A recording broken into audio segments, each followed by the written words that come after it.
This is Audible. Brilliance Audio presents In Bad Company by Viveca Sten, translated by Marlene Delargy, performed by Angela Daw. Monday, March 28th, 2016. Chapter 1. Mina Kovac scrutinized the draining board. It was spotless, but still, she gave it another wipe, just to be on the safe side. She'd mopped all the floors and vacuumed the whole house, using the little nozzle to make sure there wasn't a single crumb left in a corner. The bathroom smelled of lemons.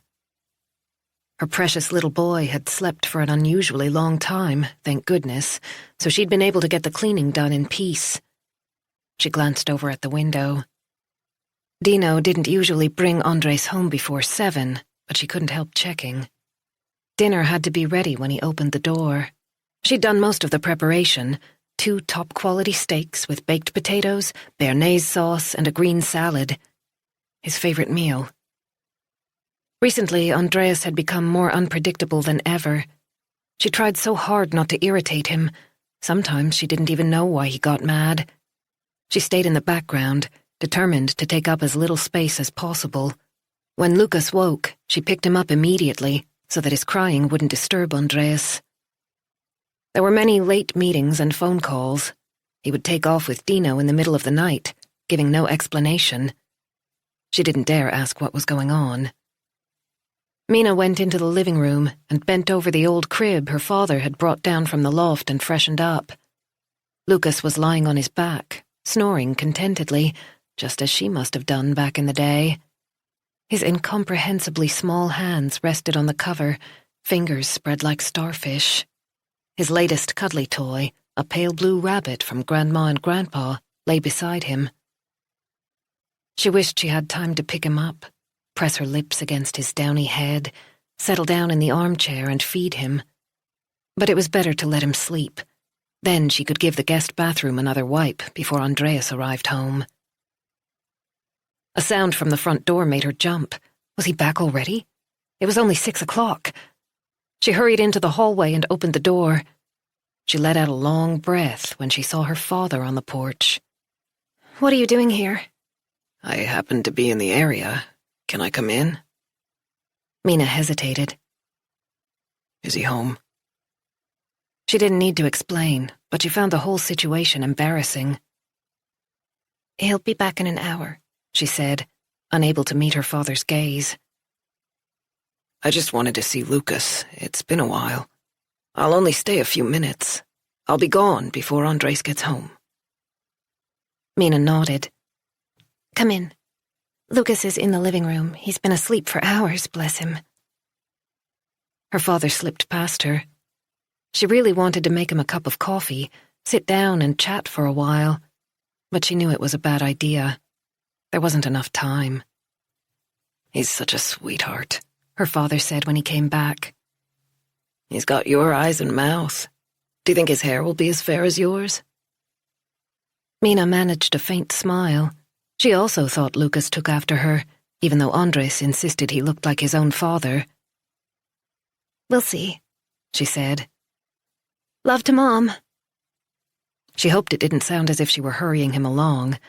Her father patted her cheek and opened the front door. Then he stopped, turned around with a pleading look in his eyes. "Couldn't you come and stay with us for a few weeks? I'm sure Andres has a lot to think about right now. Wouldn't it be more peaceful for you and Lucas?" Mina knew that her parents worried about her. Things had gotten worse. It was impossible to hide the bruises. "Mom and we think about you all the time." They'd tried to get her to move in with them when Andres was in jail, but she'd known he would have regarded it as a betrayal, and she would have paid the price when he came out. Her father's persistence was making her uncomfortable. She couldn't help looking over his shoulder at the street, but thank God it was still empty. "We'll talk about it some other time," she said. "Andres is no good for you, you know that." He raised his voice, but Mina didn't have the strength to reassure him. All her energy went into protecting Lucas and herself. "Please, Dad, not now. I've got so much to do." Her father rubbed his forehead. New lines had appeared on his face over the past few years. She had to remind herself that he was only 55. His graying hair needed cutting. "Mom isn't well," he said reluctantly. Mina went cold all over. "What do you mean?" "There's a problem with her heart." "No, not Mom." The words came out as a reflex. Mom had to be there, always. Even if it was difficult, sometimes impossible to meet up, Mom was her last refuge. Mom and Dad were there for her, whatever happened. She could go home. "You probably haven't noticed, but she gets kind of breathless. It's gotten worse lately. She's been given a priority referral to the Southern District Hospital. She has an appointment next week." Mina wanted to cry. If only she could grab Lucas and go home to Skuru with her dad. There was nothing she'd rather do. But it was impossible. Why didn't he understand?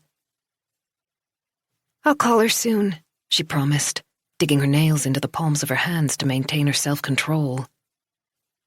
"Can't you come over and see her? She'd be so pleased if you brought Lucas. How about tomorrow or Wednesday?" The hope in her father's voice was just making things worse. She couldn't let him see how stressed out she was. Lucas would wake up any minute, and before that she had to get the potatoes in the oven and marinate the steaks. She hadn't even set the table yet. "I'll try," she said, even though she knew it wasn't going to happen. "Bye, Dad. Drive safely. I really must get on now." She kissed his cheek and closed the door. Lucas was whimpering quietly. Mina grabbed the detergent and a cloth and hurried toward the guest bathroom.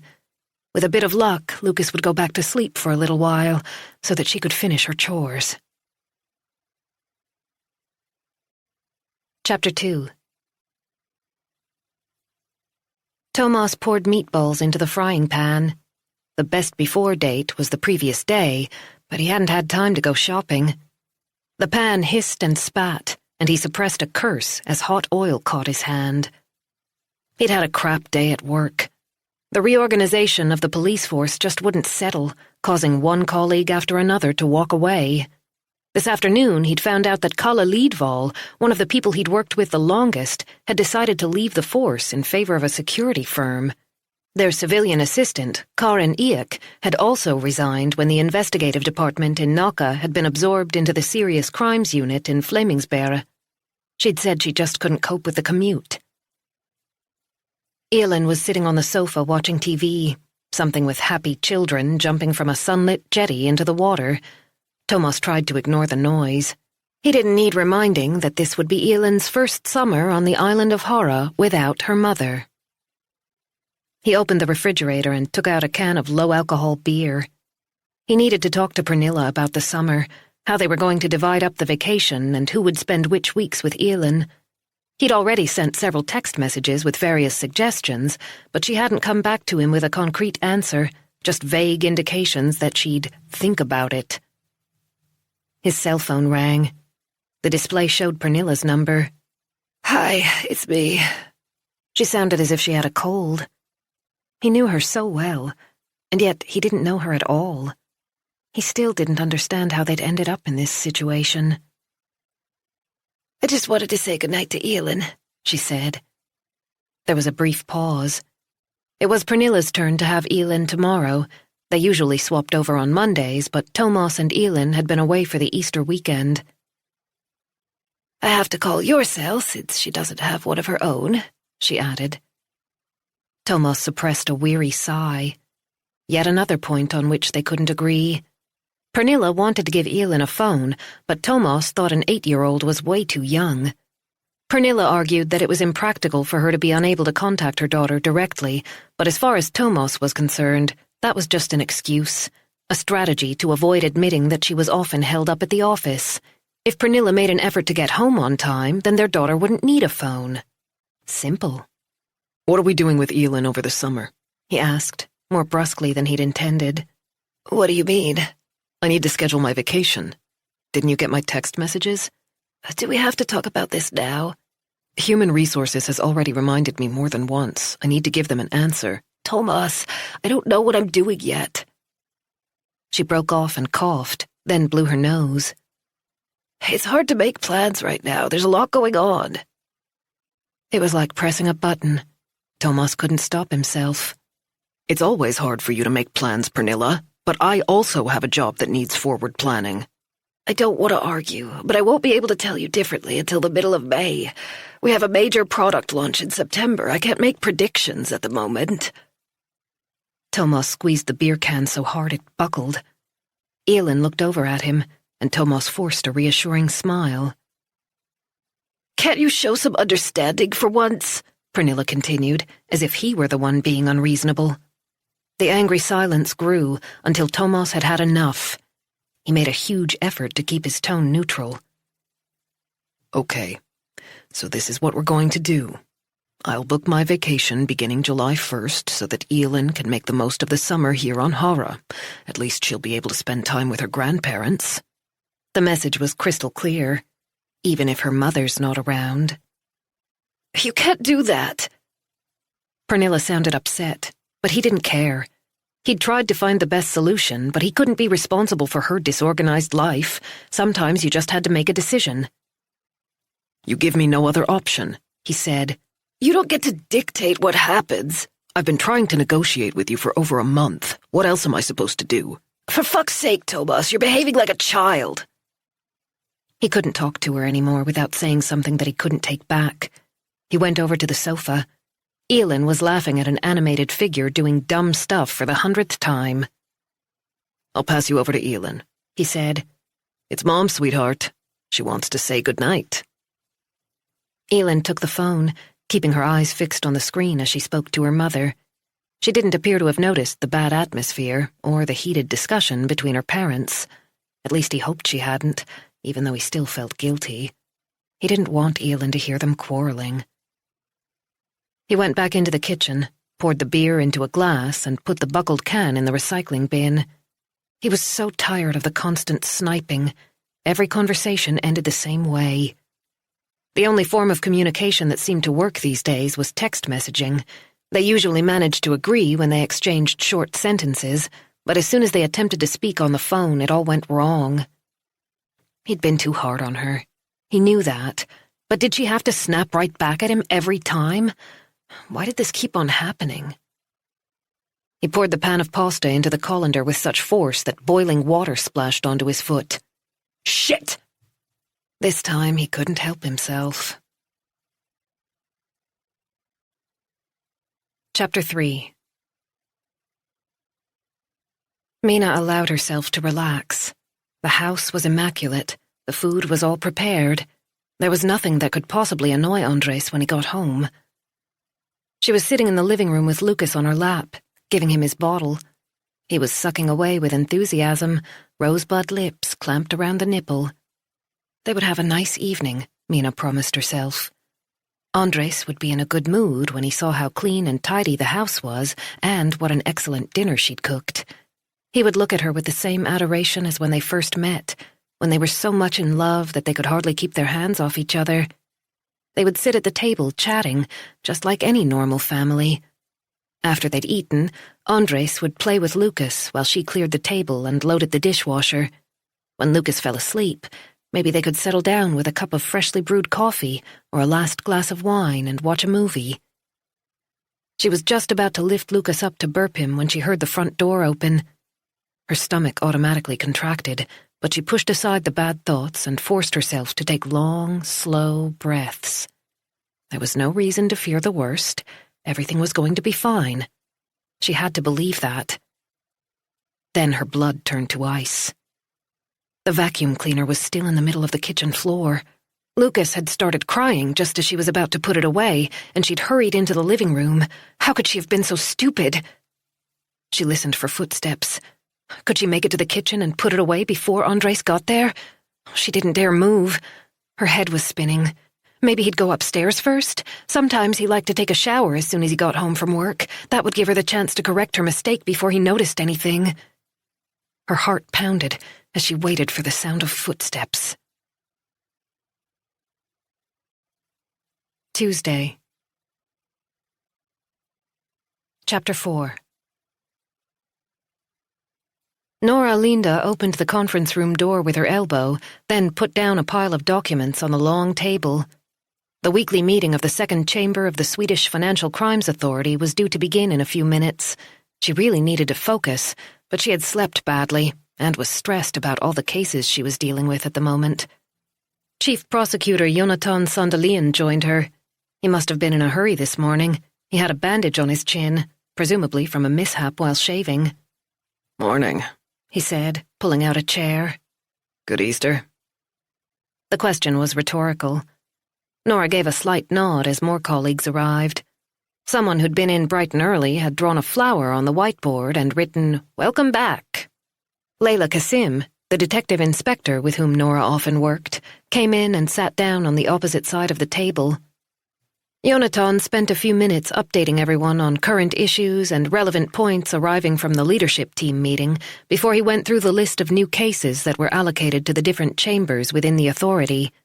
Over Easter, an extreme right-wing member of parliament had been caught embezzling local party funds, and a construction company had engaged in various subcontractors who hadn't paid their taxes. When he'd finished, he went around the table asking everyone to report briefly on the status of ongoing investigations. It was Nora's turn. "How's it going with the tax fraud and the drugs gang?" Jonathan asked. "Are we any closer to bringing charges?" Nora opened the file in front of her. The Narcotics Division had been watching Andres Kovac for a long time. They knew he was heavily involved in dealing, but there hadn't been enough concrete evidence to charge him with drug-related offenses. Then the Revenue Office had received an anonymous tip-off with supporting material that would enable the Economic Crimes Authority to charge Kovac with serious tax fraud instead. The investigation into his business affairs had taken up the majority of Nora and Layla's time during the spring. She was close to doing an Al Capone, sending a representative of the organized crime fraternity down for financial irregularities because he couldn't be charged with criminal activity. "The preliminary investigation into Andres Kovac is almost done," she began. "I'm going to interview him one last time this week, but I'm confident of a conviction." The final statement was unnecessary. Everyone in the room knew that a case could only be brought to court if the prosecutor could be sure of a conviction on objective grounds. Anything else would be regarded as professional misconduct. "Is he still on remand?" Nora did her best to remain impassive, even though Jonathan's question struck home. She had done her best to convince the court that Kovac should remain in custody until the trial, but the court had refused and chosen to release him. 1 point to Kovac and his defense team, unfortunately. "I'm afraid not. The court released him after a few weeks. No doubt his poor wife would have felt much better if they'd kept him behind bars." "Has something happened?" "She was taken into the Southern District Hospital yesterday." Nora had received the information just before the meeting. It had been a real blow. She took out her tablet and found the message. "Mina Kovac was admitted last night with 2 broken ribs, plus a split lip and eyebrow." "And is it certain that her husband was behind this?" "More than likely," Nora said. "It's not the first time she's ended up in the hospital." Nora had requested a record of Mina's previous hospital visits. There was a clear pattern. "Do they have children who are forced to witness the abuse?" Jonathan asked. "A son. He's only 3 months old." "And how old is the wife?" "Just turned 25. They've been together for 4 years. Unlike Andres, whose family fled from the war in Bosnia, Mina comes from an ordinary middle-class Swedish background. She graduated from high school but didn't continue her studies. She hasn't had any kind of paid employment over the past few years. Her parents, Stefan and Katrin Televsky, live in Skuru in the district of Nacka. Her father is an accountant and her mother works in a preschool." "When are you hoping to go to trial?" Nora was going for serious tax evasion and accountancy fraud, possibly money laundering. Could she add assault? "I'd like to get a court date before the summer vacation," she replied. "What sentence are you going for?" The maximum jail term for tax evasion was 6 years, but the courts rarely imposed it. It was no secret that sentences for economic crimes were often at the lower end of the range, although the situation was improving. 3 to 4 years, maybe a little more, depending on the amount of money involved. Is he cooperating? Jonathan asked. Nora allowed herself a wry smile. No chance. Kovac has appointed Ulrika Grunstedt to represent him, and you know what she's like. Layla caught Nora's eye and gave her an understanding look. Ulrika Grunstedt had a reputation for being tough. Nora wasn't sure why Ulrika felt the need to fulfill all the clichés about hard-boiled defense attorneys, but she was ice-cold and difficult to deal with.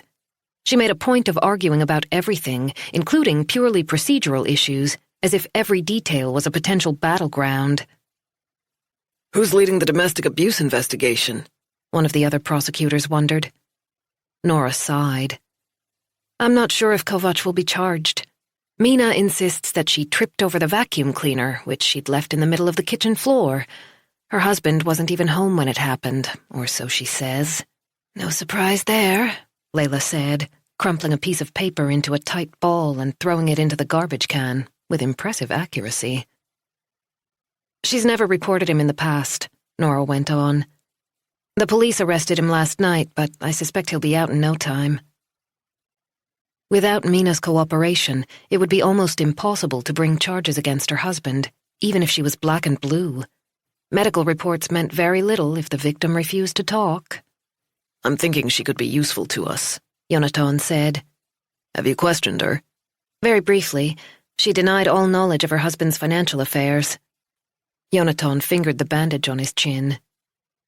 She might change her mind if we suggest combining the two cases. Have a chat with her. See how the land lies. Nora made a note. I was actually planning to call on her tomorrow, she said. Bosnia, February 1992. When Andres walked into the living room, his parents were watching TV, even though it was the middle of the day. His father had a cigarette in his mouth.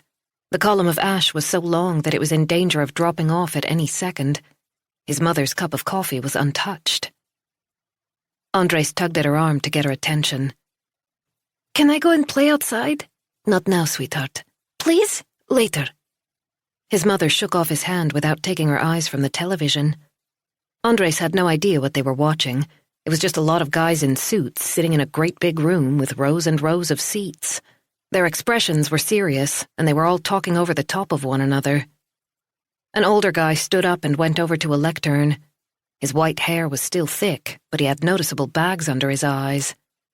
We have lived in a multicultural society for many years, he began. Croats, Serbs, and Bosnians side by side. We must do all we can to keep the peace in this country so that we can continue to live together in unity and harmony. We do not want war. He paused, his hands gripping the sides of the lectern. The only way to achieve this is through independence. A pleading note crept into his voice. We have to hold a referendum on the future of Bosnia. We must declare independence and preserve our open society. Otherwise we will be torn apart. He was interrupted by others shouting objections and insults. Andres had never heard such language. Under normal circumstances, his mother would have chased him away, but right now she didn't seem to be aware that he was still there. The international community is on our side, the white-haired speaker said in conclusion, although he could barely be heard above the racket. He went back to his seat, and another man stepped forward. He came from the most vocal group. His face was scarred, his eyes burning with passion beneath bushy brows. He's a Serb, Andres' father explained. You can see how his party despises the other members of parliament. The Serbs aren't interested in peace. His mother stroked her big belly and altered her position on the sofa. Andres knew there was a baby in there. It was going to come out very soon. The man on the screen slammed his hand down on the lectern, demanding silence. There will be war if you hold a referendum, he shouted, raising his clenched fist in a threatening gesture. Now everyone was yelling. Mom, I want to go outside, Andres whined. His father shushed him and turned up the volume. The man with the scarred face raised both fists in the air. The Bosnians will be trampled to death like a little ant between Serbia and Croatia if you vote for self-government. War will be unavoidable. Chapter 5. Nora was embarrassed at the state of her desk when she returned to her office. It was covered with piles of paper and folders. It was always the same toward the end of an investigation. She was a tidy person by nature, but right now she would have liked an extra desk for all the paperwork. She needed to speak to the police about the investigation into the assault of Mina. The easiest thing would be to call Thomas. There were official routes, but this gave her an excuse to find out how things were with him. He'd had a busy winter, and they hadn't spoken in almost 2 weeks. He'd spent the Easter weekend in Spain with Elin and his parents. The last time Nora saw him, he'd been really down. The separation between him and Pernilla was comparatively recent, just a few months. At the moment, Thomas was staying in the apartment in the Söder district of the city, while Pernilla had moved out. She traveled so much for work anyway that it seemed like the most sensible option, he'd explained, on one of the few occasions when he'd talked to Nora about the situation. Pernilla had found a nearby 2-bedroom sublet that she was renting until the summer. Nora scrolled down to his number. Andreasson, replied a familiar voice. Is that Detective Inspector Andreasson? She asked, as if she didn't know who was calling. They'd been friends for more than half their lives. It was hard to believe they were now middle-aged. She wasn't entirely comfortable with that thought. It depends, he said. Is this personal or work-related? Nora switched to speakerphone. You choose. Okay, work. His tone softened. Sorry, but I have a meeting in 5 minutes. How can I help? Nora quickly explained. Kovac is still in custody, Thomas confirmed after a brief pause. He's been questioned twice. He denies assaulting his wife and insists it was an accident. If no other evidence emerges, he'll be released on Thursday at the latest.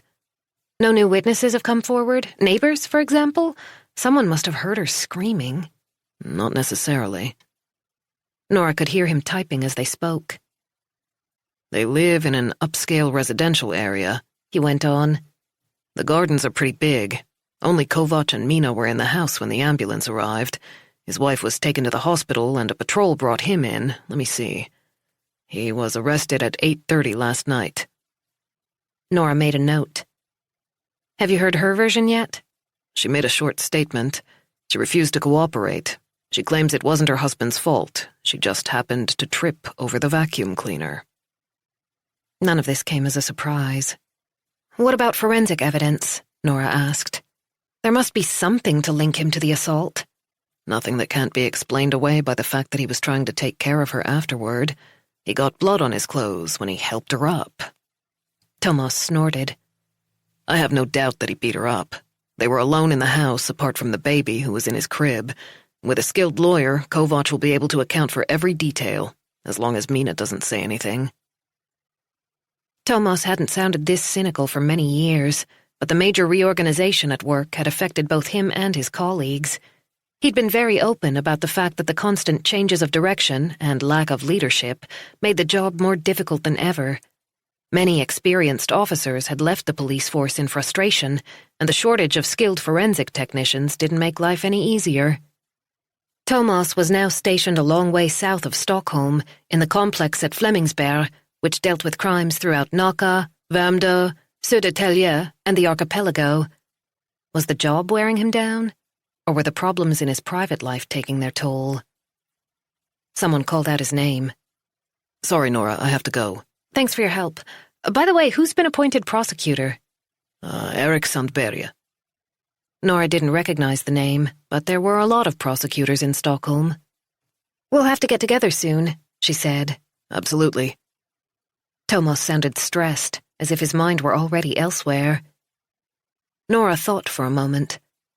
If she could persuade Mina to file a complaint against her husband, that would increase the pressure on Andres Kovac. He would have 2 criminal investigations to deal with, and Ulrika Grönstedt would find it more difficult to present her client as an upstanding citizen. It was worth a shot. She decided to give Erik Sandberg a call, offer to take over the domestic abuse case, ideally with his blessing and assistance. If she found Mina alternative accommodation, a place where she could feel safe, then maybe she would trust the authorities enough to cooperate. There was a women's shelter on the island of Runmarö that would be ideal. Freya's Haven. Nora went online to find the contact details for the personal security team so that they could organize a place for Mina and prepare for her arrival. Chapter 6. Anna Maria Petersen put down the phone and closed her eyes. There was no end to it. All these women who were slowly but surely crushed by abuse and hatred and had to hide from violent men. She'd just agreed to take in yet another woman at Freya's Haven. She'd lost count of how many she'd helped. She gazed out of the window. From her office, she could see the lawn and the flower beds, with a shimmer of blue water just visible beyond the sparse pine trees. Freya's Haven was in an idyllic location on the island of Runmarö. It was more like a beautiful summer home than a shelter, and that was exactly the intention. It was meant to blend in with its environment. Malin, her only child, smiled at Anna Maria from the photograph on her desk, her eyes sparkling. Anna Maria reached out and touched the picture to find strength and remember happier times. Her darling girl. She sat back. She had to keep faith, keep believing that what she was doing made a difference. If she gave up, who would take over? She couldn't let the dark thoughts come creeping in. Through the closed door, she could hear children playing in the common room. This week, Freya's Haven had 9 women and 2 children in residence. The sound of the little ones laughing was the best thing in the world. It made her forget her own troubles. They lived in the moment, and just like them, she must appreciate the good times, instead of worrying about finances and the needs that always seemed to exceed the available resources, wondering where the women would go when they could no longer stay here. Why did she always feel so inadequate? There was a knock on the door, and Beyon Rezazi, one of the permanent staff at the shelter, came in. Sorry to disturb you, but the inspector from social services is here. Anna Maria sighed and got to her feet. The talk of cuts was becoming increasingly persistent. The local authority had to save money, just like everyone else. She held out her hand to the woman in a navy blue pantsuit, who introduced herself as Birgitta Svanberg. Welcome. Can I get you a coffee? I'm fine, thanks. I'm a little short of time, the inspector replied as she sat down. Anna Maria didn't recognize her. She must be new.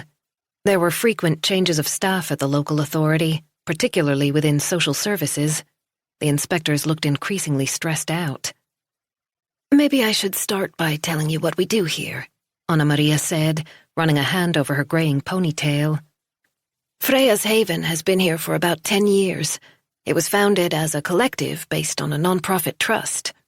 We offer a shelter for those who need it, and everyone has their own room.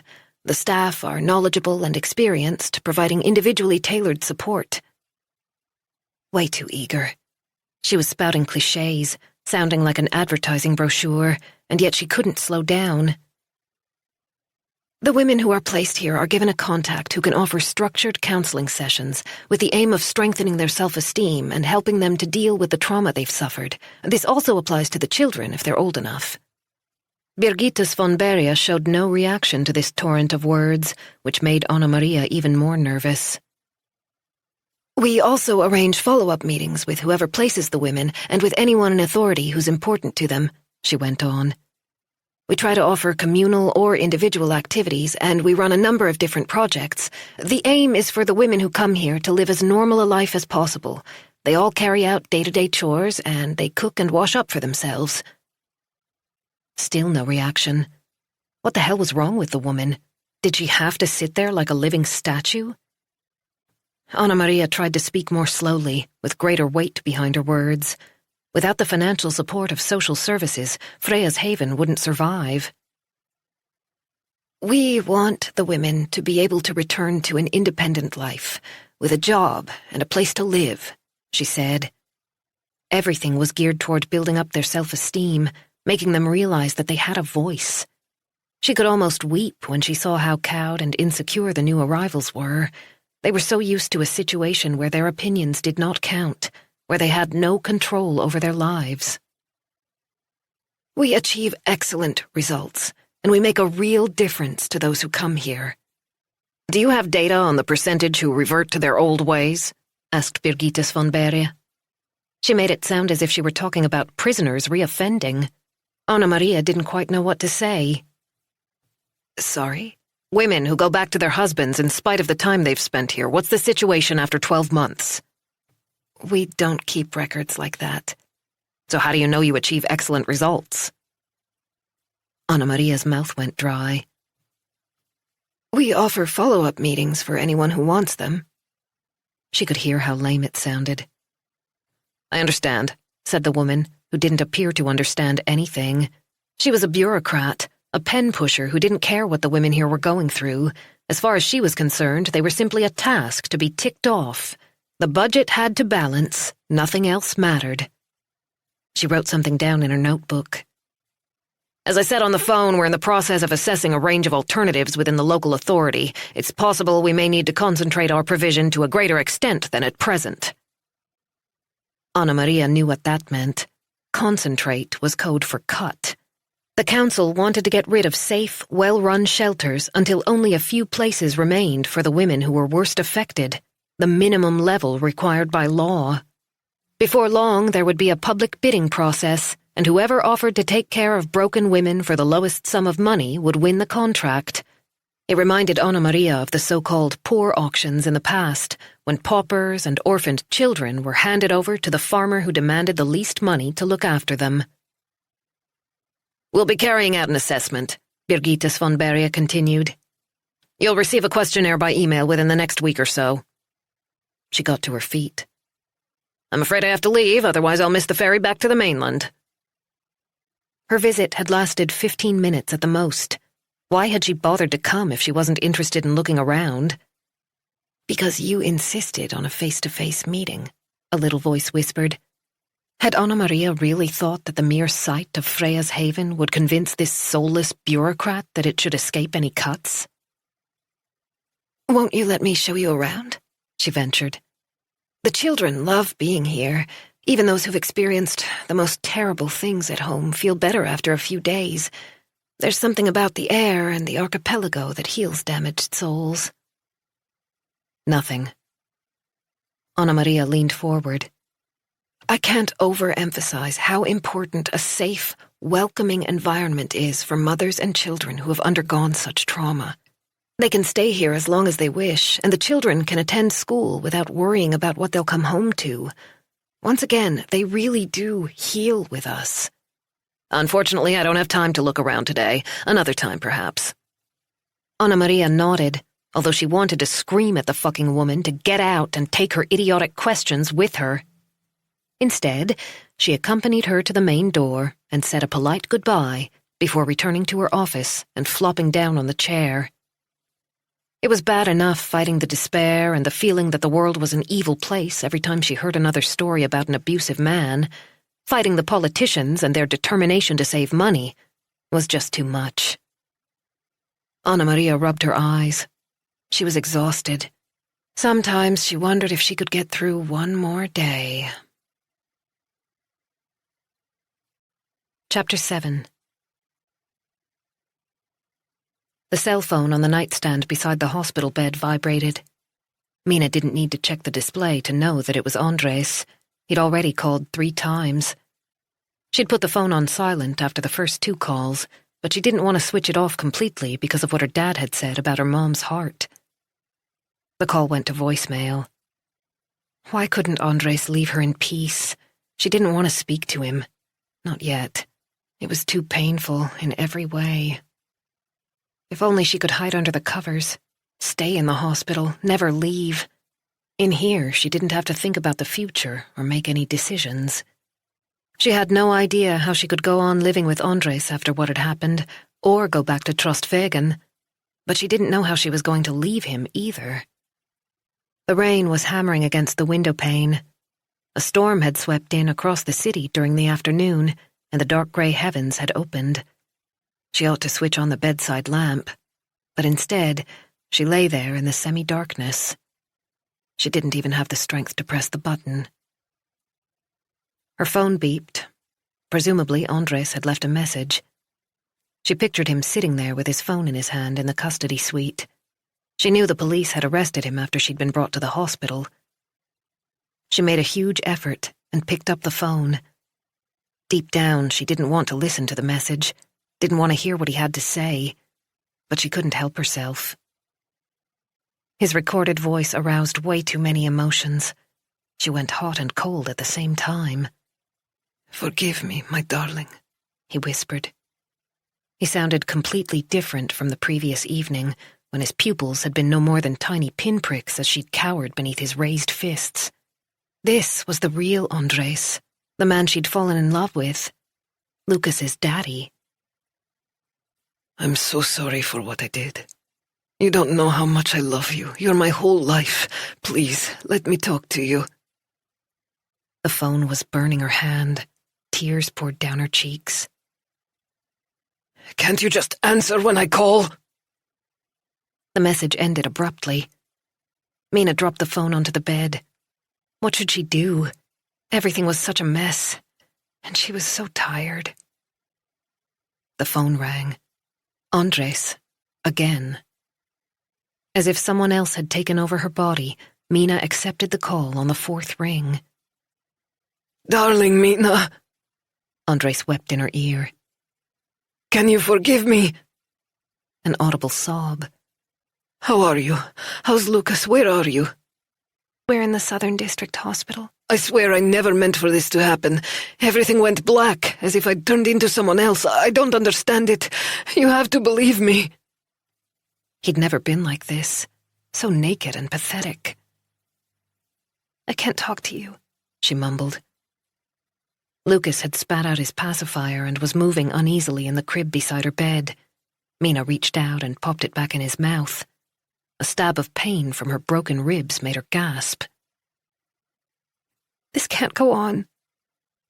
Every word that passed her swollen lips was agonizing. "You mustn't leave me. I promise I'll never do it again." She'd heard that so many times before. His promises.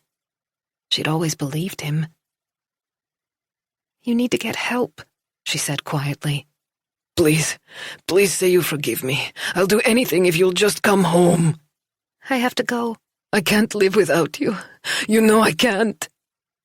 He sounded desperate and despairing. "I'm locked up in a cell at Naka police station. It's unbearable. You know I won't cope." Andres panicked in enclosed spaces. Mina closed her eyes. "You and Lucas are the most important people in my life, Mina. Please, forgive me." The rain was lashing against the window pane now. "I forgive you," she whispered. Chapter 8. Nora looked at her watch. It was time to go home if she was going to give the kids dinner at a decent hour. People had started to leave, but she still had so much to go through. She also needed to find a window to meet with Mina Kovac and familiarize herself with the domestic abuse case. "I'll stay for half an hour, no more," she promised herself. Then she would hurry home to Solchebaden. "Still here?" Layla was standing in the doorway with an overripe banana in one hand. "Did you speak to Stockholm South about Kovac's wife?" "Yes, we're taking over. It's simpler that way." Eric Sandberg, the prosecutor, had been happy to accept Nora's suggestion. Everyone had too much to do. Layla sat down and took a bite of her banana. "Shouldn't you go home?" she said. "I thought Jonas was away all week." Nora pointed wordlessly at the files and documents covering the surface of her desk. She had promised Jonathan that the charge against Andres Kovac would be filed next week.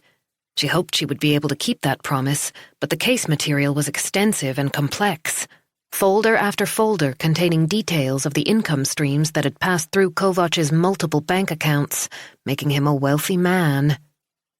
The narcotics division had provided enough information to enable them to calculate the turnover from the sale of cocaine, ecstasy, and amphetamines.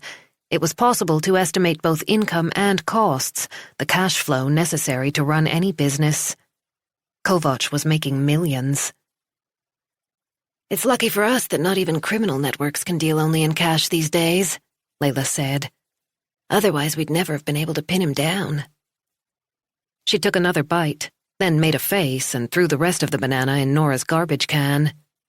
Today's digital society makes things difficult for professional criminals, too. Everyone's under scrutiny these days, Nora agreed. Without the anonymous tip-off, they would never have been able to piece the puzzle together. Kovac had a regular income in cash from illegal drug dealing. The amount of profit depended on where you were in the chain, and Kovac was very high up. A kilo of cocaine cost around 400,000 kroner, but could be sold on the street for at least twice as much, where a gram was the most common unit. Once the purchase price had been deducted and the minor players further down the chain had been paid, a significant profit remained. In cash. The problem was feeding this money into the financial system without the banks reacting and reporting a suspected irregularity to the authorities. If large amounts of cash were frequently paid into an account, alarm bells ought to start ringing. Following the financial crisis of 2008, national legislators had introduced a series of control mechanisms. The EU had also increased its regulation through special directives. "Look what I just got from the IT guys," Nora said. "They've drawn a diagram." She unfolded a large sheet of paper. Arrows in different colors illustrated all the connections where Kovac was involved in companies or bank accounts in one way or another. The paper covered half the desk, giving a clear overview of the extent of his business interests. "What do the colors mean?" Layla asked as she studied the diagram. "Red indicates sole ownership of a company, blue is part ownership, and yellow shows the income streams." When Nora and her team had started digging, they had discovered that Kovac owned a group of companies. This enabled him to move money around until it became impossible to trace the profits from his criminal activities. "This is an empire," Layla said. "He's a smart guy, you have to give him that. He'd have had a glowing career if he'd gone down the academic route instead, particularly with those looks." Nora wasn't impressed by Kovac's slick profile, but she had to agree with Layla. He'd built up a wide-ranging and lucrative organization to handle his illegal earnings from the drug trade. He must have had help. A structure of this caliber required expert knowledge of both company law and financial management. "Do you think Ulrika Grönstedt could be behind it?" Layla added. Grönstedt was one of Sweden's finest defense attorneys, but this required a different skill set. "I don't think she could do it," Nora said slowly. "She's good, but this needs both accountants and economists, people who deal with every transaction, companies being bought and sold, corporate decision-making, all the necessary legal documentation." She followed one of the arrows with her finger.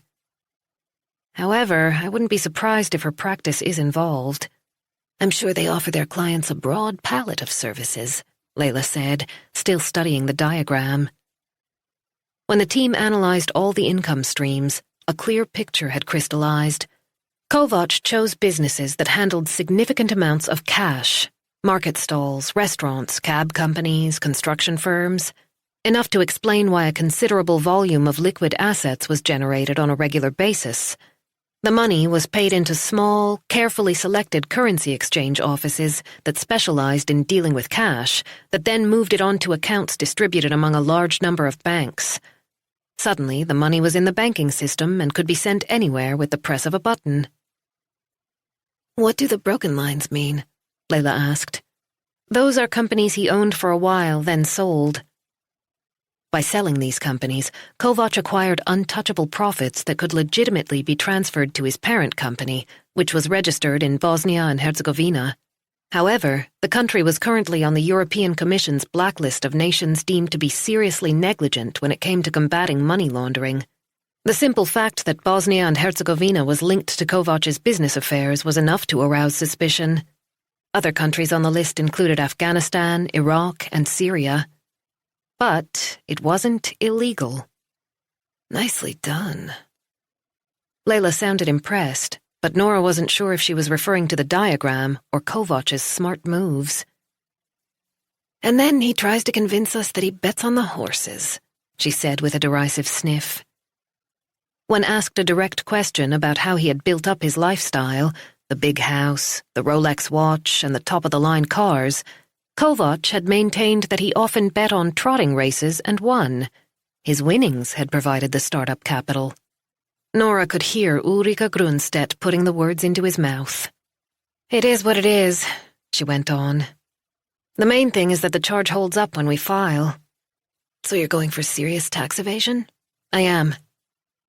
Nora had no doubt that Kovac was also guilty of money laundering, but after lengthy discussions and due consideration, she'd decided that the chain of evidence just wasn't there. In other words, she was in the same boat as narcotics, who didn't have enough evidence to prove that Kovac was behind a major part of the drug traffic in Stockholm's suburbs. "It's better to focus on a charge where I stand a chance of gaining a conviction rather than taking a risk," she said, massaging her stiff neck. Hopefully it would be enough to put Kovac behind bars for a long time. Nora's cell phone rang. It was her daughter, Yulia. "Hi, sweetheart." "When are you coming home?"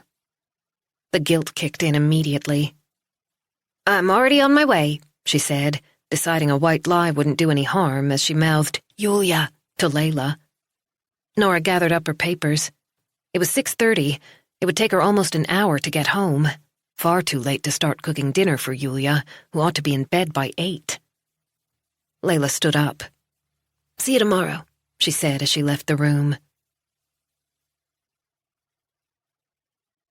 Chapter 9. There was a gentle tap on the door of Mina's room. "Come in." Mina had been dozing, but she propped herself up on her elbows as the door opened. She didn't recognize the elderly woman who came in. It was difficult to make out her features in the semi-darkness, but she was wearing a Red Cross badge on her sweater. "Hi, my name is Irena. I'm a volunteer at the hospital, and I just wanted to check if there's anything I can do for you." Mina was confused. What did she mean? "We can have a little chat if you like," Irena continued. "Or I can sit here for a while if you're feeling lonely." To her own surprise, Mina nodded, even though the woman was a total stranger. Irena peeped into Lucas's crib. He was lying on his back, full and contented, completely absorbed by a mobile one of the nurses had hung up for him. "What a sweetheart. How old is he?" 3 months. "He's doing really well." Mina couldn't hide a proud smile. "And how are you?" Irena went on. "Are you okay?" The smile disappeared. "Not exactly," she whispered. She was so embarrassed by her appearance. It was obvious she'd taken a beating. Irena didn't seem to mind at all. "I'm happy to listen if you want to talk," she said. "I'm in no hurry, and sometimes it's nice not to be left alone with your thoughts." She pulled up a chair and sat down by the bed. There was something about her that made Mina feel calm. Her white hair was secured by a barrette at the back of her neck. She reminded Mina of one of her elementary school teachers that she'd always liked. Irena was wearing a gold ring with an ornate floral pattern on the 3rd finger of her left hand. "What a beautiful ring," Mina said. "Thank you. I never take it off. My husband gave it to me just before he died." "Oh, I'm so sorry." "It's fine. He passed away several years ago." Silence fell, but Irena was still smiling, as if it didn't bother her at all. "Do you miss him?" Mina asked after a while. "Every day. But he was very ill at the end, so it was a relief in a way." Irena's tone made Mina feel she could ask another question. "Did you love each other?" "Very much. We were married for almost 50 years. We met when we were 21. It was love at first sight." "I was 21 when I got together with Andres. That was love at first sight, too." "How did you meet?" "In a bar in the city. I saw him as soon as I walked in." Andres had been leaning on the counter with a beer in his hand when Mina arrived with a girlfriend. His dark eyes and muscular arms had drawn her to him. She hadn't been able to stop wondering what it would feel like to have those arms around her. He was the best-looking guy she'd ever seen. There was no doubt that he was the center of his circle of friends. When he cracked a joke, everyone laughed. It was as if they were all competing for his attention. When Mina and Andres eventually got together, she had loved his self-assurance, his conviction that the world revolved around him. How old are you now? Irena asked. 25. You're so young. Irena patted her hand. She didn't know how wrong she was. Mina had never felt older. Where had that girl with the long blonde hair gone? The girl who had been so much in love with Andres that she trembled with happiness whenever he touched her. Did you and your husband ever quarrel? She said, unconsciously touching the dressing on her eyebrow. You can't always agree in a long marriage, but we were usually on the same page. We didn't quarrel either, not at first. Would you like to talk about your husband? Irena said gently, her ring glinting as she clasped her hands. Mina looked over at the window.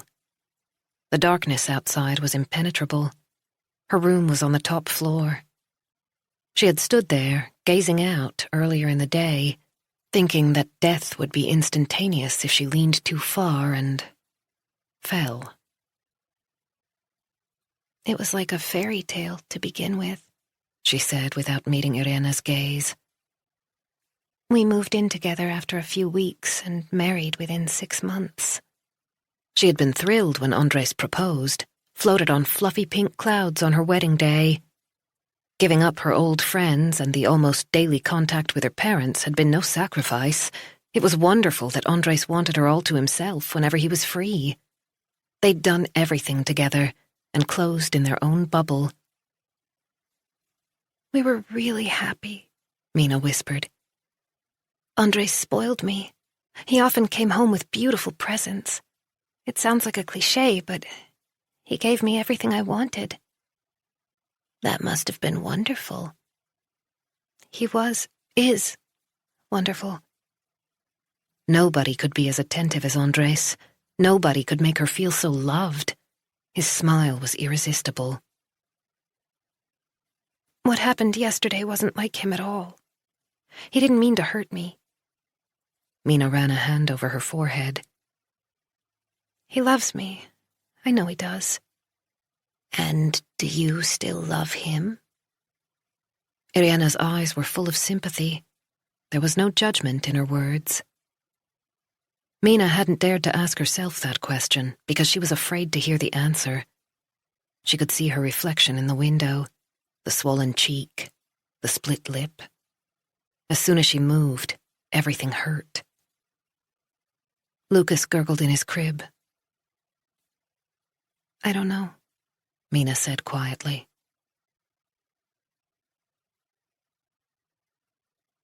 Bosnia, March, 1992. Andres was awoken by someone gently shaking him. When he opened his eyes, Aunt Blanca was perched on the side of his bed. She was his mother's best friend, married to his father's cousin, a big, cheerful woman who lived next door. "Wake up, Andres," she said. "Something fantastic has happened." Andres squeezed his eyes shut. He would rather go back to sleep in his soft, warm bed. "You have a baby brother," Blanca informed him. Andres knew that the baby in his mother's tummy had been ready to come out. A week or so ago, a crib had appeared in his room, even though there wasn't really enough space. Now there was just a narrow passageway between the crib and his bed, but his mother had explained that from now on he would be sharing his room with the new baby. Blanca took his hand. "Come with me." She led him into the kitchen, where his mother was sitting on a chair with a bundle in her arms. It was whimpering, a bit like a newborn puppy. When he moved closer, he saw a tiny face with red marks on its cheeks and forehead, peering out from the blanket. "Come and say hello to your new brother." His mother seemed tired, but she was smiling at Andres. She held out the baby so that Andres could see him better. Andres didn't really know what to do, but he edged forward. It's okay, Andres. You can touch him if you like. Andres reached out and gently stroked the baby's head. He had black, tousled hair, just like Dad, but his eyes were closed, so Andres couldn't see the color. You have to take care of him from now on, his mother said. Big brothers always take care of their little brothers. What's his name? Emir. The front door opened, and his father joined them in the kitchen. What do you think of your new brother? He asked with a proud smile. He was holding a half-full bottle in his hand. He went over to the counter and fetched a glass, which he filled to the brim. Here's to my son, he exclaimed, knocking back the contents of the glass. His mother's face stiffened. She looked at Blanca. Zlatko, I think Selma needs to get some rest, Blanca said. Andres' father didn't seem to hear her. He had already poured himself another drink and raised his glass to his family. Time to celebrate, he said. Wednesday. Chapter 10. The tiredness crept up on Thomas as soon as he swiped his pass card to enter the police station in Flemingsberg. He plodded up the stairs to the 7th floor and the Serious Crimes Unit. He would much rather have been on board a boat in the archipelago. He'd worked as a maritime police officer before transferring to Nalca, and in many ways it had been the best time of his career. At sea, he had felt confident and had instinctively found the right solutions. Even when dealing with taxing issues, such as the transportation of a body or a serious collision, he had had no difficulty staying focused. He had rarely lain awake at night, as he often did now. Somehow, any negative thoughts had been blown away as he set his course for home. The archipelago had enabled him to breathe more easily, even when things were at their worst. If it hadn't been for Elin, he would have considered living on Hara all year round. He ran his hands through his damp hair and opened his office door. Yesterday had been glorious. Today it was pouring rain. Typical spring weather in Stockholm. There was no point in wallowing in old memories. He hung up his jacket and went in search of coffee. He needed caffeine. In order to be in Flemingsberg before 8, he had to get up by 6 at the latest. Last night he hadn't gotten to sleep until after 2. He'd spent half the night lying there, brooding. Aram Gorgis, his partner for many years, was already sipping from his first cup of the day as he flicked through the folder containing new cases. He raised a hand in greeting when he saw Thomas. Aram looked fresh and well-rested. Thomas pressed the button for a large cup of coffee. Extra strong, even though he actually preferred tea. Margit Gronkvist appeared, making a beeline for the coffee machine. Another colleague who was finding life difficult. Margit had been acting head of the department for almost 2 years, even though she was clearly the best qualified person for the role of head of the Serious Crimes Unit within the new organization. If she wasn't appointed soon, she was likely to resign out of sheer frustration. She wouldn't be the first. I heard that your friend Nora Linda has taken over a case from Eriksson Berga, she said as she also pressed the button for extra strong coffee. There were no secrets around here. Thomas gave her a quick summary of the conversation he'd had with Nora the previous day.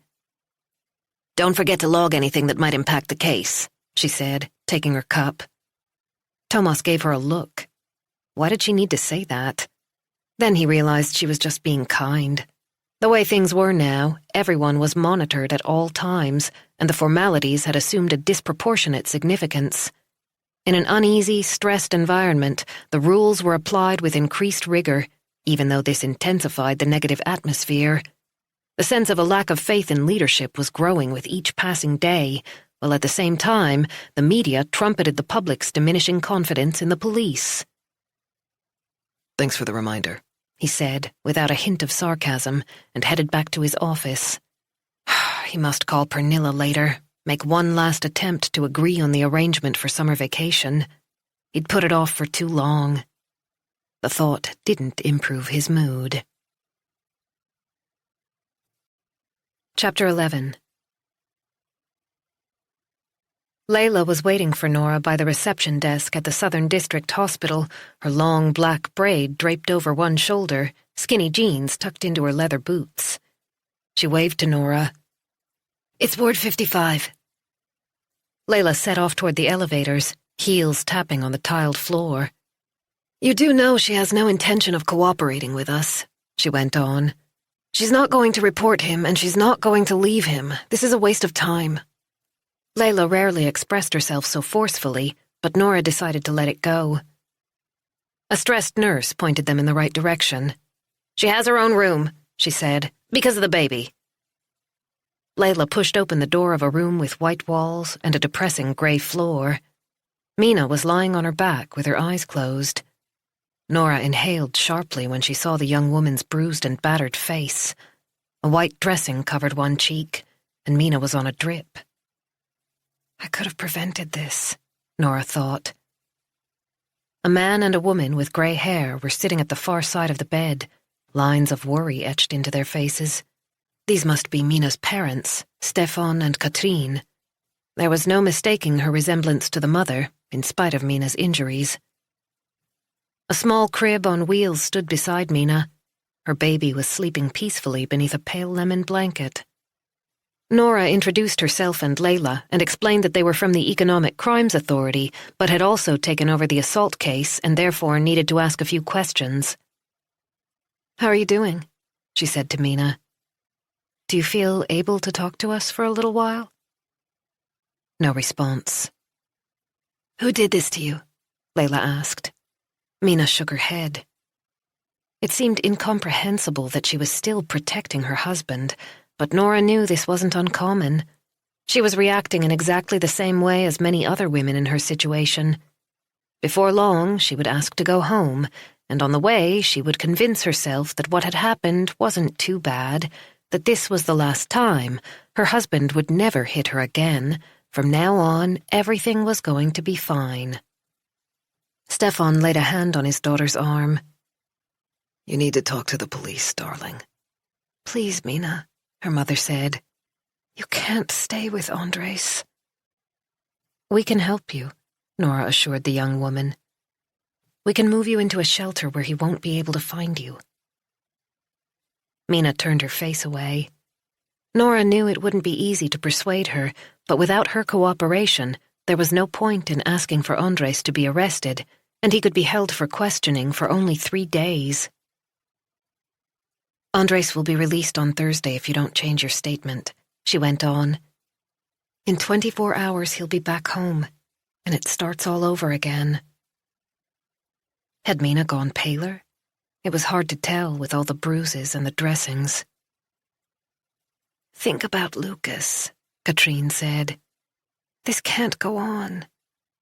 "I tripped," Mina mumbled. "I'm so clumsy." Nora tried to hide her frustration. Layla had warned her that this would happen. They had to get Mina to change her mind before Kovac was released.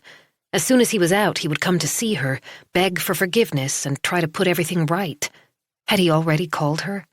Nora had no doubt that Mina would go with him if he promised never to hurt her again. She would talk herself into believing him, and things would be better for a while. Until the next time. There was always a next time. "I tripped," Mina repeated. "You do realize he's going to kill you in the end," Layla said sharply. Mina's eyes filled with tears, and she clenched her fists on top of the covers. "I can't talk to you. Please go. Leave me alone." Layla moved closer to the bed. "You have to listen to us, for your own sake. You think he's sorry, don't you? That deep down he loves you? He didn't mean it, not really. You've come up with a whole list of excuses for his behavior. He's stressed about the upcoming trial. He was damaged by the flight from Bosnia when he was a little boy, by all the terrible memories he carries with him." Mina tried to sit up, but grimaced with pain and fell back against the pillows. "This is mainly your fault, isn't it?" Layla continued. "If only you made more of an effort, he wouldn't need to get so angry. If only you could stop annoying him, stop making so many mistakes. If only you loved him a little more, everything would be fine. But men who love women don't hit them, Mina. That's not how it works. Nora didn't know Layla particularly well, even though they had collaborated on a number of cases over the past few years. Layla wasn't particularly forthcoming about her private life, but Nora knew her family had fled to Sweden from Iran toward the end of the 1980s, when Layla was only 4. The details were unclear. Her parents had divorced a couple of years later. The only personal item on Layla's desk was a photograph of a dog, a Newfoundland by the name of Bamse. He was the apple of Layla's eye, weighing in at 154 pounds. Next time, he'll kill you, Layla said, softening her tone. You have to believe me, for your own sake and for your child. Tears were pouring down Mina's face. Listen to her, Stefan said hoarsely. She's a police officer. She knows what she's talking about. He turned to Layla and Nora. Can you protect her? He's a terrible person, dangerous and ruthless. Mina tried to protest, but Stefan was having none of it. You know I'm right. Don't defend him. He slammed the palm of his hand down on his leg. For God's sake, Mina, look at the shape you're in. She's right. Next time he'll kill you. Katrine was beginning to look distressed. Please, Stefan, I don't want the two of you to argue. Nora held up her hand.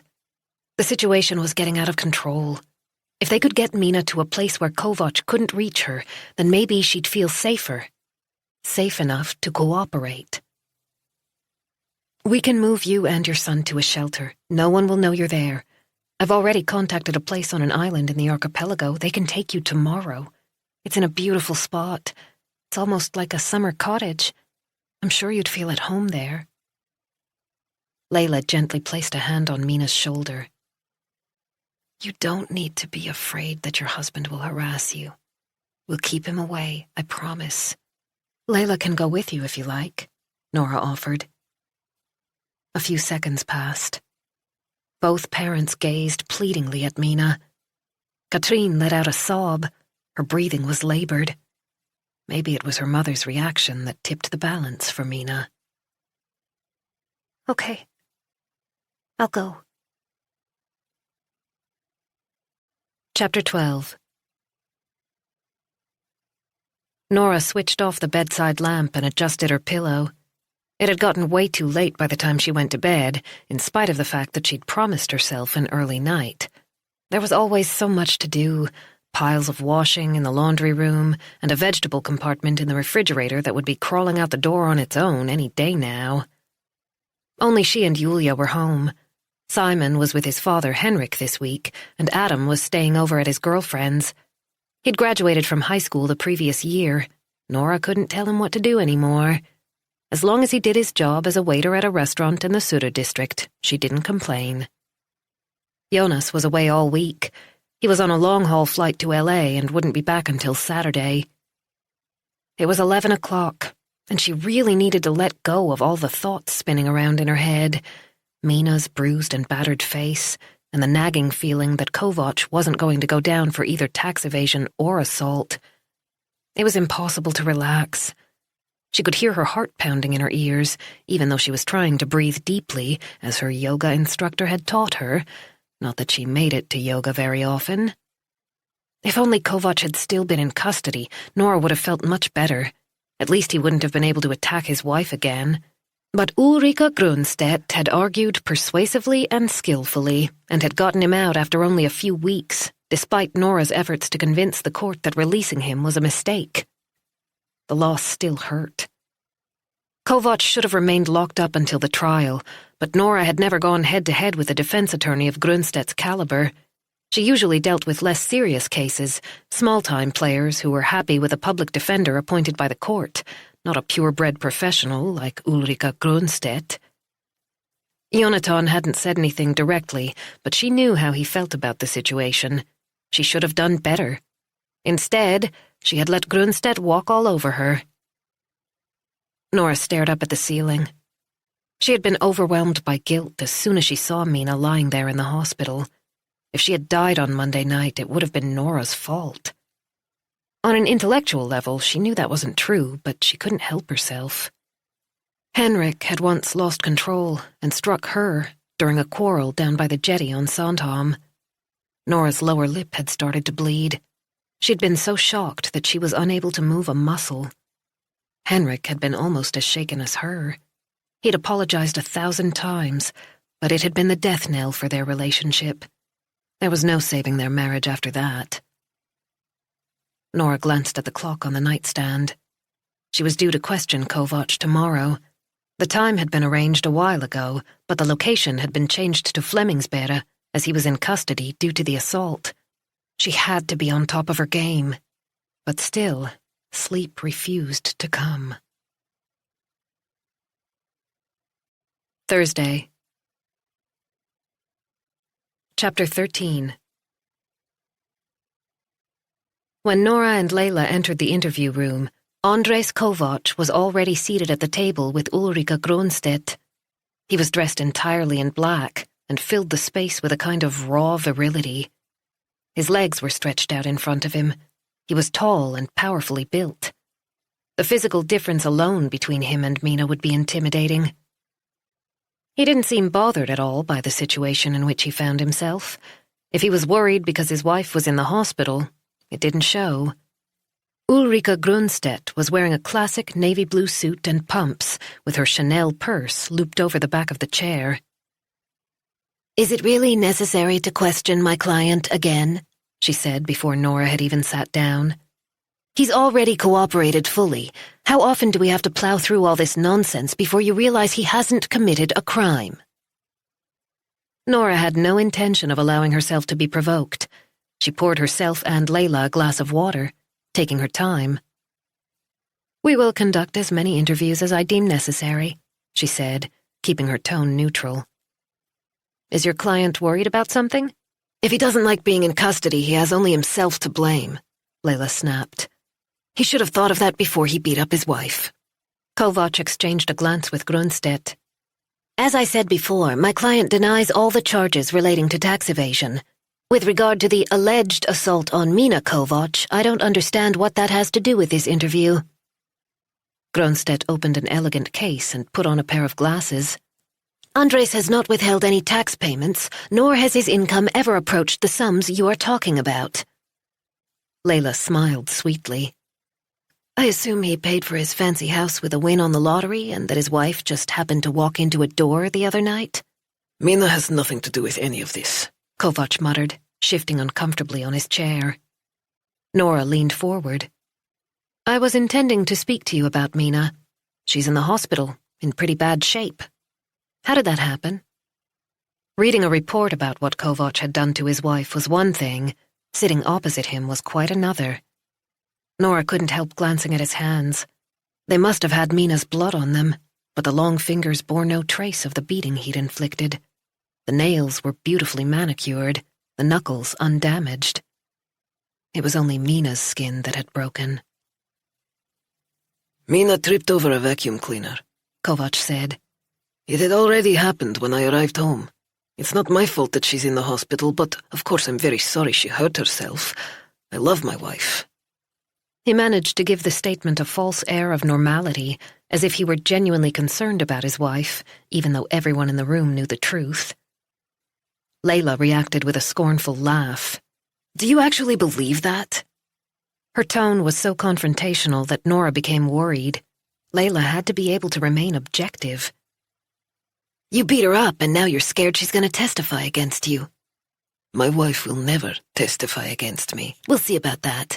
It can't be good for your son to grow up with a father who beats his wife." "Don't bring my son into this, or I'll fucking—" Ulrika Grunstedt interrupted him. "My client didn't mean to get angry." She placed a hand on his arm. Her nails were an elegant shade of red, the polish gleaming. "Andres would never threaten a police officer or a prosecutor, just so we don't misunderstand one another." Layla shook her head. "It must be nice to have a female attorney to babysit you," she said. "It's a pity she wasn't there when you attacked Mina. You're clearly incapable of controlling yourself." Nora cleared her throat. Enough was enough. They had to get on with questioning Kovac. "I'm intending to file charges within a week or so," she informed Grunstedt. However, I do have some additional queries. The sooner your client responds, the sooner we'll be finished. She selected a document relating to one of the most recently sold companies. There seems to be an issue with the bookkeeping in... she began. Gronstedt stepped in immediately. It's not my client's fault that all the files were accidentally deleted when they changed to a different IT provider. That's not a crime. Nora decided to put her foot down. I suggest you let me finish what I'm saying. Otherwise, we'll be here all day. Chapter 14. Mina was lying on her back in the bed in her new room, staring up at the white-painted ceiling that was cracked in several places. She'd slept for a few hours. It was almost 9 o'clock in the evening. Andres would never find her here at Freya's Haven.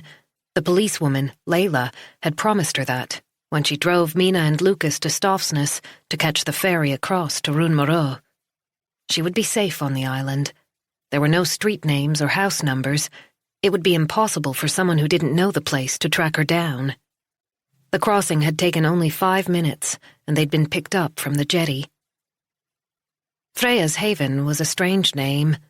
Freya was the goddess of love in Norse mythology, according to Anna Maria, who ran the shelter. Did this mean that the old gods were watching over her? It seemed unlikely. It was a long time since Mina had felt that someone was keeping a protective eye over her. The split above her eyebrow was aching. If only she hadn't gone to the club that night. If only she'd stayed home and watched TV. If only she hadn't laughed when Andres paid her a compliment. If only she hadn't let him buy her a drink. Those thoughts had come into her mind so many times.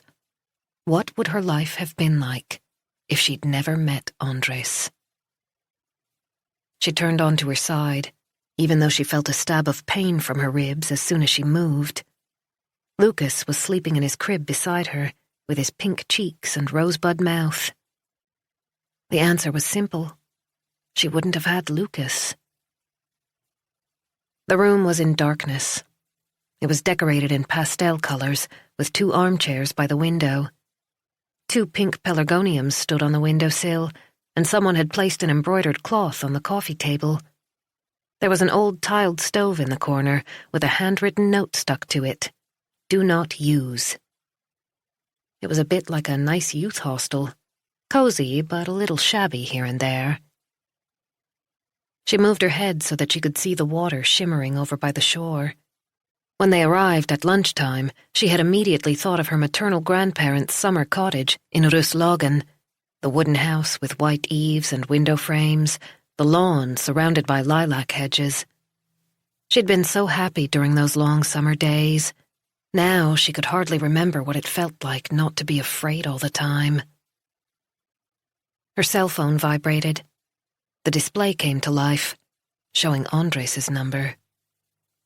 Hi, darling. Are you allowed to come home tomorrow? Mina inhaled sharply. He didn't know she'd already left the hospital. He'd sent her several messages, promising that he would change. Everything was going to be all right from now on. The last one had arrived just as she was about to set off for Freya's Haven.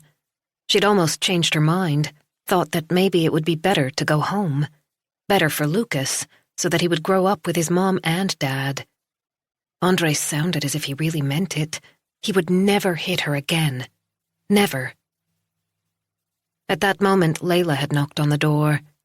She'd assured Mina that choosing Freya's Haven was the right decision, and had reminded her of how worried her parents had been. Mina hadn't had the strength to argue as Layla gathered up her things and headed for the door. She'd sent a quick reply, telling Andres that she would be in for at least another day, having more tests. She stared at her phone. Andres thought everything was fine between them. He would never imagine that she could say she forgave him, then choose not to come home. When he found out the truth, he would see it as a betrayal. She was his wife, and family meant everything to him. He often talked about the importance of staying together whatever happened. He cared deeply for his mother and called her almost every day. No one was allowed to badmouth Selma and Zlotko, not even his younger brother, Emir, who got away with most things. And now she'd let him down in the worst possible way. She felt as if her heart was being squeezed in an iron fist. When he realized the truth, he would come after her and Lucas. Somehow, he would find out where they'd gone. Andres always got his own way.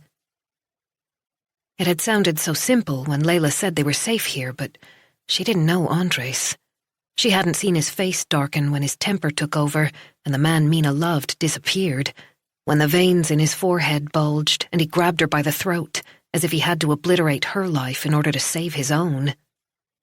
How could she ever feel safe again? Lucas let out a little whimper. Her phone vibrated, and the same message appeared again. "Hi, darling. Are you allowed to come home tomorrow?" Mina replied with trembling fingers. I hope so. The answer came immediately. "In that case, I'll pick you up after lunch." Mina hesitated. Then she wrote, Thanks, darling. Good night. Friday. Chapter 15. Ulrika Grönstedt opened the door of the conference room into which her secretary had just shown Andres Kovac. He had been released yesterday, just as she'd predicted. She smiled contentedly. She liked being right, and impressing her clients. She had set aside an hour for the meeting and hoped that would be enough. She was due in court on another case this afternoon and still had some reading to do. Reporters were likely to be there, which always provided an extra incentive. "What the fuck did the prosecutor say about charging me with tax evasion?" Kovac said as soon as he saw her. The tray of coffee provided by her secretary was untouched, but he'd helped himself to the dish of sweets.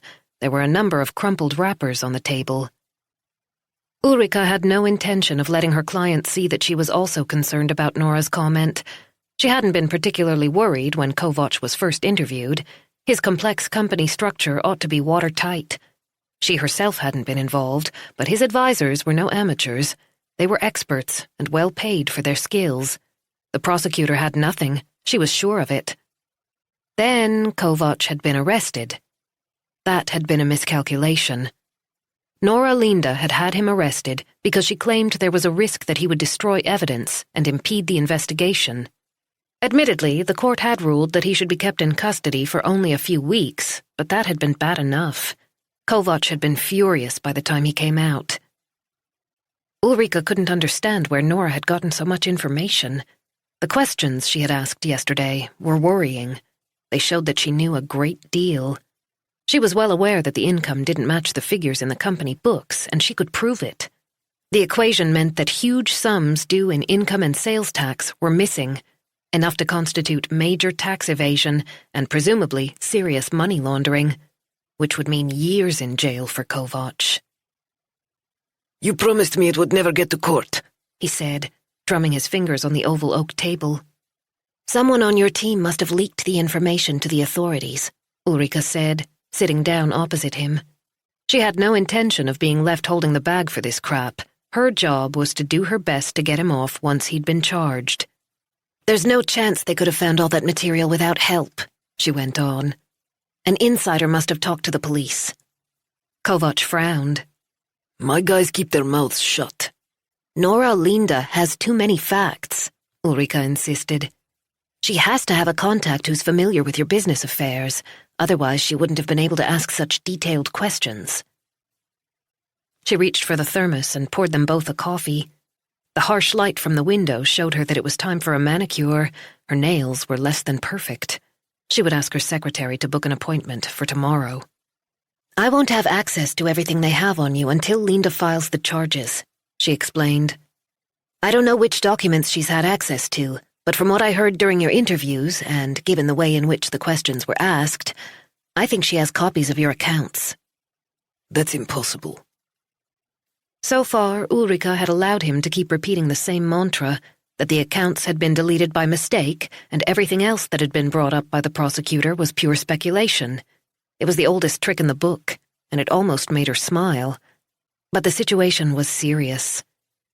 If the court bought her explanation, Kovac would walk away, or incur a fine at the worst. There could be no negotiation on the obligation to keep accurate accounts, but failure to do so was a minor offence, with little danger of a prison sentence. However, if Linda had gotten hold of the real documentation, Kovacs could be looking at a significant jail term. You can't think of anyone who's been behaving suspiciously? She asked. Someone who's trying to take over your business? She hesitated over the last word. She wanted to know as little as possible about what Kovacs' business involved. Her role was to protect his interests in court, nothing else. Everyone had the right to a defense. She had stuck to that principle ever since she started practicing 25 years ago. That was what the law prescribed, and she was proud of her role and her reputation as one of the country's most sought-after defense attorneys. She had nothing to be ashamed of. Kovacs shook his head. No, I know my guys. Drop it. Ulrika glanced at her nails again. Why couldn't he be more cooperative? He seemed to have forgotten that she was on his side. Sometimes it was necessary to remind clients of such matters, especially when they were so damaged that they thought everyone was after them. You know what I've said all along, she began. No surprises. You don't need to tell me any more than I ask, but you can't lie to me if you want me to defend you in court. Kovacs took out a cigarette packet that looked like Marlboro, but had the words Super Drina on it. Ulrika raised her eyebrows, and he put it back in his pocket. Could Mina have anything to do with this? She asked. Andres Kovacs burst out laughing. When he smiled, the charm switched on. There was a magnetism about him, which Ulrika assumed he exploited on a regular basis to get what he wanted. She had no intention of walking into the trap, but she couldn't help responding with a smile. Mina? She repeated in a gentler tone. Mina has no idea what I do. She's sweet, but she knows nothing about business. Ulrika decided on a change of tack. It's unfortunate that you... She searched for the right words. Had a disagreement with Mina at this juncture. That's a private matter. Did he really not understand, or was he choosing not to understand? The court was made up of a judge and 3 to 5 jurors who were laymen with no legal training. Photographs of a badly beaten woman wouldn't exactly get jurors on their side. This could seriously damage her credibility when she was arguing that he was innocent. In this context, it was an advantage for once that Ulrika was a woman, even though Kovacs probably didn't appreciate it. She was one of the few high-profile female defense attorneys in the country. Men were heavily overrepresented in her profession, particularly those who were known to the wider public. For some reason, there were far more women prosecutors and judges, while men were more attracted to criminal law, not least in the cities, where more serious crimes were committed. It will be bad news if Mina testifies against you, she said. It won't look good in court, and there's no doubt that the prosecutor intends to combine both cases. The charm disappeared as quickly as it had manifested itself. Kovacs frowned. You're not making any sense. She's going to file the assault charge and the tax evasion charge at the same time. Mina will never testify against me, Kovacs said, just as confidently as the day before. Are you sure of that? Mina is my wife. She knows how things work within a family. Where is she now? Is she still in the hospital? Yes, I'm going to pick her up as soon as we're done here. The police will do their best to get her to tell them what really happened. I'll take care of Mina. Ulrika had no doubt that her client was prepared to take care of Mina. The problem was that she didn't want to serve up any further opportunities for the prosecutor to file charges. The best thing would be for husband and wife to reconcile, even though the photographs she'd seen made her shudder inside. They needed to stick together, at least until the trial was over. Mina's injuries have been photographed and documented. We're talking about assault, which could result in years behind bars. Kovacs looked at his Swiss diving watch with a wide steel band. Ostentatious, but no doubt the price bracket appealed to him. Are we nearly done? He asked impatiently. As your lawyer, I must advise you to make peace with your wife. Try to get her to come back to you. That would make it much easier to defend you. Don't worry. Mina loves me.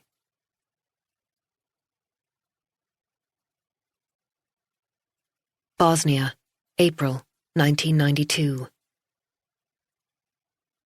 Selma had laid the table for lunch in the garden. She liked to sit outdoors and look at the flowers. She was very proud of the pink, red, and yellow roses she grew. She put them in vases and gave some away to the neighbors. The shade of the big walnut tree protected them from the heat of the sun. Otherwise, it was impossible to be outside in the middle of the day. Andres gobbled down his food, eager to run off and play. Her firstborn had as much energy as his stylish father, who, unfortunately, was as egotistical as he was hot-tempered. They hadn't seen each other for many years since they'd gone their separate ways, when Andres was only 10 months old. To her relief, Yvonne had never made any claim on the boy. "Why does Emir have to sleep in my room?" Andres said. "Why can't he be with you and Dad instead?" Selma had met Zlatko when Andres was 2 years old, and Andres had always called him Dad. She patted his cheek. "Why do you ask? Don't you love your little brother?" The boy looked a little ashamed. "Yes, but he cries all the time." "That will soon pass." Selma laughed and shook her head. Her long black hair was her pride and joy. Andres liked to brush it sometimes, using the beautiful hairbrush with mother-of-pearl on the back. It was a present from her mother, who lived far away in Sarajevo, the city Selma had left when she married Zlatko and moved all the way across Bosnia with him.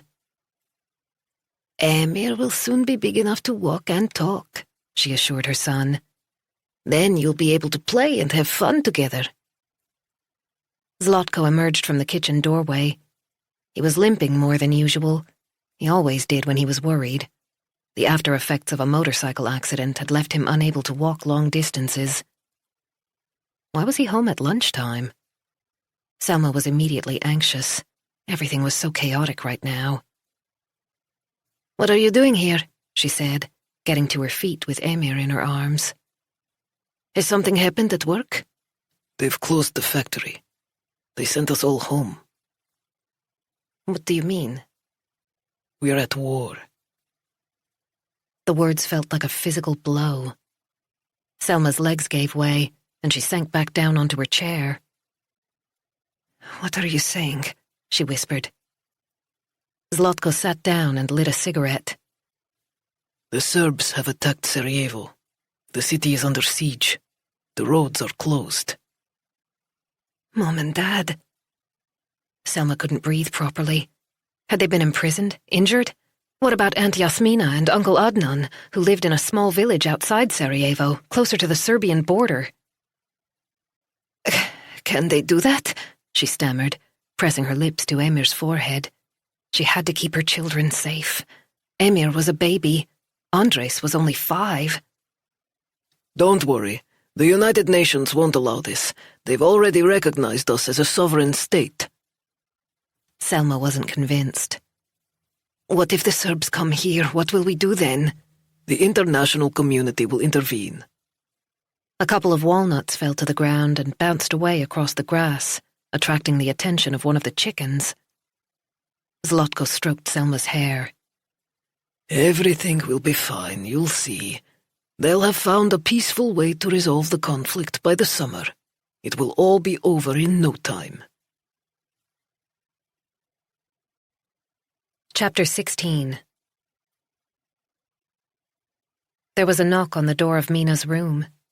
Anna Maria, the manager who'd welcomed her the previous day, came in carrying something.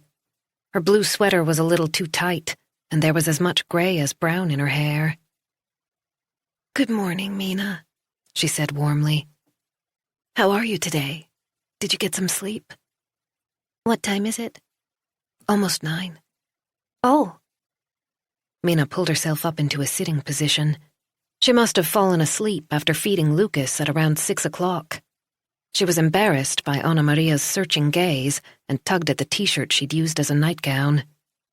"I didn't sleep very well," she mumbled, without going into detail about the nightmares that had come every time she managed to nod off. the hands closing around her throat until she couldn't breathe. She dreamed that she'd fled from the house to get away from Andres, running barefoot in the darkness until the soles of her feet were bleeding. The fear was still there. It's difficult for everyone at first, Anna Maria reassured her. It takes time to get used to the situation. You'll feel better, I promise. She placed a toiletry bag on the bed, along with a pile of underwear, a pair of jeans, and a sweater. Just a few things you might need. I hope they're the right size. If not, just let me know. We have a small stock. I don't suppose you brought much from home? Mina shook her head. She had nothing. Everything she owned had been left behind at the house in Kolorengen, apart from her purse, which one of the paramedics had remembered to bring. She pulled the covers up to her neck. It's breakfast time, Anna Maria said. As a rule, everyone is responsible for their own meals, but I've made you a few sandwiches since it's your first day. I thought I'd show you around when you've eaten, go through our routines. I'm not really hungry. You need something. Anna Maria smiled at Lucas and straightened the baby blanket Mina had been allowed to bring from the hospital. You have to be strong enough to look after this little one, if nothing else. Mina didn't know what to say. She didn't want to leave her room to go to the kitchen and meet the other women. She didn't want to face their curiosity or silent sympathy when they saw the state she was in, saw what Andres had done to her. She'd worn dark glasses on the way to Runmara, with a baseball cap pulled down to hide as much of her face as possible. Why couldn't Anna Maria leave her in peace? By the way, a prosecutor has been trying to get a hold of you. She called again a few minutes ago. Mina didn't understand. A prosecutor? Nora Linda. Don't you remember? We talked about this when you signed in. Mina was trying to keep up, but her brain refused to cooperate. She'd been so tired when they arrived. She didn't remember half of the words that had been poured over her. She'd fallen asleep as soon as she'd fed Lucas and changed his diaper. It was coming back to her now. Layla had mentioned something about the prosecutor. She asked if you could call her as soon as you woke up. It's about the investigation into your husband. Anna Maria waited for a few seconds, then leaned forward with her hand outstretched. Mina recoiled. Her arms flew up to protect her face. Anna Maria immediately stepped back. I'm sorry, Mina murmured. Anna Maria's cheeks were flushed with embarrassment. I only wanted to stroke your hair. I should have known better. She turned and left the room. Chapter 17. Dino Herco looked up when Andres opened the passenger door. Let's get out of here. That fucking lawyer talks too much. She thinks someone working for me has tipped off the authorities about my business affairs. Dino glanced at his boss. Like who? Do you suspect anyone? Forget it. Andres took out a packet of cigarettes and lit up.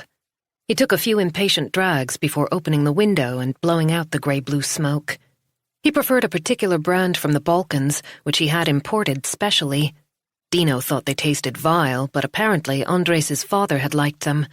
It didn't take much intelligence to figure out why Andres insisted on sticking to the tradition. Flakes of ash landed at the corner of the window. Where to? Dino asked. He put the car in gear and checked the rearview mirror before pulling out of the parking space.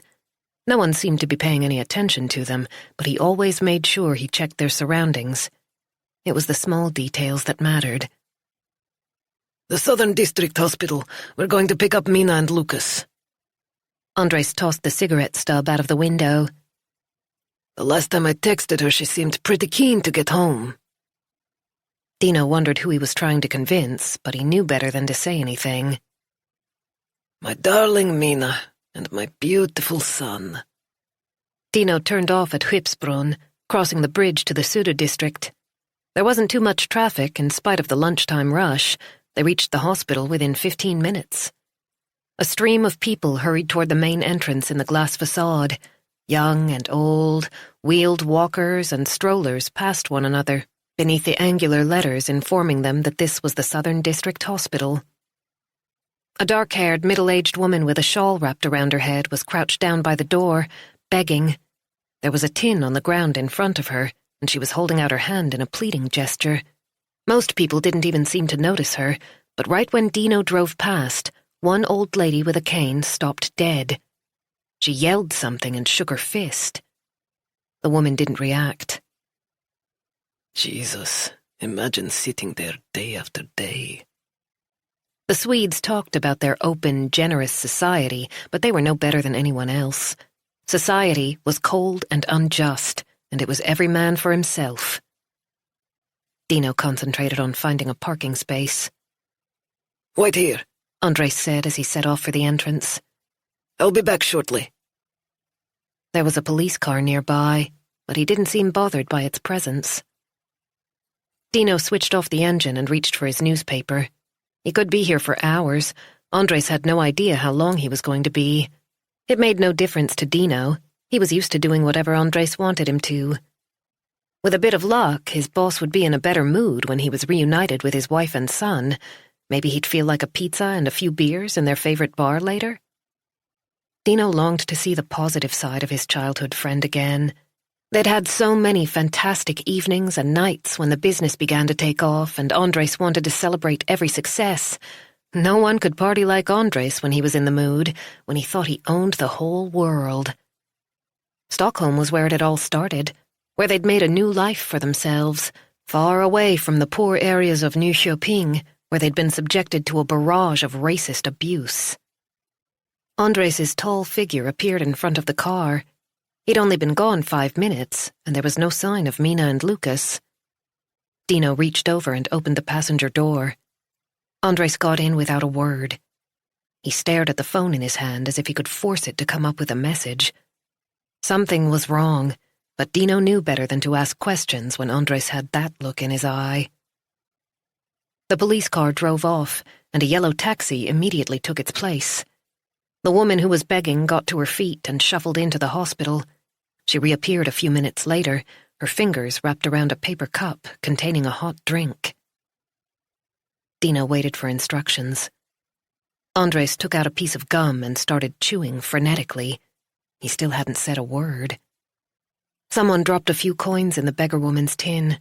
She smiled and nodded gratefully, then lowered her eyes again. In the end, Dino had to ask. What happened? Mina isn't there. What? Are you deaf? She's not in the hospital. She was discharged yesterday. Where's she gone? I don't fucking know. They wouldn't tell me. She's just fucking left and taken Lucas with her. Andres slammed his hand down on the dashboard. She can't take my son without asking me for permission. Chapter 18.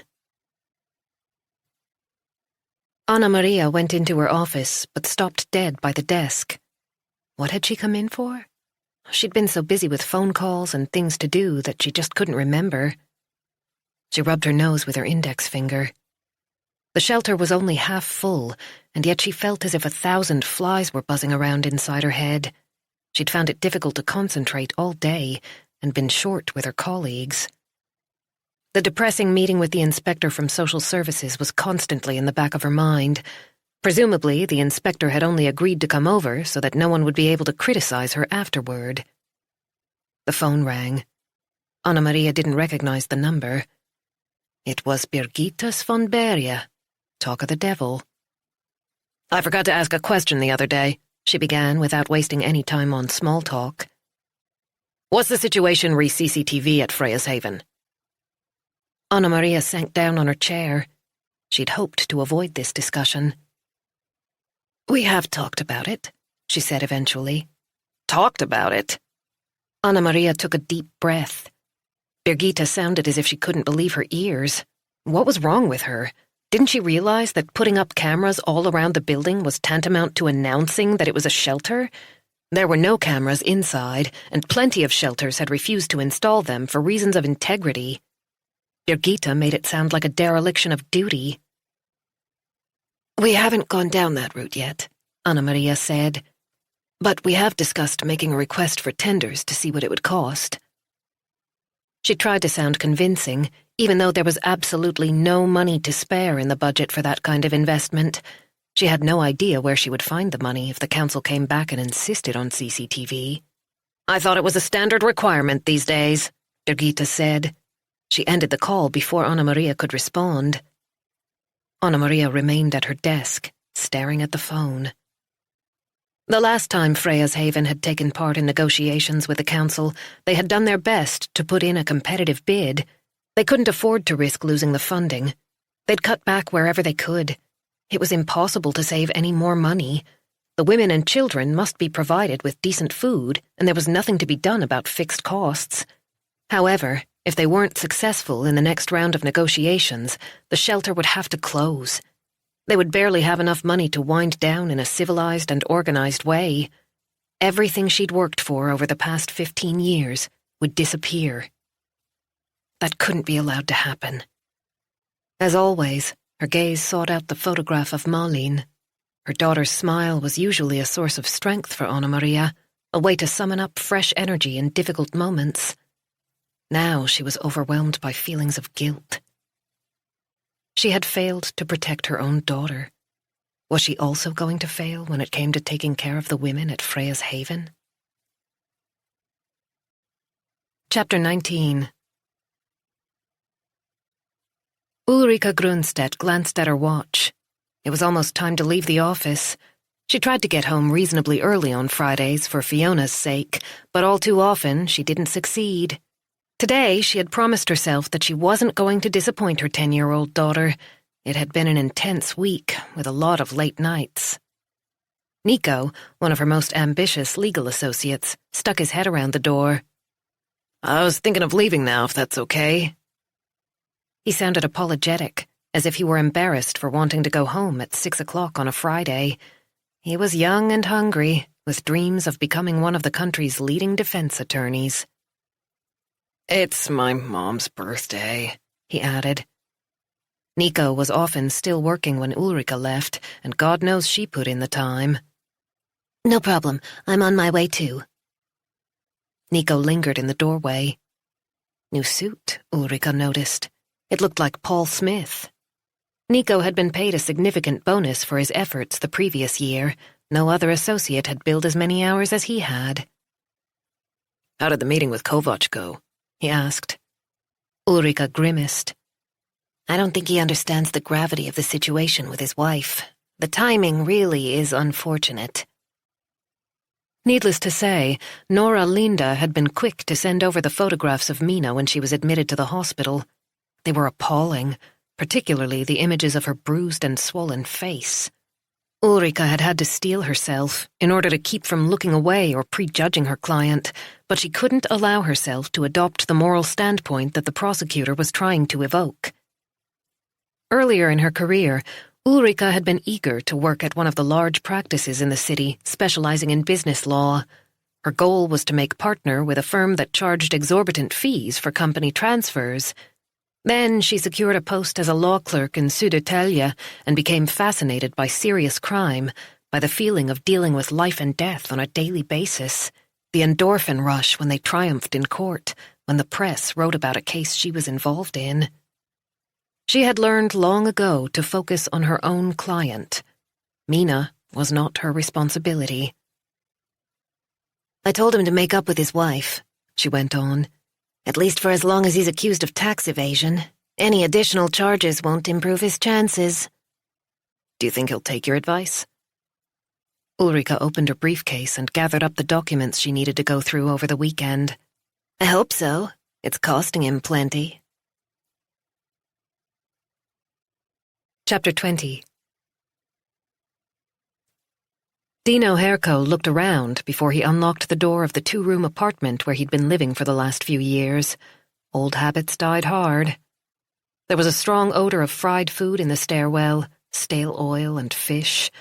For some reason, it reminded him of the refugee center where they'd ended up when they first came to Sweden, the Tre Kronor Hotel in Gothenburg. The apartment was in Första Strand. He didn't know any of his neighbors. He just heard them through the walls occasionally when they raised their voices and quarreled. It suited him perfectly. He didn't want close contact with anyone. The usual advertising leaflets lay inside the door. He stepped over them, went into the kitchen, and got himself a cold beer. He headed for the living room with the bottle in his hand and flopped down on the sofa. He picked up the remote and surfed aimlessly from one channel to another.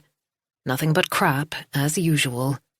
He left Eurosport on, a poor league match from England, probably a repeat, but who cared? He took a deep swig of beer and rested his head on the back of the sofa. It had been a long day. It was almost 8 o'clock. After leaving the hospital, they'd gone to a bar where Andres had determinedly knocked back shot after shot of vodka while talking agitatedly on the phone to Emir. Then Dino had driven him to the house on Trostvägen, listening to a stream of curses all the way. The place was in darkness when they arrived. It was immediately obvious that no one was there. More than 24 hours had elapsed since Mina was discharged, and she hadn't spoken to Andres or left a message. She'd taken off in the past after he'd beaten her, but on those occasions she'd contacted him after a few hours. Andres always managed to persuade her to give him another chance. No one could resist him when he wanted something. He'd wanted Mina ever since he first saw her. She was the ultimate trophy wife, with her sky-blue eyes and her beautiful blonde hair. But he'd never gone in as hard as he had this time. If the police hadn't intervened and the ambulance hadn't arrived, he probably would have killed her, even though she was the mother of his son. Dino instinctively knew that Andres wouldn't have been able to stop himself. The match was interrupted by a commercial break, and a young girl tried to convince the viewers that the secret to happiness lay in their choice of deodorant. Dino took another swig of beer. Andres had always been temperamental, and over the years, Dino had learned how to deal with his violent outbursts. He knew how to handle Andres, even when most people walked away. Andres was his boss, but he was also Dino's family.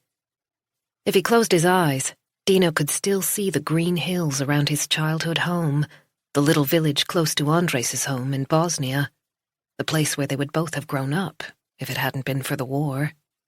Their families had fled at approximately the same time, and they'd ended up in Nyköping, like many of their fellow countrymen. Dino had attended the same Swedish school as Andres and his kid brother, Emir. His parents still lived in the town, not far from Andres's mother, Selma, in the same shabby apartment the city council had allocated them some 20 years ago. Even back then, Andres had talked about a different life, a life with money, where he'd be treated with respect and not have to kowtow to anyone else. He'd never liked Nyköping. He'd always wanted to get away, and Dino had realized from an early stage that he could accompany Andres on the journey. He was more than willing to pay the price, unquestioning loyalty to Andres, for a new life in the capital. Dino took out his pocket knife and dug out a little dirt from under his thumbnail. The blade glinted in the light. He always carried the knife with him. Andres had had a temper even when they were in school, but recently the slightest irritant brought tension. Something had changed when he was released from custody in February. Dino had picked up on Andres's new frame of mind as soon as he'd gotten in the car. The look in his eyes was different. The stress lay just beneath the surface. In the past, Andres was sometimes unnecessarily suspicious, but now he saw ghosts everywhere. He was convinced that his enemies were out to get him, and he trusted no one. Except Dino. Andres had had problems with the police before, but they'd never had any concrete evidence. They'd never managed to pin him down. He had always flown under the radar. How often had he made fun of the cops, called them idiots because they couldn't find anything? The new situation made Dino uncomfortable. The other day, Andres had broken the nose of a guy who was late with a delivery. It wasn't good for morale among the boys, and it wasn't good for business. No one was safe when Andres lost his temper. If he couldn't take it out on Mina, who would be in the line of fire? Chapter 21. Thomas saw Nora as soon as she walked into the bar on the ground floor of the Sandhamn hotel. The place was almost full, but he'd managed to grab 2 seats at a table by the window. She came over and gave him a hug. "I'm glad you got in touch," she said. I didn't know you were coming over this weekend. You made me feel guilty when you called me the other day, he replied. You were right. It's been a while since we caught up. Thomas pointed to the beer next to his own. For you. Lager, of course. Nora nodded appreciatively and draped her jacket over the back of the chair before sitting down. How did the interview with Kovac go? Thomas asked, straight to the point as usual. No surprises. In other words, it wasn't very productive. His lawyer isn't easy to deal with, and Kovac is even worse. Nora took a sip of her beer. I'm filing the charge for tax evasion next week anyway. Kovac was released yesterday, just as you expected. Thomas already knew. He'd checked before leaving work for the weekend. That wasn't all he'd found out, which was why he'd texted Nora to ask if she had time for a beer that evening. How well do you know Kovac? He said. What do you mean? How much do you actually know about his background? I've been working on this case all spring, so I think I'm pretty clued in. Why? Thomas didn't want to offend her, but she had to be told. I've taken a closer look at him through my own contacts. They both knew there were other channels than the official ones leading to suspects being remanded in custody, arrested, and charged. The police databases were allowed to store only a certain kind of information, which didn't always tell the whole story. He's an unpleasant person, Nora said. She kept her tone light, which worried Thomas. She wasn't taking this seriously. I spoke to some guys who work in the area where Kovac operates, he said. He's regarded as a ruthless individual. The word they used was brutal. I know that. Outside the window, a ferry slid into the harbor to drop off the last passengers of the day. The sun was going down, and the illuminated lookout at the top of the sailors' restaurant stood out against the darkening sky. I don't think you do, Thomas said. Andres Kovac is dangerous. Last year, a gang tried to muscle in on his territory. A hand grenade exploded in a cafe where they often held their meetings. A hand grenade?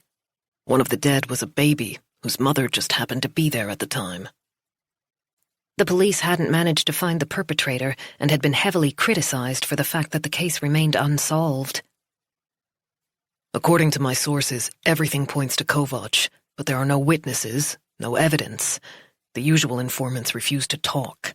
That says a great deal about his personality. This information seemed to come as a surprise to Nora.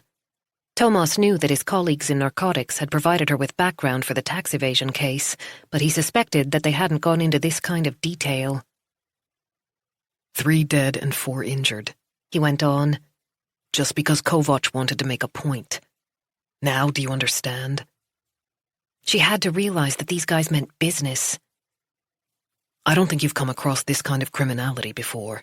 Your usual white-collar tax dodgers are nothing compared to Kovac. Nora looked irritated. Don't get mad, Thomas said quickly. I'm only trying to help. He wouldn't have gotten involved in her work if he wasn't worried about her. I think I can get a conviction, she said. Especially if I can get his wife to testify against him on the assault charge. He can't talk his way out of that. If you bring in the wife, it becomes personal. Sorry?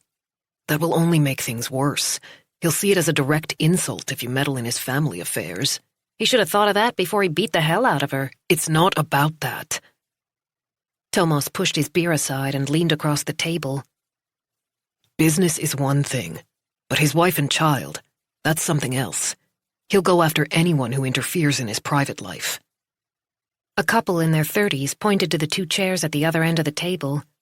Is anyone sitting here? The woman asked. No, Nora replied. Thomas would have preferred not to have anyone else at their table, but the bar was almost full. The woman took off her dark grey padded jacket and went to order their drinks. You need personal protection until the trial, Thomas said quietly. Have you discussed it with Jonathan? Are you kidding? Kovac wouldn't be crazy enough to attack a prosecutor. Criminality has changed in Sweden. The climate has become much harsher in recent years. There's no comparison with the way it used to be. How could he make her understand how serious this was? The latest official police report on the country's criminality had classed 61 districts as vulnerable areas, of which 23 were regarded as particularly vulnerable, with high crime rates and social exclusion. The report referred to parallel communities living in close proximity, with blackmail and direct threats as a part of everyday life, to the extent that both the authorities and local industry providers had moved out. Only a few miles from Nora's comfortable workplace on Viveca, people were living in a completely different world, one where retribution was the norm, human life was a trading commodity, and drug dealing took place openly on the street. Sweden had changed radically over the past 10 years. Nora turned her beer glass around and around. "I'm not naive," she assured him. "But I'm not going to start seeing things in broad daylight. If I'm scared, I won't be able to do my job properly, and I can't allow that to happen." Kovac is ruthless, Thomas repeated. Don't be fooled just because he has an expensive attorney and is accused of a white-collar crime. I get it, but I have to try and persuade Mina to testify against her husband. Otherwise I wouldn't be doing my job, and as I said, I can't allow that to happen. Before Thomas could say any more, Nora placed her hand on his arm. "I'll be careful. I promise."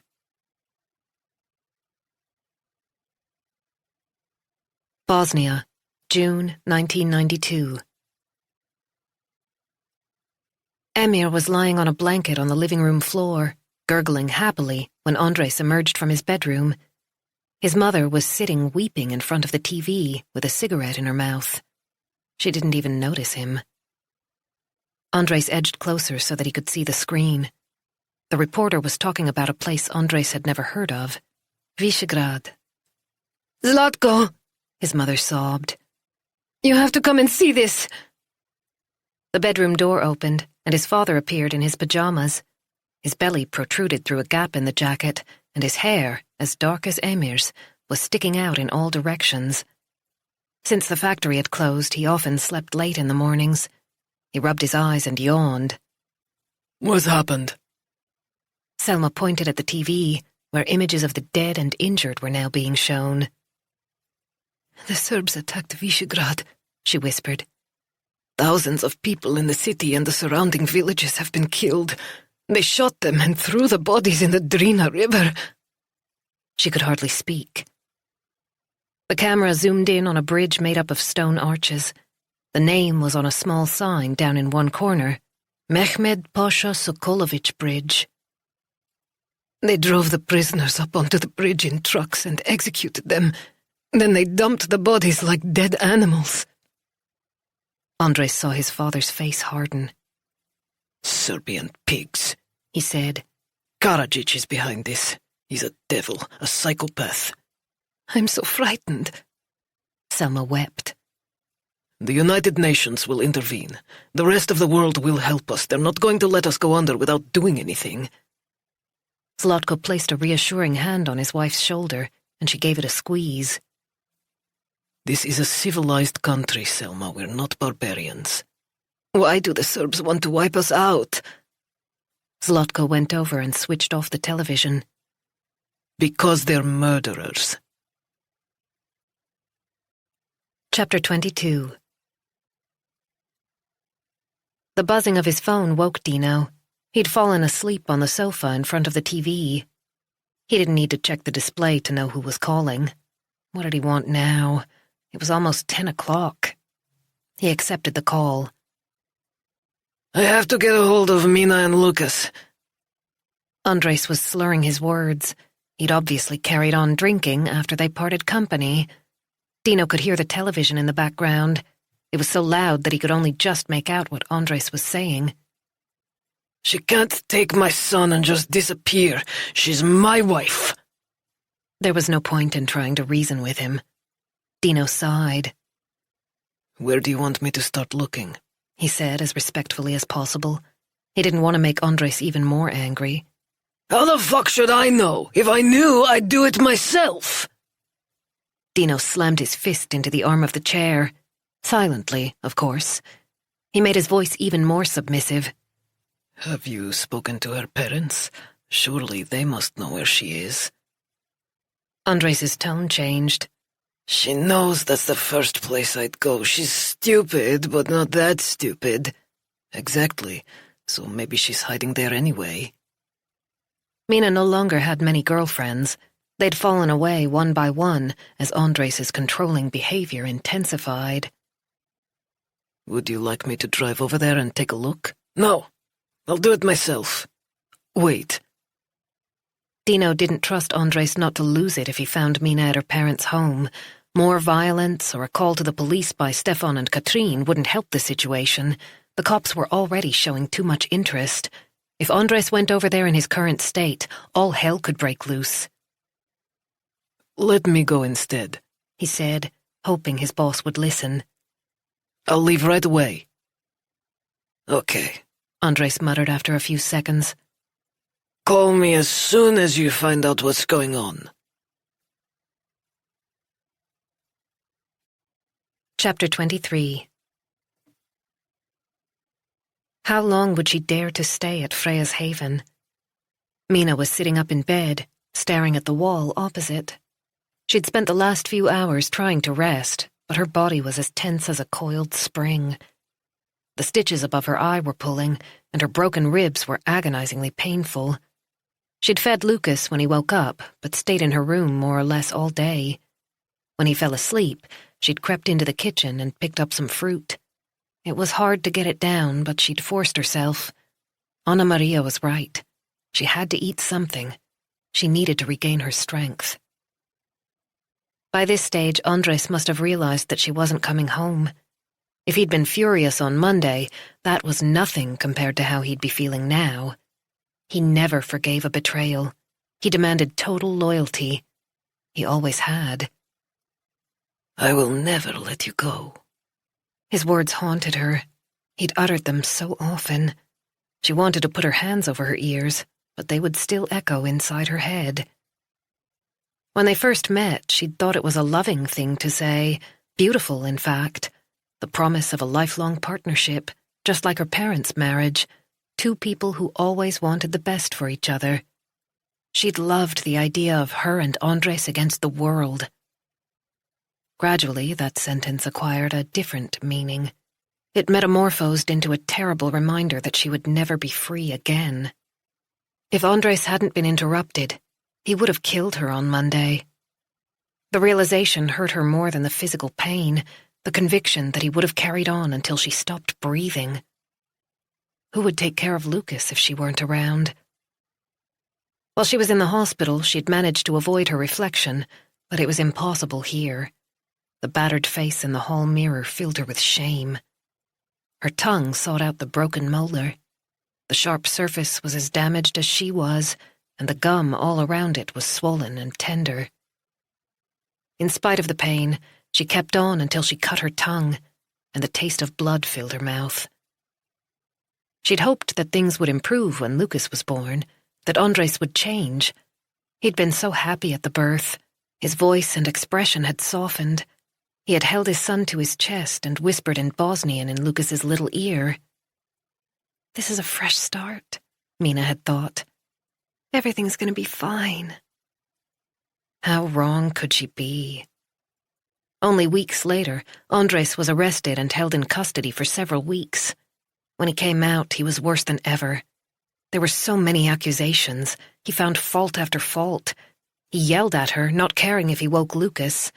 In the end, she hardly dared to do anything for fear of making yet more mistakes. It wasn't long before he started hitting her again. Her room was too hot. She couldn't breathe. With some difficulty, she got out of bed and went over to the window. Hiding behind the curtain, she opened it a little way and allowed the cool night air to pour in. What if he was out there watching her? She slammed the window shut, and Lucas whimpered. Mina lifted him out of his crib in spite of her broken ribs and rocked him back to sleep. She lay down on the bed with Lucas beside her. She could feel the warmth of his body, smell his hair, the baby powder after his bath. For a moment, when madness blazed in Andres' eyes and her own body was rigid with fear, she had actually wanted to die. Kill me, she'd thought. Go on, do it. Then at least she would have escaped from everything, the terror and the pain, the shame that never left her. It was Lucas who had made her resist, fight back, fill her lungs with air. She had screamed for Lucas. It had felt like a miracle when she'd heard the sound of approaching sirens. Someone rang the doorbell and the police were there. A paramedic touched her gently and whispered reassuring words. Someone comforted Lucas, and Andres was taken away in handcuffs. She had been saved, against all odds. But what would happen next time he lost control? Her phone beeped. She ought to keep it switched off, but she didn't dare. Her parents had to be able to contact her. The results of the tests on her mother's heart were due any day. The message glowed at her in the darkness. Andres' number. 2 short words. Come home. Chapter 24. The house in Skuru was at the far end of a narrow cul-de-sac, with nothing but forest and overgrown common land behind it. The sparse street lamps provided little light. When Dino arrived, there was a blue Passat parked on the drive. It was almost midnight. A chilly drizzle was falling, and the dampness covered the windshield like a veil of ice. He pulled up a short distance away and waited, in case anyone had heard the engine. Then he got out and checked the neighboring properties, in case someone was peeping out to get a look at whoever was visiting at this late hour.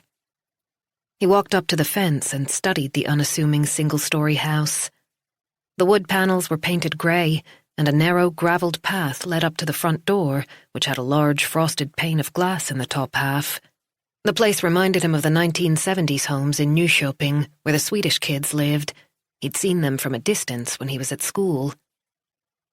The door didn't appear to be particularly robust. It wouldn't take much to break it down. There was a faint light in the kitchen. Through the window, Dino could see clean surfaces and a refrigerator with a white door. The light seemed to be coming from an extractor fan that someone had forgotten to switch off. Was Mina there? He looked around again before quietly opening the gate and entering the garden. He headed for the backyard, where a lawn was surrounded by apple trees growing along the fence. Generous picture windows looked out onto a wooden deck. A table and chairs had already been set out, even though it was only April. The main light in the living room was off, but a night light in one corner made it possible to see the combined dining and living room. There should be some sign of Mina and Lucas if they were hiding here. Dino moved closer, stepped up onto the decking and went up to the window. He scanned the room. He couldn't see any toys or baby equipment or a stroller.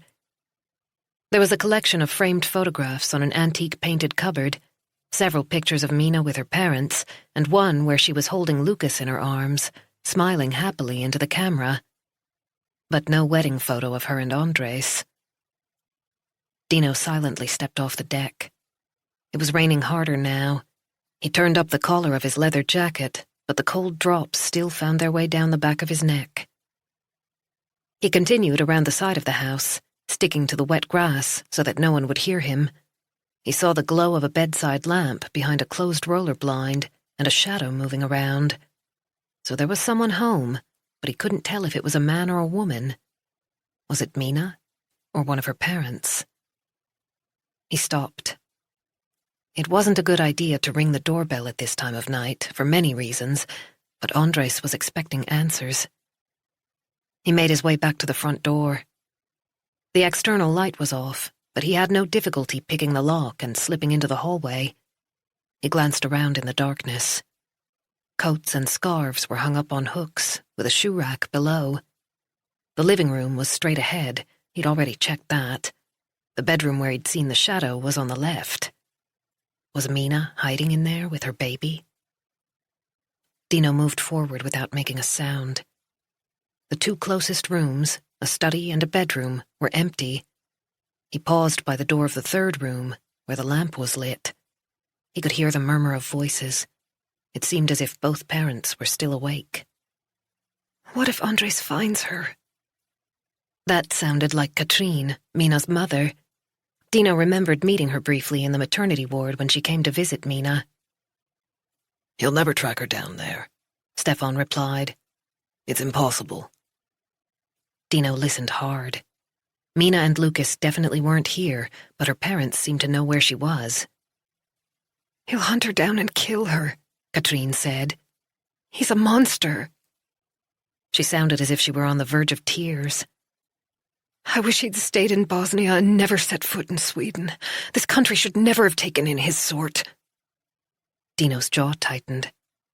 "Don't say that," Stefan murmured. "I wouldn't be here either if that was the case." "It's his fault that Mina's had to go into hiding. He should have been deported long ago."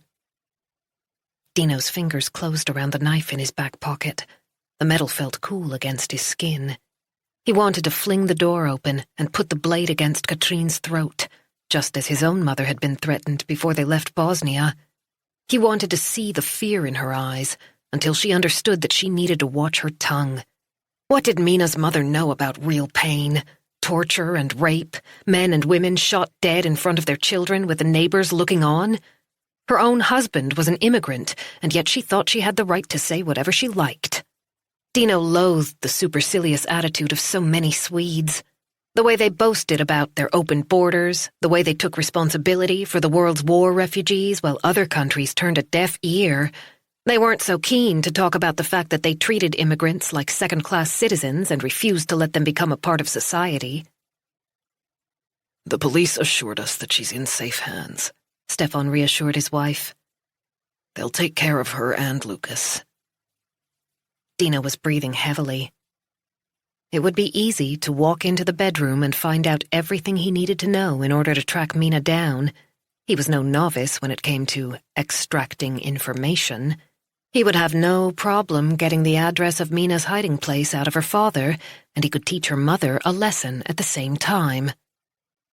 But Andres had only asked him to find out if Mina was here. Dino had offered to go because he didn't trust Andres not to lose control. He let go of the knife. He was not Andres. He could always come back. "We need to get some sleep," Stefan murmured.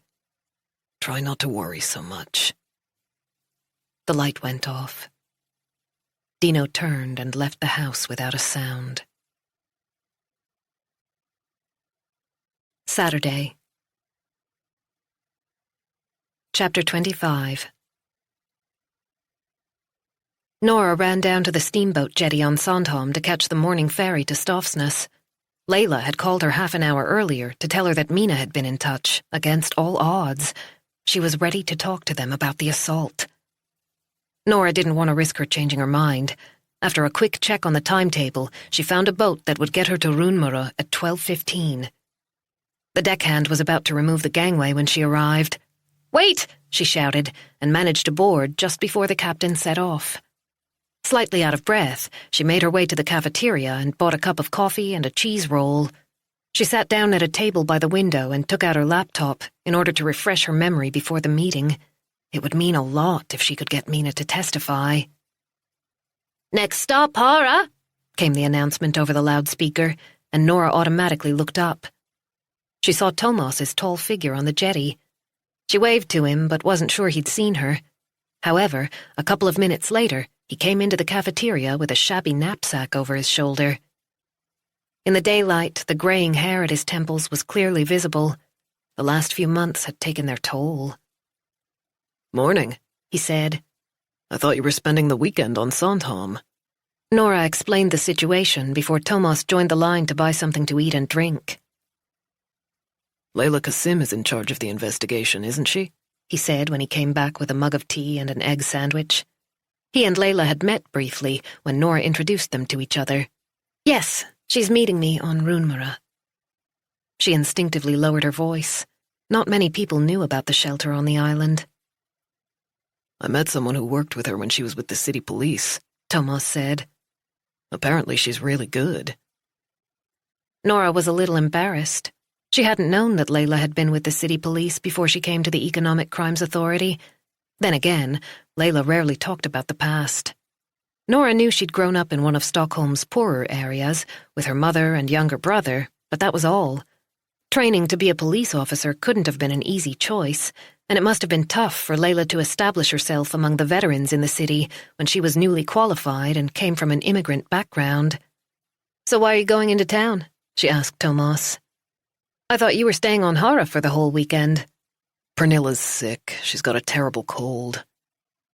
Thomas fished out his tea bag and placed it on the tray. She texted to see if I could pick up Elin today, even though we usually swap on Mondays. Apparently her temperature is sky high. It's good that you can help each other out when there's a problem. Thomas shrugged. Nora couldn't decide whether the gesture was positive or negative, or merely resigned. So, how's it going in general? She said tentatively. Has Elin gotten used to spending every other weekend with you and Pernilla? It works. Of course, it would have been better if it could have been avoided, if we hadn't separated. Nora placed her hand on his. She recognized the bitterness. She'd reproached herself in exactly the same way when she eventually decided to leave Henrik. The anguish at splitting up her family had almost broken her, even though he was the one who'd been unfaithful. You can't stay together for the sake of the children, she said. Believe me. I tried with Henrik, and you know how that went. You can't live with someone when the love has gone, however much you want to. I still care about her. Thomas ran a hand through his hair and turned away. Outside the window, the sky was as blue as if it were June. The sunlight sparkled on the waves. Soon the trees would begin to turn pale green, the grass would grow, and the wood anemones would appear. Things always felt better when spring was on the way. However, Thomas didn't seem to have noticed. I really miss her, he admitted, sounding as if he didn't quite know how to explain what he'd just said. Every night. I hate coming home if there's no one in the apartment. I hate Elin's room being empty when it's Pernilla's week. He stirred his tea with such force that the hot liquid spilled over. When we're together, it's as if we're speaking different languages. We misunderstand each other all the time. We can't reach each other, or I can't reach her. 2 years earlier, Pernilla had taken up a new post as Scandinavian brand ambassador for a telecom company. The role carried a great deal of responsibility, and the salary and benefits were considerably more attractive than Thomas's. In return, Pernilla was expected to travel a great deal and to be constantly available. Somewhere along the line, things had begun to go wrong. Nora had noticed the tension between her friends the previous year, the constant sniping about overtime and misplaced priorities, jibes that were non-existent during the 20 years they'd been together, jokes with a serious undertone. On several occasions when they were due to visit, Thomas had shown up alone with Elin because Pernilla was stuck in some meeting. When Pernilla was there, she always seemed tired but wound up at the same time. She constantly checked her cell phone and disappeared to take calls. Thomas sulked, and Pernilla was irritated. Nora had started to worry. She knew how destructive it could be when one person's career was set against the other's, when partnership tipped over into some kind of competition. She'd been there herself. It was hard enough to balance work and leisure, the role of parent and partner in a successful relationship. If the love faded away, then everyday life became impossible. The whole thing just feels like a massive failure, Thomas said, pushing away his mug. First of all, losing Emily, then the separation. We could hardly bear to see each other because we were still alive and Emily was gone. Then we managed to find our way back, and we had Elin. We finally had everything we wanted. Life was good, and we had to go and sabotage it. The rumble of the engine increased as the ferry began to reverse toward the jetty on Idholmen. A woman with a stroller was waiting to board. It's so stupid. Thomas sounded as if he were talking to himself. Nora ached with sympathy for him. It makes me so mad, he went on. It's such a waste. We fucked up even though we ought to know better. Don't be so hard on yourself. Well, I can't blame anyone else, can I? The harshness of Thomas's tone brought tears to Nora's eyes. She hadn't seen him this low since they lost Emily to sudden infant death syndrome. He had suffered from depression and been unable to sleep. He'd almost gone under. It had taken him a long time to come back, and a part of him had never really recovered. There was always a streak of melancholy just below the surface. Maybe you can find your way back to each other again, she said gently. Time apart can give people space to rethink. Distance that allows you to see what's good, rather than getting stuck in the bad stuff. Thomas made a sad little noise. I think we're past fixing. It's gone too far. Don't say that. You don't understand. The mere sight of her cell phone makes me angry. I'm so sick of her job coming before everything else. We've talked about it over and over again, but nothing changes. He sighed heavily. She used to say that I was always working, that I couldn't separate my job from my private life, that I put the needs of others above those of my family. Guess who prioritizes their job over everything else now? Nora hadn't dared to ask who had initiated the separation, but she suspected she knew now. It's not easy when you feel you come second, she murmured. But I can't imagine that Pernilla would choose her job over you and Elin. She already has. Chapter 26. Nora was the only passenger to disembark on Runmara. Layla was already waiting, having taken another ferry direct from Stofsness, which was very close. Layla's black jacket was covered in dog hair. New fashion? Nora joked. Has Bomse got any fur left, or did you bring it all with you? Layla sighed and fished a lint roller out of her purse to get rid of the worst of it, not that it made much difference. Don't be like that, she said. I think we might have an eyewitness to the assault on Mina Kovac. That would change things significantly. Nora nodded appreciatively. Tell me more. They set off up the hill. The road was tarmac because, unlike on Sandhamn, there were about 100 cars on Runmara, including taxis to transport children to and from school. However, the island had no public transport. It was roughly a 15-minute walk to Freya's Haven. The emergency dispatch center finally got back to us, Layla explained. It was a man who called on Monday night. He refused to give his name or any contact details, but we did get his phone number, which we were able to trace. Layla sounded pleased with herself, not surprisingly. It's a cell phone belonging to a guy called Dino Herco. Does he have a record? No, I've run his ID number through our databases, but there's nothing on him, not even a parking fine. He's registered at an address in Forsta, which means he doesn't live in the same part of town as Kovac. So Herco wasn't a neighbor who'd happened to be passing and heard Mina screaming. They'd passed the local store and reached a fork in the road. The medical center and library were in Ypperby to the left. They continued straight toward Freya's Haven, which lay on the south side of the island, not far from the Runmara Canal. The name made me curious, Layla continued. Turns out it's a Bosnian surname. When I took a closer look, I found out something interesting. Dino Herco came here as a refugee in the mid-1990s, after the Bosnian War. He grew up in Nyköping. Just like Andres Kovac. Nora didn't believe in coincidences. Chapter 27. Freya's Haven blended in perfectly with its idyllic surroundings. It was painted white and looked as if it had been built at the turn of the last century, with leaded windows and ornate carvings above the main entrance. Several small red cabins surrounded the lawn. Each had a small patio with a table and chairs. Even though it was only April and nothing was in leaf or bloom yet, it was easy to see how lovely it must be in the late spring and summer. Nora opened the gate and led the way up the neatly raked gravel path. Did this peaceful environment make the women feel better, or were those who came here so traumatized that they hardly noticed?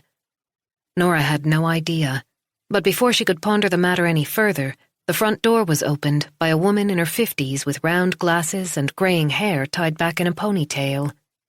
She held out her hand and introduced herself as Anna Maria Petersen, the manager of the shelter. She knew Layla from her visit the previous day, but asked to see Nora's ID before she let them in. She showed them to a pleasant room at the back of the house.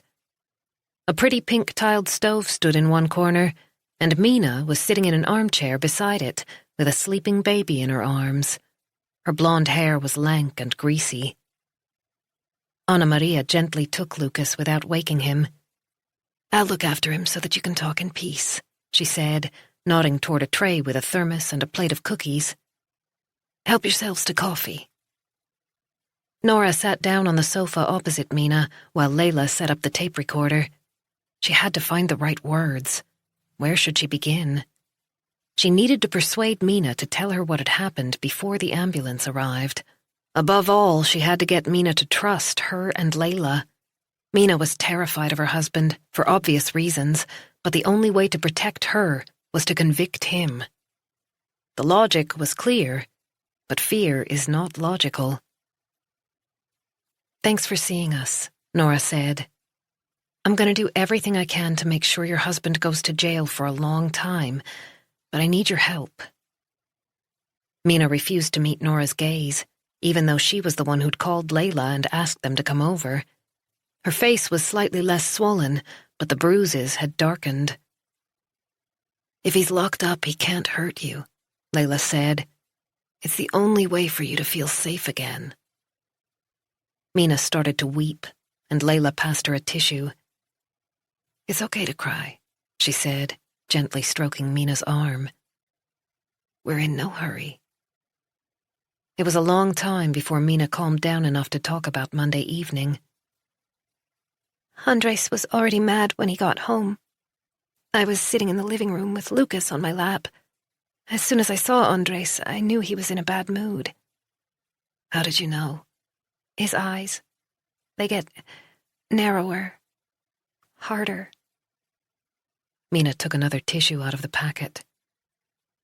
I didn't know what had knocked him off balance this time. He wasn't sober either. "Is this a regular occurrence?" Nora asked. "I'm afraid so. Recently, he's always been under the influence of either alcohol or something else in the evenings." "What does he take?" "I've never asked." "Were you scared when you saw him on Monday?" "Yes." The answer was almost inaudible. "I knew he was going to hurt me. He was just looking for a reason to get mad. He needed to take out his anger on someone." Mina grimaced. "On me." "Do you feel strong enough to tell us what happened next?" Nora prompted her gently. I'd forgotten to put away the vacuum cleaner. It was in the middle of the kitchen floor. Andres is very particular about the house being clean and tidy. He saw it and went crazy. He called me terrible names. Whore, and worse." "What did you do?" Mina's hand crept up to her bruised cheek. My only thought was to protect Lucas. I just had time to put him down before Andres... "Before Andres did what?" Layla said quietly. Careful now, Nora thought. He grabbed me by the hair, dragged me into the kitchen, and threw me on the floor next to the vacuum cleaner. And then he pulled me up again and started punching me in the face. He wouldn't stop. Mina's voice was no more than a whisper. I collapsed. I think he kicked me while I was lying there. My chest and side really hurt. 2 broken ribs, 1 cracked, according to hospital records. "You had to have stitches in your eyebrow," Layla reminded her. Tears were pouring down Mina's cheeks. I tried to crawl away, so he kicked me again, and I banged my face on the sharp corner of a cupboard. I wanted to scream for help, but it was hard to get anything out. I did try, though. What did he do next? Nora asked. I think he grabbed me by the throat, but I don't really remember. Everything was kind of blurred. I couldn't see properly. There was so much blood. It was in my eyes and my mouth. Lucas had been lying in his crib just yards away, but that hadn't stopped Andres. Nora felt a sharp pain in her belly. It was Mina who'd been assaulted, but Nora could hardly bear to listen to her appalling account.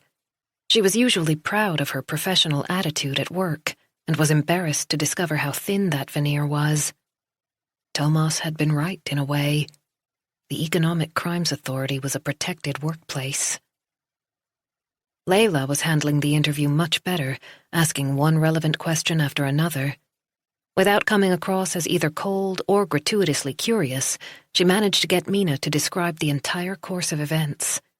It was important to record every detail if the charge was going to be based on solid ground. Nora admired her colleague. Why couldn't she be as objective as Layla, instead of getting upset? She was furious with Kovac, even though she knew it was unprofessional. She mustn't take this personally, she was there to do her job. She took a deep breath and forced herself to focus. "We need to talk about Andres's business affairs," she said, pouring herself another cup of coffee.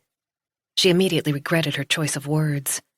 Business affairs sounded respectable, not like an empire built on getting people addicted to drugs and ruining their lives. However, she didn't want to frighten Mina any more than necessary. She was already fragile enough. "I don't know anything about his business." The answer came quickly. "You don't discuss his work?" Mina shook her head. "Have you ever heard him talking about work on the phone?" Layla ventured. Mina pulled her cardigan more tightly around her body. "Maybe you've seen a text message on his cell phone?" Nora suggested. "I don't remember." Nora was convinced that Mina knew more than she was prepared to reveal, but she didn't dare push her too hard. It was essential to build up trust so that Mina would feel safe and able to open up to them. And of course, it wasn't just a matter of sitting here having a private conversation. Mina would have to be willing to testify in court, with her husband in the dock. Ulrika Grunstedt would do her best to tear Mina to pieces if she got the chance. Layla carried on fishing. "Has Andres ever left papers lying around? He can't keep everything in his head." Mina closed her eyes. "I don't remember." She was clearly exhausted. It was probably best to bring things to a close for the time being. "We can talk about this another day," Nora said. "Would it be okay if we come back on Monday?" Mina needed legal representation, an experienced lawyer who could help her deal with the trial and protect her interests, someone who was purely on Mina's side. Nora would put in an application to the court as soon as she was back at her desk. "The only way to put a stop to this is for your husband to be charged and convicted," she continued. "With your help, I can put him behind bars for many years, which means that you and your son will be safe." "No," Mina murmured. "Andres will kill me if I testify against him." "We can protect you," Layla assured her. Mina hunched her shoulders but didn't say a word. "Think about Lucas," Nora said, even though she didn't like using the boy in this way. "Who'll take care of him if your husband kills you the next time he loses his temper?" Mina's eyes filled with tears once more. "I guess I could try." Nora leaned forward. "You won't regret this, Mina."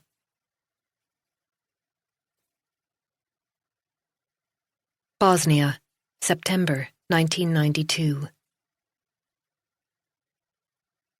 Andres was woken by the morning sun shining in through the window. Everyone else was still asleep. Emir was in his crib, his mouth half open. The house was silent. Andres pulled on his pants and t-shirt and ran out into the garden. The little stream was babbling cheerfully in the far corner where the raspberry canes were heavy with red fruit. The grass was damp beneath his bare feet, and the plum tree glowed purple. Andres reached up to pick some plums and stuffed them in his mouth, the juice running down his chin. Under normal circumstances, they would have harvested the plums this weekend, but nothing was normal anymore. Andres loved the festivities when the plums were picked to make Slivovica, the plum brandy the adults drank. The whole family gathered for the occasion, Cousins, aunts and uncles, everyone working together with great big baskets until the laden trees had been cleared of every last piece of fruit and the color had changed from purple to green. The plums were poured into old wooden barrels to ferment. In the evening, food was served outdoors at long tables, huge plates of grilled meat, corn on the cob, and roasted peppers, plus round loaves of bread that his mother had baked in the oven. Andres was allowed to eat as much as he wanted and to stay up until he fell asleep or his father carried him to bed. He spat out a couple of plum pits into the clear, sparkling water. It was already warm, even though it was so early. The last white veils of mist over the fields had begun to disperse as the sun climbed higher in the sky. A dull roar that Andres hadn't heard before caught his attention. It didn't sound like an ordinary car, much more exciting. He placed his foot on the lowest branch of his favorite tree and scrambled up until he could peer over the wall. Something large and a dull green color was rolling past, farther down the street. Andres had never seen anything like it. It looked like a beetle on a caterpillar band. There was a kind of tower on the top, with a pipe sticking out of it. Andres watched the vehicle until it turned the corner and vanished from view. He must ask Mom what it was. There didn't seem to be anyone driving it. A whistling sound sliced through the silence. Andres looked all around, but couldn't figure out where it was coming from. Suddenly there was an explosion on the other side of the river, creating a wall of flames. Grey and white clouds of smoke obscured the view. So much smoke. Andres's ears were hurting, and the blast had almost hurled him to the ground. The door flew open, and his mother came rushing out. She crouched as she ran, keeping her head down. "You stupid boy!" she shouted, wrapping her arms around Andres. "Quick, we need to hide indoors." Until that point, Andres hadn't been worried, just curious about the strange noises. The fear came when he saw his mother's tears. Chapter 28. Nora and Layla reached the jetty with only 5 minutes to spare before the ferry to Stofsness was due to depart. Nora was planning to wait in the little ice cream cafe at the harbour. There wasn't a boat from Stofsness to Sandhamn for another hour. Layla was checking her phone. "We should have asked Mina if she knew a Dino Herco," Nora said. "We can do that on Monday. I think she'd had enough," Layla replied. She held up her phone to show Nora an address. "How about going to see him? He lives in Första Strand. It won't take more than 45 minutes to get there if we take Nynäsvägen." Nora looked at her watch. It was only 12:30. The last boat to Sandhamn left at 6, and Simon had already promised to watch Julia. "He must have seen or heard something if he called emergency services," Layla went on. "If we could persuade him to testify against Kovac as well, that would make our case even stronger. And if we can tell Mina we have a witness who backs up her story, that might make her open up more when we see her again." The ferry was approaching the jetty. Nora adjusted the strap of her purse and nodded. "My car is in Stofsness. Let's do it." Dino Herco lived in Första Strand, a scenic area that had been developed in the 1960s. Nora drew up outside the mustard-yellow 6-story apartment building. Identical buildings lined the street in a style typical of the era. There were no flower beds to soften the harshness, but a copse of trees was visible a short distance away, next to a square parking lot. There wasn't a soul in sight when they got out of the car. Nora found the list of residents in the foyer. Herco lived on the top floor. When they rang the doorbell, a brown-eyed man in his 30s answered. His muscles bulged beneath his spotless white t-shirt. He was clean-shaven, with his hair slicked back. Layla produced her police ID and asked if they could come in. "Why would I want to talk to you?" Herco placed his hand on the doorframe, barring the way. "You don't have to talk to us," Layla said patiently. "But it would be helpful if we could come in since we're here. It won't take long." Herco didn't move. "Have you got a warrant?" "We don't need a warrant to ask a few questions," Nora clarified. "It's only in American cop shows that written documentation is required in order to enter someone's home." "Of course, you can come down to the police station with us if you prefer," Layla said politely. Herco thought for a moment, then stepped aside and let them into the light and airy two-room apartment. He led the way into a spacious kitchen. The view from the window was like a painting, with the sun sparkling on Lake Magalungen down below. It reminded Nora of the view from Grunskär Lighthouse just off Sandhamn, sea and sky in harmony. Layla pulled out a chair, sat down, and explained why they were there. Then she got straight to the point. Was it you who called the emergency number on Monday evening when Mina Kovac was being assaulted by her husband? Who? His Swedish pronunciation was perfect. He was only 7 years old when he came to Sweden with his parents and 2 siblings. Layla had summarized his background on their way over in the car. Mina Kovac.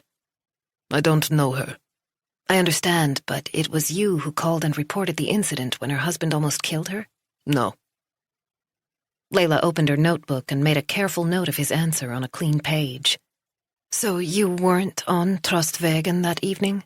You weren't outside the Kovac house at 1914? That was when the call came through. No. Nora studied Dino Herko while Layla was asking questions.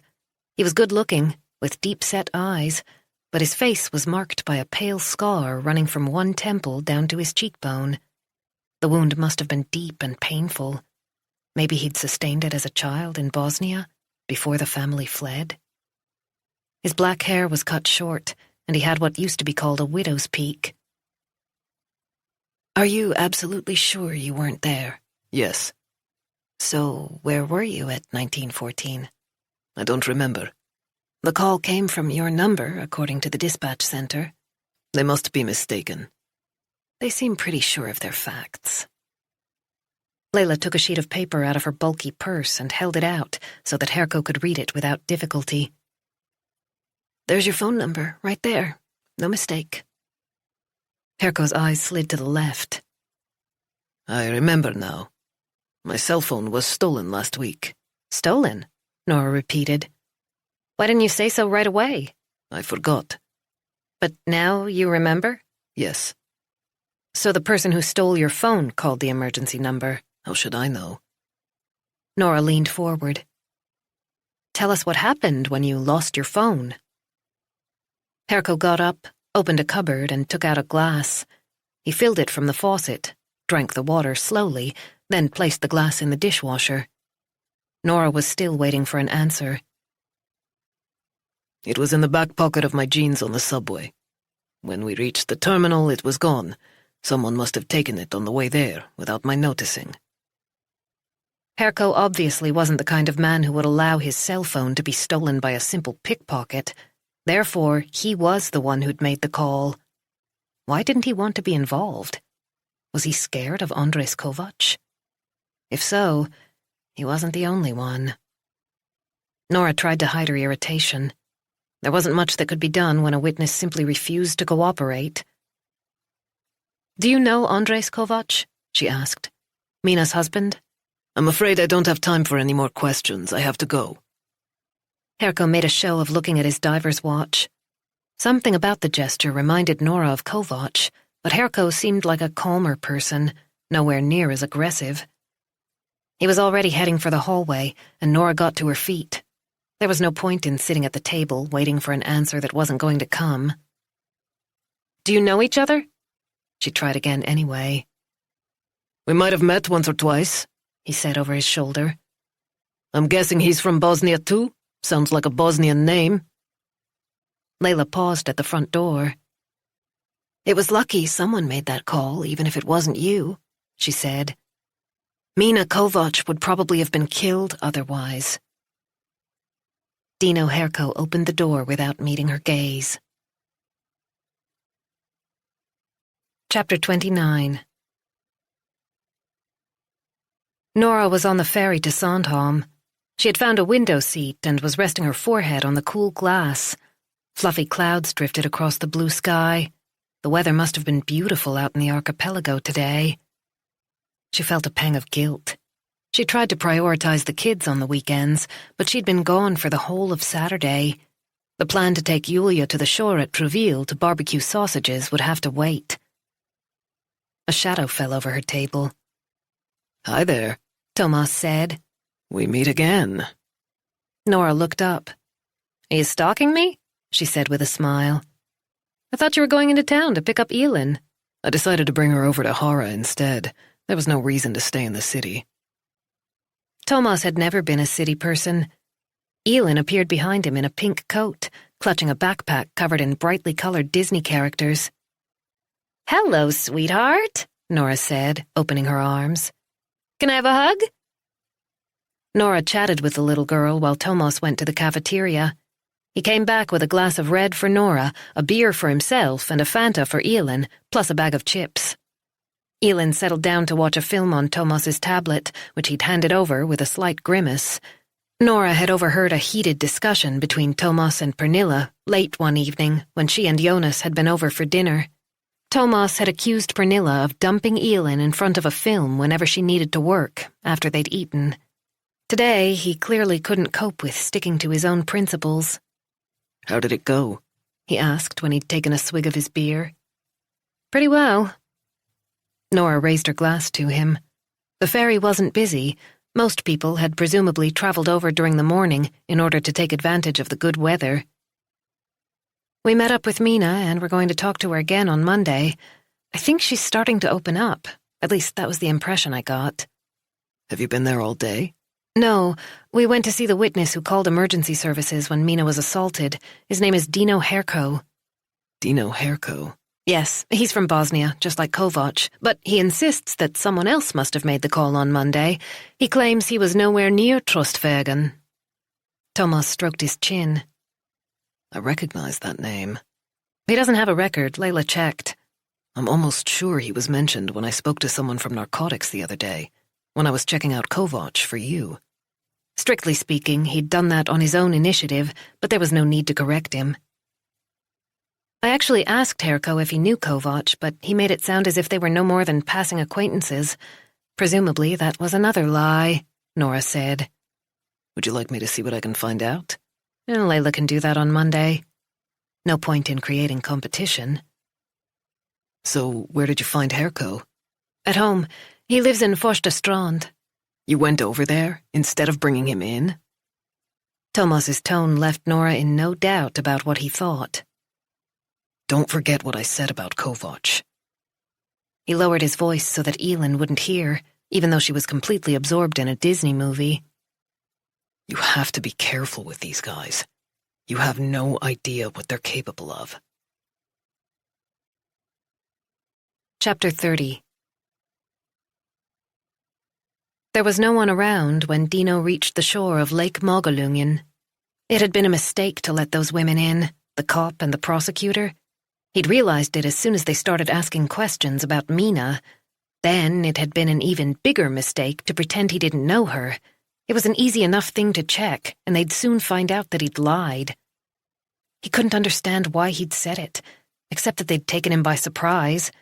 He'd thought their visit was about something else, Andres' business affairs, the problems with the tax office, the allegations that filled Andres' mind at the moment and made him more stressed than ever. Dino had been so prepared to deny everything that the answers came automatically. He took out his cell phone and stared at it. The spring sun was reflected in its screen. He looked around, just to make sure no one was nearby, then hurled the phone as far as he could. It landed in the water with a splash and disappeared immediately. He lit a cigarette, cursing his own stupidity. Why had he used his personal phone to call the emergency number on Monday evening? How could he have been so dumb? Everything had happened so fast. He'd remained sitting outside the house for a few minutes after he'd dropped Andres off, smoking with the window down and trying to think about something other than the way Andres had ranted at him on the way home. It had been a relief when Andres got out of the car and went indoors. Dino was enjoying the peace and quiet. He was just about to leave when he'd heard Mina's screams through the open kitchen window. When he'd looked up, he glimpsed her bloodied face before she was dragged back into the room. She had no means of escape. Don't get involved, he'd thought, putting the car into first gear. It's nothing to do with you, it's between husband and wife. Mina let out an even more heart-rending scream, and at the same time, the baby had started crying in the background. Dino had acted instinctively. The only way to save them was to call an ambulance. If he went rushing in, Andres would never forgive him. He couldn't allow Dino to meddle in family matters, but Dino knew he couldn't sit there and do nothing. He'd grabbed his phone and called emergency services without thinking about the consequences, and now he was in deep shit. He set off along the narrow path leading back to his apartment. He already had a new burner phone in his pocket. He would never register a phone in his own name again. He'd transferred all the necessary contacts and texted the new number to Andres before he got rid of the old phone. He could feel the stress gnawing away at his body. If that cop kept digging and mentioned her suspicions about Dino's involvement to Andres... He lit a fresh cigarette from the old one. If she told Andres that the call had come from his number, Andres would realize exactly what had happened. He would regard it as a serious breach of loyalty, or even worse, a direct betrayal, and Dino would pay the price. Chapter 31. Mina was sitting in the armchair by the window, with Lucas in her arms. She'd just given him his bottle and he'd fallen asleep. His little chest was moving up and down, his nostrils fluttering with each breath. At home, she would sit like this for hours, just gazing at her son.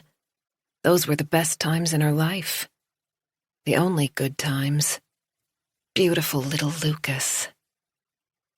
The empty bottle was on the table beside her. She tried to console herself with the thought that there were many children who didn't breastfeed. Lucas wasn't suffering because he wasn't getting breast milk, but she still felt like a bad mother. She'd had difficulties with breastfeeding right from the start. It just didn't work, however hard she tried. The little milk she'd had dried up as soon as she got home from the hospital, when she quarreled with Andres because she refused to have sex with him straight after giving birth. When he started hitting her again.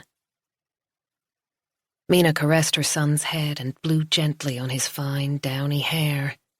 He was deeply asleep, his long, dark eyelashes resting on his perfect skin. He ought to have the chance to grow up in a secure environment. Lucas deserved a peaceful home, not a violent father and a terrified mother. The prosecutor was right. Who would take care of Lucas if Andres killed her? She had to get away. Nora Linda really seemed to care about Mina.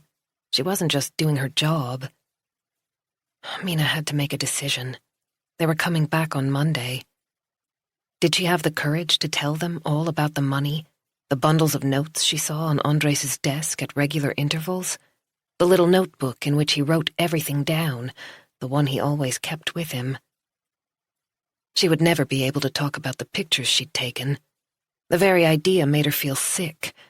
Andres would be furious if he found out what she'd done, but then he was angry anyway. Mina pressed her lips to the top of Lucas's head, feeling his warmth. Her cell phone buzzed. Slowly, she turned so that she could see the screen.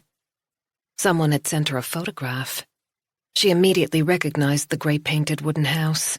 It was Sjorsbergsvägen 23, her parents' home. The image came from Andres' phone, so he must have been there. Mina couldn't breathe. Then another message came through, exactly the same as earlier. Come home. Chapter 32.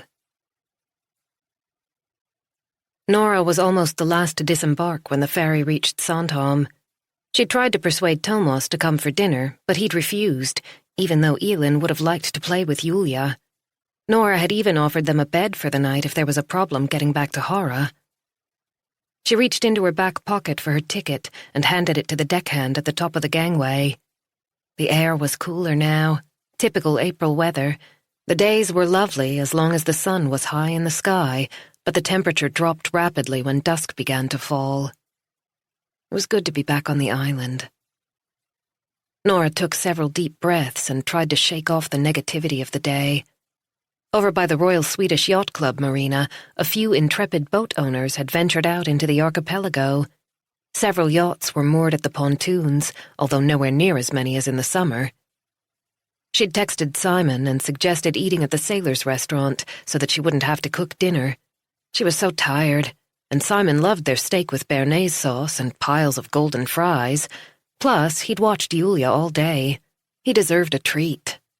Hi, darling. She looked up at the sound of Jonas's voice. She'd been so caught up in the events of the day that she'd forgotten he was due home. There he was on the jetty, waiting for her. The gesture warmed her heart. Hi yourself. He'd acquired a slight tan from the California sun. His blue cap was pulled down over his dark hair, but his moss-green jacket was open at the neck. He drew her close and hugged her. He smelled good. She'd always liked his aftershave. Back home to my beloved wife at last, he whispered in her ear, then kissed her forehead. Tough day?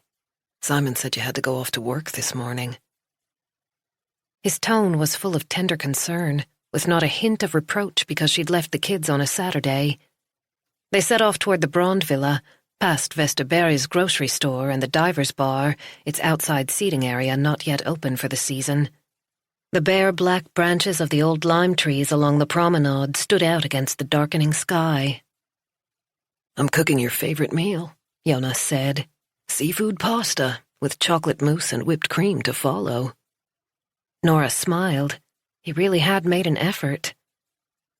I brought a bottle of bubbly from the U.S., he added, a really good California label recommended by a colleague. Nora tucked her arm beneath his and snuggled closer.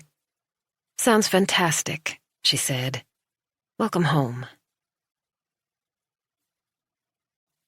Chapter 33. Dino's mouth was dry as he parked the silver Mercedes outside Andres' house. It was almost 8 o'clock in the evening, and he hadn't eaten since breakfast. He'd been sitting on the toilet for half the afternoon. His stomach always acted up when he got stressed. The text message from Andres asking him to come over hadn't made him feel any better. Another car was already in the drive. Dino recognized the dark blue Audi belonging to Andres' half-brother, Emir. That was all he needed. Andres was always more intense when Emir was around, as if he had to prove to himself and everyone else that he was the head of the family, the undisputed patriarch taking care of everything. Emir was an expert when it came to triggering Andres' inner demons. Dino got out of his car and locked it. He glanced at the kitchen window but couldn't see anything inside. Had that cop already spoken to Andres about the phone call? She and the prosecutor had left his apartment at about 4 o'clock. He'd watched them drive off toward the city. She would hardly have contacted Andres after that, not least because all questions were supposed to go through his lawyer. His stomach contracted anyway. Instinct told him to get the hell out of there, but he walked up to the front door and rang the bell. When no one answered, he tried the handle. It wasn't locked, surprisingly, so he went in. He could hear voices from the kitchen. Andres and Emir were sitting at the table with a half-empty bottle of vodka between them. There were a couple of empty pizza boxes on the counter, and the air was filled with the smell of garlic and melted cheese. Dirty dishes were piled high in the sink. Emir was just about to refill his glass when Dino appeared. The younger man nodded a greeting, but Andres barely looked up. Dino pulled out a chair and sat down. He moved cautiously, trying not to make any irritating noises. Have you found her? Andres' voice was quiet and controlled. It was impossible to read his facial expression. Did he know about Dino's involvement in the events of Monday evening? Dino did his best to sound relaxed. As I've already told you, I went to her parents' house last night. She wasn't there, nor was Lucas. He glanced at Emir, who hadn't yet spoken. The brothers were very much alike, even though they had different fathers. Andres hadn't offered Dino a drink. He just sat there, idly twirling the glass around in his fingers, the alcohol splashing up the sides. So where the fuck is she? He muttered. I drove over there this afternoon, but no one was home. I've no idea. Andres' eyes were unfocused, the stubble on his chin darker than usual. He scratched the back of one hand, where a rash that looked like a distorted flower petal had broken out. Didn't you speak to her parents? he said. They must fucking know where she is. They were asleep. Dino had no intention of telling Andres about the conversation he'd overheard when he was standing at the bedroom door.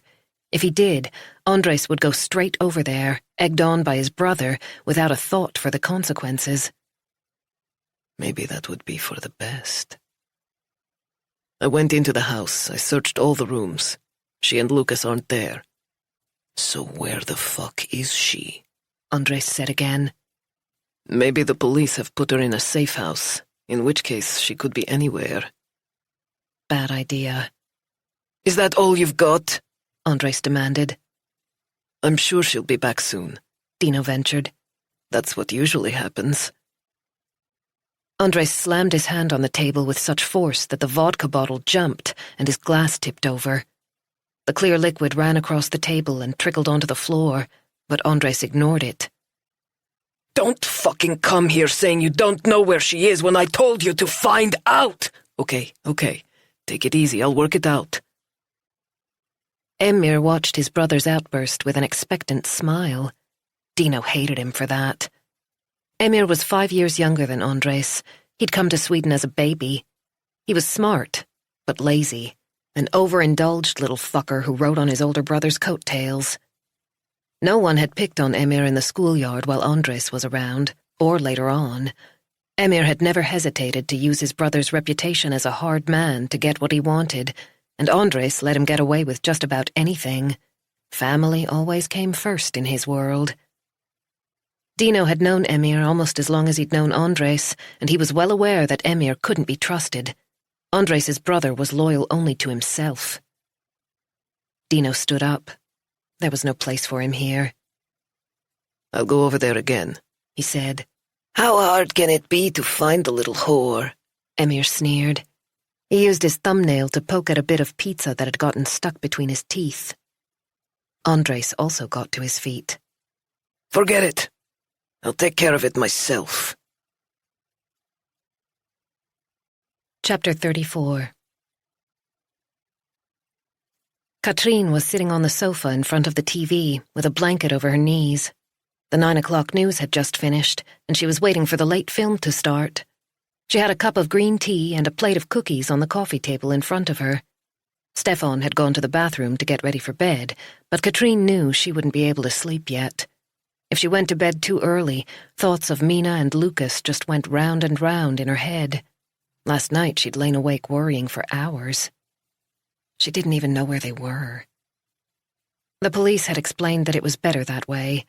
They could keep in touch via their cell phones, but they hadn't been given an address. She had no idea if Mina and Lucas were still in the Stockholm area, or how long they'd have to stay hidden. Katrin was on the verge of tears. She could never have imagined that a member of her family would be forced to hide from a violent man. Andres was a monster, and she hoped he would burn in hell for what he'd done to her daughter and grandson. He should have died in the war in Bosnia. She wished with all her heart that he'd never been let into Sweden. It was terrible to think of another person like that, but she couldn't help it, even though Stefan objected when she expressed her opinion. His parents had also faced prejudice when they came over from Yugoslavia as guest workers in the 1960s. They still had relatives in Macedonia. The TV screen was filled with the smiling face of an announcer informing viewers that it was time for the Saturday film, which apparently had been a great success when it was shown in the theaters. It made absolutely no difference. Katrin was prepared to watch anything as long as it took her mind off Mina's situation. Anxiety was gnawing away at her, causing her physical pain. The film began, and Katrin tried to follow the action, but with little success. The doorbell rang. Katrin looked at her watch. It was almost 10 o'clock. Who on earth could it be at this hour? She folded back the blanket and smoothed down her hair, then got to her feet and went into the hallway. She didn't bother switching the light on. She saw a dark silhouette through the frosted glass, but she couldn't make out who it was. The door handle was pushed down. Katrin had a bad feeling. She peered through the peephole, one hand on the latch. Andres was standing on the porch with a wild look in his eyes. He was holding something. Katrine snatched her hand away as if she'd burned it. The doorbell rang again. Then he rattled the handle. Oh, God. It's me, Andres shouted. Open the door. What's going on? Stefan called out from the bedroom. Katrine was incapable of speaking. She backed away from the door and pressed herself against the wall. Her heart was pounding. Can you answer the door, Katrine? I've just gotten undressed, Stefan went on. Katrine tried to say something, but produced only a hysterical croak that got stuck in her throat. It's him, she managed eventually. Who? Stefan appeared in his bathrobe, but stopped dead when he saw her terrified face. It's Andres. He's outside our door. He must have come looking for Mina. I know you're in there, Andres yelled. I want to see my wife and son. Katrine moved toward the living room as Andres hammered on the door. What are we going to do? She couldn't hold back the tears. She didn't want to see that terrible man. He had abused their daughter, and now he was after them. Let me in, Andres roared, in a completely different tone of voice. He pressed the bell again and kept his finger there. Katrine had never heard such a dreadful noise. Open the fucking door!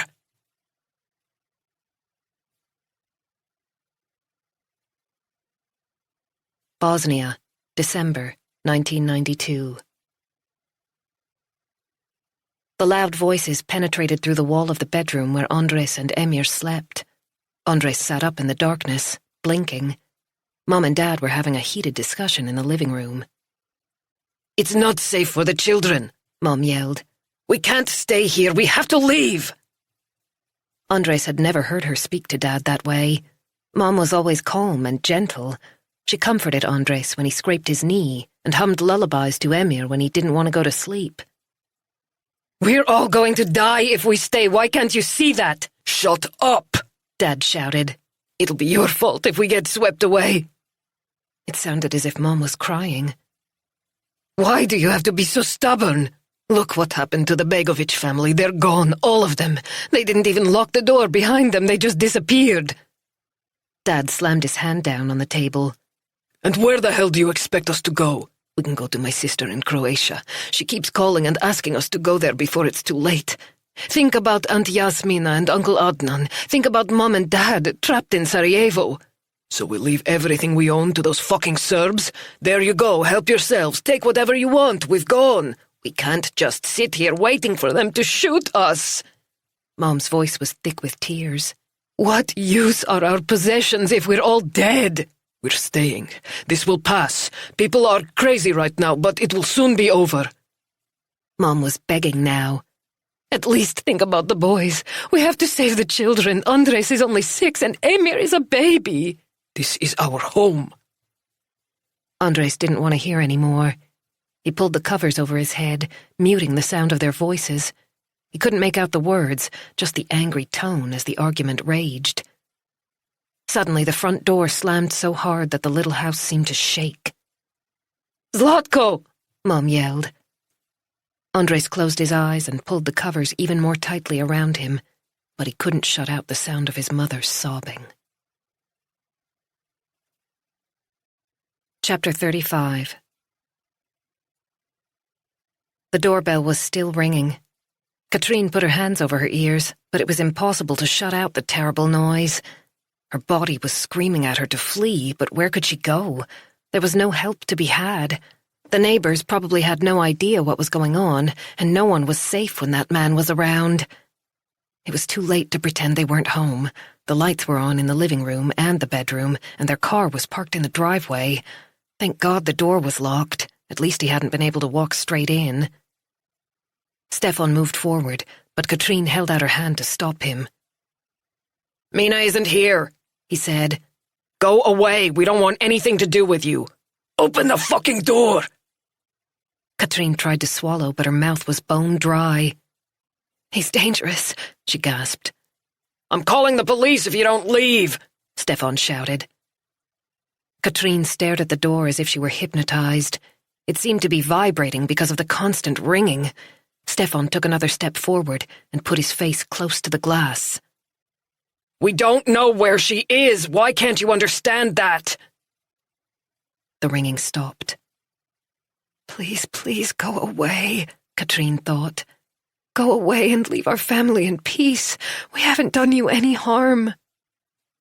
Was this how Mina had felt, all those times when Andres had beaten her?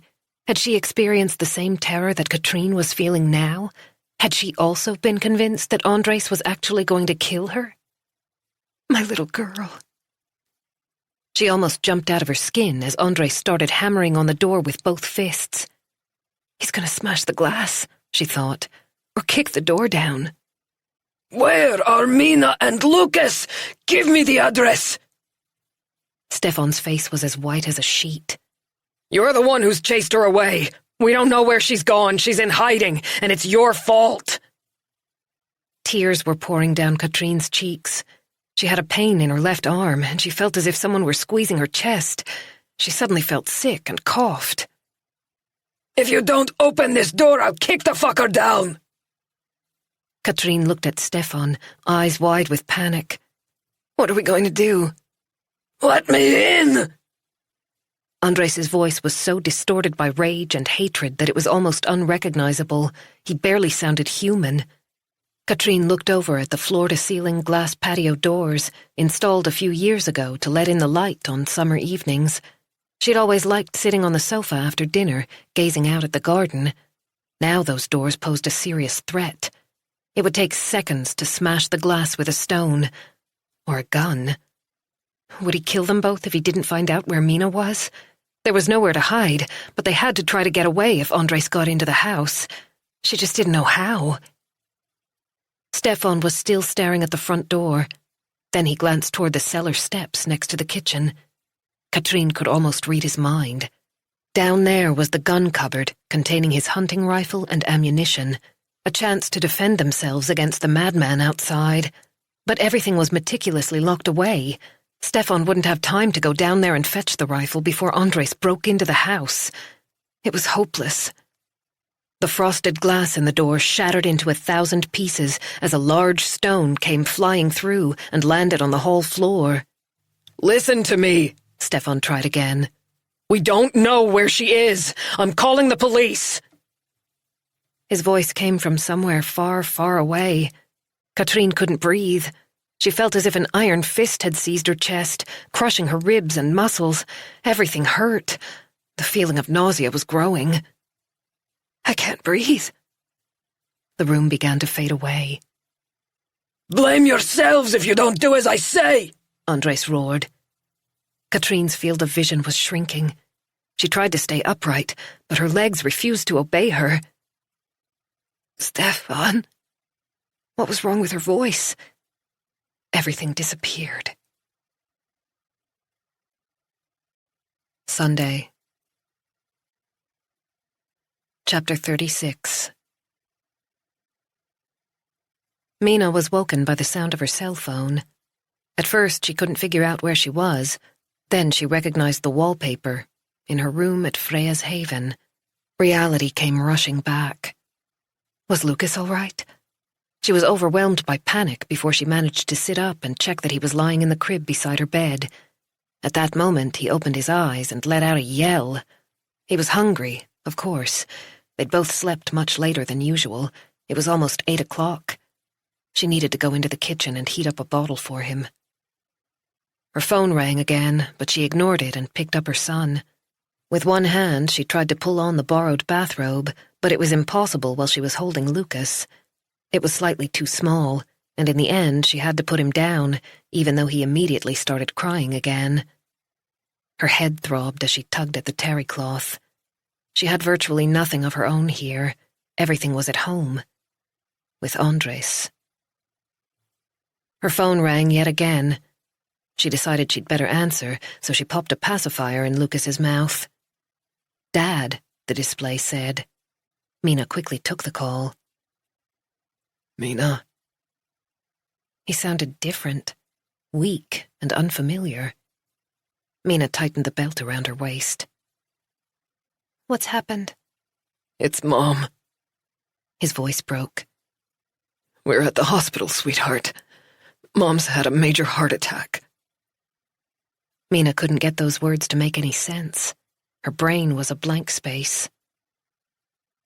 What are you talking about? Is Mom sick? She's pretty bad. What do you mean? Mina knew she sounded hysterical, but she couldn't help herself. Not Mom, not now. She's in intensive care, under sedation. There was a long pause. They don't know if she's going to regain consciousness. Mina dug her nails into the palm of her hand, fighting to remain in control, at least for a few minutes. She couldn't lose it now. She was supposed to be seeing a cardiologist, she said. She'd already made the appointment, you told me. That man came to our house last night. Her father didn't need to say the name. Andres. Once upon a time, it had meant the promise of love. He came to your house. He banged on the door, yelling and swearing, and demanding to know where you were. Mina pressed her hand to her stomach. Then he threatened us. He smashed the glass in the door. If a neighbor hadn't come out and shouted that the police were on their way, I'm sure he'd have managed to break in. But your mom... His voice died away. Her heart couldn't cope with the strain. The guilt Mina felt was unbearable. This was all her fault. She should have warned them after she received the text message with a picture of their house. What had she done? She undid her belt, started looking for the top she'd worn the previous day, her jeans. We'll leave right away, she said. Which hospital is she in? No! The word emerged like a scream. You can't come here. Lucas spat out his pacifier and started crying again. Mina tried to get dressed, but he bawled even louder. In the end, she had to pick him up. She tried to soothe him, but he threw himself back and forth out of hunger, grabbing angrily at her hair with his little hands. I can't stay here, she said, loudly, so that her father would be able to hear her over the noise Lucas was making. For God's sake! Stefan was breathing hard. If you come here, he'll find you. He's counting on it, don't you see? Please, I have to see Mom. What if she... Completing the sentence was too painful. Mina, I can't lose you as well. Lucas's face was bright red now, his mouth sticky with saliva. Mina was crying too, but silently, so as not to worry her father even more. He's dangerous, Mina. She'd never heard him sound so helpless. He'll kill you if he catches up with you. Have you been in touch with the police? You need protection just like me. I haven't told them anything. Why not? I can't. That'll just make things worse. What do you mean?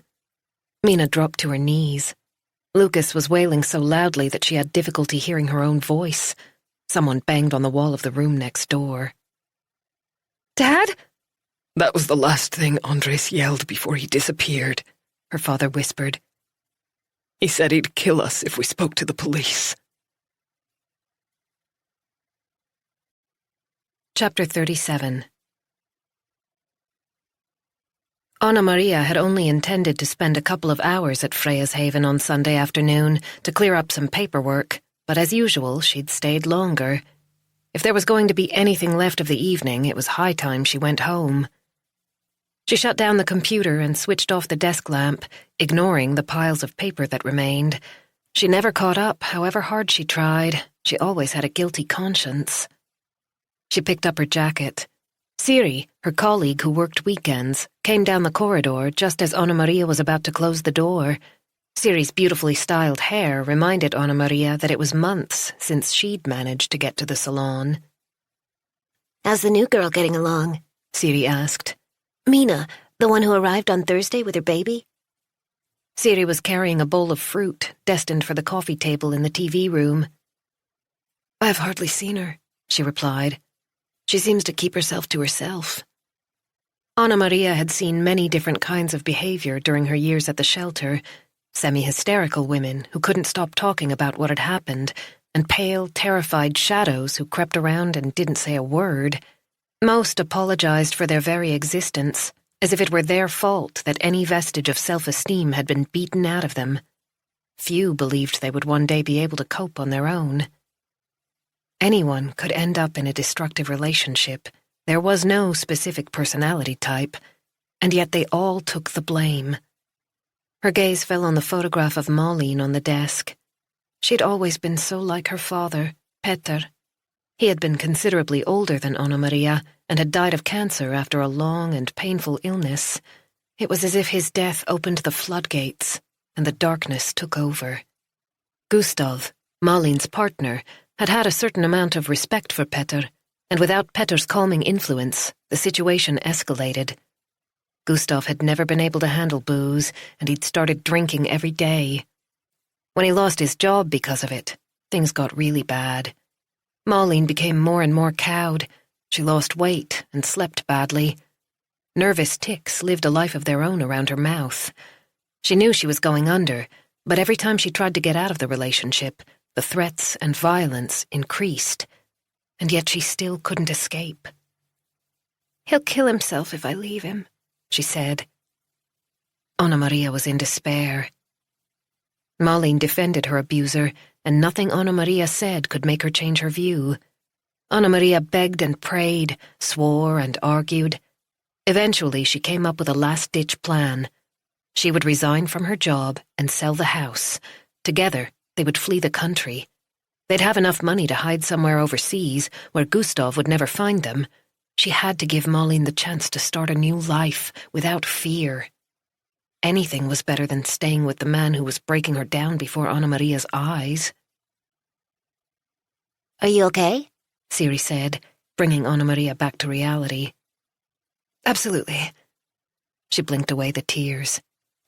"Something in my eye." She ought to be able to control her feelings after all these years, but sometimes it just wasn't possible. They came over her like a tsunami, obliterating everything else. She picked up her keys and locked the office door. "Is Mina eating properly?" she asked Siri over her shoulder. Either they didn't eat at all, or they comfort ate the whole time. Moderation was hard when the abnormal had been normalized. Siri shook her head. "Not really." "And the baby?" "She seems to be looking after him well. He's fine." That was a good sign. Sometimes, when things were really bad, the mothers sank into depression, leaving the child in even more of a mess. Anna Maria hesitated, then went along to Mina's room. It had a lovely view over the water. The shelter was built on a raised foundation, so that even the rooms on the ground floor had a pleasant vista. She knocked on the door, but no one answered. Could she hear sobbing from inside? "Mina? It's Anna Maria. Are you awake? Can I come in?" She waited for a few seconds, then opened the door. Mina was sitting on the bed with Lucas. Her eyes were swollen from weeping. "Oh, sweetheart. How are you?" Mina drew her son closer. "Not so good." Anna Maria perched on the edge of the bed. "Do you want to talk about it?" "I can't. You can talk about anything here." Mina shook her head. "Not this." Anna Maria gently patted her arm, and this time Mina didn't recoil. There was something about Mina that reminded her of Malin. It wasn't just the long blonde hair and blue eyes. It was the trust that they both radiated. In spite of all evidence to the contrary, Malin had always believed that she could save Gustav from his inner demons if she just loved him enough. Anna Maria had fought for her daughter and tried to get her to leave him, but when Malin became pregnant, Anna Maria knew she'd lost the battle. Malin had been so happy about the baby, totally convinced that everything would be all right when they finally became a family. Gustav would stop drinking and become a new man. Anna Maria clenched her fists and tried to push her grief aside. She had to take care of Mina now. "Sometimes getting things off your chest can make you feel better," she said encouragingly. She took out a packet of tissues and passed 2 to Mina. "Thank you," she mumbled and blew her nose. Anna Maria stroked her hair. "What's happened?" "My mom's in the hospital." Poor kid. As if everything she was going through because of her husband wasn't enough. "It's my fault." Had Anna Maria heard correctly? How can it be your fault? Andres went to my parents' house. He threatened them, and my mom was so scared that she had a heart attack. The words were almost inaudible. Anna Maria had encountered many violent men and was well acquainted with their patterns of behavior, but things rarely went this far. We have to contact the police, she said firmly. If we do that, he'll kill them. Mina's voice broke. Believe me, he'll do as he says. He always has done. It will only make it worse if we go to the police. You can't tell anyone. Chapter 38.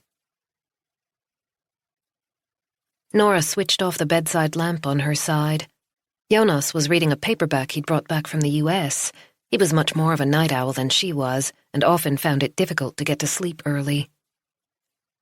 Good night, darling, she said with a yawn. Aren't you tired? Jonas patted her shoulder. Not yet, he said, turning the page. Nora was just dropping off when Jonas cleared his throat. I've been thinking about Thomas, he said. She'd told him she'd seen Thomas several times over the past few days, and that he'd seemed kind of lost. Do you know if he and Pernilla have sought help? Counseling or anything like that? I've no idea. Sometimes it can be good to talk to an outsider. It gives you a chance to dissect the relationship. There are lots of options if you need support. Even local councils offer marital advice and talk therapy these days. Nora sighed and tucked one hand under the pillow to find a more comfortable position. I mean, if you keep irritating each other, it's not easy to find your way back without help, Jonas went on. He didn't appear to have noticed that Nora was half asleep. When all the things you loved become a constant source of annoyance, it can really wear you down. Nora found it difficult to imagine Thomas seeing a therapist. Opening up to a complete stranger wasn't exactly his thing. She wasn't sure if it was her thing either, to be honest, but maybe she was just being old-fashioned. Good night, she murmured again. When she and Henrik went their separate ways, neither of them had even considered therapy. Then again, nothing would have persuaded her to forgive Henrik or take him back. It had been years before she could even have a normal conversation with him without the anger welling up inside her. They'd never reached the stage of irritating each other on a daily basis because his infidelity had gotten in the way. Jonas put his book down. One of my colleagues with the airline knows all about this kind of thing, or rather his wife does. She specializes in couples counseling, and she has her own practice. We talked about it on the way back from LA yesterday. I'm sorry? Nora propped herself up on one elbow. Jonas had a sheepish look on his face. I don't mean I was gossiping about Thomas at work, but the topic came up, and there's a lot of time to talk when you spend 10 hours together in a cockpit above the Atlantic. I see. She didn't feel sleepy anymore.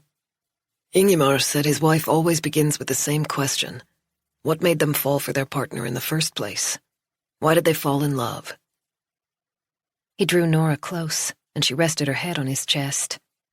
Apparently there are two ways of reacting, which immediately tells the therapist whether there's any hope for the relationship or not. One category immediately remembers the reason why they chose their partner. Their faces light up when they talk about happier times, which means the therapist knows there's something to work with. The warmth of his body passed through Nora's thin nightdress, and the smell of his aftershave enveloped her. What about the other category? She asked, even though she could guess at the answer. They're so trapped inside their own bitterness that they can't or won't remember. They have no desire to talk about old times. They're seeing a therapist to pick over perceived injustices, not to look for solutions. What happens then? Well, there's not much hope, according to Ingmar's wife. It's about finding a way to separate without damaging the relationship even more, which is particularly important if there are children to consider. Nora adjusted her position so that she could look at her husband, his brown eyes and his light brown hair, which was often just a little too long at the back of his neck. He hadn't changed much over the 10 years that they'd been together. She still knew exactly why she'd fallen in love with him. They'd met only about 6 months after she and Henrik had separated. Jonas had rented her old house when she moved into the Brand Villa on Sandhamn, and they'd had dinner together a few times at the local restaurant. She'd been so unhappy back then, struggling because she felt guilty about the split, in spite of the fact that it was Henrik who'd had an affair. Her self-esteem, both as a woman and a mother, was at rock bottom. She couldn't imagine meeting someone new. Then Jonas turned up, and everything was different. Through his eyes, she changed, became someone she liked much better than the person she'd been during the last few months with Henrik. For the first time in years, she'd felt appreciated. With Henrik, she'd gotten stuck in tired old gender roles, taking care of most of the housework, even though they both had demanding careers. Plus, sex with Jonas had been fantastic. "In that case, I guess we belong to the first category," she said, smiling up at him. He returned her smile. "If Thomas and Pernilla are interested, I've got Ingemar's wife's phone number," he said. "She'll see them at short notice if they mention my name. You could call her tomorrow." He nuzzled Nora's neck. "Let me think about it," she said. She wasn't sure she'd bring up the idea with Thomas. He might take offense, feel she was meddling. However, the situation between him and Pernilla could hardly be worse. "It can't do any harm," Jonas murmured as his fingers set off on a journey of discovery over her collarbone and down inside her nightdress. He seemed to have lost interest in his book, but Nora was definitely wide awake. Chapter 39. A pale half-moon was shining into Mina's room. She wished she could sleep, but it was impossible to settle. The other women and children had gone to bed hours ago. It would soon be dawn. Lucas was snoring quietly in his crib, wearing a borrowed pale blue sleep suit. Mina longed for home, for her own bed and her own pillow. All the little things she took for granted but were now out of reach. She wanted to dress Lucas in his own clothes, not the shabby items Anna Maria had dug out for her. She wanted her own underwear. Her eyes followed the shadows. The silvery landscape outside was beautiful. The sea was hardly moving, and the treetops looked like ink drawings against the sky. It was all so peaceful, but she couldn't relax. She pushed back the covers, got out of bed, and went over to the armchair by the window. She tried leaning her upper body against the armrest. It was hard to find a comfortable position. Her broken ribs made their presence felt, whatever she did. Her body hurt, but that was nothing compared to the pain in her heart. "Mom." Her father had called a few hours earlier to let her know that the situation was unchanged. Mom was still unconscious, and the doctors couldn't give a prognosis. If it weren't for Lucas, Mina would happily have swapped places with her mother. Every night, she prayed that she would go to sleep and never wake up again. There had been a period when she loved the nights, when darkness hadn't been terrifying. The evenings had been her own special time with Andres. She couldn't wait to go to bed with him, to feel his strong, muscular body close to hers. He always slept naked, and she would fall asleep with his warm skin touching hers. Even when they were sleeping, they had proved that they belonged together, lying hand in hand. She had felt so safe. They would talk for hours. He had wanted to know everything about her, every detail of her life. He asked 1,000 questions, almost as if he couldn't quite believe that she'd chosen him. She'd never met anyone like Andres, never been so deliriously in love, so certain that she'd met the one. A cloud passed in front of the moon, and Mina shivered in the darkness. She shifted in the chair, but it didn't help. Gradually, Andres had started to talk about his childhood in Bosnia before the war broke out and destroyed his life. He told her about the hens scratching around in the yard. He'd had friends who lived in the same village. They'd climbed trees and swam in a small lake nearby, picked plums that were used to make the plum brandy everyone drank in the local area. She had tasted Slivovica on one of the rare occasions when they'd visited his mother in Nyköping. Life had been simple, without excess, but they'd had everything they needed. Now almost all of it was gone. Andres had never said much about what happened when the war broke out, but Mina knew he'd seen things no child should see, terrible atrocities that left deep scars. Sometimes he was tormented by nightmares. He would talk in his sleep or cry out for help, either in Bosnian or in Swedish. Occasionally he would wake, terrified and drenched in sweat, eyes shining with tears, but those eyes would fill with hatred when he realized it had only been a bad dream and that he was still alive when so many were dead.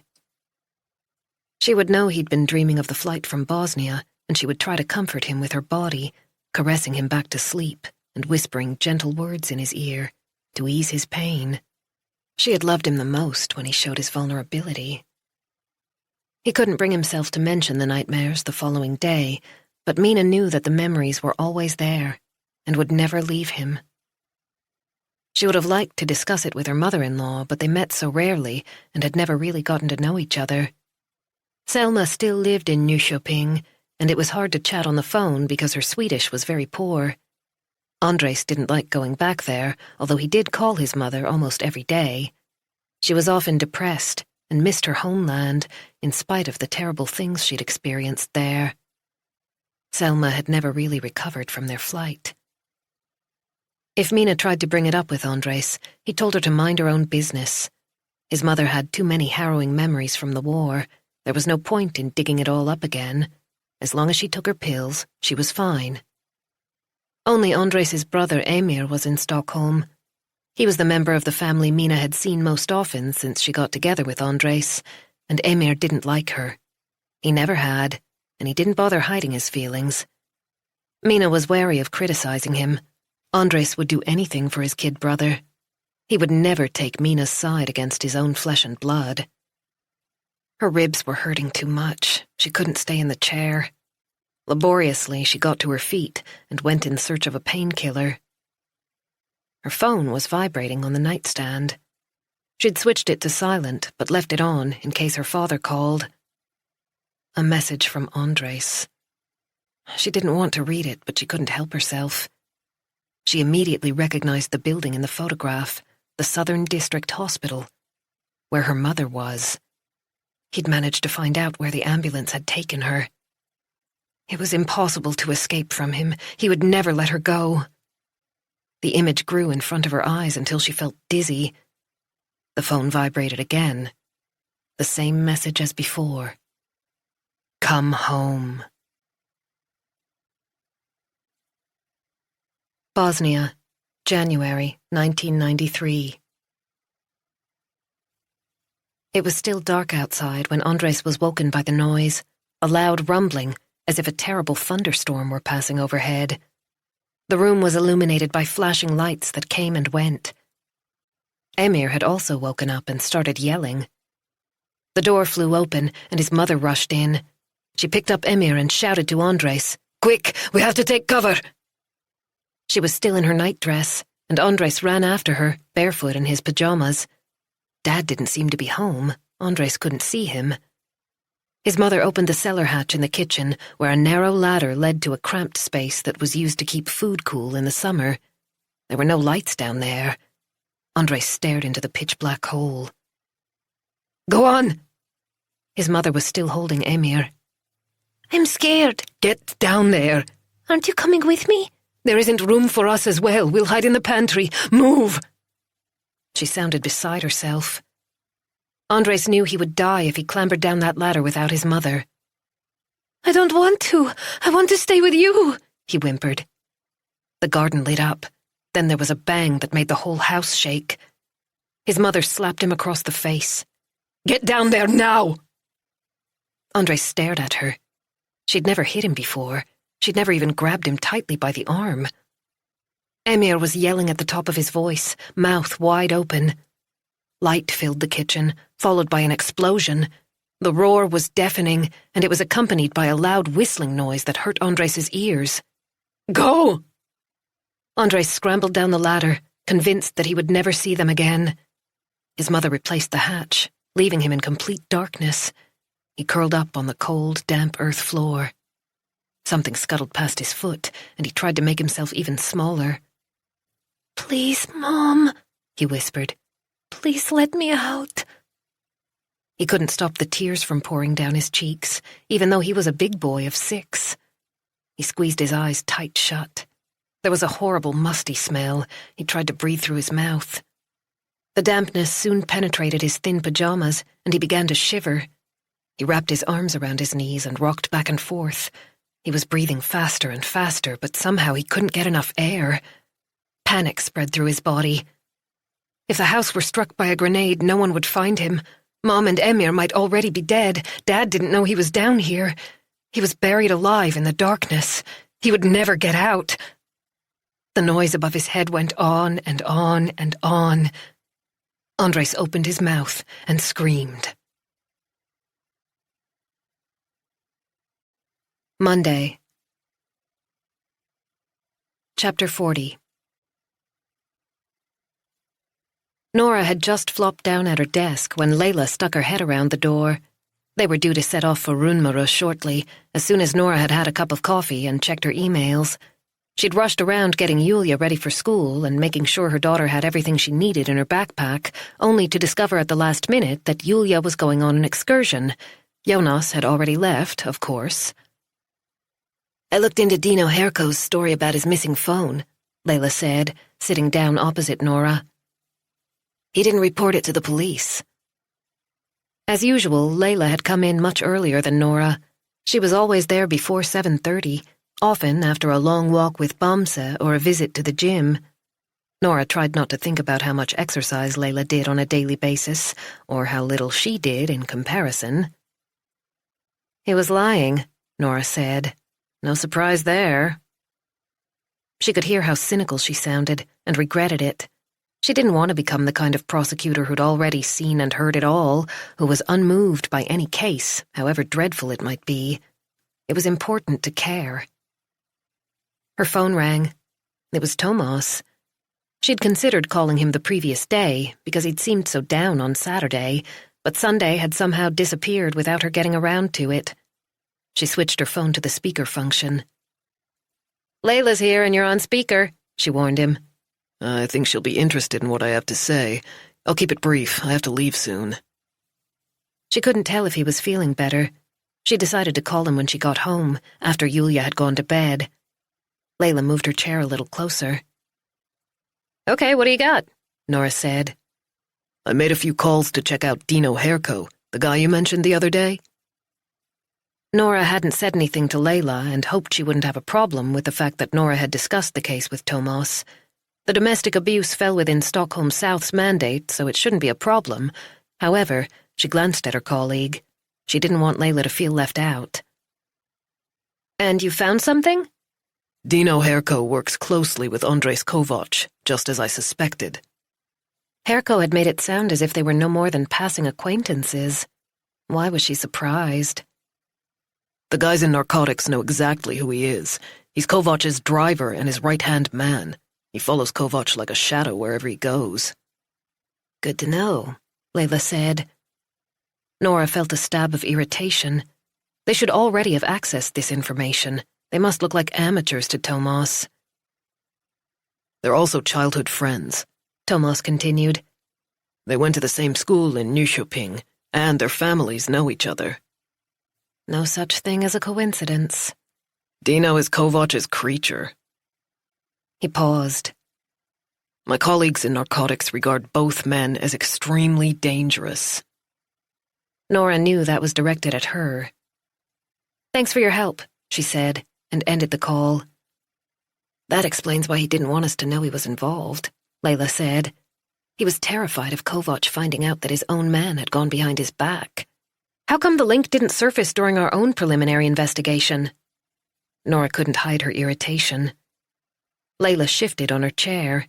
She clearly wasn't happy either. We didn't really look at that kind of thing. We didn't put Kovac under surveillance because we were focusing on tax evasion. If the case had involved drugs or blackmail, for example, I'm sure Herko's name would have come up. Plus, we don't have the resources. You know the situation. She was right, but Nora still wished they'd been better informed when they spoke to Herko. He'd been laughing at them all along. He saved Mina's life, but didn't have the nerve to admit what he'd done, Layla said slowly. We should be able to use that somehow. Drive a wedge between him and his boss? Why not? Everyone seems to be afraid of Kovac. You ought to bring Herko in and lean on him. See how he reacts if we threaten to tell Kovac about the phone call. Layla was already heading for the door. I'm on it. Chapter 41. The sun was shining as Nora and Layla made their way along the neatly raked gravel path to the front door of the shelter. The Swedish flag was flying. It wasn't Anna Maria who came to let them in this time, but a woman with a plump figure and bleached blonde hair. She showed them to the same room as on Saturday. There was a vase of pink tulips on the coffee table, a perfect match with a tiled stove. Mina was sitting in an armchair, opposite a man in a dark blue suit. He immediately got to his feet when Nora and Layla walked in. Herman Wieboom, I've been appointed as Mina's counsel, he said, holding out his hand. He reminded Nora of a genial uncle in his three-piece suit with a white handkerchief neatly tucked in the breast pocket. He was in his 60s, grey-haired, and not particularly tall. A blue bow tie completed his outfit. Nora had been hoping for an attorney with a stronger personality, someone who could stand up to Ulrika Grunstedt. However, counsel was appointed by the court, and at least Mina had representation. Hopefully Wieboom would give her the strength to testify against her husband. I've explained to Mina that my role is to support her throughout the legal process until the trial is over, Wieboom said. Both in police interviews and in court. I've also told her that it won't cost her anything, so she doesn't need to worry about the financial side of things. The state bore the cost of counsel. Deliberations had taken time, but the law was very clear once it had been put in place. How are you feeling today? Layla asked Mina. Did you manage to get any sleep? Yes. Layla sat down on the sofa and tried to make small talk, but Mina didn't respond. She was busy studying the buttons on her blue cardigan. I didn't mean what I said on Saturday, she said at last. Sorry? About Andres. Mina undid a few buttons, then fastened them again. When I said he'd hit me, I was wrong. Nora placed a hand on Layla's arm. So, what actually happened? She asked gently. I tripped over the vacuum cleaner and hurt myself. Andres had nothing to do with it. Please don't do this to us, Nora thought.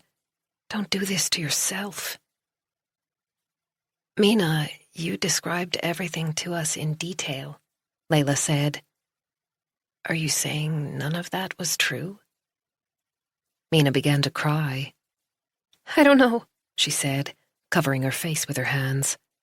I'm so confused I can't think straight. Nora exchanged a glance with Layla. I want to go home, Mina sobbed. Nora turned to Herman Wieboom.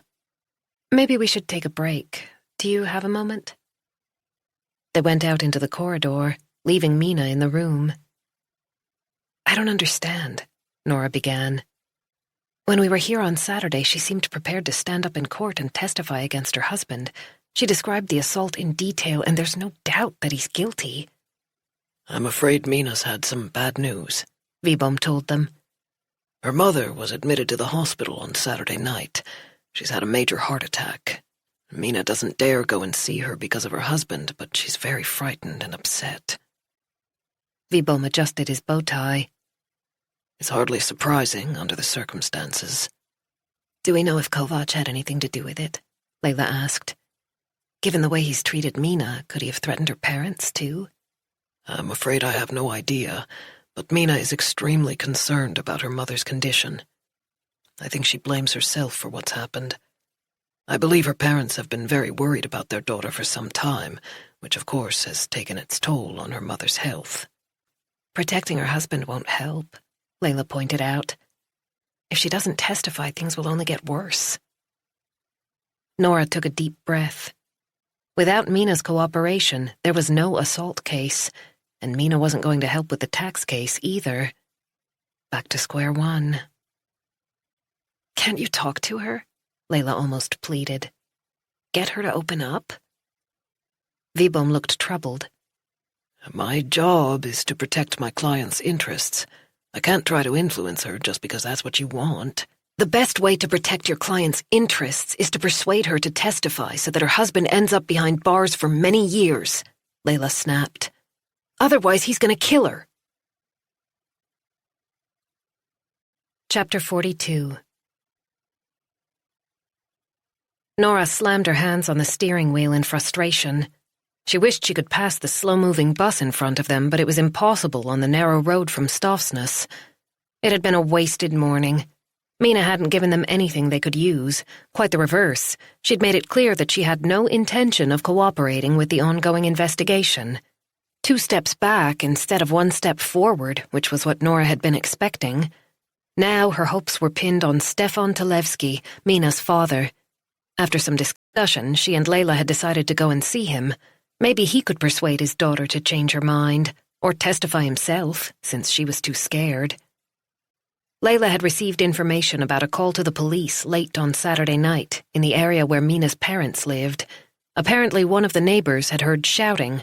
The window in the front door of Schorsbergsvägen 23 had been smashed when a patrol car arrived, but there was no one home. At almost the same time as that call, Stefan had requested an ambulance for his wife. Cause and effect. Layla was nibbling at a thumbnail. She hadn't said much since they picked up the car, but now she broke the silence.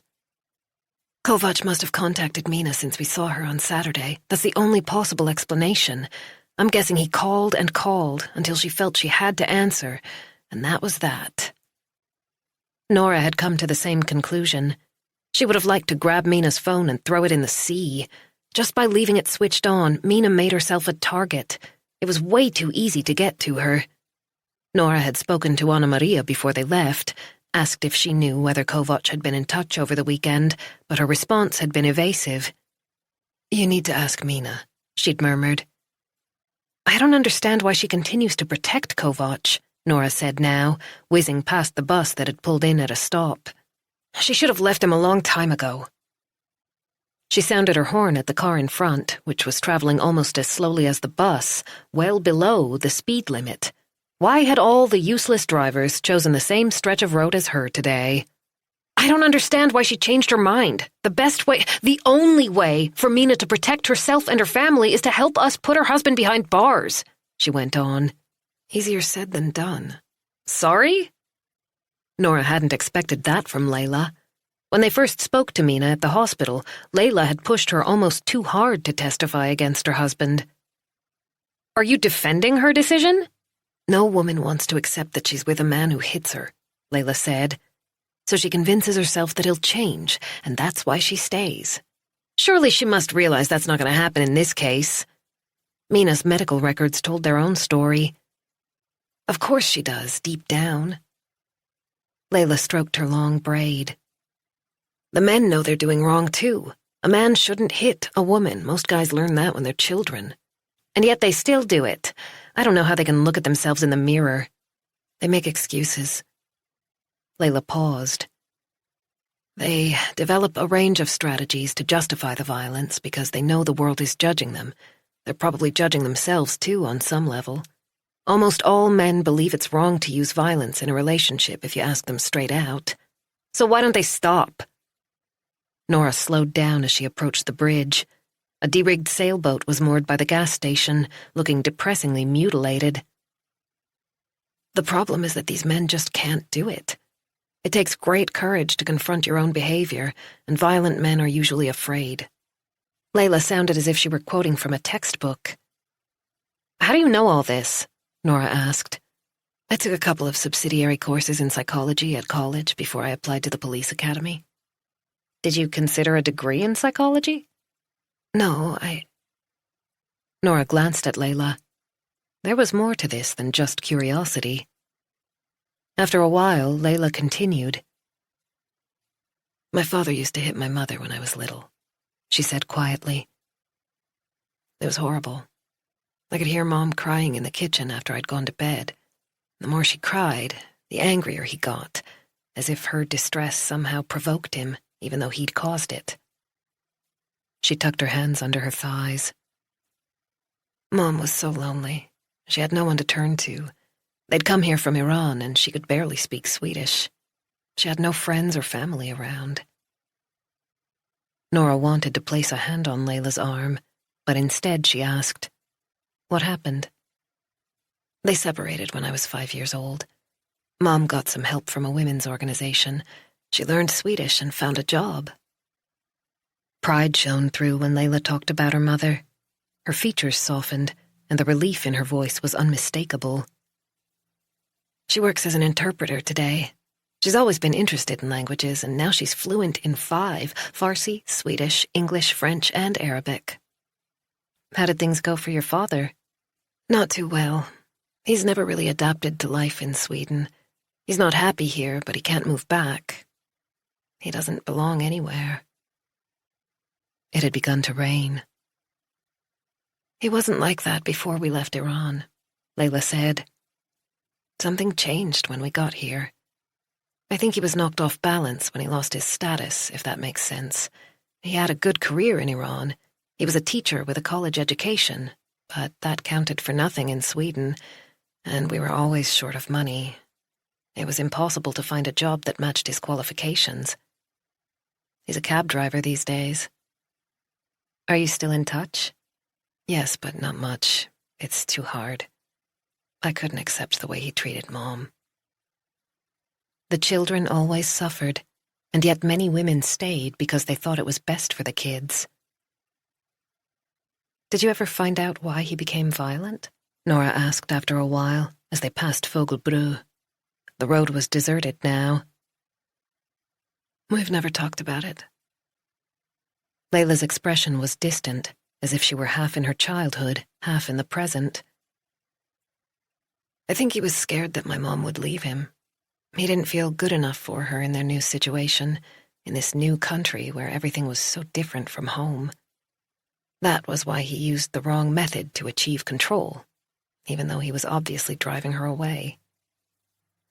Layla rubbed her index finger under her nose. He became so desperate that he kind of got stuck, if you know what I mean. It's indefensible, but it makes it easier to understand. He was so frustrated, and the only person he could take it out on was Mom.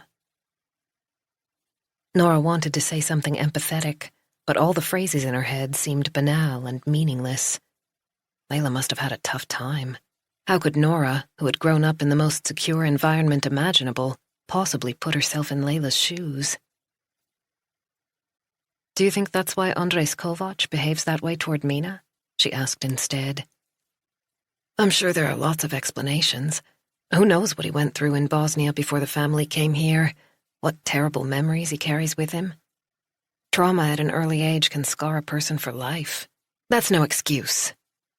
The same could be said of Layla's father.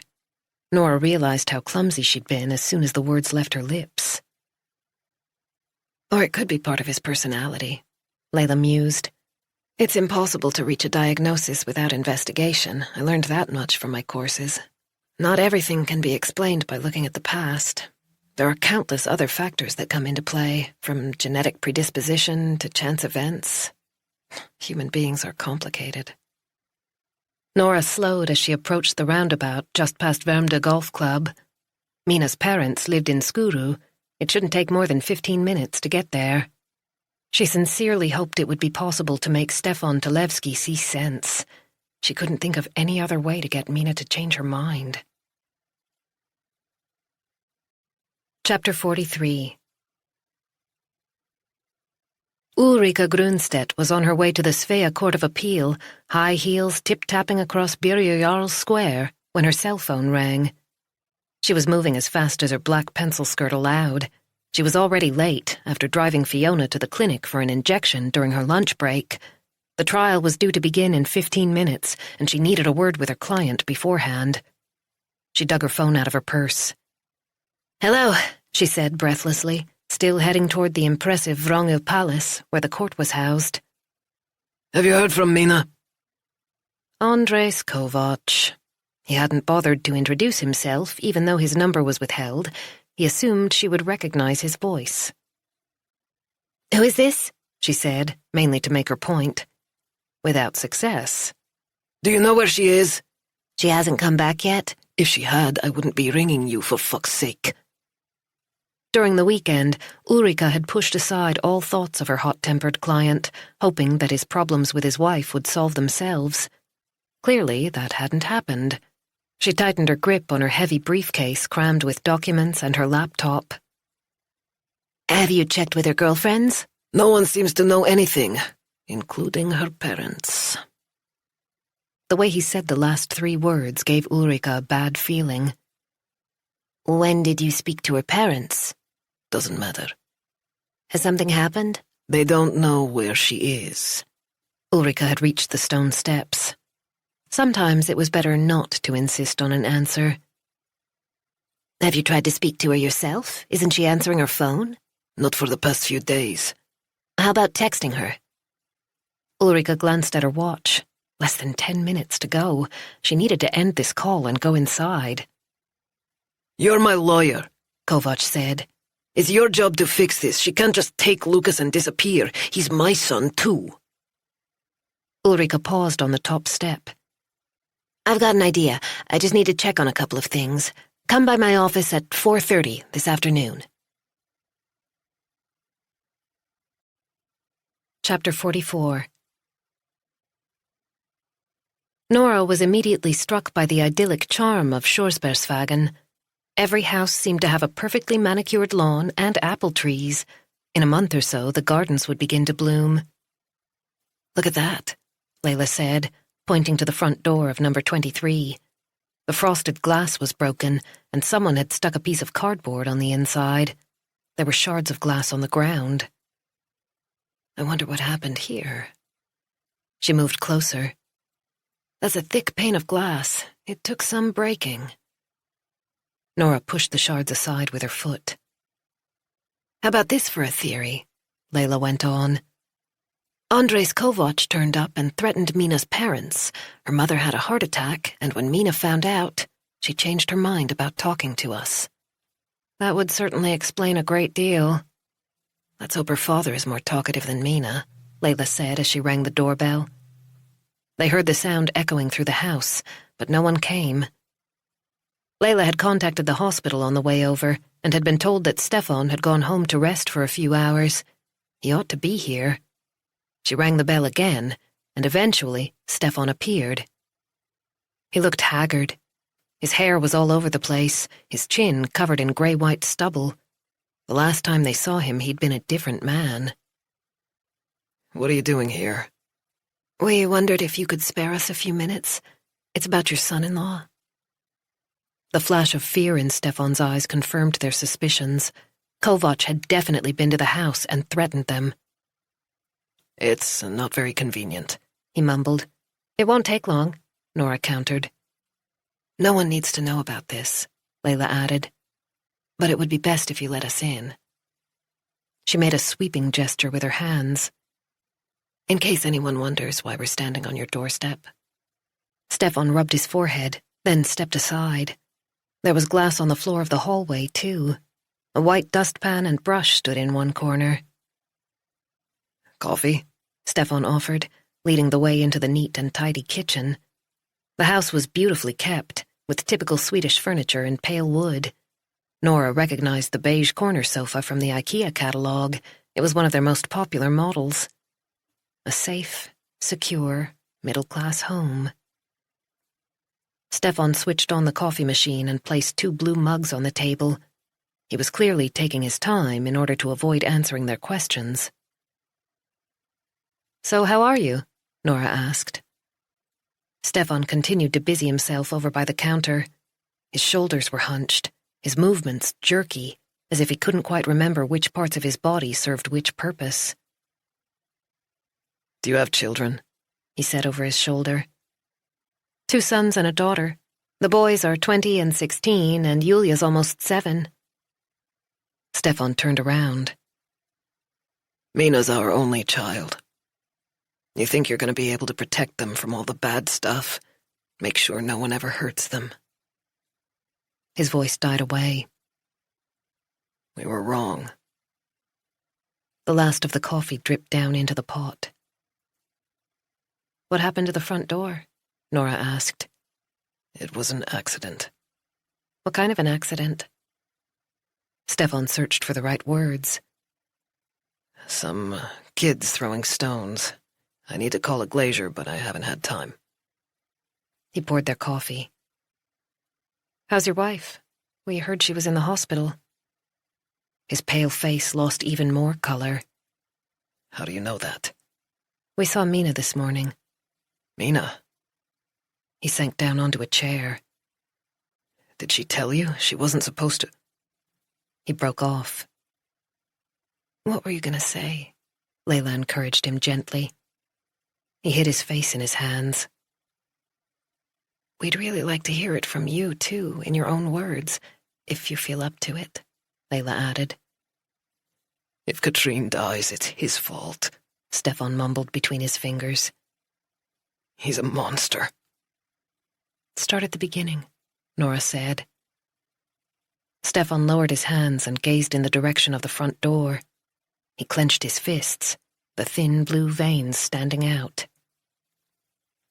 I think I ought to speak to Mina first, he said, getting to his feet as if he'd already said too much. I really need to get back to the hospital. Maybe we could discuss this some other time. He almost threw them out. They hadn't even touched their coffee. Back on the pavement, Layla sighed. Someone else who's terrified of Andres Kovac. Nora clutched her car key. We're not scared, she said. We're going to make sure we put him away.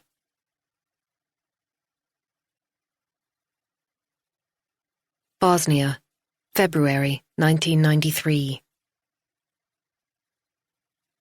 Selma was sitting on the sofa in the living room with an old magazine. She hadn't turned the page for a long time. She was simply staring at the pictures and listening to the erratic rhythm of her heartbeat.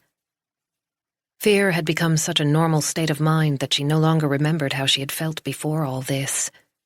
The helplessness was the worst, knowing that she couldn't do anything, that her fate was determined by factors beyond her control. The phone rang.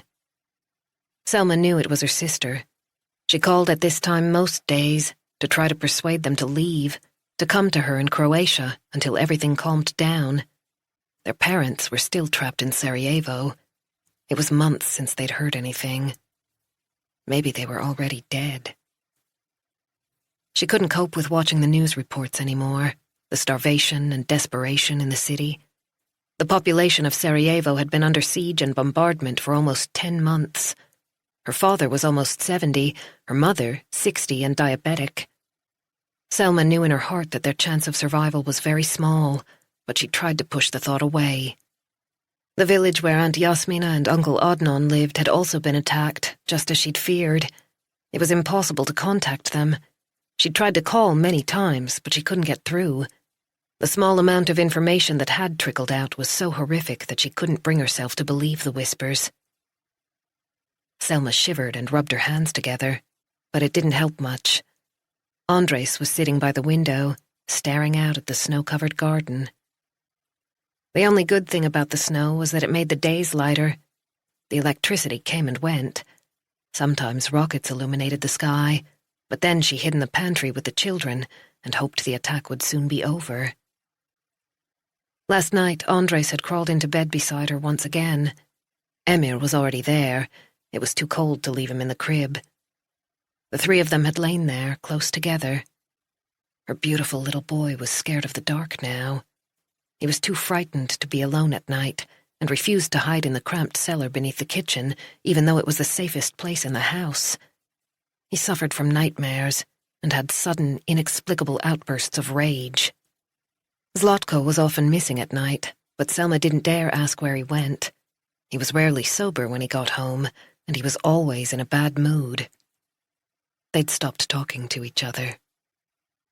The more he sensed her silent reproach, the more aggressive he became. Sometimes she wished he didn't have a bad leg, so that he would have been called up like most other men. It would have been easier if he'd been at the front. Then she could have worried about his safety, instead of dreading him coming home drunk and spoiling for a fight. She saw Andres blow on his fingertips. She knew he was cold in spite of the 2 sweaters he was wearing, plus long johns under his jeans. She hoped he wasn't hungry too. The little food they had was earmarked for dinner. There was a knock on the door. Blanca brought the cold into the house. She was wearing a coat that was far too big. Her cheeks were red, eyes wide. "Have you heard what's happened in Gornji Vokov?" she said before she'd even taken off her scarf. Selma put down the magazine. "I don't want to hear any more bad news. Please tell me something that will cheer me up instead." She could see from Blanca's face that wasn't going to happen. Her friend was on the verge of tears. "Croatia has attacked the Bosnian army," she sobbed. "Now we're at war with them too." "That's impossible." Selma felt sick. Was that why her sister had tried to call not long ago? To pass on the unthinkable? "They are our allies," she whispered. "We're fighting the Serbs together." Blanca sat down on the sofa and pressed her hand to her mouth, struggling to stay in control. "Everyone's fighting everyone now," she said quietly. Selma's cheeks were already wet. Blanca reached out and placed a hand on hers. "There's no hope for our country now. We're all going to die before this war is over." Chapter 45. Nora yawned. It was definitely time to go home. She gathered up the documents she'd been studying for the past hour and put them in the filing cabinet behind the desk. It was a relatively simple case, but she'd found it difficult to concentrate on the details. Mina kept coming into her mind, which was frustrating. She'd already spent far too many hours on Andres Kovac over the past few days. Jonathan wouldn't be impressed if she neglected the rest of her commitments. Each individual prosecutor's statistics were meticulously analyzed, especially after the latest media outcry over the length of time it took the Economic Crimes Authority to deal with its cases. The authority had been heavily criticized for the fact that preliminary investigations seemed to take forever before charges were even filed. Her office phone rang. She didn't recognize the number. "This is Hermann Wieboom," a polite voice informed her. "Am I disturbing you?" Absolutely not. Nora leaned back on her chair. They were both on the same side, after all, and she needed Wieboom to help her persuade Mina to testify against her husband. "I've just spoken to Ulrika Gronstedt. She's Andres Kovac's attorney." "Yes, I've met her." "She's been informed that I'm representing Mina." "Oh, yes?" Nora was doing her best not to hurry him along. She wanted to say, "Get to the point," but that probably wouldn't help. He was like some long-winded old relic from the 18th century. "I'm afraid she's delivered an ultimatum." Nora sat up straight. "Sorry?" "She claims that Mina has removed her client's child without permission and has therefore committed a criminal act." He sighed. "If Mina doesn't return the boy to her client, Ulrika Gronstedt is going to file a complaint with the police." It couldn't be true. Seriously? Her client has beaten his wife black and blue. Are you telling me he wants her reported to the police because she's too scared to stay at home? Wieboom sounded deeply unhappy as he went on. "She is unilaterally preventing the other parent from having contact with his child." You've got to be joking. So Gronstedt was intending to use the penal code in order to force Mina to return to that appalling man. Nora grabbed the blue book and quickly turned to Chapter 7, which dealt with family law. There was no ambiguity in Section 4. A person who, without authorization, separates a child under 15 years of age from the person who has the custody of the child shall, unless the crime is one against personal liberty, be sentenced for arbitrary conduct concerning a child to a fine or imprisonment for at most 1 year. The same applies if a person having joint custody with another of a child under 15 years of age, without good reason, arbitrarily carries off the child, or if the person who is to have custody of the child without authorization takes possession of the child and thereby takes the law into his or her own hands. She quickly skimmed through the rest.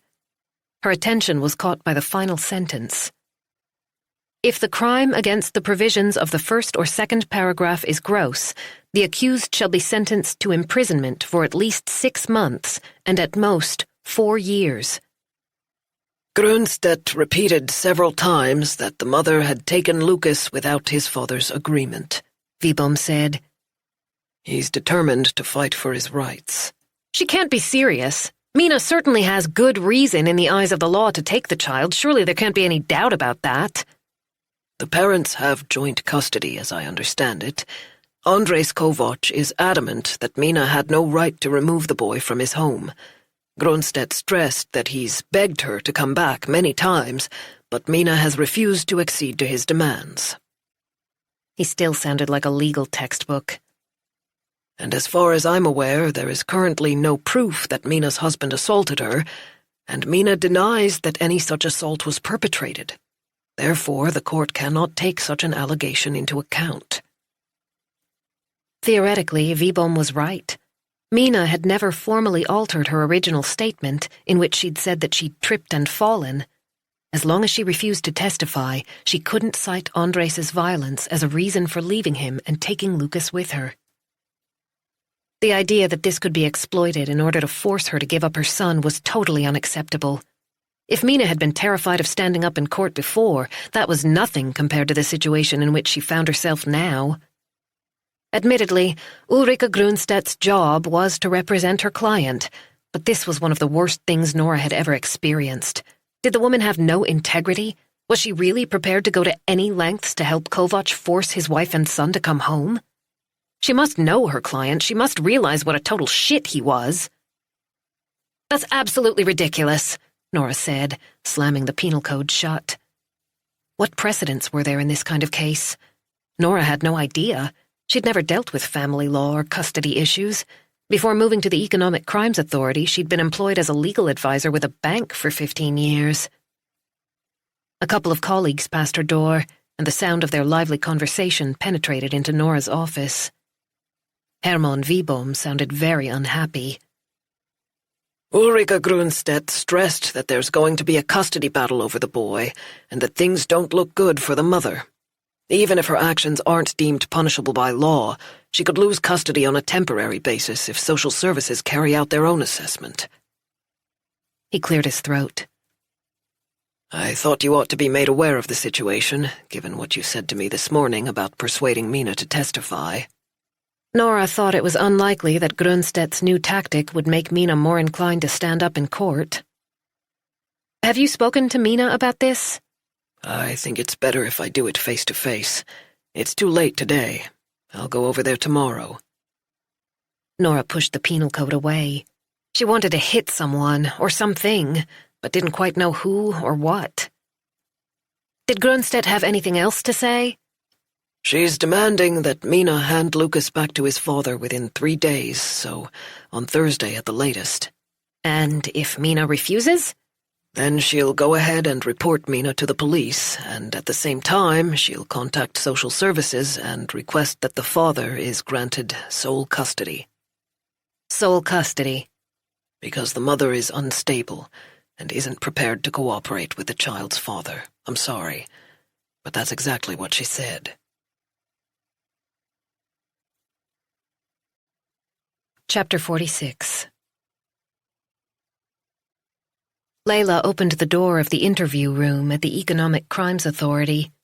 Dino Herco was already there. She'd deliberately made him wait for a few minutes. There was no harm in marking her territory. Interestingly, he'd arrived without a lawyer. Presumably he wanted as few people as possible to know he'd been asked to come in, or he was hoping that this was the end of it, and that they'd get tired of him if he repeated his lies often enough.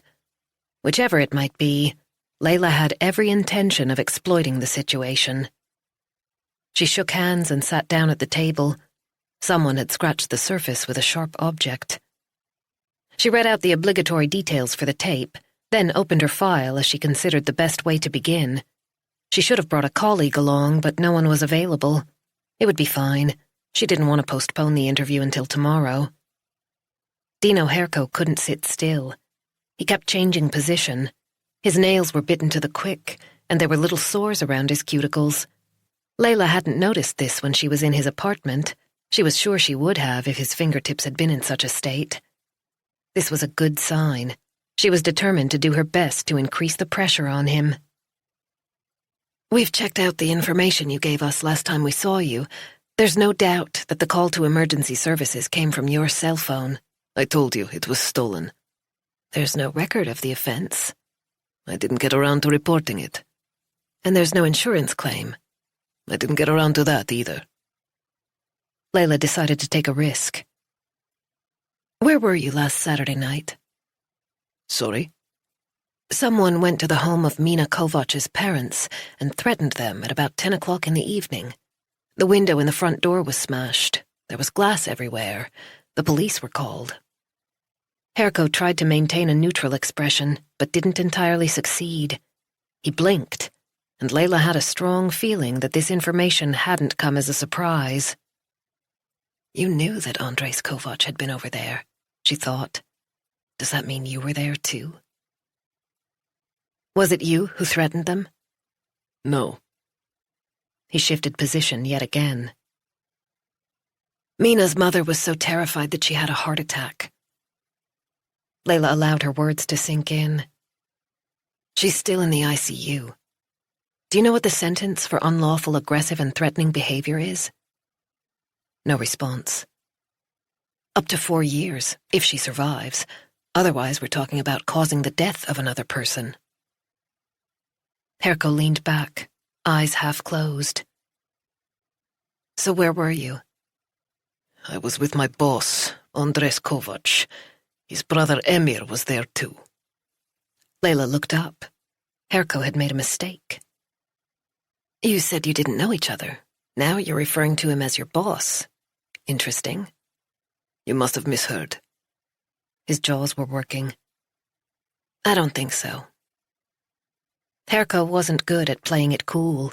He was trying to adopt a poker face, but it didn't come naturally.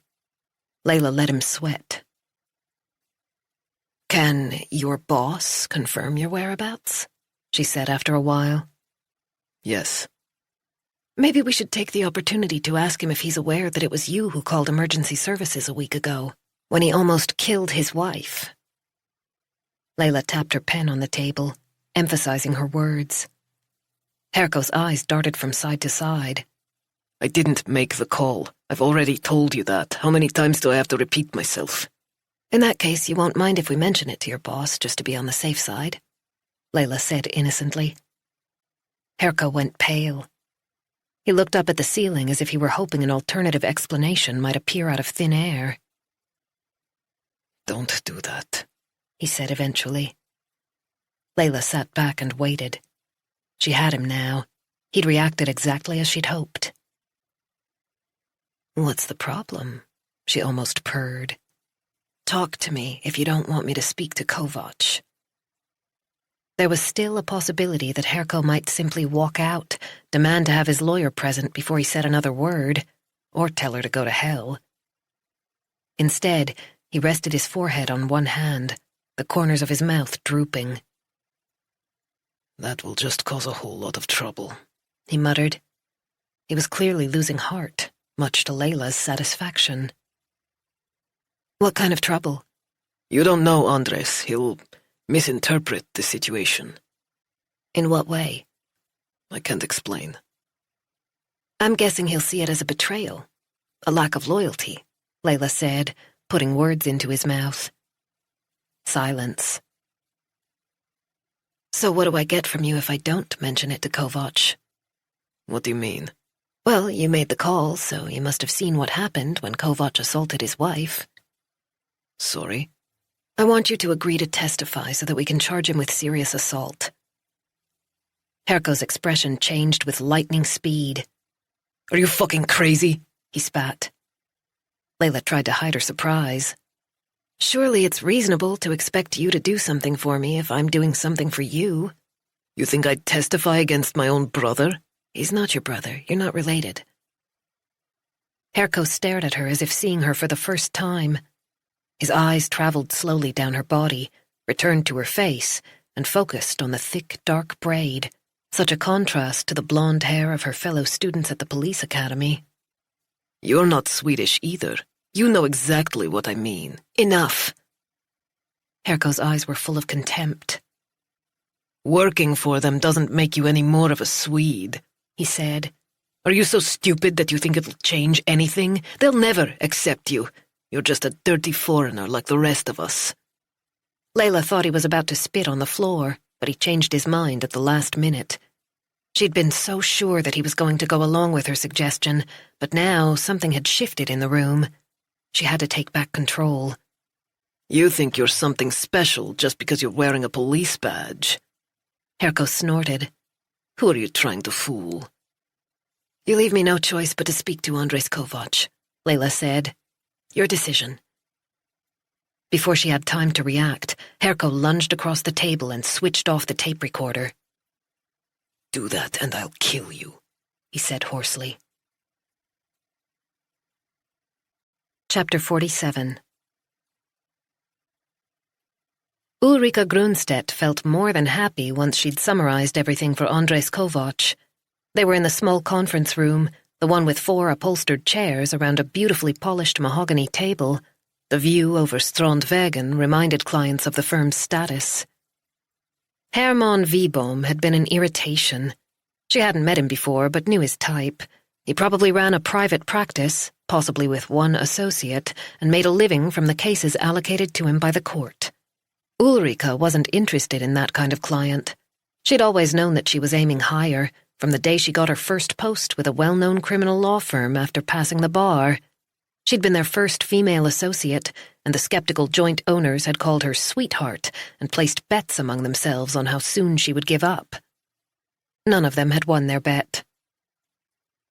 I threatened to file a police report and to apply for sole custody via social services, she summarized. That should show your wife that we mean business. I was very clear when I spoke to her counsel.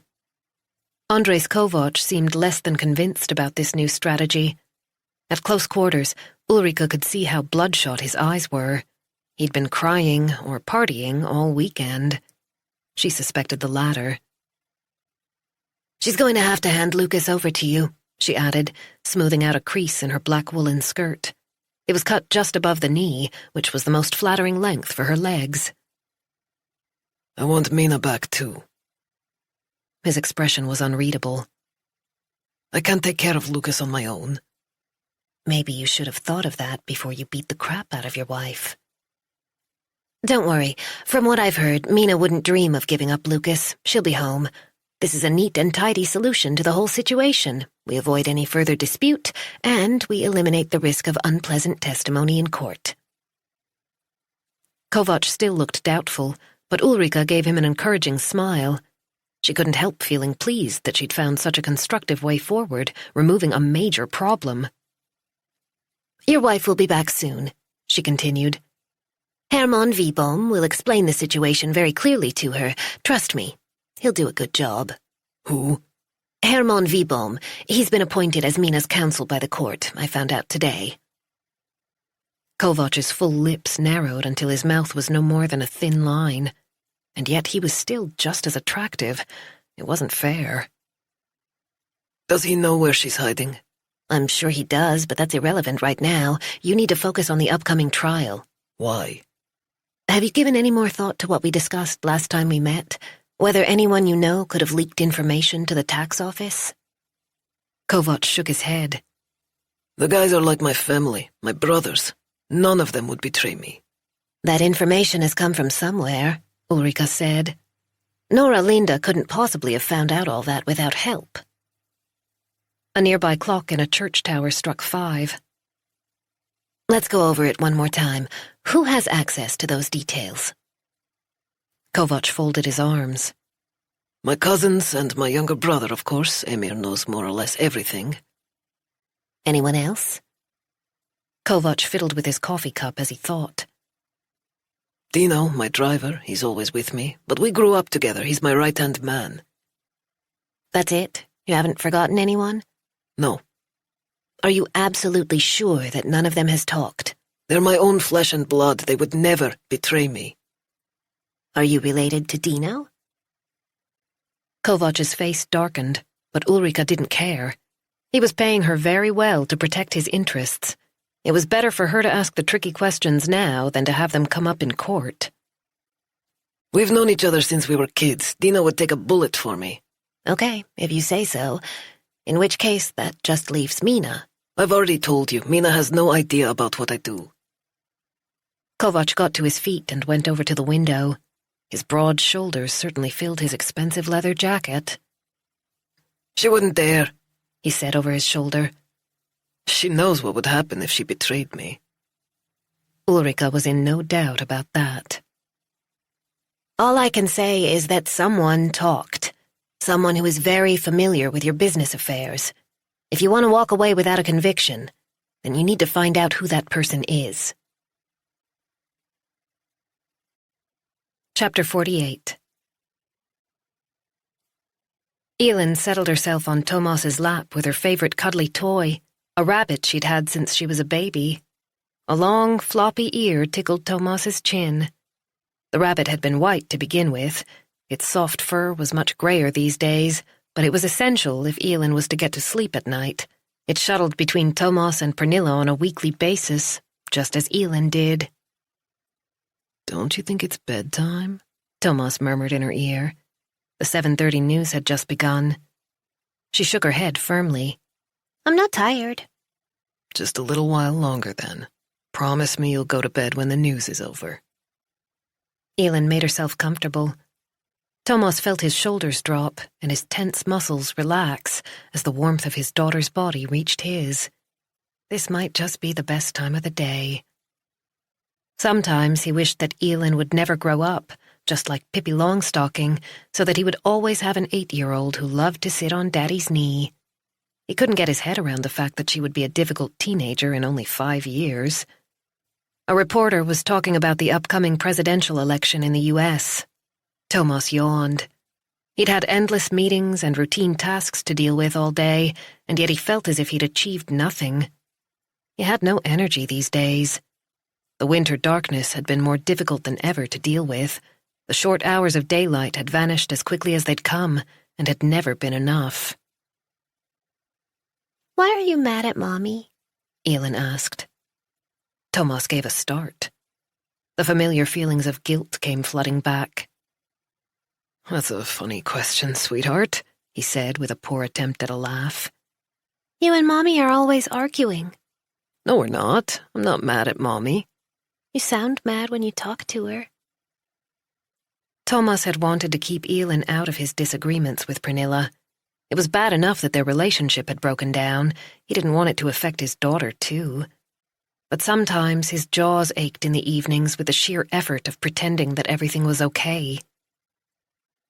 It's just because I'm tired when I talk to her. Mommies and daddies get tired when they've been at work all day, and that means they can sound a bit mad even when they're not. Are you tired all the time? A child's logic in one sentence. Tomas had to smile, although he wanted to cry at the same time. He gave Elin a hug. Her hair was freshly washed and still damp at the ends. No, sweetheart. Elin turned her head away. He gently cupped her chin, brought her face around so that he could look into her eyes. They were as blue as Pernilla's. Is that how it seems to you? He kissed her forehead. Mommy and I love you very much, even if we don't always agree about everything. Elin's lips trembled. A tear rolled down her cheek, followed by another. Tomas gently wiped them away with his index finger. Don't get upset, honey. Is it my fault? Elin mumbled. Tomas could see the news anchor's mouth moving, but he had no idea what she was talking about. Elin's words echoed inside his head as she buried her face in her rabbit. Whatever gave you that idea? Of course it's not your fault. You always fight when you talk about me. Tomas stroked her hair. You must never, ever think that. None of this has anything to do with you. Mommy and Daddy love you. You're the best thing we have. A sob shook Elin's body. I want Mommy to come back home. I want her to be here all the time. The news was over. The logo filled the screen. Then the next program began. That's what I want, too. He held his daughter close. She curled into his chest, but didn't stop crying. She was so precious to him, and it was his fault that she was sad. She was only 8 years old, and he could no longer protect her. Time for bed, he said firmly, turning to routine in the absence of a solution. How about coming in with Daddy tonight? Would that make you feel better? Elin nodded, and he carried her into the bedroom. He settled both her and the rabbit on Pernilla's side, or rather what used to be Pernilla's side, and sat with her until she fell asleep and her breathing slowed. One last sob passed through her body, and she clutched the rabbit a little tighter. Thomas stood up and crept out of the room, weighed down with guilt. What should he say to Pernilla? He knew exactly how she'd react if he told her what Elin had said. She would accuse him of upsetting Elin, insist he was to blame for the fact that the child felt this way. If he hadn't been so unreasonable, the three of them would still be together. He could already hear her hissing, "What did I tell you?" He rarely drank alcohol during the week, but he went into the kitchen and took out a beer. He opened the bottle and took several swigs before putting it down on the counter and returning to the living room. The television was still on. Yet another idiotic reality show about people looking for love with complete strangers. How the hell could anyone bring themselves to do that kind of thing? Pernilla thought it was his fault they'd separated, that he was the one who'd left her. But she'd let him down. He didn't understand why she couldn't see that. Chapter 49. Dino parked in front of Andres' house and got out of the car. He opened the back door and took out the pizzas Andres had ordered. 3 boxes, which meant that Emir was there too. That didn't make him feel any better. He'd hardly slept over the past 48 hours. The thought of Andres finding out what he'd done had kept him awake until the small hours, and today's interview had made things so much worse. He knew that threatening a police officer was crazy, but that girl had left him no choice. If she contacted Andres about the phone call, he was a dead man, and testifying against Andres would be like signing his own death warrant. Whatever he did, he was in deep shit, and it was his own fault for meddling in something that had nothing to do with him. If only he'd driven away a few seconds earlier, before he saw Mina's bloodied face at the window, then this situation would never have arisen. Someone waved to him from inside the house. Was it Emir or Andres smiling broadly? For a second, it was like being back in Nyköping, when he'd ring the Kovac's bell to collect his friend on the way into town to check out the girls on a Friday night. Life had been simple then, even if it was always Andres who picked up the prettiest girl. Dino tried the front door, but it was locked. He rang the bell, and Emir appeared. "Pizza delivery!" he shouted with a grin, then headed for the kitchen without bothering to say hi. Dino would have liked to punch him, hard, but instead he followed him. The kitchen looked worse than on Saturday. Crumbs on the floor crunched beneath his feet, and yet more dirty dishes were piled up by the sink. There was a terrible stench coming from one corner, as if no one had taken out the trash for quite some time. Andres was sitting at the table. His face was in shadow, his expression unreadable. He was holding a black pistol, slowly rotating it between his fingers. Dino almost shit his pants. He knows. The police have been in touch. His brain worked feverishly. Should he try to explain himself before it was too late? Admit everything, then throw himself on the floor and beg for mercy? Would Andres forgive him if Dino reminded him of what they'd been through together? His hands were so sweaty that the boxes almost slipped from his grasp, but he couldn't say a word. He felt as if something were stuck in his throat, and he tried to cough. Andres put down the pistol, but continued to stroke the black barrel with his fingertips. The light glinted ominously off the metal. Dino recognized the model. It was a Glock. He had learned how to handle guns a long time ago and knew his stuff. This was it. The pizzas had just been a ruse to get him here. He'd walked into the trap like a sacrificial lamb to the slaughter. Andres caressed the Glock. Any second now he would pick it up and point it at Dino. Dino was screaming inside, but kept his face expressionless. There had to be a way out of here. He glanced around the room. Emir was standing between him and the door. Would he be able to force his way past? No chance. Andres would take him down before he got anywhere near. Plus, it was 2 against 1. His knife was in his back pocket, as usual, but by the time he got it out to defend himself, it would be too late.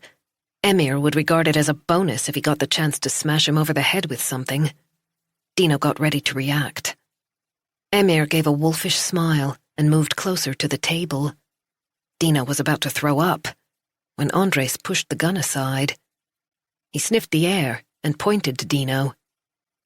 I'm fucking starving. What are you waiting for? Pizza! Dino slowly put the boxes down on the table without taking his eyes off the Glock. He was sweating like a pig and prayed no one would notice. Fear has its own smell. Dino knew that, and so did Andres. Another 5 minutes and he'd have taken a bite out of that thing, Emir said, pointing to the gun. Dino obediently forced his lips into a smile. Emir grabbed a slice of marinara. The muscles on top of the cheese began to move in front of Dino's eyes. He felt sick. Andres scared the shit out of Mina's parents the other night, Emir went on before taking a big bite of pizza. The tomato sauce turned the corners of his mouth red. Andres nodded with satisfaction. They thought it was their last moment on this earth. Dino cleared his throat, hoping his voice would hold up. Did you go over there on Saturday? Andres nodded again. Useless fuckers, he mumbled through a mouthful of food. Scared of their own shadows. Dino had to ask the question. Did you find out where Mina is? Andres shook his head, but didn't seem particularly bothered. Did he have a new plan? My lawyer's working on it, he said. Mina's mother had a heart attack, Emir confided, taking a swig from a can of beer. She was so frightened she nearly pissed herself. Something about Andres' posture made Dino feel he could breathe again. He opened his own pizza box, in spite of his churning stomach. Andres' thoughts seemed to be elsewhere. His movements weren't as tense as the other night, and the look in his eyes was less suspicious. Dino took a bite of pizza and chewed. It tasted of ashes. He didn't dare reach for a beer. He didn't want them to see that his hands were shaking. His armpits were wet with sweat, and he could feel it running down his back. He pressed his spine against the chair and hoped they wouldn't notice. The situation was under control. Andres hadn't found out what he'd done, and everything was just the same as usual. He was safe. For now.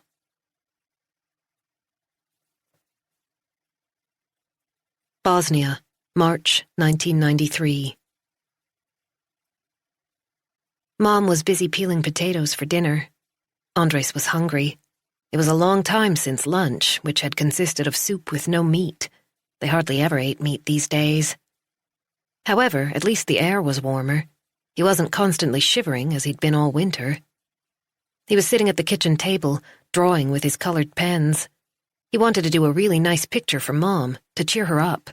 She always looked so sad, and she never laughed. This is for you. He held out the picture for her to admire. He'd tried to draw their garden, the berry bushes, the fruit trees, and the pretty flowers. Mom used to like puttering around out there, although she didn't really bother anymore.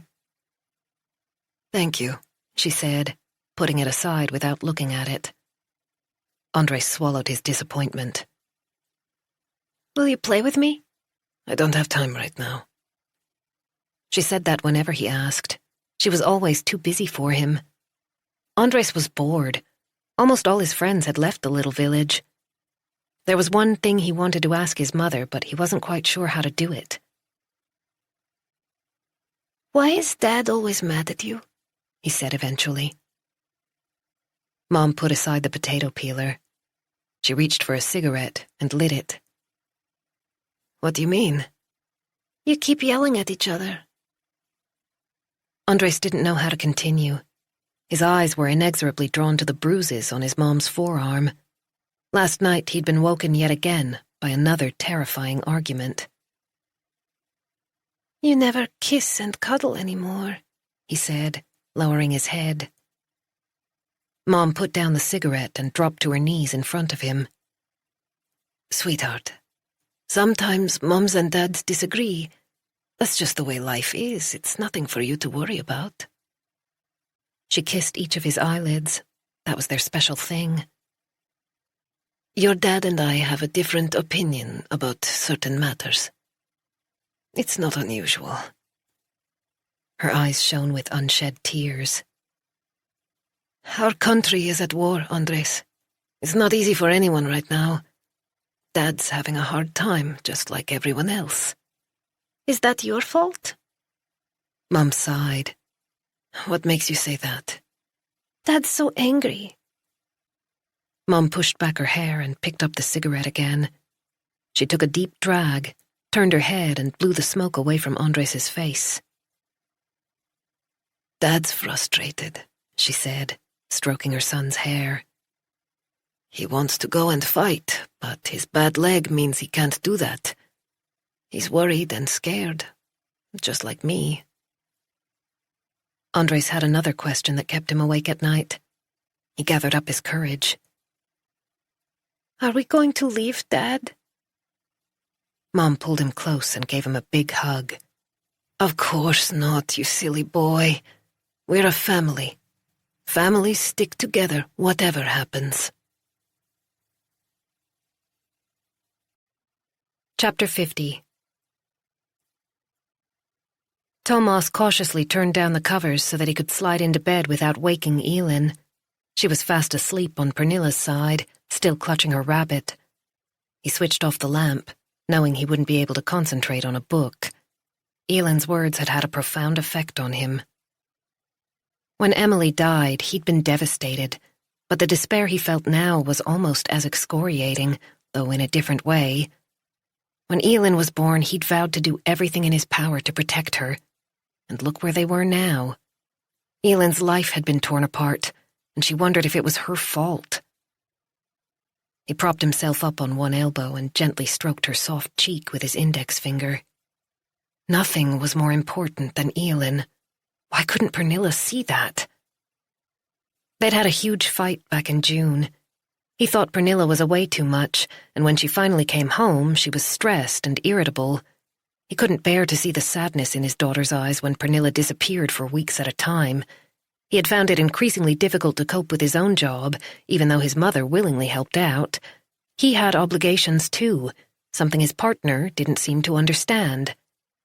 He'd tried to explain that he felt more and more like a single dad, so maybe it was time to accept the situation. They'd reached the end of the road. Eventually, they'd decided to try again. They loved each other, and they'd already been through so much together. They couldn't simply give up again. They had to think of Elin. Thomas had really believed Pernilla's assurances that this would be a fresh start. He'd been optimistic all summer and enjoyed the weeks they'd spent on Hara. The usual bickering had disappeared.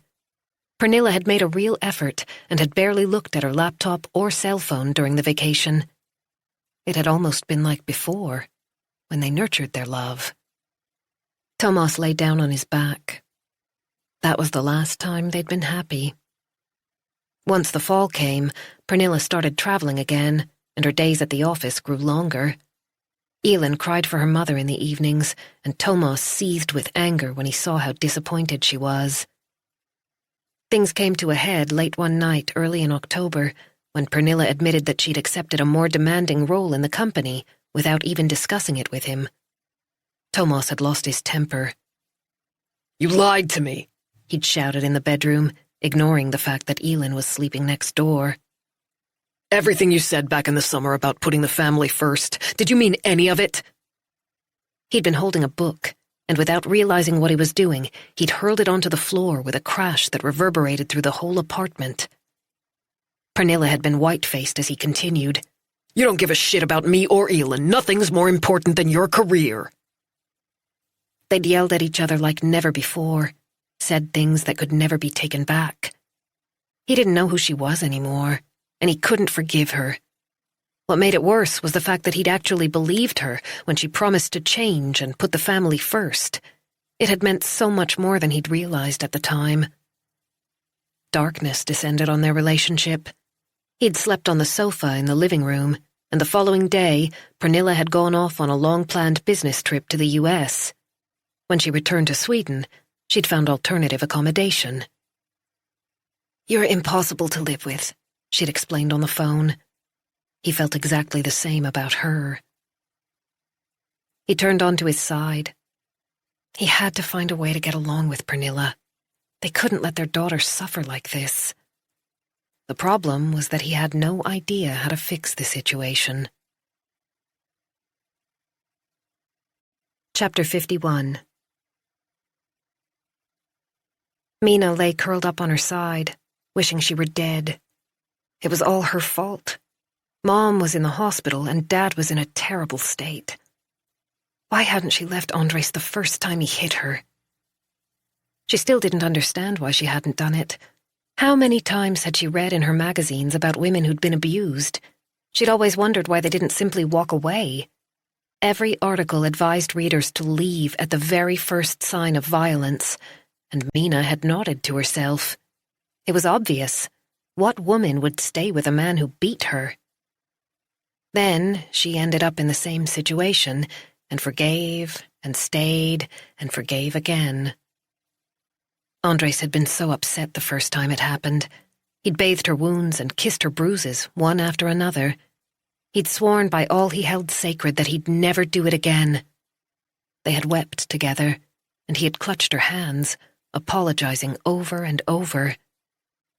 She loved him so much. How could she ignore his distress and leave him?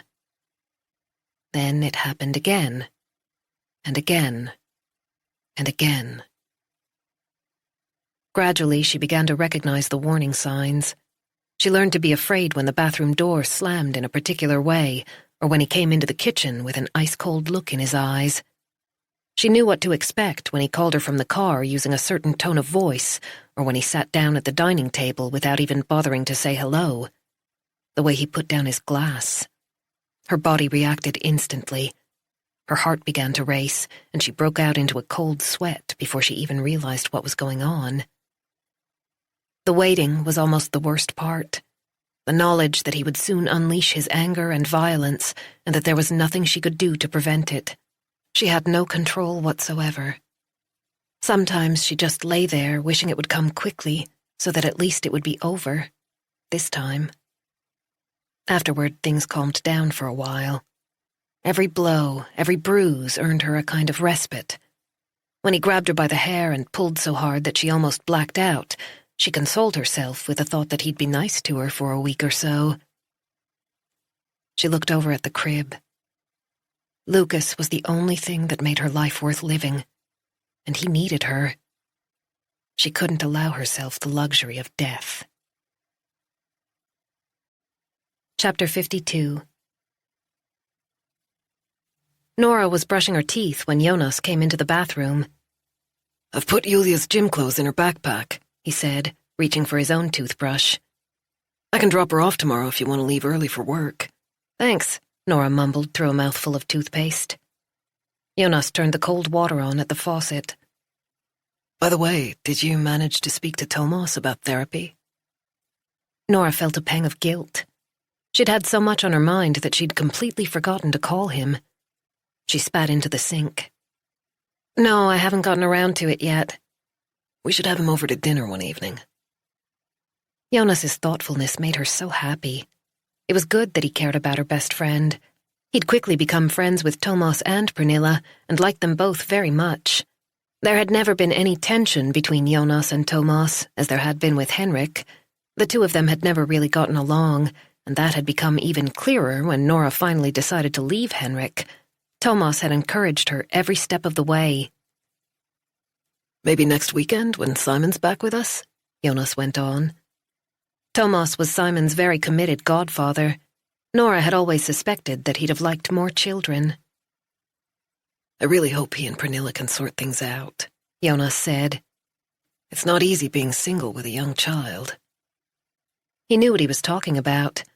When they first met, his daughter, Vilma, had been only 13 years old, and Jonas had spent a long time as a single dad. He and his partner Margot were only 20 when she got pregnant, and their relationship had been short-lived. Over the years, the two of them had built up a strong friendship as they co-parented Vilma. I hope so too, Nora said. They've split up before and managed to start afresh. Plus they have Elin to consider. It's not just about what they want. She picked up the jar of night cream that presumably promised far more than it could deliver, dipped her finger in, and began to work the cream into her face. It seems as if Thomas is the one who's taken it hardest, or maybe that's my impression because I've talked to him more than Pernilla. She travels so much it's hard to get a hold of her. Nora felt a little guilty that she hadn't spoken to Pernilla over the past few months, but then Thomas was her oldest and closest friend. It wasn't a competition. Nora was doing the best she could, and to be fair, Pernilla hadn't contacted her either. I thought he was the one who decided they should separate, Jonas said. Did he tell you that? Nora realized she sounded offended, but Thomas hadn't confided in her. Not exactly. It was just something he said back in the summer. You remember that weekend when Pernilla rushed off from our crayfish party? After you'd gone to bed, Thomas and I had a beer down by the jetty. Nora nodded. They'd held the annual crayfish celebration on Sandhamn, together with friends and neighbours. Pernilla had taken a phone call and announced that she had to leave for London immediately. He was furious. It was obvious that things weren't right between them, and that he really didn't want her to go, but she went anyway. Pernilla hadn't been happy either. She'd clearly felt guilty and had left after profuse apologies. It's not easy to balance a job like that with a partner and a child, Nora said. There are bound to be conflicts along the way. That's not what it's about. So what is it about? She asked, putting down the jar of night cream with a little too much force. The fact that Thomas can't cope with his wife being a high flyer and earning more than he does? Jonas's analysis of Thomas and Pernilla's relationship irritated her. Thomas was her best friend, not his. Are you mad at me? Nora shook her head and tried to smooth things over. What were you going to say? Jonas scratched the back of his neck. I think Thomas would be able to cope with Pernilla's job if she just made him feel that he came first in her life. He drew Nora close. It's not about the hours she works or how much she earns, he murmured in her ear. Thomas isn't that kind of guy, we both know that. As I said, so what is it about? She makes him feel irrelevant, and he can't handle that. He'd rather be alone. Tuesday. Chapter 53. She didn't even have her own hairbrush. Mina gazed at her reflection in the bathroom mirror. She'd just washed her hair with the cheap shampoo she'd been given. It was a million miles from her usual brand, which smelled divine and was specially made for long blonde hair. The strands felt dry and brittle, even though they were still damp. Everything except her purse was still back home in Colorangen. Every stitch she and Lucas were wearing were borrowed, nor did she have any money. The little she had squirreled away was hidden in the house, where Andres wouldn't find it. She sank down on the toilet seat. She didn't want to stay here among all the other abused women who also wept at night. She wanted to sit in her own kitchen with a cup of coffee as the morning sun streamed in through the window. She wanted to go home. She stared at the shampoo bottle next to the sink, then swept it onto the floor. It bounced on the cheap vinyl and rolled into a corner. If only things could go back to the way they used to be. Mina got to her feet and contemplated her reflection again. The bruises had begun to fade, and the stitches were healing.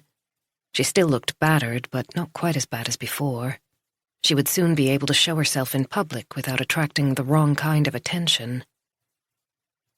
She bent down and picked up the shampoo. She longed for her own home in a way she'd never thought it was possible to long for material possessions. The simplest details, like opening a drawer and seeing lingerie she'd bought herself, being able to dress Lucas in something cute and new instead of the faded clothes another baby had already worn. She'd never realized how much it all meant. Maybe that was how Andres's mother had felt when she'd been forced to leave her old life behind, a yearning for the everyday, for some kind of normality, even though the world was on fire and the life she knew had been smashed to pieces. Mina closed the bathroom door and went to make herself some breakfast. Lucas had already eaten and was sleeping peacefully in the crib by her bed. She'd hoped to find the kitchen empty, but Anna Maria was standing by the coffee machine. There were crumbs all over the wooden table. Someone else had eaten without clearing up. Mina always wiped the table when she'd finished. Andres had made her very meticulous about such matters. Anna Maria gave her a warm smile. Good morning, Mina. How are you today? Would you like a cup of coffee? Please. Mina opened the refrigerator and took out cheese and butter. She wasn't hungry at all, but knew she ought to try and get something down. She'd already lost weight. Don't you think it's time you took a walk to explore the area? Anna Maria said. You could take Lucas and check out the grocery store. The idea is that everyone shops for their own food here. Mina hadn't left the shelter since she'd arrived. She'd taken Lucas out in the garden for some fresh air occasionally, but that was all. The first few days had passed in a kind of fog. If the staff hadn't reminded her to eat, it never would have occurred to her. There's a stroller by the front door. You're welcome to borrow it if you like, Anna Maria continued. I put it there a little while ago. It's a beautiful day, and it would do you good to get out for a while. Mina mumbled noises of agreement without turning around. It's not far. It's a lovely walk. You just go to the gate and turn left. You could try Upebu, too. That's where the local community center is. It's open for a few hours each day. Anna Maria disappeared into her office with her coffee. The silence when she'd gone was such a relief. Mina quickly made a sandwich and forced it down in tiny bites. She carefully wiped every surface, then swept the floor with a broom she found in one of the cupboards. The stroller. She opened the front door. The sun was shining, though it was still hidden behind veils of mist. There was definitely a hint of spring in the air. On another day, she might have appreciated it. There was a blue stroller at the bottom of the steps. The fabric was stained and worn, and the wheels were dirty. Mina reached out and touched the handle. Lucas's own stroller was much nicer. It was back home in Kulurangyan, of course. She went back inside and closed the door. There was a timetable for the Vaxholm ferries in the hallway. Boats plied the route between Runmara and Stavsnäs on an almost hourly basis, with bus connections into the city. The trip to Stavsnäs took only 5 minutes, while the bus journey was just over an hour. The idea suddenly came to her. If she changed at Nocca Forum, she could go home, get some money, and pick up her own things. She looked around. There was no one in sight. The shelter was only half full at the moment. Several women had left, and there had been no new arrivals. She took out her phone and quickly photographed the timetable. There was a departure at 9:45. She could be in Kulurangyan by 11:15 and back at the shelter in the early afternoon. Anna Maria would never know. Everything would seem so much better if she had her own clothes. She felt lost, like a homeless person, like one of those unhappy women in the city, carrying their possessions around in plastic bags. She hated asking to borrow yet another essential item. She wasn't like that. She had a home and a family. She wasn't like the other women in the shelter either. Mina checked the timetable once again, tried to make up her mind. Did she have the courage to risk it? To go home? Andres was rarely there during the day. He was always busy. She could sneak in and out, and he'd never even realized she'd been there. Her keys and bus pass were in her purse. She would be so careful. She thought about Lucas. He'd already been exposed to so much in his short life. If he couldn't lie in his own bed, at least he ought to be nicely dressed and have his own cuddly toys. She hated the horrible washed-out sleeper he was wearing now. Mina straightened her shoulders. She would do it for Lucas. Andres need never know. Chapter 54. Andres had asked Dino to pick him up at 10:30. The day usually began much earlier. Andres didn't need a great deal of sleep. Even when he was up late at night, he woke early. There was no end to his restless energy. But nothing had been the same as usual recently. When Dino left the freeway and headed for Kularangen, he was seized by a strong impulse to turn the car around and drive straight out of Stockholm. Just keep going until he reached a new town where nobody knew who he was. Make a fresh start. He continued toward Kularangen. His life was here in the capital. He couldn't simply take off. There had to be another way to solve his problem, but right now he couldn't work it out. He was driving himself crazy thinking about it. His guts were still like jelly, and he was running to the bathroom all the time. Nothing had been said the previous evening. Dino's heart rate had eventually slowed down. Andres and Emir had behaved normally, talking and joking, drinking one beer after another before moving on to vodka shots. It was only when Dino had to go to the bathroom that Emir had let out a whistle and pointed to his back. Did you take a shower with your clothes on? Dino's shirt was drenched in sweat. He'd muttered something and hurried out of the room. He turned onto Trostvägen and parked in the usual place, outside the terracotta-colored house. This was a very Swedish neighborhood, not unlike the street in Skuru where Mina's parents lived. It was Mina who'd wanted a nice house, not too far from her mom and dad. Dino knew that Andres had enjoyed showing off to his in-laws how easy it was for him to come up with the purchase price. Presumably, he also relished the fact that no one could really see in, except through the kitchen window. The previous owner had planted a dense evergreen cypress hedge around the perimeter of the garden, protecting the house from nosy neighbors. Andres might like it here, but it wasn't for Dino. He could never feel at home in a place like this. It took a long time for Andres to answer the door. He was wearing only his underpants. His eyes were bloodshot, and his breath stank. Late night? Emir had stayed when Dino left. They must have carried on drinking, judging by Andres' appearance. The house still reeked of stale cigarette smoke. At least Emir wasn't here now. His car was gone. I won't be long, Andres muttered as he disappeared into the shower. Dino went into the kitchen and sat down to wait. It really was disgusting. Andres clearly hadn't lifted a finger since Mina left. He'd always insisted that everything should be spotlessly clean and tidy. More than once, Dino had heard him yelling at Mina because something didn't meet his exacting standards. Now he'd let the place go to hell, as if he were punishing her. The pizza boxes on the counter smelled unpleasantly of yesterday's cheese and tomatoes. Dino went into the living room. Lucas's stroller was still in the corner, with a cuddly toy poking out. He picked up the toy and gazed at it, then put it back. For the first time, he wondered if Mina wasn't coming home. Had she actually left Andres? She ought to know him well enough to realize that he would never allow such a thing. Lucas belonged to him. He would never let her leave with his child. Even if he ended up in jail, he would find a way to hold on to her.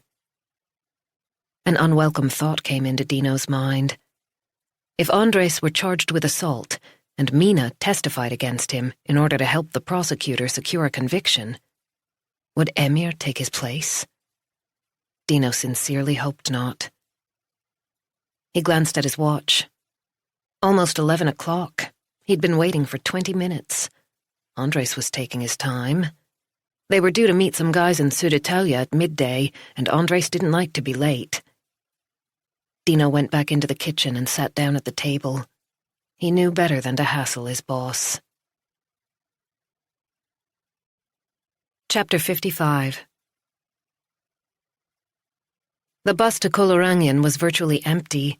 There were just a couple of retirees and Mina, who'd positioned the stroller by the back doors. Her hair was tucked beneath a baseball cap, and she kept her head down. To be on the safe side, she was also wearing sunglasses. No one must recognize her. Not that they would, given the condition of her clothes.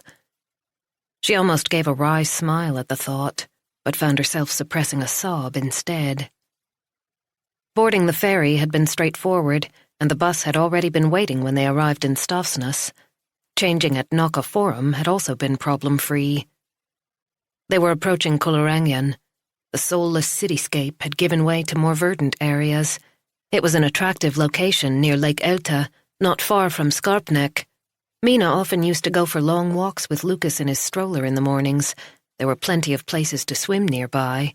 It was perfect for families with young children. That was why she'd wanted to live here. She'd thought they'd be so happy in an area like this.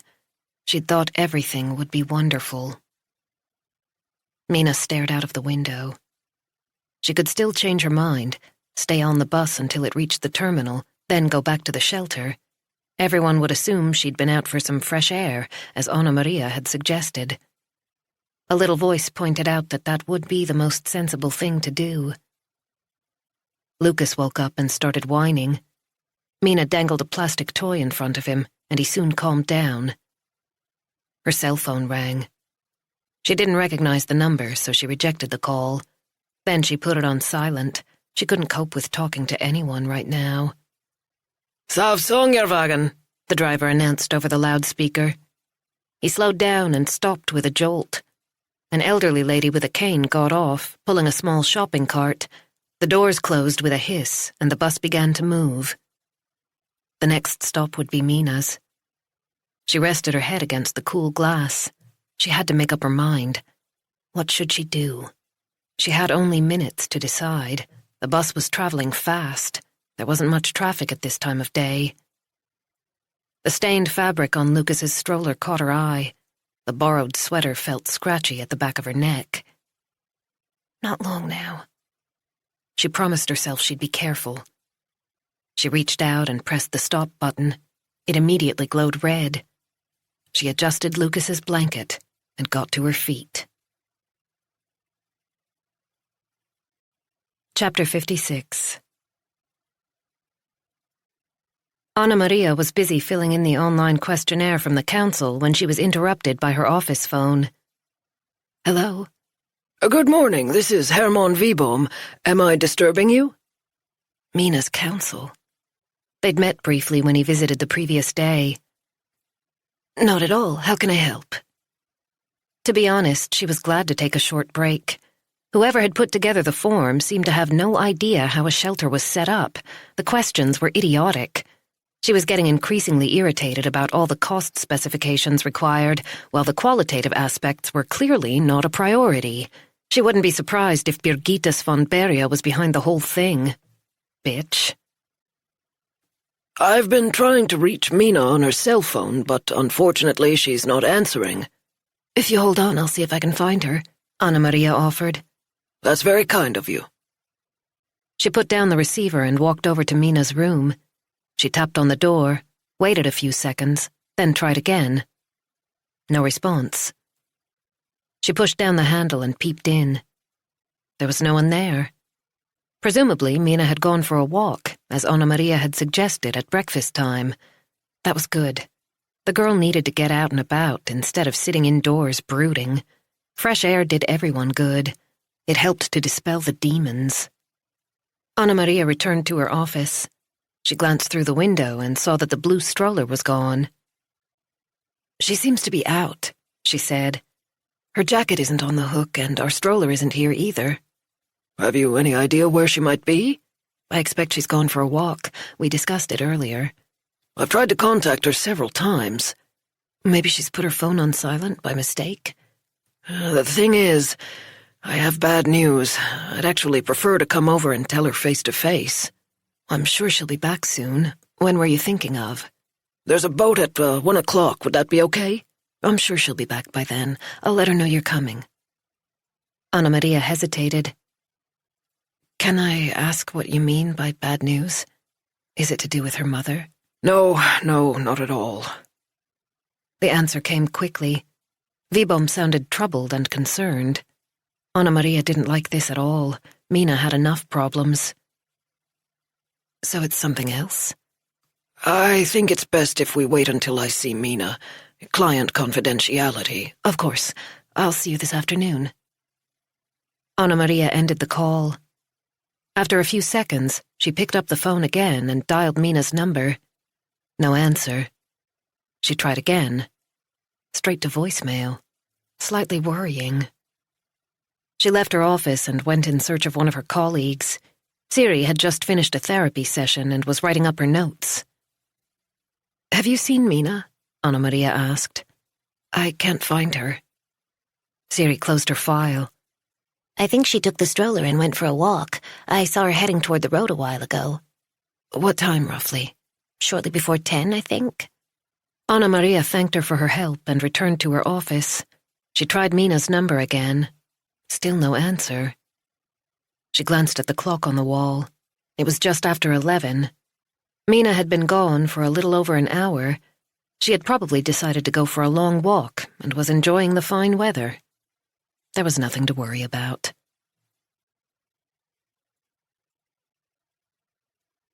Bosnia, March, 1993.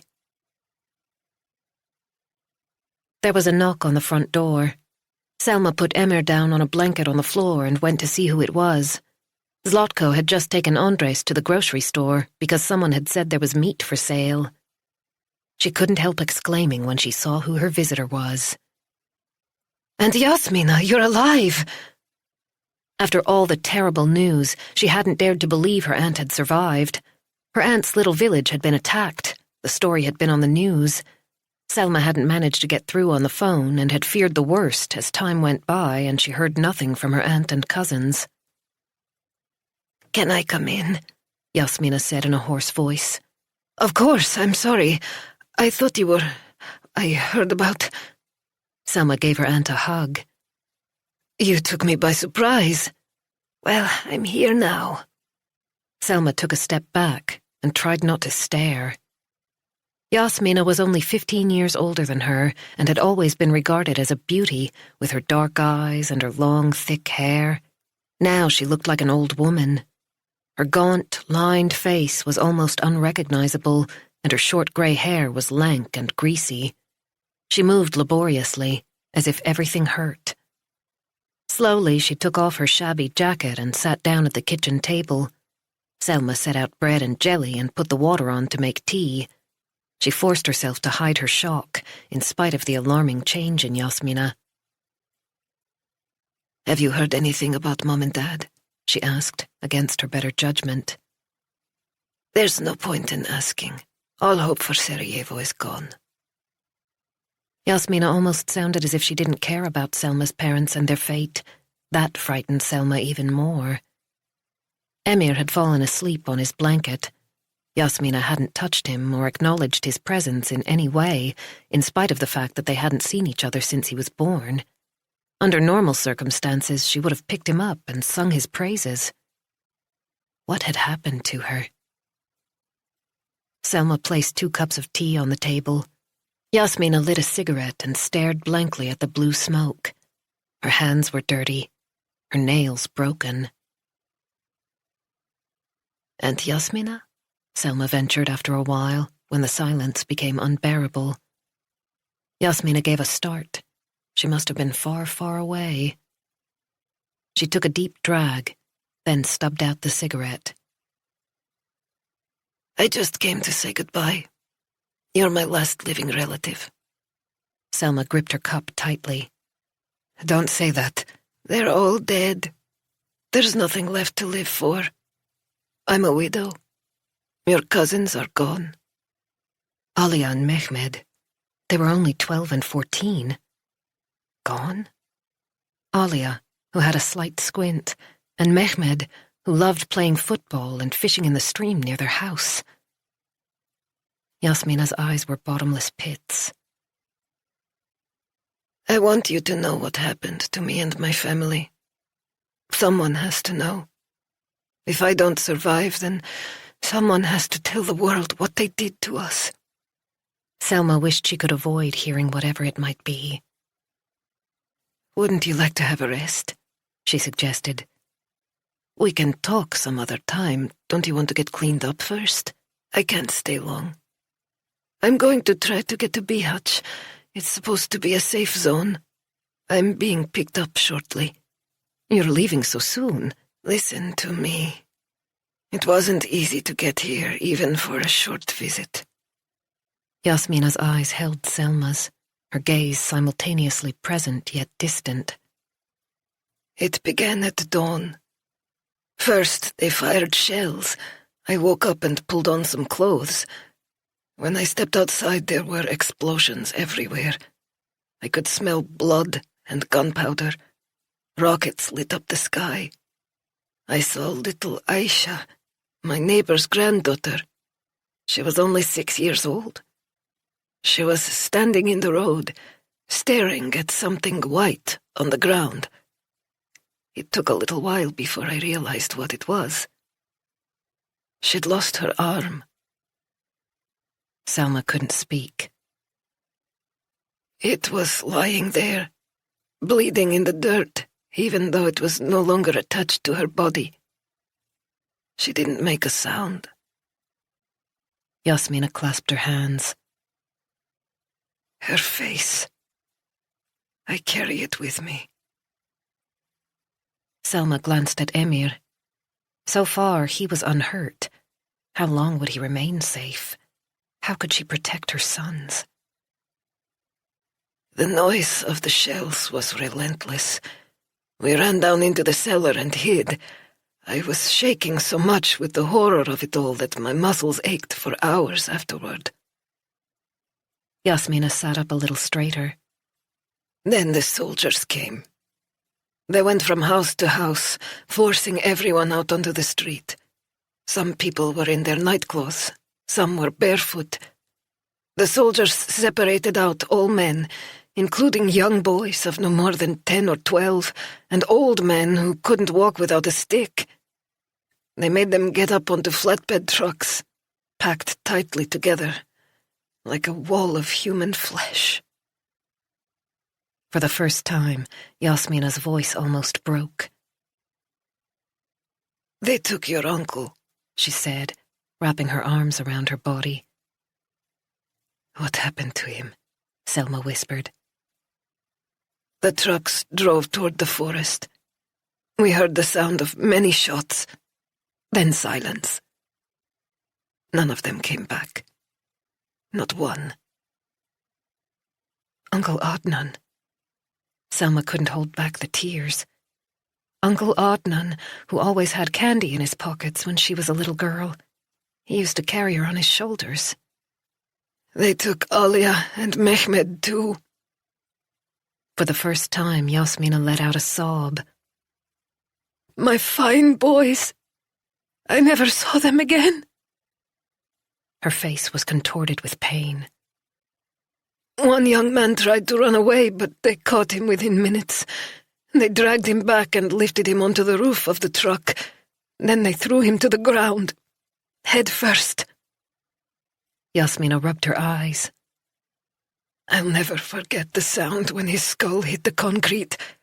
It sounded like an egg breaking. They kicked and beat him until he stopped moving. His legs twitched a few times, but that soon stopped. The ground where he lay was sodden with blood. His face was no more than a bloody pulp. Selma had no words. Thank goodness Andres wasn't home to hear this. Yasmina groaned.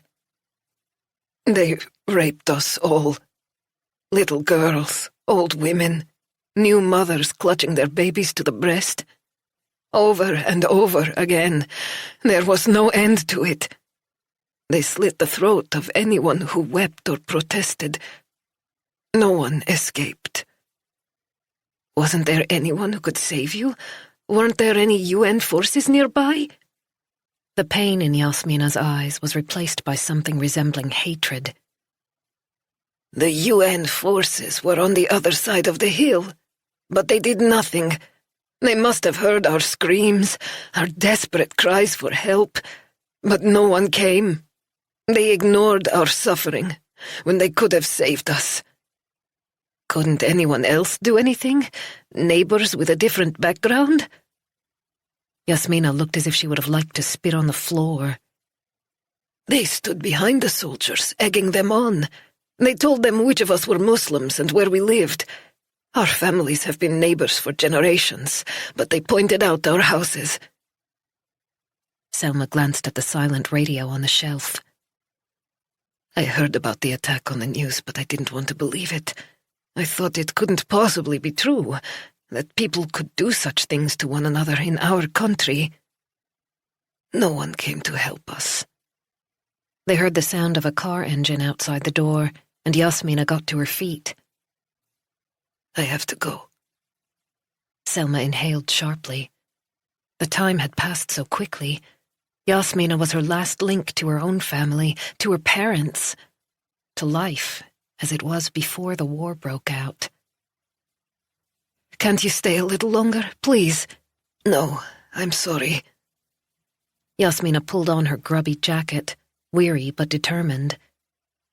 The car sounded its horn, but she paused, stroked Selma's hair, managed an exhausted smile. For a moment, Selma caught a glimpse of the aunt she remembered. Take your children and get away from here, Yasmina said, fighting to keep control of her emotions. There is nothing left for us in this country. She headed for the door, then turned back. Never forget what they did to us. Tell the rest of the world.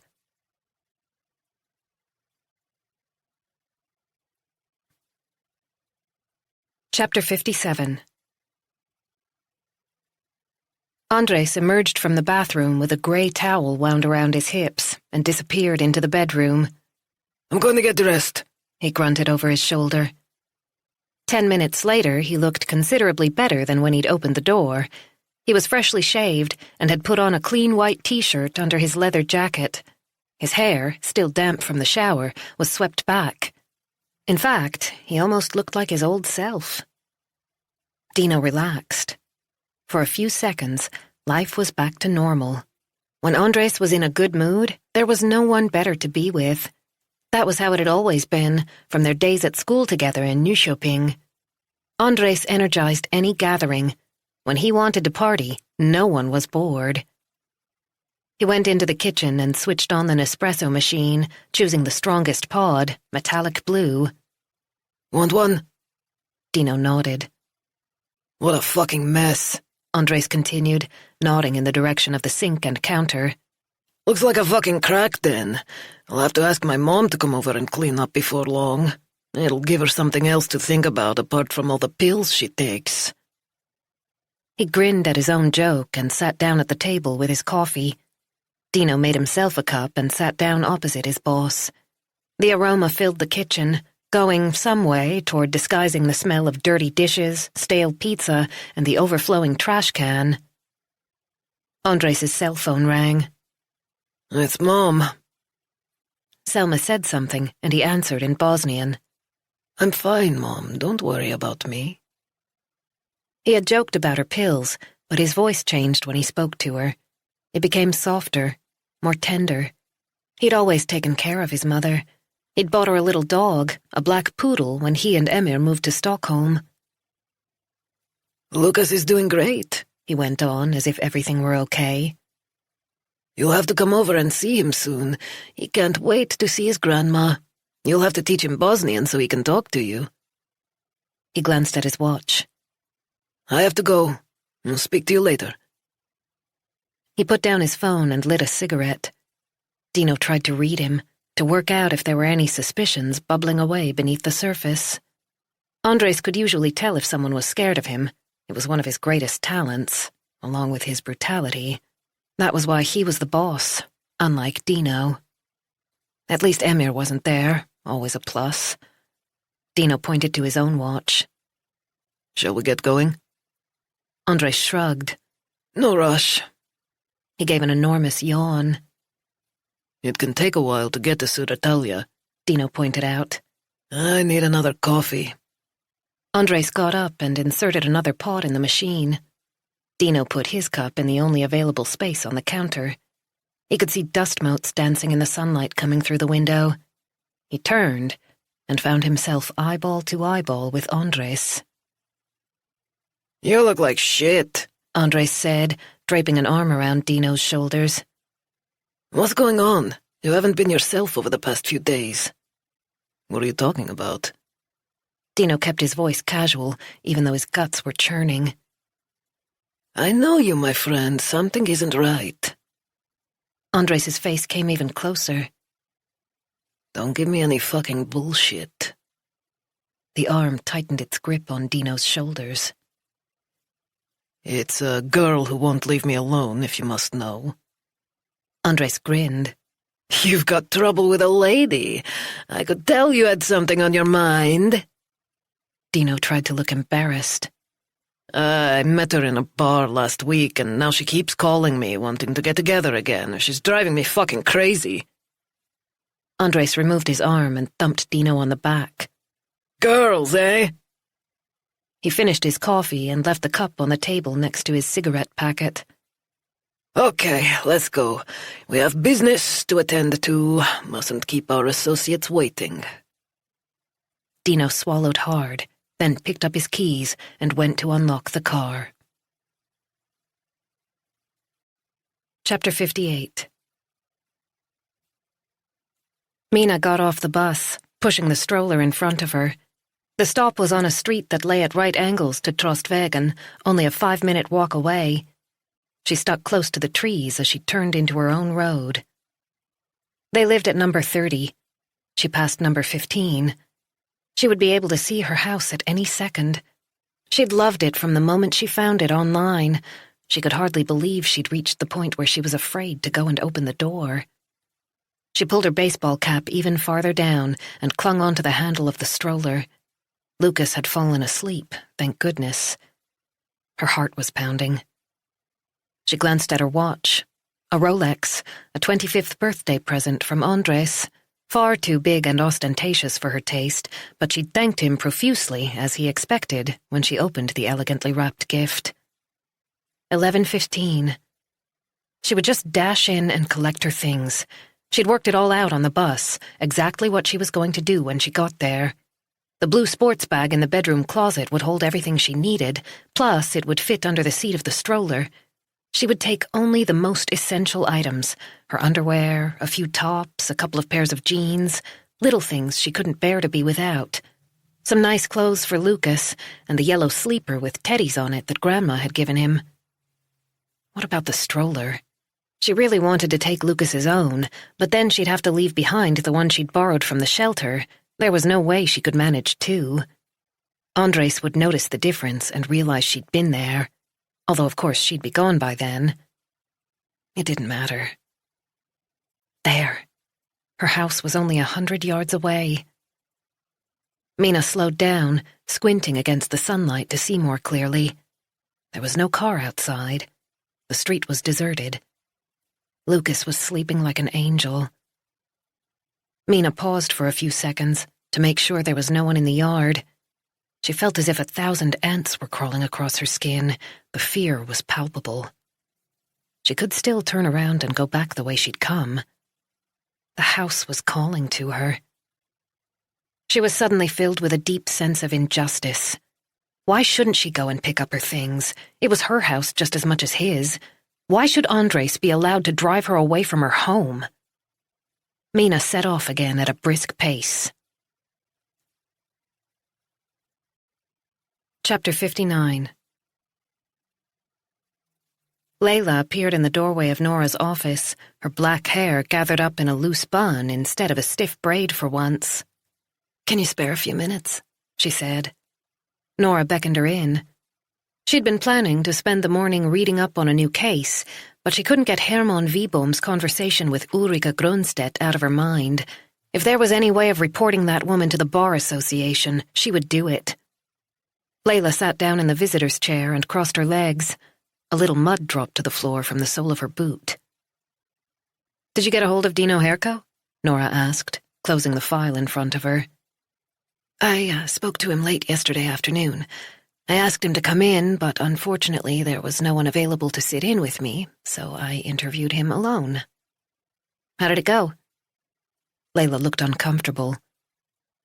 He threatened to kill me. What? Layla's cheeks flushed red. Nora had never seen her lose her composure. What the hell had happened in that room? Herco made it very clear that he will kill me if I tell Kovac that he called emergency services. Threats of violence were commonplace for most police officers, but not usually during the course of a formal interview.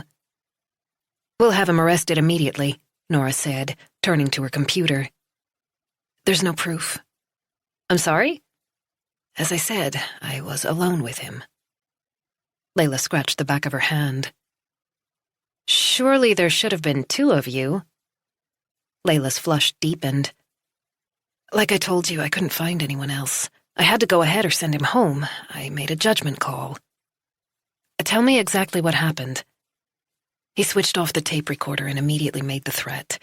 It all happened very fast. I was so taken aback that I didn't have time to react.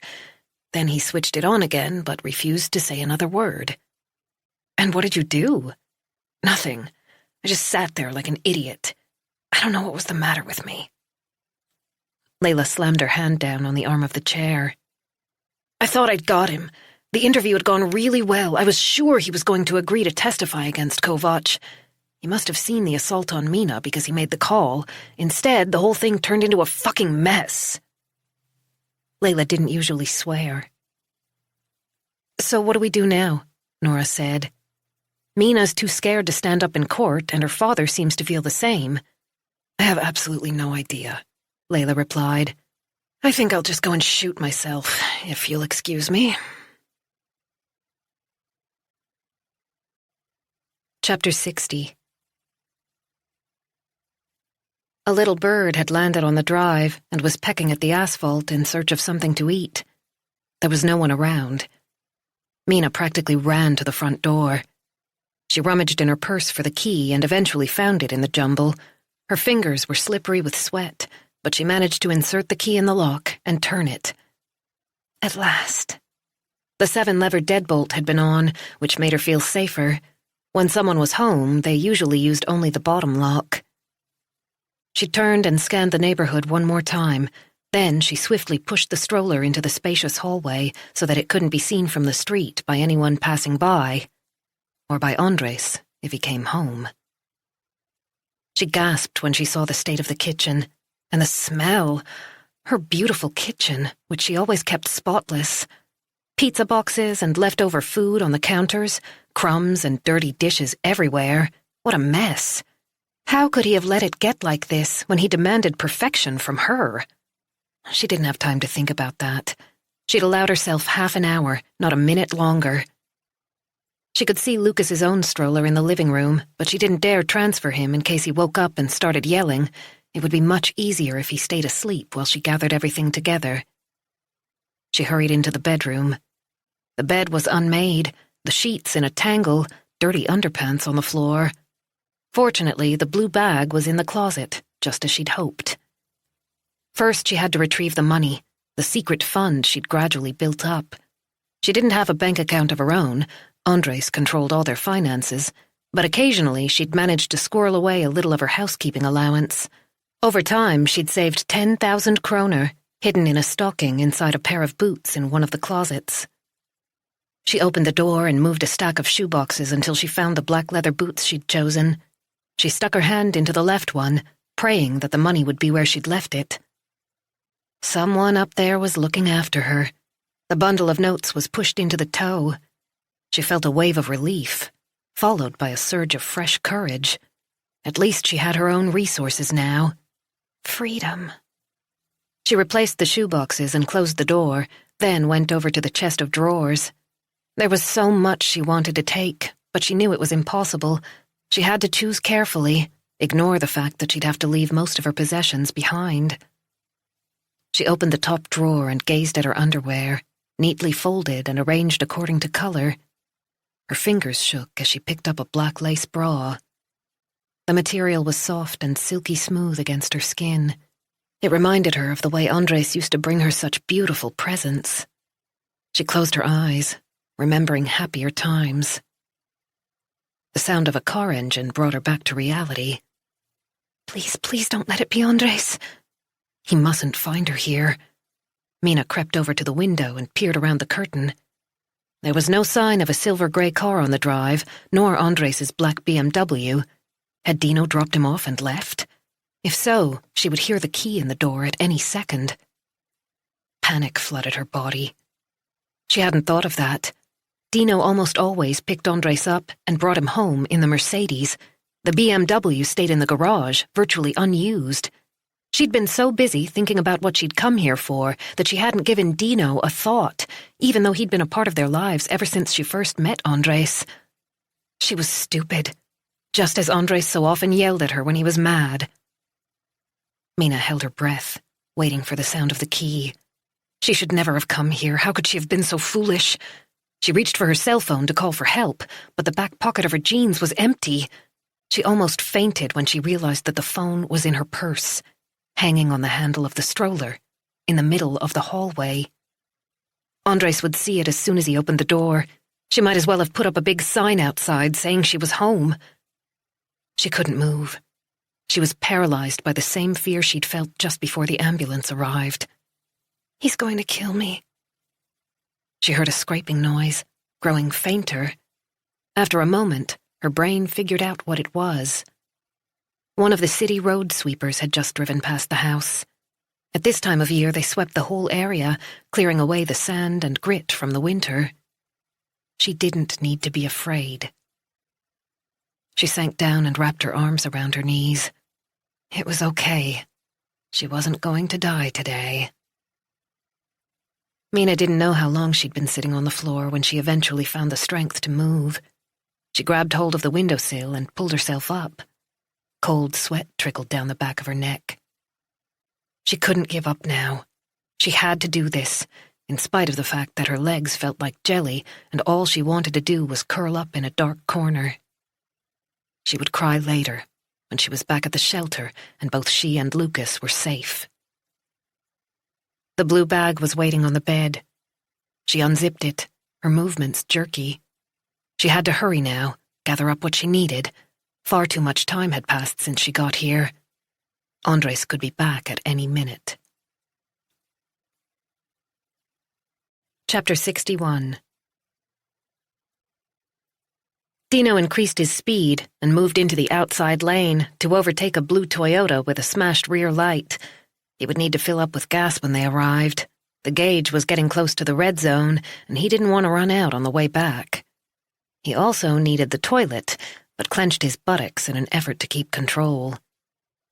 In the passenger seat, Andres was staring at his cell phone. He was scrolling up and down, but Dino couldn't see exactly what he was looking at. Instead, he concentrated on driving and hoped there wouldn't be any more questions he'd need to answer with more lies. Andres hadn't commented on his confession since they left the house. Yesterday, Dino had really believed it was all over, as far as he was concerned. He was getting in deeper and deeper. Somehow he had to find a way out of this situation. Shit, Andres said suddenly, dropping his phone on his lap. I left my cigarettes in the kitchen. He refused to smoke anything but his own specially imported brand. Do you want me to turn around? They were 25 miles from Södertälje. There was no chance of covering the distance by 12, but sometimes Andres liked to keep people waiting, especially if he thought they needed to know exactly who was in charge, to make sure they behaved themselves. Do we have time? That's up to you. Dino deliberately kept his tone neutral. Out of the corner of his eye, he saw Andres grin. He was the buyer. He didn't need to kowtow to the guys they were meeting. You're absolutely right. Today was purely an initial sounding out of possible suppliers recommended and screened by another contact. Andres had become more cautious since he was released from custody.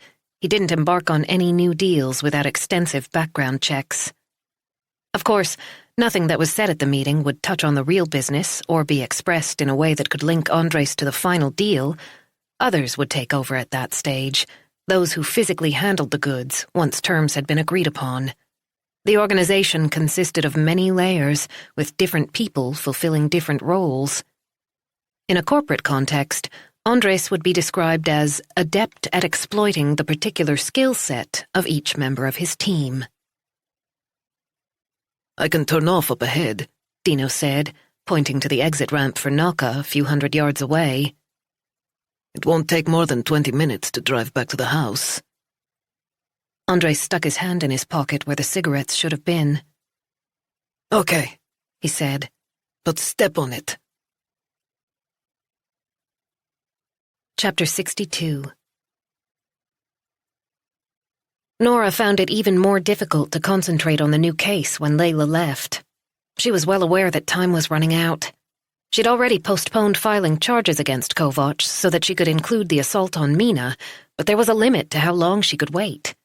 The prospect of Mina changing her mind was fading. Maybe it would be wiser to focus on the financial crimes? That was her area of expertise, after all. She had solid evidence against Kovac. Perhaps she ought to take a step back and let the police worry about Mina, file the charges as she'd originally intended, and leave the rest. She closed the folder. She was getting nowhere fast. She stood up, grabbed her purse and jacket, and left the office. She needed fresh air and the chance to clear her head.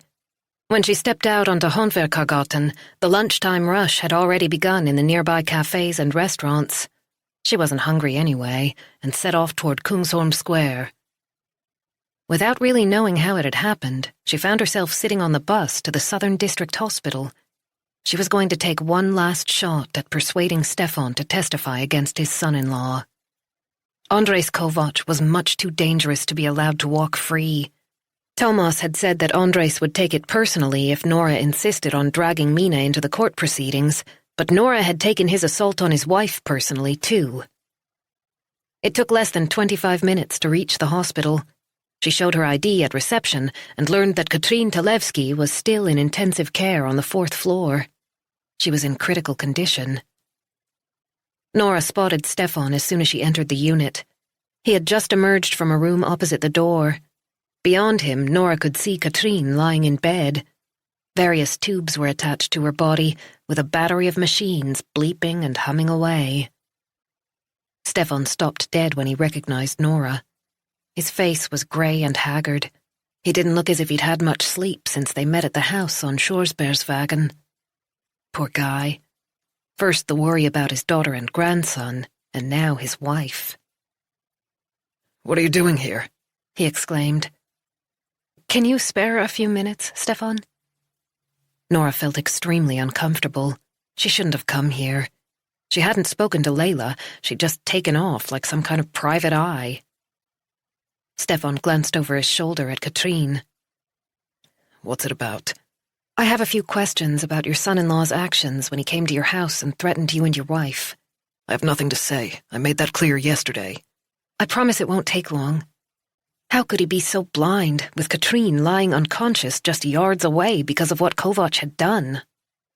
Don't you realize that things will only get worse if both you and Mina choose to keep quiet about what happened? If you choose to protect Andres Kovac? Before Stefan could interrupt, she went on. A week ago, you tried to persuade Mina to testify against her husband, but she couldn't find the courage.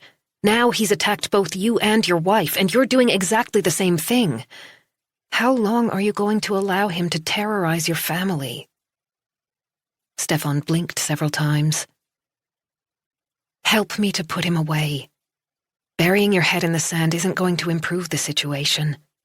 Nora took a step closer. You'll never be free of Kovac if you don't help us now. We need both your and Mina's cooperation to send him to jail for a long time. I need to talk to Mina first. You haven't spoken to her? Stefan shook his head and moved to the side. When he opened his mouth again, his gaze was so unfocused that Nora wondered if he even remembered why she was there. I've been sitting here the whole time, he said. Katrine's condition deteriorated during the night. I haven't had the chance to call. A loud beeping noise came from Katrine's room. A nurse immediately appeared and hurried past them. The light above the door was flashing frenetically. You need to leave, Stefan said, following the nurse. Chapter 63. Lucas's room was decorated in soft shades of blue. Mina had put up the wallpaper herself. It was adorned with cute little ducks. His crib was against one wall, with the nursing chair beside it. A pure white fleece was draped over the back of the chair. Mina glanced around quickly. She'd spent far too long in the bedroom. Where had the time gone? She had to decide what to take with her, but her heart was racing, and she couldn't think clearly. She'd developed a kind of tunnel vision. She could only look at one thing at a time, with no comprehension of how it connected with anything else. Time after time, she picked up an item of clothing, then put it down again. She couldn't decide what was most important. She felt as if every single object were essential. Her mind was a syrupy mess. She opened the top drawer in Lucas's chest and rummaged through his clothes. She chose 2 snowsuits, a few warm tops, and 2 pairs of pants. She added Lucas's favorite teddy bear and a couple of pacifiers. At the last minute, she remembered to close the drawer. She didn't want to leave any obvious traces of her presence. She ran into the bathroom, but avoided looking in the mirror. She'd stood in this spot too often, covering up her bruises and flushing a split lip with water. She didn't need a reminder. That was provided by the painful stitches in her eyebrow. She filled her toiletry bag with makeup. She would have liked to take her electric toothbrush, but didn't dare. Its absence would be too obvious. She hurried into the hallway and grabbed her favorite jacket. Lucas was still fast asleep. Mina hesitated. Should she take his lovely new stroller, or leave it behind? The borrowed one was smaller and lower. It would be difficult to fit the blue bag underneath. But it was already 20 to 12. She had to get out of here. Make up your mind. The other stroller was in the living room, exactly where it had been when Andres got home that Monday, her last evening in this house. Mina released the brake and pushed the stroller into the hallway. Gently, she transferred Lucas and tucked him in. He whimpered and his eyes flickered, but he didn't wake up. She managed to stuff the blue bag underneath and placed her purse in the carrier. She hesitated again.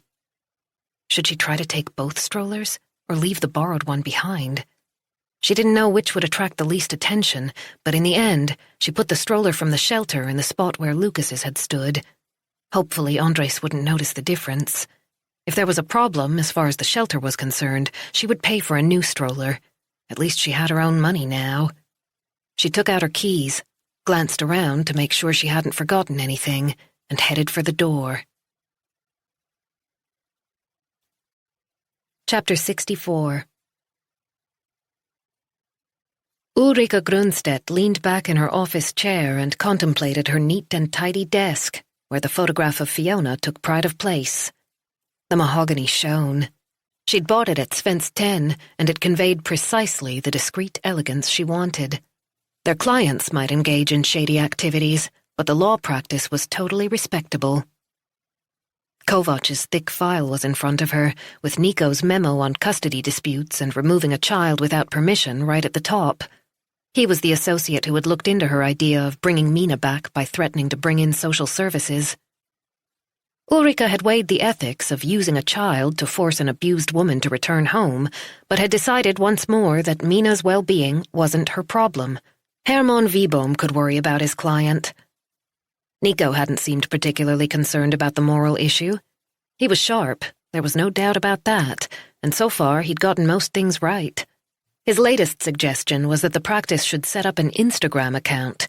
He had argued with great enthusiasm that they should be building up their image on social media. Nico was going to do well. Her cell phone rang. She considered not answering. She didn't have time for a long conversation. She was due at Riche for a lunch meeting in 10 minutes. Then her professional persona took over, and she accepted the call. If worst came to worst, she could continue talking as she walked to the restaurant. Ulrika Grunstedt.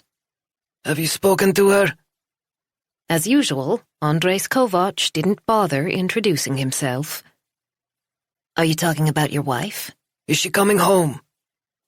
Ulrika put on her coat. I haven't spoken to her myself, but as I've already told you, I have spoken to Herman Wiboom, her counsel. He was going to pass on our demands, exactly as we agreed. Will she obey? There was no emotion in Kovac's voice. He could just as easily have been talking about a dog. I underlined the seriousness of removing a child against the will of the other parent, she said, using the severe tone she normally saved for the courtroom. She needs to come home right now. We gave them 3 days. I can't change that after the fact. I want her back here by tomorrow, Kovac snapped. I've had enough of this crap. Ulrika took a deep breath. They haven't responded yet, she said, heading for the elevators. We'll have to wait until her legal counsel contacts me. Do your job and make sure she comes home. He lowered his voice, but there was no mistaking the menace. I won't tell you again.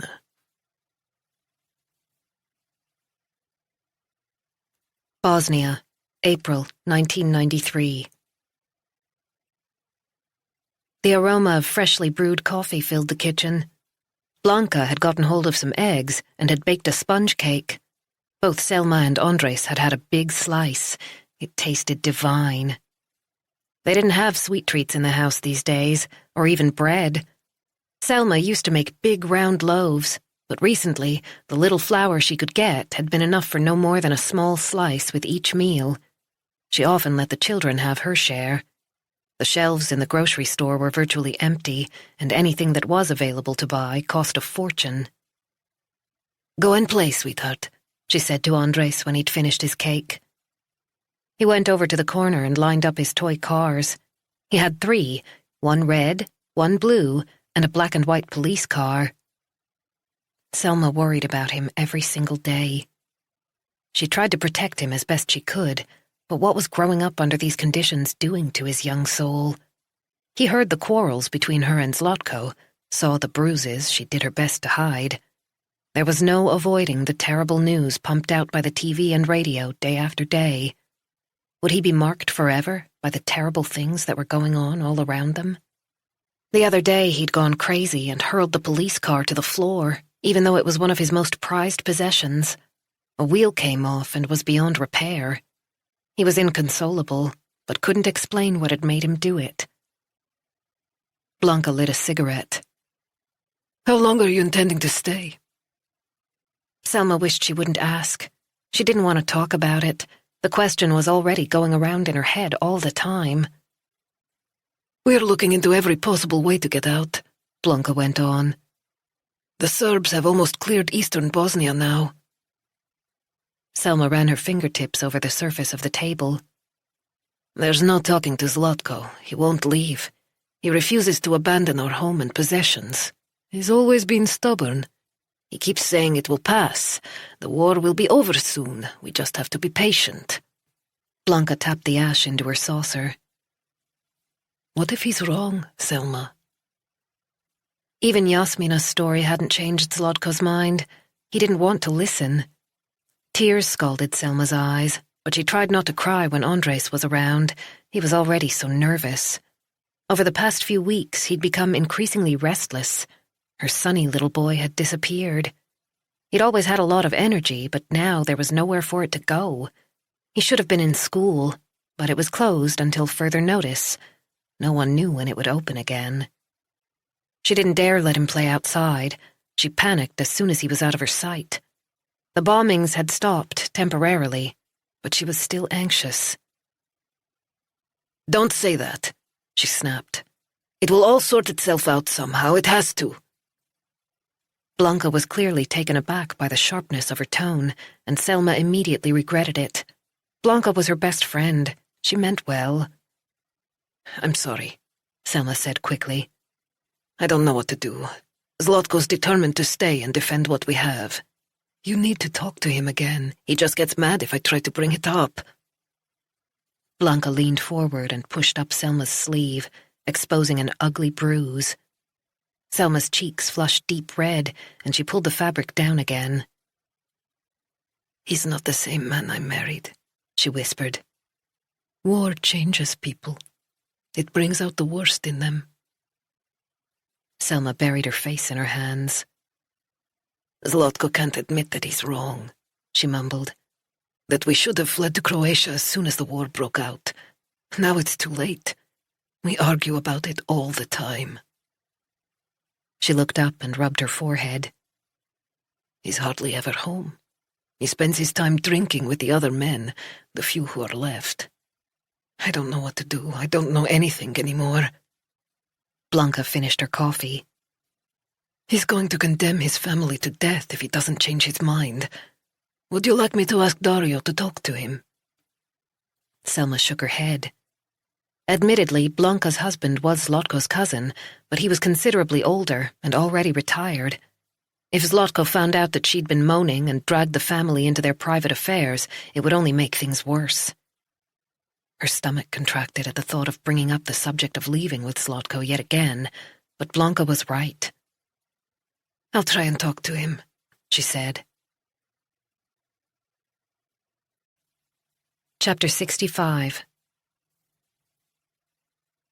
The street was still deserted when Mina cautiously opened the front door and looked around. She slipped out quickly and carefully locked up behind her. Everything must be exactly the same as when she'd arrived. She didn't want Andres to suspect anything. She decided not to think about switching the strollers. With her heart in her mouth, she hurried down the drive and made for the bus stop, sweating as she pushed the heavy stroller in front of her. The exertion was hurting her ribs, but she felt stronger than she had for a long time. She'd done it. She'd found the courage to go home, in spite of her fear of Andres. For once, she'd stood up for herself. Mina laughed nervously at her own boldness. Lucas whimpered, but she couldn't stop and pick him up yet. She would comfort him as soon as she was safely on the bus. It was due in 10 minutes. Her timing was perfect. Soon she would be back at the shelter with her own things. "Please don't wake up," she silently begged her son, increasing her speed as she rounded the corner. She could see the bus stop now. The last patches of snow were melting in the spring sunshine, and even though the old snow was ugly and brown around the edges, it gave her hope. The leaves on the trees would start to appear in a couple of weeks, and the first snowdrops were already out. Something clean and beautiful was about to replace everything that was dirty. She had to step off the sidewalk in order to skirt a pile of gravel. "Not far now." She could hear her labored breathing. She became aware of the sound of an approaching car, much too loud on the quiet street. The speed limit in this residential area was 20 miles per hour, but this driver didn't seem to care. The roar of the engine grew louder behind her. Mina couldn't help turning her head. She knew immediately where the car was going. It was a silver-gray Mercedes. It was no more than 100 yards away when she began to run for her life. Chapter 66. Dino turned onto Trostvägen. He was driving fast. They'd been held up at several red lights, and the journey back had taken too long. There were no other cars around, and he didn't care about the speed limit. Andres had called his lawyer from the car and was in a foul mood. He'd cursed Ulrika Gronstedt, but she'd come with the highest recommendations from others who'd engaged her services. She was good, according to the word on the street. There was a woman pushing a stroller up ahead. Was she running? "Look!" Andres yelled, just as Dino realized who she was. Her hair was tucked inside a baseball cap, and he could only see the back of her, but there was something familiar about her posture, the odd strands of blonde hair that had escaped and were blowing in the wind. It was Mina. She was pushing Lucas's stroller. Dino had often seen it in the corner of the living room over the past few months. What the hell was she doing here? Surely she would have the sense to stay away after everything that had happened. "Put your foot down! Follow her!" Andres was pointing and waving his arms. The woman turned and looked back, and in spite of the distance, Dino could see the panic in her eyes. It was definitely her. "She's heading for the bus stop! Get after her!" Andres shouted. Chapter 67. Anna Maria took a walk around the shelter to see if Mina had returned. Her room was still empty, and the stroller was gone. She'd been out for almost 2 hours. She ought to be back by now. Anna Maria stuck her head around the kitchen door and said hi to Sonna and Lori, who were sitting at the table. Lori was 13 and Sonna's only child. Her long, shiny red hair was tied up in a ponytail. Her features were well defined, but her cheeks were pale, her eyes sunken. Her nails were so badly bitten that they were barely visible. Sonna reached across and patted her daughter's arm. It sounded as if she was trying to persuade the girl to eat something. Lori was as skinny as a rake, bordering on anorexic. Anna Maria left them in peace. Sana had left her husband after years of physical and mental abuse. When he attacked her in front of their daughter for the first time, something snapped inside Sana, and she took Laurie and fled. They'd been at the shelter for a few weeks, deeply upset about everything they'd had to leave behind. Sana was depressed, while Laurie missed her friends and wept over the boyfriend she wasn't allowed to see. The violence of men against women. Anna Maria sighed and went back to her office. She tried Mina's cell phone again, but just as before, it went straight to voicemail. Something was wrong. She could feel it. Should she call Leila Kasim? The police officer had left her card, told Anna Maria to get in touch at any time. Maybe she should contact Herman Wiebom as well? Then again, what would she say? That Mina had gone for a walk and hadn't returned after 2 hours? They'd think she was overreacting. Mina would be back soon. There was no point in worrying about nothing. Chapter 68. Dino put his foot down and shot past the terracotta-colored house. He approached the junction, ignoring the stop sign, and was about to turn left when a red Golf appeared, coming from that direction. It was also driving too fast. The two vehicles were so close that he could see the other driver's wide-open eyes and mouth. He slammed his foot on the brake. The seatbelt cut into him, and he was flung forward as the car came to a halt. What the fuck are you doing? Andres yelled.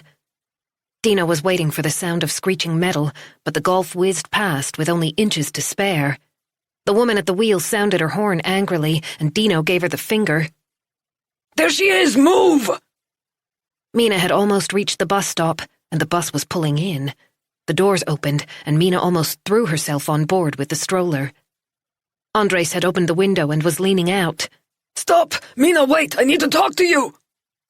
Dino drew up behind the bus. Andre opened the door and leaped out while the car was still moving. Mina was shouting hysterically at the bus driver. Mina, wait! Andres roared again. Get off! The doors were closing as he grabbed hold of the black rubber edging and tried to force them open.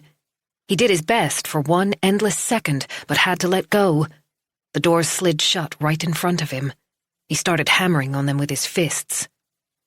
Let me in or I'll fucking kill you! Mina looked absolutely terrified. Dino got there just as Andres produced the heavy Glock from his inside pocket and pointed it at Mina. The bus began to move. Dino could see from Andres' eyes that he'd lost control. He had to do something, and fast. Calm down, for fuck's sake, he shouted. You can't force her off the bus with a gun in your hand. I can't let her get away again. You'll be put away for life if you shoot her in front of a bus full of passengers. Andres' face was bright red. A vein bulged at his temple. Dino had never seen him so angry. He took hold of Andres' shoulders. There are witnesses on board. They've already seen too much. The driver will have called the police. We have to get out of here, right now. Andres was still breathing fast, with his mouth open. Come on! Dino half pushed, half dragged Andres toward the Mercedes, listening for the sound of sirens. He opened the passenger door and managed to push Andres into the seat. Then he ran around to the other side, jumped in, and started the car. The tires screeched as he drove away. Andres seemed to be in shock. He couldn't believe that Mina had actually defied him, that she dared to go home against all odds. I'm going to kill her for this, he said quietly. As soon as I find her, I'm going to kill her. Chapter 69. Nora heard Layla's rapid footsteps approaching along the corridor. Has something happened? She asked when her colleague appeared. It's Mina. Nora's stomach flipped. Had her mother died? Or had Kovac managed to track Mina down? She had no illusions about what he was capable of. Go on. She left Freya's Haven this morning and went back to her house, but her husband saw her. Is she still alive? Nora exclaimed. Layla raised her hand. She's fine. She managed to get away at the last minute, and she isn't hurt. Not physically, anyway. Where is she? On a bus, hysterical and terrified. Kovac came after her, but she just made it on board, and the bus driver took off. She called me 2 minutes ago, crying so hard that I could barely make out what she was saying. She's still on the bus? What if he comes after her in his car? I don't think he'll dare. Too many witnesses. I've sent a patrol car to pick her up. Then I'll go back to Freya's Haven with her, make sure she stays there. Nora tried to digest the information. "Where's Lucas?" she said. "Tell me he's at the shelter, safe and sound." He's with her. Layla's face hardened. I don't know what she was thinking. How could she take such a risk? She checked her watch. I have to go. Nora got to her feet. She couldn't sit at her desk reading legal cases about tax fraud. "I'll come with you," she said, pulling on her coat. Chapter 70. Layla was driving an unmarked police car, a Volvo V70 she often used when she didn't want to attract attention. Mina and Lucas had been taken off the bus by the officers in the patrol car without further incident. They were safe, although Mina was very upset, according to the report. Nora was able to breathe a little more easily. "Where are we meeting them?" she asked when they reached the freeway heading toward Gustavsberg. "In Stofsnäs?" Layla shook her head. That would be too obvious. They're taking her to Mörnvik. I told them to wait behind the helicopter hangar. It's quiet there. Nora ran a hand over her hair. It felt oddly stiff. She hadn't had time to wash it this morning, but had used a new dry shampoo that made it resemble old hay. At least it didn't look greasy. "Have you spoken to anyone at the shelter? Do they know what's happened to Mina?" Layla slowed down as two lanes merged into one. I haven't got around to it, I'm afraid. "I'll do it." Anna Maria answered right away, and Nora explained the situation. I knew it. I had a feeling something was wrong when she didn't come back, Anna Maria exclaimed. Nora switched to speakerphone so that Layla could hear. "We should be with you in about 45 minutes. Could someone pick us up from the jetty? I'm not sure if Mina will be in any shape to walk, even though it's not far." No problem. Layla reached the roundabout, skirted a McDonald's, and continued toward the helicopter base. The facade, with its huge panes of glass, looked dirty and gloomy in the sunshine. There was a police car by the wall, with a uniformed officer waiting by the driver's door. Layla parked beside him, got out, and showed her ID. Mina was sitting in the back with her son in her arms. Layla opened the door, and Lucas's screams filled the air. Nora could have wept too when she saw Mina's shocked face. Instead, she went over and collected Mina's things from the other officer. Layla helped Mina out of the car. How are you doing? She asked. He tried to shoot me, Mina whispered. He had a gun. She staggered, and Layla put her arm around her, providing much-needed support. Okay, let's get you back to Freya's Haven, she said. Chapter 71. Ulrika was at her desk when the door to her office flew open. Andres Kovac was standing there, shoulders hunched, his normally slicked-back hair standing on end. He was clutching his cell phone. Behind him, Ulrika could just see the receptionist, looking distressed. "I asked him to wait while I called you, but he wouldn't listen," she said. Ulrika got to her feet and smiled. "It's fine." She pointed to the visitor's chair and turned to Kovac. "Please take a seat." For a moment, she thought he was going to kick the armchair, but then he sat down. Ulrika returned to her place behind the desk and consulted her schedule.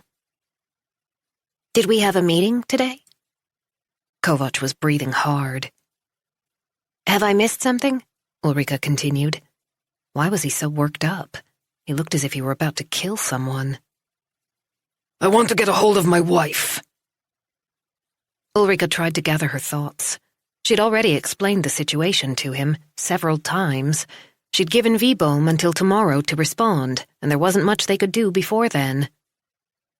"I'm afraid that will be rather difficult to organize at the moment, but as I said this morning, I expect both Mina and Lucas to be home soon." I need to see Mina. Make it happen. You're my fucking lawyer.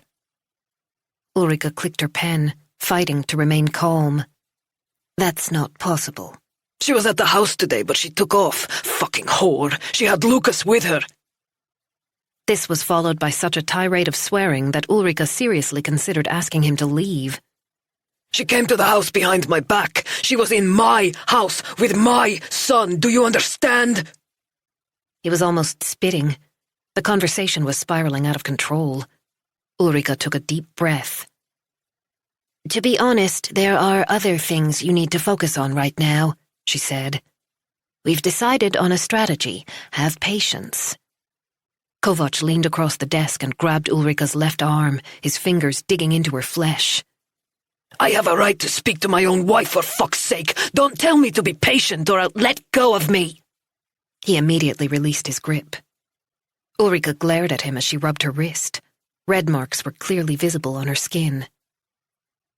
If you do that again, you can find yourself another lawyer. Is that clear?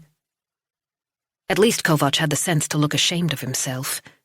Ulrika poured herself a glass of water and took a few sips, keeping her hand steady to show that she was unmoved by what had just happened, in spite of the fact that her heart was racing. She had to keep her composure. Okay, let's move on, she said, reaching into the drawer for his file. There are other things we can discuss today. The leak within your organization, for example. Kovac was already on his feet. I'll take care of it. He walked out before she could say another word. Ulrika sat there with the file in her hand. She'd had many ruthless clients charged with serious crimes over the years, but Andres Kovac made her feel more than uncomfortable. Her arm was still painful. She was starting to wonder whether she ought to withdraw from the case. The Swedish Bar Association wouldn't like it, but a court order would be required for her to be relieved because she was Kovac's designated public defender. Better to grit her teeth and go through with the trial. It would be easier to step away before the case went to appeal. She put down the file and rubbed her arm again. She really needed to give this some thought. Chapter 72. Nora could see Anna Maria through the window as the ferry slowed down. The crossing took only 5 minutes, but they'd chosen to sit on a sofa in a quiet corner. Layla had managed to get Mina to take a few sips from a can of Coke, but the girl was still dangerously pale, except for the half-healed sore above her left eyebrow, glowing an angry red. "Have a little more," Layla cajoled her. Mina drank a mouthful. Next stop, Stursvik, the captain's voice boomed from the loudspeaker. "This is us," Nora said, gently touching Mina's arm. Mina stood up and held onto the handle of the stroller. Lucas had fallen asleep from sheer exhaustion. Mina hadn't said much during the drive to Stofsness. She should really have gone to the hospital to be checked over, but after a brief conversation with Anna Maria, Layla had decided it would be better for mother and son to return to the safety of the shelter. They had trained staff who could take care of her. She was badly shaken. It didn't take medical expertise to realize that she was at the breaking point. Anna Maria had ordered a taxi. 10 minutes later, they pulled up in front of the old wooden building, where Siri was waiting anxiously in the doorway. The idyllic setting should have been reassuring, but for Nora, the contrast was too stark, given what Mina had been through. The beauty of the archipelago merely served to highlight the ugly reality. "Mina has a visitor," Anna Maria said when they got out of the car. "Herman Wiboom is here. He arrived about an hour ago." She placed a gentle hand on Mina's shoulder. "Do you feel up to talking to him? I know it's been a difficult day, but it sounded important. Otherwise he wouldn't have come all the way out here. He said it wouldn't take long." Mina's eyes widened. "What's wrong? Is it Mom? Has she gotten worse?" Anna Maria bent down and picked up a cigarette butt. She carefully wrapped it in a tissue and put it in her pocket. "I think it's best if you talk to him. He didn't tell me what it was about." Mina turned to Layla and Nora. "Will you come with me?" "Of course." Nora suspected she knew why Wiboom was here. Ulrika Grunstedt's threat of a custody battle was bad news for Mina. There was a risk that she might break down completely when she heard what Grunstedt had cooked up. If she did, it would give Grunstedt even more ammunition, and Nora knew she wouldn't hesitate to use it. Mina had to stay calm and show that she was more than capable of looking after her child. Otherwise, social services would step in with a temporary care order, or give him to his father. As long as Kovac hadn't been convicted of anything, he was still eligible to be granted custody of Lucas. The rule stating that a child had the right to both parents was open to absurd interpretations in the Swedish courts. Even fathers who were palpably unsuitable, including some who were actually in jail, had been given custody when the mothers were out of the picture. Anna Maria picked up Lucas and adjusted his pale blue hat. He blinked in the sunlight, only half awake. He opened and closed his mouth like a little fish. He was obviously hungry. He'd start screaming again at any minute. "I'll go and find this little man something to eat," Anna Maria said. "Don't you worry about him." Chapter 73. Hermann Wibohm was already waiting in the common room. As soon as they'd all sat down, he leaned toward Mina. Your husband, or rather his lawyer, Ulrika Grunstedt, has been in touch with regard to Lucas. He paused, as if he wasn't quite sure how to continue. He claims you've taken his son without his permission. Mina stared at him. What? I spoke to his lawyer yesterday, and she's demanding that you return Lucas within 3 days, or they'll file a police report. Return Lucas to Andres? Mina groped for the arm of the chair. He's not having my son, she whispered. Nora couldn't keep quiet. I've already spoken to Hermann about this. It's just a clumsy trick on the part of your husband. He wants to scare you into keeping quiet, and he's trying to force you to go back home. This is about preventing you from testifying against him, nothing else. I can't go home. He'll kill me. I realized that today. Her voice was dull, almost as if she were commenting on the weather forecast. And yet this was the father of her son, a man she must once have loved deeply. Maybe she still loved him. If your husband and his lawyer go ahead and file a report to the police, I'll fight it every step of the way, Wibohm assured her. There's something called mitigating circumstances, a kind of excuse for the alleged crime. That will be my argument in your case. Mina blinked. The way things stand, I can't imagine the police stepping in to forcibly remove Lucas from you and return him to your husband, Wibohm added. Forcibly remove? Any remaining scrap of color had drained from Mina's face. Layla squeezed her hand, but Mina didn't react. If the court should decide, against all odds, that the father has grounds for his allegation, then social services would be brought in. Nora wanted to tell Wibohm to build up his client's self-confidence instead of frightening her to death. She desperately needed support and encouragement. It was his job to help her stand up to Kovac. He ought to be making it clear that he was on her side, that he would guide her all the way through the legal proceedings, be a fixed point in the chaos. Instead, he was doing exactly the opposite. His timing to deliver Grunstedt's ultimatum could not be worse. Nora had to intervene. That's all hypothetical, pure scare tactics on their part. You have nothing to worry about. Defense lawyers come up with all kinds of crap, Layla said, ignoring the fact that Wibohm was also a lawyer. Believe me, I've heard it all. It didn't help. Mina shrank before their eyes. I would strongly recommend that you don't give in to this kind of pressure, Nora said firmly. I'll fight for you every step of the way. As long as you stay at Freya's Haven, he can't get to you, Layla assured Mina. You or Lucas. You're safe here. You can rely on us. Hermann will help you too, Nora added, as Wibohm still hadn't responded. Mina wrapped her arms around her body. I thought the worst that could happen was Andres finding our hiding place. She began to rock back and forth on the sofa. Enough, Nora thought. I think we should call it a day, she said to Wibohm, even though he was Mina's counsel. Mina needs to rest. She's been through a great deal. She got to her feet, and Mina did the same. I'll call you tomorrow when you've had the chance to sleep on it, Wibohm said. We don't need to give them an answer just yet. Nora could have wrung his neck.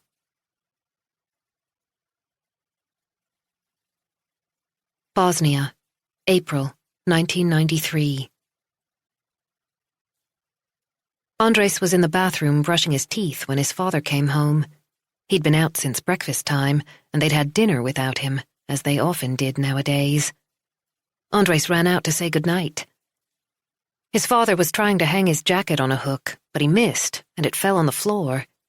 His eyes were bloodshot, and he wobbled on his bad leg. He lurched at Andres and hugged him much too tightly. His breath smelled of booze. Andres didn't like it. His mother emerged from the kitchen. She stopped dead in the doorway and folded her arms. Her lips narrowed to a thin line. Andres knew she was furious. "We've got hardly any money. How can you spend it on drink?" Dad waved a dismissive hand. "Not now. I'm doing everything I can to make sure your children have some food in their bellies, and you do nothing to help." "Shut up, woman! This has to stop. I can't do this anymore. Shut your mouth." Dad staggered into the living room and sank down on the sofa in front of the TV, but Mom followed him. "Please, Zlatko." She didn't sound angry now, just desperate. "We're all going to die if we stay here. Blanca was here today. Things are getting worse and worse. The shells rain down almost every night now. The Serbs are advancing, the Croats too." Dad switched on the television and turned the volume up so high that the sound filled the room.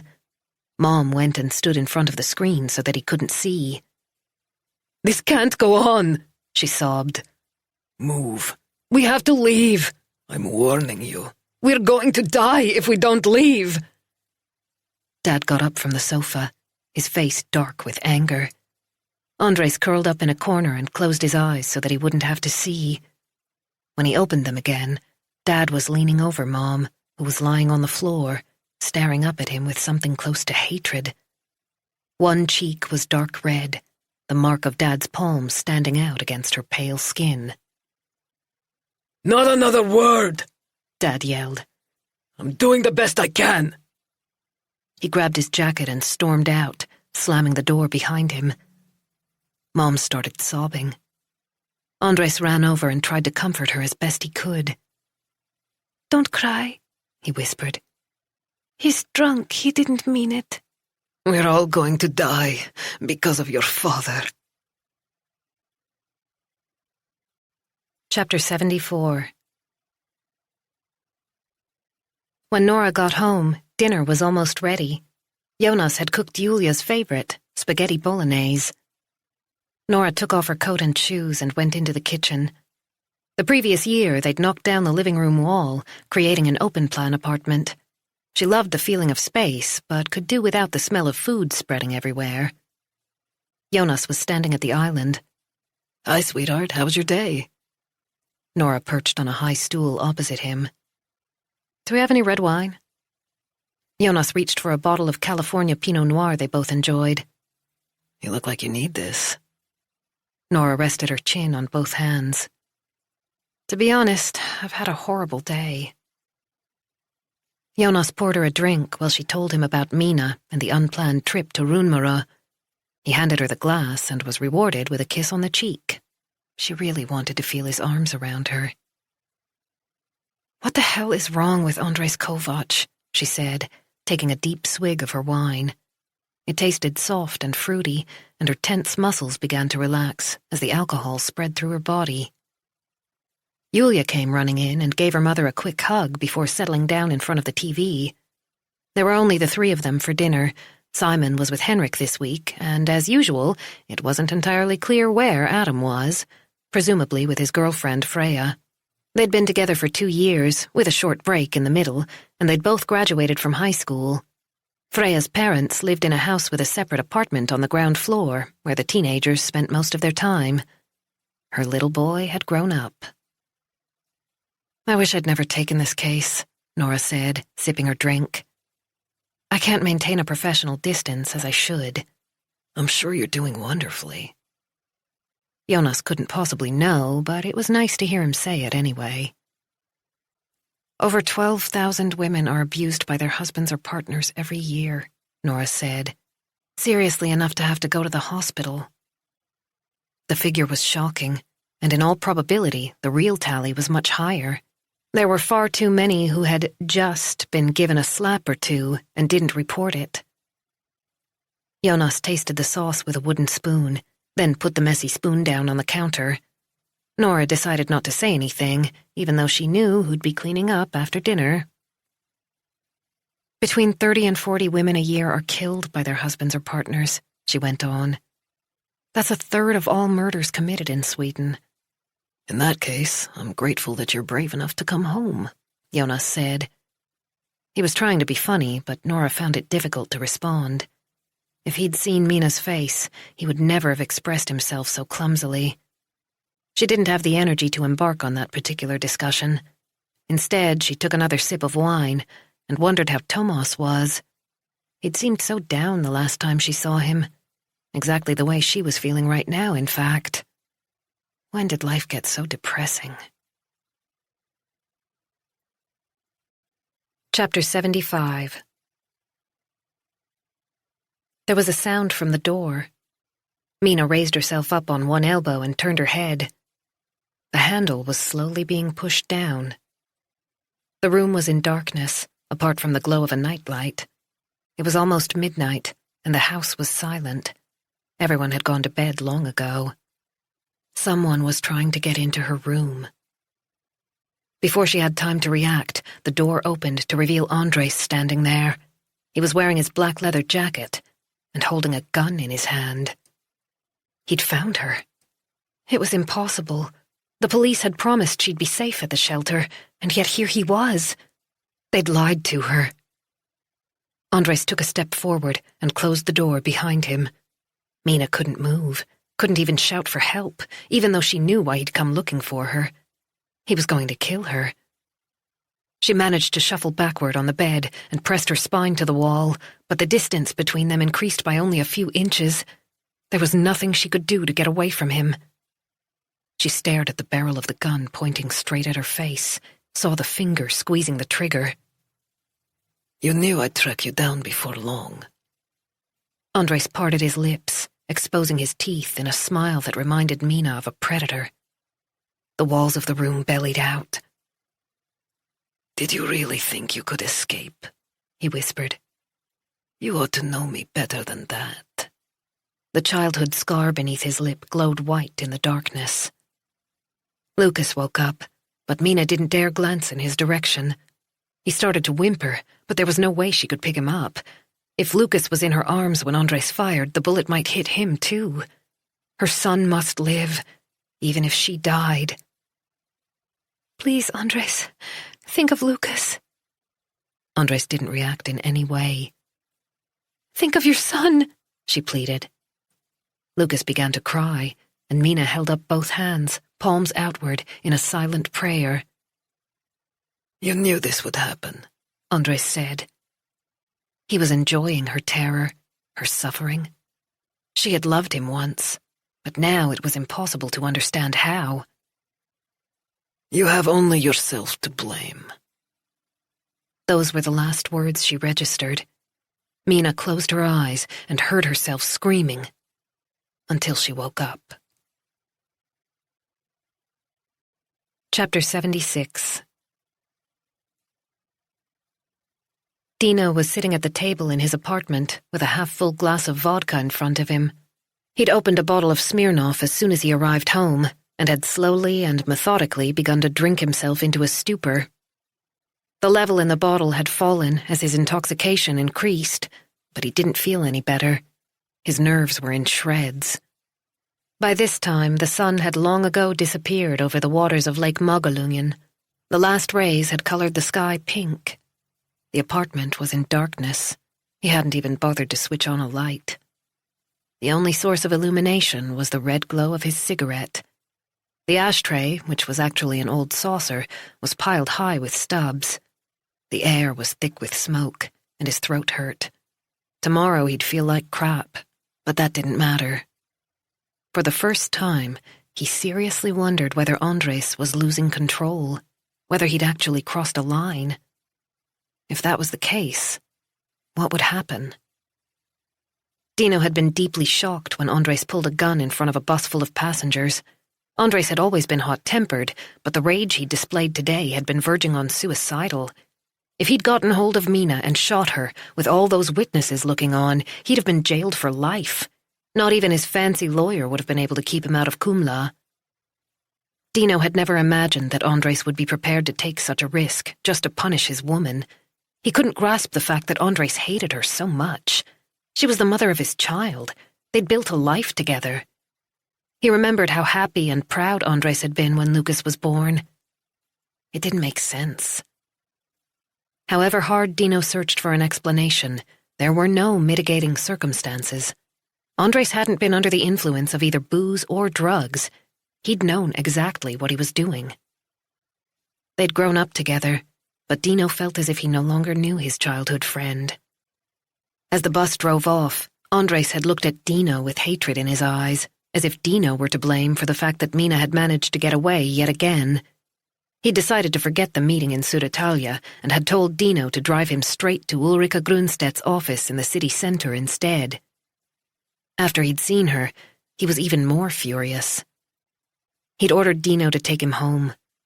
On the way, he'd called Emir and told him to come over with something to drink. He hadn't asked Dino to stay, thank God. Dino just wanted to get out of there before Andres decided to take his anger out on him. He emptied his glass and refilled it.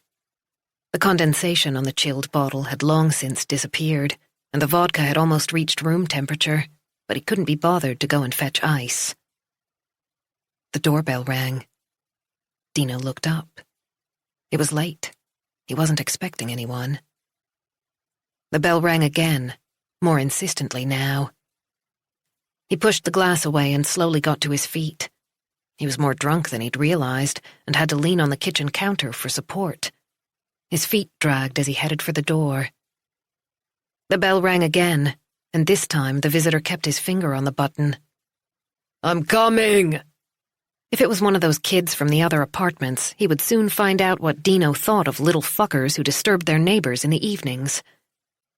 He breathed through his nose and tried to peer through the peephole, but it was hard to focus. The walls were moving. Everything was kind of blurred. He blinked over and over again, but it didn't help. "Open up!" someone shouted. The familiar voice penetrated the boozy fog. What the hell was he doing here? Dino fumbled with a security chain, but his fingers felt fat and clumsy and refused to obey. Eventually, he managed to unhook the catch. The door opened, revealing what Dino had been unable to see through the peephole. 3 against 1. "You're coming with us," Emir informed him. Chapter 77. Anna Maria came into the room. Mina blinked, utterly confused. Her cheeks were wet with tears. She'd been so sure that Andres had shot her. Anna Maria came and sat on the bed. She stroked Mina's damp hair, which was plastered to her scalp with sweat. "You had a bad dream. I heard you screaming." "It was Andres. He found me. Mina looked around.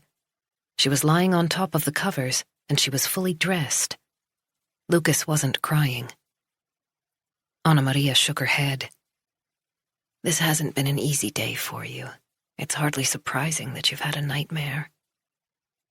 She drew Mina close and stroked her back with long, soothing movements. "How are you feeling now?" Mina began to cry. "I don't know what to do." "It's okay, honey. You're exhausted. I'm going to give you a sleeping tablet. I'll stay overnight and watch Lucas. I've missed the last boat anyway." "I'm too scared to go home, and I'm too scared to stay," Mina whispered. "I'm too scared to sleep." "You'll never get away if you go back to him now," Anna Maria said firmly. "I've seen so many women in your situation. These men never change because they don't know how. Eventually they go too far, almost always." Mina couldn't stop crying. Anna Maria carried on stroking her back as if she were comforting a small child. "Why does he treat me this way?" Mina sobbed. Anna Maria sighed. "There are no excuses.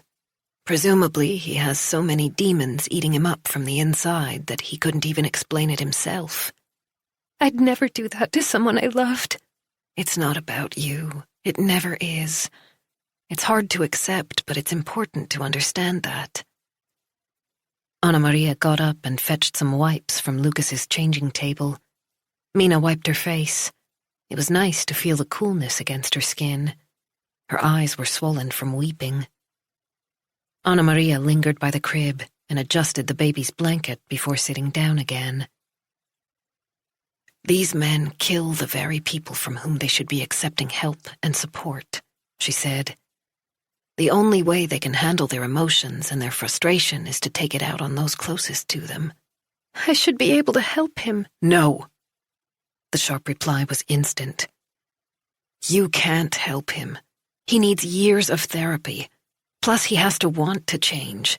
He has to be receptive to the professional support that's offered. Otherwise, it's pointless. What am I going to do?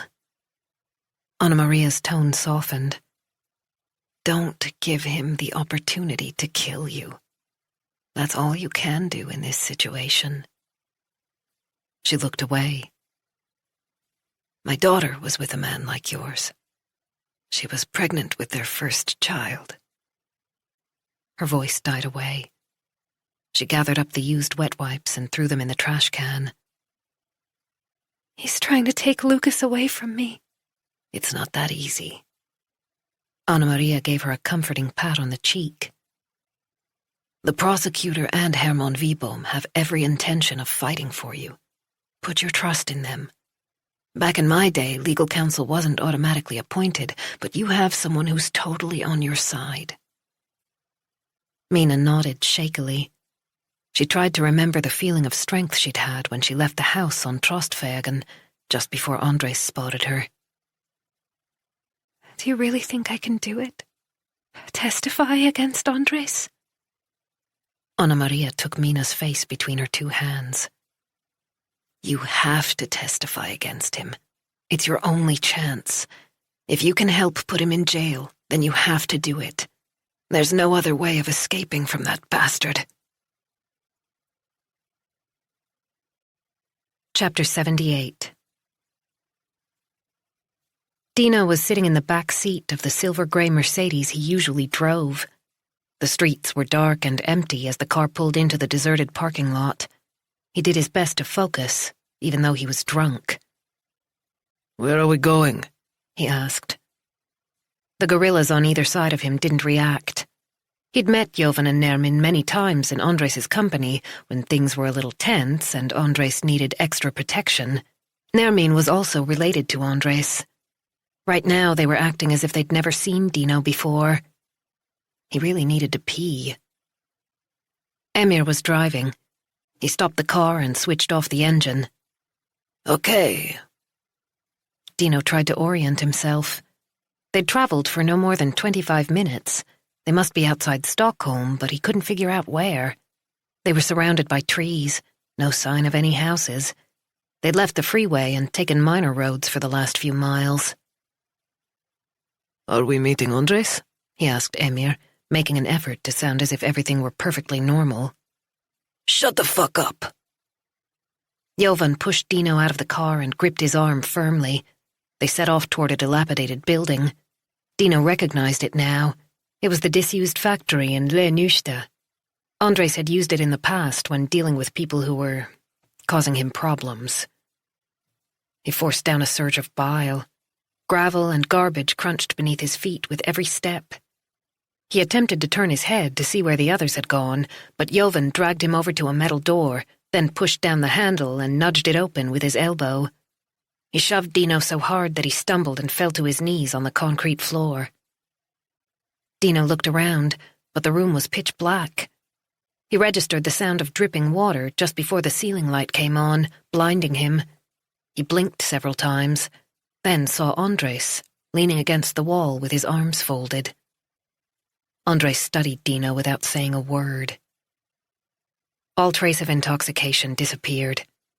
Dino got to his feet, every nerve on full alert. His mouth was so dry that his tongue was sticking to his palate. Andres, how's it going? His voice shot up into a falsetto in spite of his efforts to sound normal. Why did you want to meet here? Sit down. Andres pointed to a wooden chair in the middle of the floor. Dino knew exactly what was going to happen. He'd been in similar situations with others who feared for their lives. His heartbeat was pounding in his ears, and he felt dizzy. Andres knew everything.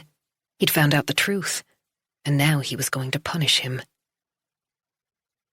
What's this about, Andres? I don't know what you think I've done, but whatever it is, you're mistaken. Sit down. Andres's tone was ice cold. Dino knew better than to argue. He moved toward the chair, although every instinct was telling him not to. He had no choice. He was caught, like a rat in a trap. Jovan was between him and the door, and Nermin was on guard outside. Emir couldn't be far away.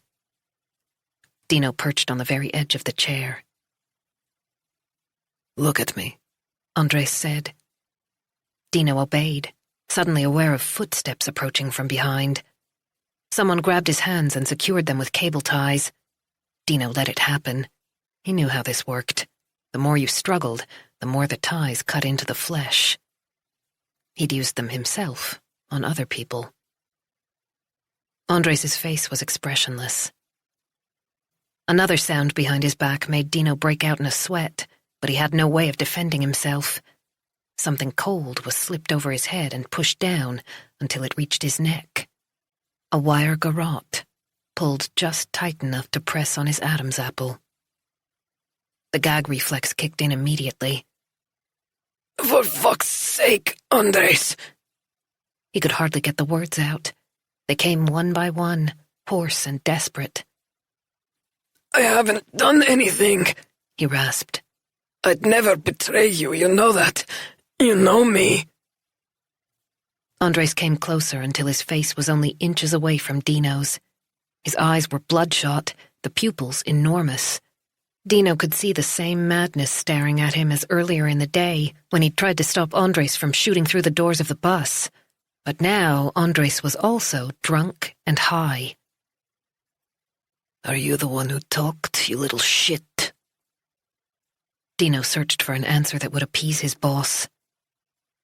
What's this about? He managed to say, even though every syllable was agony. I've always been loyal to you. The man holding the garrote hadn't said a word, but the aftershave was all too familiar. Emir. Andres wasn't in the mood for a discussion. The garrote was tightened until it became hard to breathe. Dino felt an intense urge to swallow, but resisted, for fear that the pressure would increase still more. His field of vision was filled with little black dots. There was a rushing noise in his ears, and his temples were throbbing. Andres brought his face closer. You talked to the cops. Admit it. The pressure eased a fraction. It was possible to breathe. Dino filled his lungs with air. It's all a misunderstanding, he gasped. I swear on my mother's grave, I've always got your back. His head exploded with pain as Andres struck him hard with the gun. Warm, sticky blood trickled down from his eyebrow. Through a dark red curtain, he whispered, Please, admit it was you. He hadn't called for Mina's sake. He'd done it to save Andres from himself, but Dino knew he would never be able to make Andres understand. I swear, for fuck's sake, Andres, we grew up together. You're my brother. If he could just make eye contact with Andres, make him see that the whole thing was a terrible misunderstanding. They'd been friends for over 20 years. It couldn't end like this. I don't want to die. How could you betray me? Andres was almost in tears. We were brothers, you and I, yet you sold me down the river. He kicked out at a broken pipe on the floor. It crashed into the wall. You let me down! You let me down, you bastard, just like everyone else. I can't trust anyone. Dino pressed his back against the chair in a futile attempt to get farther away from the man who seemed to have decided that Dino had to die.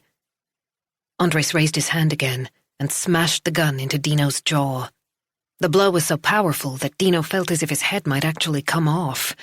He bit his tongue, and his mouth filled with blood and fragments of tooth. He spat and swallowed at the same time, convinced that he was about to choke on his own blood. He could taste nothing but iron. "Why are you making me do this?" Andres yelled. "I trusted you. I did it for your sake." Dino managed to snivel, blood pouring from his eyebrow and chin. "What did you say? If you'd killed her," Dino sobbed. The words were hard to make out. They were more of a pathetic grunt, emerging through a sodden mess of blood and mucus. "That's it, he confessed," Emir rejoiced. "I knew he was the leak, I told you from the start." The pressure from the garrote disappeared, and instead, Dino felt the barrel of a gun against his temple. A warm stream of urine soaked his pants and ran onto the floor. "Look at that!" Emir yelled somewhere above his head. "He's fucking pissed himself!"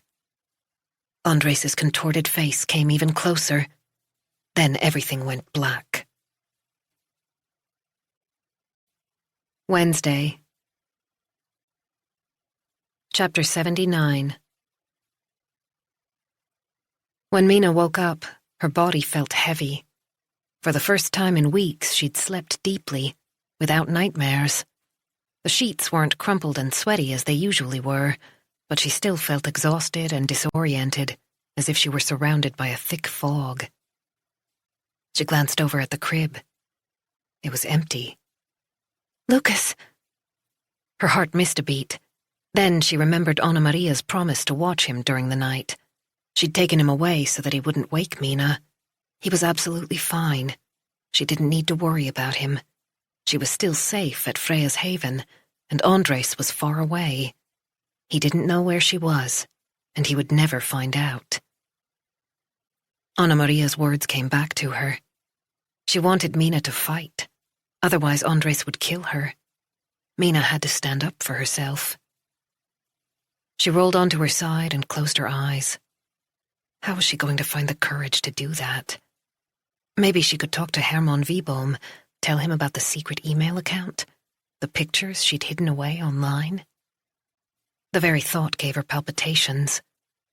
Andres would be furious if he found out. He'd never stop trying to hunt her down. She wouldn't be able to hide from him because he wouldn't give up. She knew him well enough to realize that. But she had to break free. Anna Maria was right. Mina reached for her phone and logged into the email account she'd registered 18 months ago. She'd used it to send pictures to herself. She didn't dare save them on her cell in case Andres found them. She entered her password with trembling fingers. It was all there.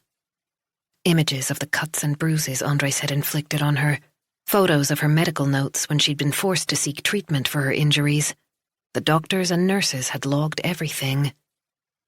She might have lied about what had happened in order to protect Andres from the police, but the official record was there.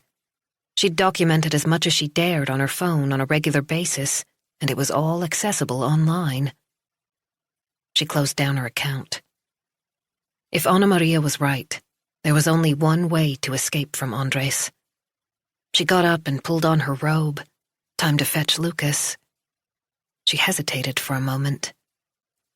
If she didn't cooperate with the police, there was a strong probability that Andres would walk free, as Layla had said. Then she would never know peace.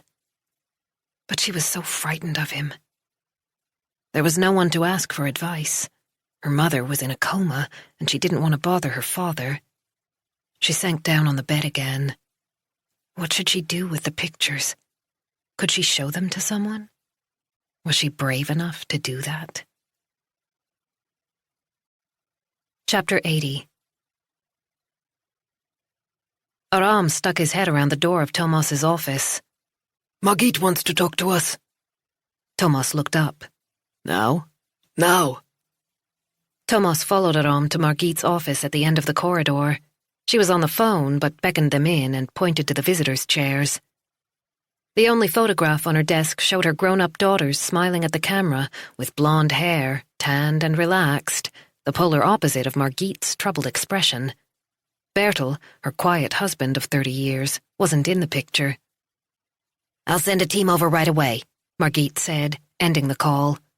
She put down the phone and leaned back, clasping her hands behind her neck. Thomas realized this was something serious. When Margit frowned like that, it was never good news. "A jogger has found a dead body in the Naka Nature Reserve," she said. "Buried." What happened? Aram asked. "The jogger had his dog with him. It started scratching at the ground and barking, so he went to see what was wrong." Do we know anything about the cause of death? Thomas said. "Shot at close range. The victim's face looks like ground beef." Any sign of a murder weapon? Aram wanted to know. Margit smiled wearily.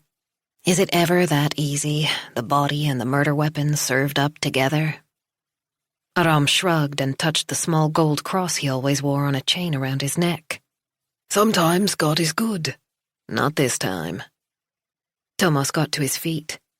Is Staffan on his way? Staffan Nilsson, the most experienced forensic technician on the team, had been persuaded to stay on for a while longer, even though he should have retired several years earlier. If Margit wasn't formally appointed as head of department soon, Thomas knew that Staffan would quit. "The CSIs are on the way, but I don't know who's on duty," Margit said, picking up her phone. "There are so many of them these days, it's hard to keep track." Chapter 81. Nora was on her way up from the subway by the courthouse when her phone rang. She stopped and rooted around in her purse. Why was it always at the bottom? Was it dictated by some law of nature? It was Anna Maria from the shelter. "Good morning. I'm sorry to call you so early, but I have something important to tell you." No problem. I'm just on my way to work. Nora popped in her white earbuds as she waited her turn to pass through the gate. There was the usual crush, with everyone in a hurry. "Mina's going to testify against her husband," Anna Maria said. Sorry? Nora stopped dead, and a woman in a bright red duffel coat pushed past her, giving Nora a hard shove in the ribs as she did so. Nora gave her an angry scowl, which she ignored. "She's changed her mind," Anna Maria went on. "She's decided to do it. At last." When Nora left Runmaro the previous day, she hadn't had much hope that Mina would stand up in court. She clearly couldn't cope anymore. Nora had told Jonathon she would file the charges today. There was no point in waiting any longer. "Are you absolutely certain?" she asked Anna Maria. "We had a long talk yesterday. Then she had a good sleep while I watched Lucas. We talked again at breakfast. I think she's reached a point where she's realized it's the only way to free herself from her husband." Anna Maria sounded relieved. "Between you and me, it's the best that could happen. Nothing else will stop that man." Nora had to agree. "Of course, she'll need protection or she won't do it," Anna Maria added. "She has to be able to rely on you." "Don't worry, we'll look after her." Nora hoped she wasn't promising too much. She would have to speak to Layla. The lack of resources was a constant concern. She'd reached Handverkargatan and turned left toward the Economic Crimes Authority's offices. A red bus pulled up at the stop outside. "Mina's ready to speak to you today, if that's convenient," Anna Maria told her. "It might be a good idea to strike while the iron's hot." Nora tried to remember what her schedule looked like. She had no meetings this morning, as far as she could recall. It felt as if they were shuttling back and forth to Runmaro all the time, but it was worth it if Mina really had changed her mind. "We'll be there as soon as we can," she said. "Tell Mina she's definitely made the right decision." Chapter 82. When Thomas and Aram reached the clearing in the forest, the area had already been cordoned off with blue and white police tape. There was no sign of Staffan Nilsson, but another technician, whom Thomas vaguely recognized, was on his knees by the body, a look of intense concentration on his face. A short distance away, a man in his 40s was sitting on a tree stump, with a black Labrador at his feet. As soon as the dog saw Thomas and Aram, it got to its feet and started wagging its tail. Thomas showed his ID and introduced himself to the jogger, who was clearly still in shock. We have one or two initial questions, he explained. If you feel up to answering them now, that would be very helpful. We can take a full statement at the station later. The man, whose name was Linus Ruslund, had no objections. His blue tracksuit pants were damp, with noticeable grass stains. He must have dropped to his knees by the grave when he realized what the dog had found. Thomas took out his notebook. Can you remember what time it was when you found the body? Around 7:30. I usually leave home shortly after 7 and do a circuit of just over 3 miles. Do you often run out here? Aram asked. Ruslund nodded. Every other morning, sometimes several days in a row. I live nearby, so this is my home area. Exactly the answer Thomas had been hoping for. Did you come here yesterday? Do you always follow the same route? Ruslund didn't seem to understand the point of the question. Yes. And do you always bring your dog? Yes, he enjoys a good run.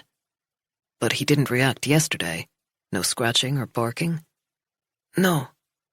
Are you sure? Absolutely. You should have seen him when... Ruslund broke off, the color draining from his face beneath the stubble. He scratched his cheek, his fingertips and nails still grubby with earth. He must have started digging with his hands before he realized he ought to call the police. Labba went crazy, he said. I've never seen him behave like that. He reached out and stroked the dog, who wound himself around his master's legs, overcome with joy. I came back to see what he was doing. He usually sticks pretty close to me. Ruslund blinked at the significance of what he'd just said. If the body had been there yesterday, Labba would have reacted. Thomas nodded. They might not have a murder weapon, but they did have a time frame. At least it was a start.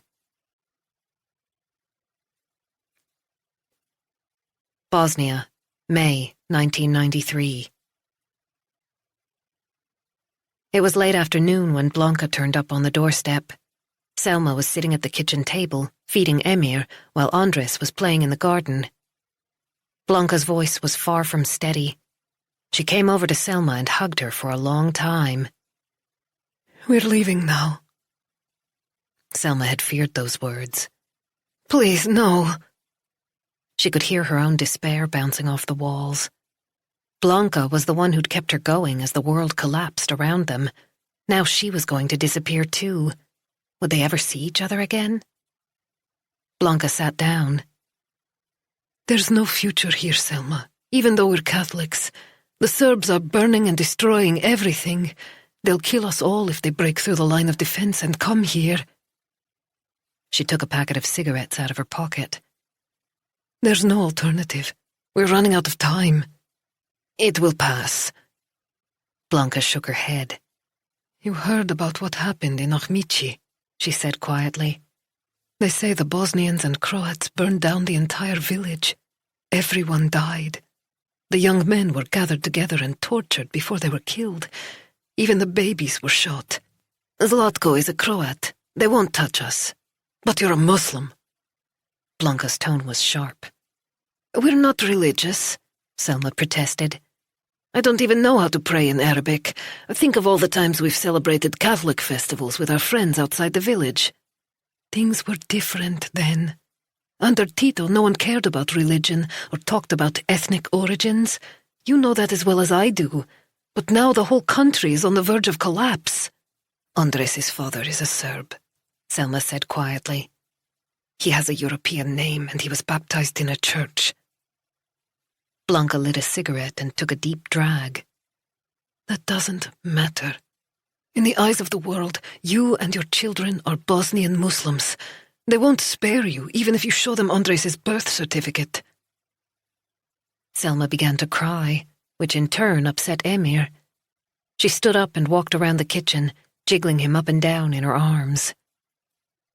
We've nowhere to go, she said. We can't go to Croatia. They've turned against Bosnia and declared war on us. Her voice broke. We should have left when my sister did her best to persuade us. Blanca's cigarette smoke rose to the ceiling.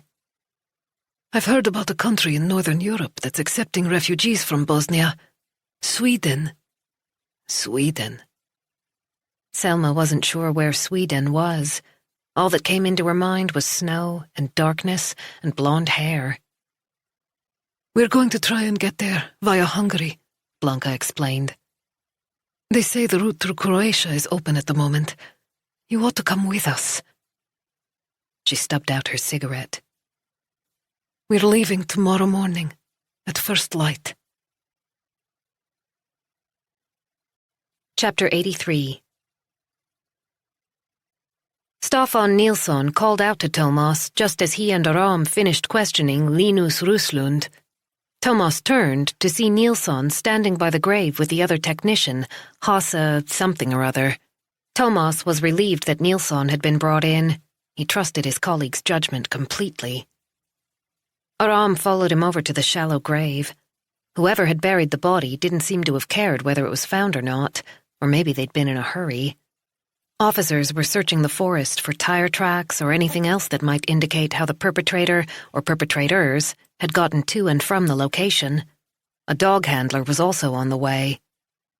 Nilsson slipped something into an evidence bag, sealed it, and placed it in a large leather case on the ground. So, he said, here we are again. Every homicide had its own story. An investigation must never become pure routine, but this situation was a familiar part of their profession. Thomas could feel the surge of adrenaline that always came hand in hand with the weariness at yet another wasted human life, at the thought that a bullet could pass so easily through a head and extinguish that life. Nilsson pointed to the corpse, laid out on its back with the legs slightly parted, arms by its sides. The clothes were damp and filthy, strewn with pine needles and withered leaves. Thomas scrutinized it. A man, probably in his 30s, slightly above average height, broad muscular shoulders, dark hair, shiny with some kind of gel. Expensive watch. He hasn't been there very long, Nilsson said. Rigor mortis has only just set in. Any ID? Aram asked. Nothing. No wallet, no phone. I'd check the missing persons database. How are we supposed to recognize him? Aram pointed to the mutilated face covered in congealed blood. It had darkened to the same color as the earth that had settled on the shredded skin. From this angle, there didn't seem to be many of the man's original features left. Thomas moved closer. The right side of the face was gone. The shot must have been fired at very close range, possibly straight into the eye. The bullet had exited through the back of the head, which mainly consisted of a large wound. It was a horrible sight, even for a hardened cop. No wonder Linus Ruslund had looked kind of green. Death must have been instantaneous. The chin was also damaged, the skin discolored, as if someone had delivered a powerful blow with an object. A clenched fist wouldn't have caused that level of injury. The right eye, the right side of the chin. That could mean that the perpetrator was left-handed if the same person had beaten and then shot the victim. Or he was right-handed and he'd been standing on the other side. There was something familiar about the face, the little that remained, but Thomas couldn't quite put his finger on it. He was killed elsewhere, Nilsson said, interrupting his train of thought. There's very little blood. If he'd been shot here, there would be a lot more, given the severity of his injuries. So the body had been moved. With a bit of luck, there would be a car with bloodstains in the trunk. It wasn't easy to transport a heavy dead body without leaving any traces. DNA could be identified from the smallest fragments. A short distance away, several torn black plastic garbage bags were being examined by another technician. Had they been used to wrap the body? Thomas estimated the victim's weight at around 190 pounds, so at least 2 people must have been involved. He's wearing a leather jacket, Nilsson said. Either he was grabbed while he was outdoors, or he went willingly with the perp. In which case he hadn't been abducted by someone he didn't know, not that it had made much difference to him. Do you think he was tortured before he was killed? Aram asked, pointing to the discolored wrists. The broken skin suggests the use of cable ties. Thomas agreed. The damage to the chin supported this view. It must have been agonizingly painful. The victim had certainly suffered during the final hours of his life. A tooth was missing from the lower jaw. I wonder if they were trying to get some kind of information out of him. And if so, what was it? Thomas asked. Could be a dispute between rival gangs, Aram suggested. It's not a very sophisticated approach, Nilsson said. Pure violence, nothing else. By the way, he pissed himself, but that could have happened at the moment of death. How do you know? Just use your sense of smell. Nilsson grinned in spite of the tragic circumstances, pointing to a large, dark stain around the victim's crotch. Maybe he knew he was going to be killed, Aram said. Poor bastard, Thomas murmured. Tortured and murdered with a full knowledge of how things were going to end. If he was a gang member, it goes with the territory, Aram said dryly. Thomas shivered. There was a chill in the air, even though the sun was shining through the mist. Patches of grubby snow still lay here and there beneath the trees, and the ground was sodden. He walked around the body to take a closer look at the undamaged side of the face, crouching down on the damp moss. From this angle, the features were better preserved.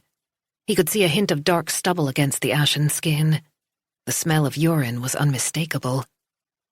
One dark eye stared straight ahead. Thomas realized that he knew exactly who the victim was. Chapter 84. Hermann Wibohm had just sat down with a cup of coffee at his desk, which was cluttered with papers, as usual. The dark wood was barely visible. Gunilla, his secretary, often took him to task over his untidiness. His defense was that he had his own system. So far, he'd never lost an important document. "It's only a matter of time," she would say with a snort. They'd worked together for many years. He pushed aside one of the piles and put down his coffee just as the phone rang. It was Mina Kovac's number. To tell the truth, he hadn't expected to hear from her so soon. He'd thought he'd have to chase her to find out how she was going to react to her husband's demands. "Good morning," Mina said. "Am I disturbing you?" Not at all. How are you today? Are you feeling better? The state she'd been in the previous day had worried Hermann, in spite of the professional distance he always tried to maintain when it came to his clients. He'd hoped that his role as Mina's counsel wouldn't be too arduous. After a long career, he was nearing retirement and definitely ready to step aside. The firm had shrunk more and more, and he no longer employed a legal associate, only the ever-loyal Gunilla, and she was happy to cut back. There were too many newfangled ideas that he couldn't cope with, such as the demand for an increased online presence and electronic accessibility. He'd reluctantly agreed to post a recent photograph of himself on the company's homepage. "I've made up my mind," Mina said. Her voice was a little unsteady, but there was a note of determination there. Hermann could hear the baby whimpering in the background. Maybe she was holding him in her arms to give her strength. The power of a mother protecting her offspring was unique. It wasn't the first time he'd noticed this, in spite of the fact that he had never been in a long-term relationship and had no children of his own. Hermann was definitely a confirmed bachelor. Being part of a couple wasn't for everyone.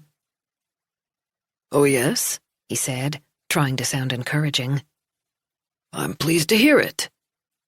"I will never give up Lucas." Mina paused. "And I have no intention of going back home." "I see." Hermann rested his chin on his hand and thought for a moment. Deep down, he'd expected Mina to give in to her husband's demands. He'd obviously underestimated her. "You can tell Andres and his lawyer that I will never let him have Lucas. I'd rather die." Hermann wasn't particularly fond of dramatic outbursts. To be honest, there was a great deal he didn't like about this case. Too much violence, too many threats, and children always exacerbated the situation. He was too old for this kind of thing. He opened the drawer and took out his favorite black and gold Mont Blanc pen. The familiar weight in his fingers made him feel better. A sense of normality returned. "I also intend to file for divorce," Mina continued. "I won't be going back to him." Hermann made a careful note. You can inform Andres that I'll be testifying against him. I'll tell the court about all the times he's abused me. I have photographs of the injuries he's inflicted on me. Her voice gave way. And I'll be helping the prosecutor as much as I can. Mina began to cry, but Hermann could hear the resolve beneath the surface. She mumbled an apology and blew her nose. There's no point in him threatening me. I'm not going to change my mind. Hermann had no illusions about the consequences of Mina's decision, but this wasn't the time to go into all that. Mina was his client, and she'd made up her mind. Understood, he said. I'll do whatever I can to support you. You can rely on me. He ended the call, but kept his hand on the receiver. He would have to contact Ulrika Grunstedt. She would be disappointed, to say the least. Maybe he could email her instead. Her tone had been sharp and unpleasant the last time they'd spoken. She was the kind of lawyer who enjoyed attacking others, the kind Hermann preferred to avoid.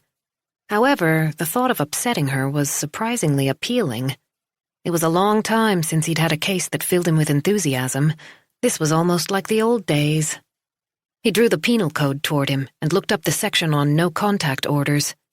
Best to summon up the whole artillery, now that Mina had made her position clear. Chapter 85. Ulrika Grunstedt ended the call with Hermann Wiebohm and put her cell phone down on the table, although she would have preferred to hurl it at the wall with all her strength. The guy was a has-been, but he'd conveyed his message with admirable clarity. He had more backbone than she'd thought. He'd even informed her that he would be filing for a no-contact order as soon as possible. This new threat on Mina's behalf infuriated Ulrika. She'd expressly asked Kovac if his wife had anything on him, sensitive information that might harm his defense. He'd dismissed her concerns and said it was out of the question. Mina was too dumb for that. Now what? She called her client. There was no point in putting off the conversation, even if it was likely to be unpleasant. Hello? He answered almost right away, but sounded as if he'd just woken up. It was 10:15, and Ulrika had been up for 4 hours. If he slept all morning, he had only himself to blame if she disturbed him. Were you asleep? She asked, almost hoping he'd say yes. What do you want? When he didn't bother to turn on the charm, he really was an asshole. I've just spoken to Hermann Wiebohm, she said, walking over to the window, which was ajar. A white Vauxhall ferry was just moving away from the quayside in front of the entrance to the Diplomat Hotel. In a month, the summer timetable would begin, with direct boats traveling to the outer archipelago. Ulrika longed for a vacation. He had new information, she said, not bothering to hide her irritation. Who are you talking about? Hermann Wiebohm, the lawyer who's been appointed to your wife's counsel. She must have mentioned his name to Kovac at least 5 times by this stage. When is she coming home? There was no point in sugarcoating it. She's not. What do you mean? Mina's decided she's not coming back to you. What the fuck? She's filing for divorce. She can't do that. I won't allow it. Kovac started yelling and swearing, but Ulrika had no intention of letting him get away with that. Listen to me, she snapped. He stopped immediately. If we contact social services, then Mina and her lawyer will produce documents that could harm you. She'd caught his attention. He didn't say a word. Wiebohm was very clear. According to him, Mina has collected evidence that can be used against you, and will give her sole custody of your son. What the fuck are you talking about? Apparently, Mina has documented the injuries which, according to her, you have inflicted on her over the years. She has photographs of everything, including her medical notes. I didn't know there were photographs, Kovac muttered. There was no trace of regret in his voice. That's not the worst of it, Ulrika continued. Your wife has decided to cooperate fully with the prosecutor. If she knows anything about your financial affairs, that information could come out too. For once, Kovac seemed to be lost for words. Ulrika hoped the seriousness of his situation had sunk in. Maybe he'd be prepared to listen to her advice. Are you still there? she said after a few seconds. Yes. Do you remember my asking you if Mina was involved in your business affairs? If there was any risk that she could reveal your secrets? A fire truck raced by, the sound of its sirens filling the room. You assured me that she had no idea about anything, that there was nothing to worry about. She hasn't a clue. I've found the leak and dealt with it. Ulrika didn't want to know what that meant. What if you're wrong? Mina doesn't know what she's fucking talking about. Kovac sounded slightly less sure of himself now. If what Vibom says is true, then there could be serious consequences, Ulrika informed him. That won't happen. I'll talk to her. Ulrika was losing patience fast. She's in a shelter. All contact has to go through me or her counsel. Find out where she is. I can't. That would contravene the Bar Association's rules. Ulrika paused. Maybe you could speak to her parents. See if you can reach her that way? You do it. I want to know where Mina is. Chapter 86. Nora was in her office waiting for Layla to finish conducting an interview on another case so that they could go to Runmara together. There was a boat from Stofsnes at 11. If they left within 15 minutes, they should be able to catch it. Her phone rang. You have a visitor? The receptionist informed her. There's a detective here. He wants to see you as soon as possible. Just a second. Nora checked her schedule to be on the safe side. What's his name? Thomas Andreasson? I'll come down. Tomas's tall figure was indeed waiting for her when the elevator doors opened. In spite of the fact that they knew each other so well, she was struck by his air of calm authority. Something serious must have happened for him to show up unexpectedly. Thomas, what are you doing here?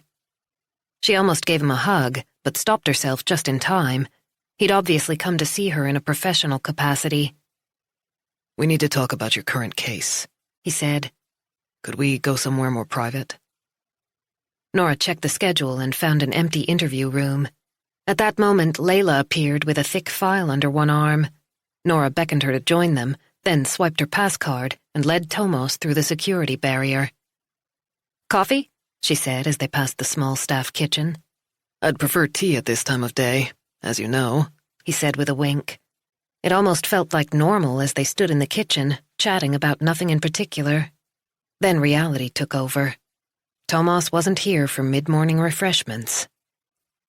They went into one of the smaller conference rooms equipped with green upholstered chairs and a whiteboard with old notes still faintly visible. Nora sat down opposite Tomas. It felt weird, being here like this. They had been friends for many years, but had never worked together, although she had acted as an informal sounding board in several investigations. Their paths had never crossed professionally while she was working as a legal associate at the bank, and this was the first time it had happened since she'd been appointed as a prosecutor with the Economic Crimes Authority. Tomas took out his notebook. Sorry to turn up out of the blue like this, but something's happened in the Naka Nature Reserve, and we think there's a connection to Andres Kovac. Nora had had a feeling that might be the case, but she still felt a tremor of anxiety in her stomach. A body was found in the forest this morning. We have reason to believe that the victim is a man by the name of Dino Herko, who worked closely with Kovac. Layla inhaled sharply. What? Herko's dead? Tomas nodded. How did he die? Nora asked. He was shot at close range, probably during the past 24 hours. A bullet through the brain, a straight execution. Shit, Layla muttered, tugging at her long black braid. His injuries suggest that he was tortured, or at least badly beaten, before he died. Only a few days ago they'd been sitting in Herko's kitchen, questioning him about the call to the emergency dispatch. Now he was dead. Nora felt as if she'd entered some kind of parallel universe. How did you find him? He was buried in a shallow grave in the nature reserve. A jogger and his dog practically tripped over him, almost as if he was meant to be discovered. It wouldn't surprise me if Kovac wanted to make an example of him, Layla said. A kind of warning. Don't interfere in my affairs if you want to live. He seems the type. Do you think Kovac is behind the murder? Nora asked. Is there anything to connect him to the crime? Thomas shook his head. It's way too early to say. I've come straight from Naka. We haven't located the murder scene yet. Layla tugged at her braid again and moved it to the other shoulder. What forensic evidence do you have? None at all. No bullet because it passed right through the head. No fingerprints on the body. A team of CSIs is heading over to his apartment now. We only spoke to him a few days ago, Nora said. Layla quickly filled Thomas in on their conversation with Herko and his involvement in the assault on Mina. She also told him about her interview with Herko 2 days ago. He was terrified that Kovac would find out what he'd done, she said, turning to Nora for confirmation. So terrified that he actually threatened me while he was here. Nora nodded. This was exactly what he was afraid of, Layla continued. He became incredibly uncomfortable when we pushed him. He lied about basic facts, details that we could easily check. Which we did, of course, Nora added. If Kovac knew that Dino Herko called emergency services, there's your motive, Layla said. We're keeping an open mind, Thomas replied. We can't rule out other motives or even different perpetrators. However, this does seem to have been a planned execution. There's nothing spontaneous about the modus operandi. What's your next move? Nora asked. We want Kovac's phone tapped immediately. It's going to take time for all the tests and analyses. Strands of hair, blood, DNA. We'll be waiting at the end of a long line. What else will you be focusing on, apart from forensics? Layla said. We're putting Kovac under surveillance. He must have realized that the murder of Dino Herko would lead straight back to him, Layla mused out loud. Given how closely they worked together, that suggests narcissistic arrogance and a predilection for risk. Or sheer ruthlessness, Nora thought. Not necessarily, Thomas said. I recognized the victim by pure chance, thanks to you, Nora. Me? We were talking about him on the boat the other day. Otherwise, I would never have seen a photograph of him, so I wouldn't have had a clue who the dead man was. You'd have found out eventually. Nora was unwilling to accept an undeserved accolade. Yes, but it would have taken a lot longer. He had no ID on him and no phone. He lives alone, so there were no family members to report him missing. That was true, and all the indications were that Dino Herko had been single. Kovac can't possibly have expected you to be on his trail so fast, Layla said. That has to be a big advantage for you. Thomas nodded. I hope so. What are the odds that someone else would kidnap and murder Kovac's right-hand man just 2 days after Herko admitted he was terrified of his boss? Layla folded her arms as if she were challenging Thomas to contradict her. Come on, you know I'm right. You ought to bring him in immediately. Chapter 87. Ulrika Grunstedt shifted position on her chair behind her desk. She just couldn't get comfortable. Her carefully planned strategy hadn't worked, and the conversation with Andres Kovac had made her uneasy. She doodled one meaningless shape after another on her pad and tried to think. Eventually, she got up and closed the door. Then she took out the packet of cigarettes she kept in the bottom drawer for emergencies. She lit up, inhaled deeply, and gazed at the glowing tip of the cigarette. Her brain was still empty. She hated the feeling of having played all her cards, yet at the same time, something wasn't right. Mina wasn't behaving the way Ulrika had expected. She'd been certain that Mina would give in as soon as the issue of a custody battle was raised. Ulrika stubbed out her cigarette in the screw-top tin she kept in the same drawer, well out of sight of her colleagues. She never smoked at home, for Fiona's sake. There was only one reasonable explanation for Mina's change of attitude, and it didn't make the situation any better. Something must have happened yesterday when Mina returned to the house on Trostvägen. Presumably, Kovac had scared her so much that she didn't dare go back to him. He'd been given a chance to fix everything, to show her how much he loved her. Instead, he'd fucked it up. The guy was his own worst enemy. Damage control, she murmured to herself, without any idea of how to achieve that. There had to be a solution, a way of reconciling the couple. It was their only chance of stopping Mina from testifying against her husband. She needed a new plan. Ulrika leafed through the file. Kovac had suggested using Mina's parents as a way of reaching out to her. The last she'd heard was that the mother was in the hospital for some reason. Maybe she could talk to the father? Plead for compassion under these difficult circumstances? She could hint that the mother would feel better if she didn't have to worry about her daughter's conflict with her husband. It was worth a shot. Ulrika looked longingly at the half-full cigarette pack, but resolutely closed the drawer. She went over to the window and flung it wide open to get rid of the smell of smoke. Contacting Mina's father was risky. The bar association would hit the roof if they found out, but the lack of alternatives left her no choice. She'd worry about the ethics some other time. She Googled the name, found the cell phone number, and dialed before she could change her mind. Stefan Talevsky answered just when Ulrika thought the call was going to voicemail. She introduced herself politely and explained that she was representing his son-in-law, Andres Kovac. "Why the hell are you calling me?" he spat. She hadn't expected a warm response, but this open hostility took her by surprise. "My client is eager to see his wife and son," she said, her tone as warm as she could possibly manage. "He should have thought of that before he beat her half to death." Ulrika tried again. "He's very sorry. He doesn't know what came over him. He's prepared to do whatever it takes to win her forgiveness. What he did was reprehensible, but it will never happen again." She laid it on as thickly as possible, without saying anything that could be used as evidence against her client. If Stefan ever brought up this conversation, she would insist that she had been referring to a nasty quarrel between Andres and Mina, nothing else.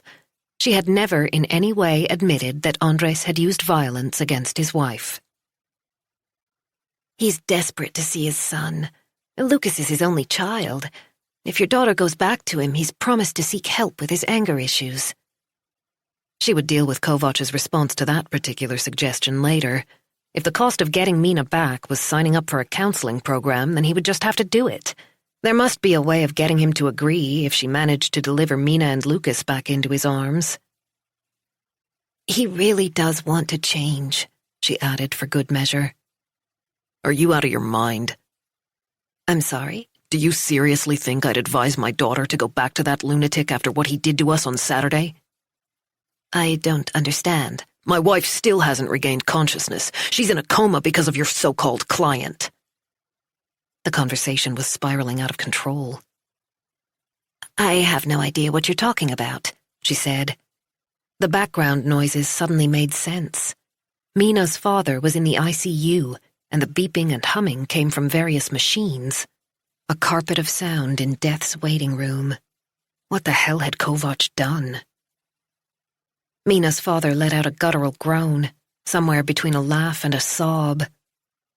"Are you trying to tell me that you don't know he came to our house on Saturday? That he threatened us, hoping to frighten us into telling him where Mina's hiding?" Contacting Stefan Talevsky had been a mistake.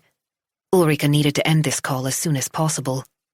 "Unfortunately, I have to—" "He smashed the glass in our front door. I thought he was going to kill us. My wife was so terrified that she suffered a major heart attack. Her condition has deteriorated since she was brought in. The doctors don't know if she's going to make it. My daughter is never going back to that man," Stefan yelled.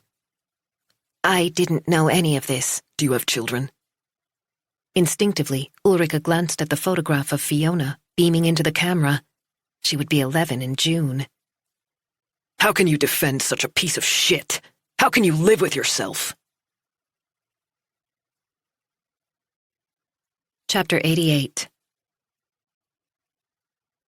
They'd been in the conference room for almost an hour. Thomas and Layla had gotten caught up in a technical discussion about some of the details from the scene of the crime. Nora opened her notepad and drew a diagram of the situation. If Kovac became the subject of a homicide investigation, then things became a lot more complicated from her point of view. That would give her 3 parallel investigations to take into consideration, with another prosecutor brought in, presumably someone who was a lot more suited to handling a murder charge than she was. She'd held off filing the tax evasion charge because of the assault on Mina, but in the end, she'd decided she had to file today. Now she had to think about the implications of this new information. A homicide investigation could take months. It might be better to postpone the tax evasion case until a later date. It wouldn't be the first time something similar had happened. Before making a decision, she needed to hear what Mina had to say. Layla and Thomas were now talking about Kovac's mental state. I wonder if he's starting to lose control, Layla said. The violence and aggression he's displayed are worrying. She got up and went over to the whiteboard, picked up a black marker and drew a timeline with a cross for each incident in which Kovac had been involved. It began with the assault on Mina just over a week ago and ended with today's date and the murder of Dino Herko. Kovac's visit to Mina's parents was there, with a symbol to indicate that Mina's mother was in intensive care. Nora shuddered. It feels as if he's under increasing pressure, Layla said, tapping the board with her pen. One incident after another within the space of 10 days. It's escalating. People under pressure did desperate things. Nora thought back to her interview with Kovac, the impression that she was sitting opposite a predator. What would happen if the pressure increased even more? Layla stared at the board. The question is how far he's prepared to go. She put down the pen and sat down. What about the visit to his in-laws? Thomas said. Can't we charge him with threatening behavior? Mina's mother is still unconscious, Nora told him. She'd checked with the hospital, and Katrine's condition was unchanged. Her father refuses to go into detail, Layla said, even though we're pretty sure about the course of events. He's too scared to talk, which is understandable given what happened yesterday. Thomas looked up. Yesterday? Kovac was about to shoot Mina in broad daylight, Layla explained. She managed to get on a bus with the baby in his stroller at the last minute, and the driver took off. She filled Thomas in on the rest of the day's developments, and Mina's return to the shelter with a police escort. So why hasn't he been arrested? Thomas asked. Layla grimaced. The bus driver had his eyes on the road. He says that because of the angle of his seat, he didn't see anything. The patrol that picked up Mina from the bus didn't take the names of the passengers. We've issued an appeal, but nothing so far. We have no witnesses apart from Mina, who is still refusing to testify against her husband. Nora realized she hadn't told Layla about the call from Anna Maria. The news about Herko's death had taken all her attention. How could she have forgotten? It almost constituted malpractice. There was too much going on in her head right now. Mina seems to have changed her mind, she said. We need to go back to Runmara as soon as we're done here. Layla raised her eyebrows. Anna Maria called me earlier. Mina wants to see us again, and it sounds as if she's actually ready to tell the truth about her husband. I've double-checked with Herman Wieboom, and he says the same thing. Layla's face broke into a smile. At last, some good news. Nora glanced at her watch. She didn't want to hurry Thomas, but they ought to get away before Mina regretted her decision. She didn't really trust Wieboom's assurances that Mina was determined to leave her husband and testify against him. We really should make a move, she said apologetically. Thomas closed his notebook. I'll send you everything we have on Dino Herko, Layla said. Then you can form your own opinion. Much appreciated. One more thing. Do me a favor and ask Mina if her husband is left-handed. The injuries to Herko's face suggest a left-handed perpetrator, Thomas said. Nora stood up. By the way, Kovac has a very, sharp defense attorney, Ulrika Grunstedt. So much the better. She'll know what's what. We won't have to provide him with representation. Kovac will deny everything if you bring him in, Nora said. Layla nodded. Plus, you can assume he'll have a perfect alibi, but you were probably expecting that. Bring it on. Thomas didn't seem particularly concerned. I'm looking forward to having a conversation with him. Bosnia, May 1993. Andres spotted Aunt Blanca through the window and ran to open the door. Selma had just settled down on the sofa with Emir on her lap. She inhaled audibly when she saw Blanca. Have you changed your mind? She exclaimed. She'd wept when she said goodbye to Blanca earlier in the day, convinced that was the last time they'd see each other. Blanca went over to Selma without taking off her coat. Is Lotko home? She asked quietly. Selma shook her head, and Blanca sat down beside her. You and the children have to come with us tomorrow. There's room in the car. I've spoken to Dario and we're both in agreement. It's impossible. Selma was holding Emir much too tightly. He started twisting his body around and whimpering until she loosened her grip and put him down on the floor. He immediately crawled across the room to Andres, who was playing in the corner. Blanca unbuttoned her coat. You need to think about the children. I can't talk to Zlotko. I've already tried. You know what he's like. Bright red patches had appeared on Blanca's cheeks. You can't stay here. Please come. I know we ought to. Selma's voice gave way. She couldn't go on. Blanca rested her forehead against Selma's, blinking back her own tears. I'm not trying to scare you, Selma. I'm just so worried about what will happen to you and the boys after we've gone. She wiped her eyes with her sleeve, then got out her cigarettes. It took her 3 attempts to light one. The hand holding the match was shaking too much. She couldn't suppress a sob. Please come, she said again. Don't say anything to Zlotko. Selma glanced at Andres. He seemed to be fully absorbed in his cars. Emir was staring in fascination at the toys as Andres moved them back and forth. Otherwise you're all going to die, Blanca continued. It's only a matter of time until the Serbs get here. Chapter 89. The winding road that began at the jetty in Stursvik was a familiar sight by now. Nora's feet found their own way to Freya's haven. How many times had she followed this route over the past week? Considerably more than she could have imagined when she came back to work after the Easter break. Anna Maria opened the door when Nora and Layla rang the bell, but her usual energy was missing. "How are you?" Nora asked as they took off their coats. The manager had dark circles under her eyes, and a few strands of hair had escaped from her ponytail. I'm just a little tired. Anna Maria rubbed her forehead with her right hand. I had Lucas last night so that Mina could get some sleep. She was completely exhausted, poor soul. Nora took a closer look at her. The lines between her nose and mouth had deepened, even though it was only 24 hours since Nora had seen her. She seemed to be carrying bigger problems than a baby who needed a bottle in the middle of the night. Layla's phone rang. She excused herself and moved away. "Is that all?" Nora said. "You look pretty worried, if you don't mind my saying so." We've got problems with the local authority, Anna Maria admitted, adjusting the cloth on the little table in front of the mirror. It had been perfectly straight to begin with. They need to save money. They're on us all the time. Someone called just now with bad news. All the local authorities were trying to economize. Where did the money go? Swedish taxes were high, and yet whenever you opened a newspaper, it seemed as if most public services were on their knees. There was a shortage of resources in healthcare, education, and not least the police, as Thomas often pointed out. Everything was operating on a deficit. Anna Maria was clearly so upset that Nora didn't feel she could let it go. Layla was still on the phone, so Nora pointed to the sofa in the empty living room. "Let's sit down for a moment."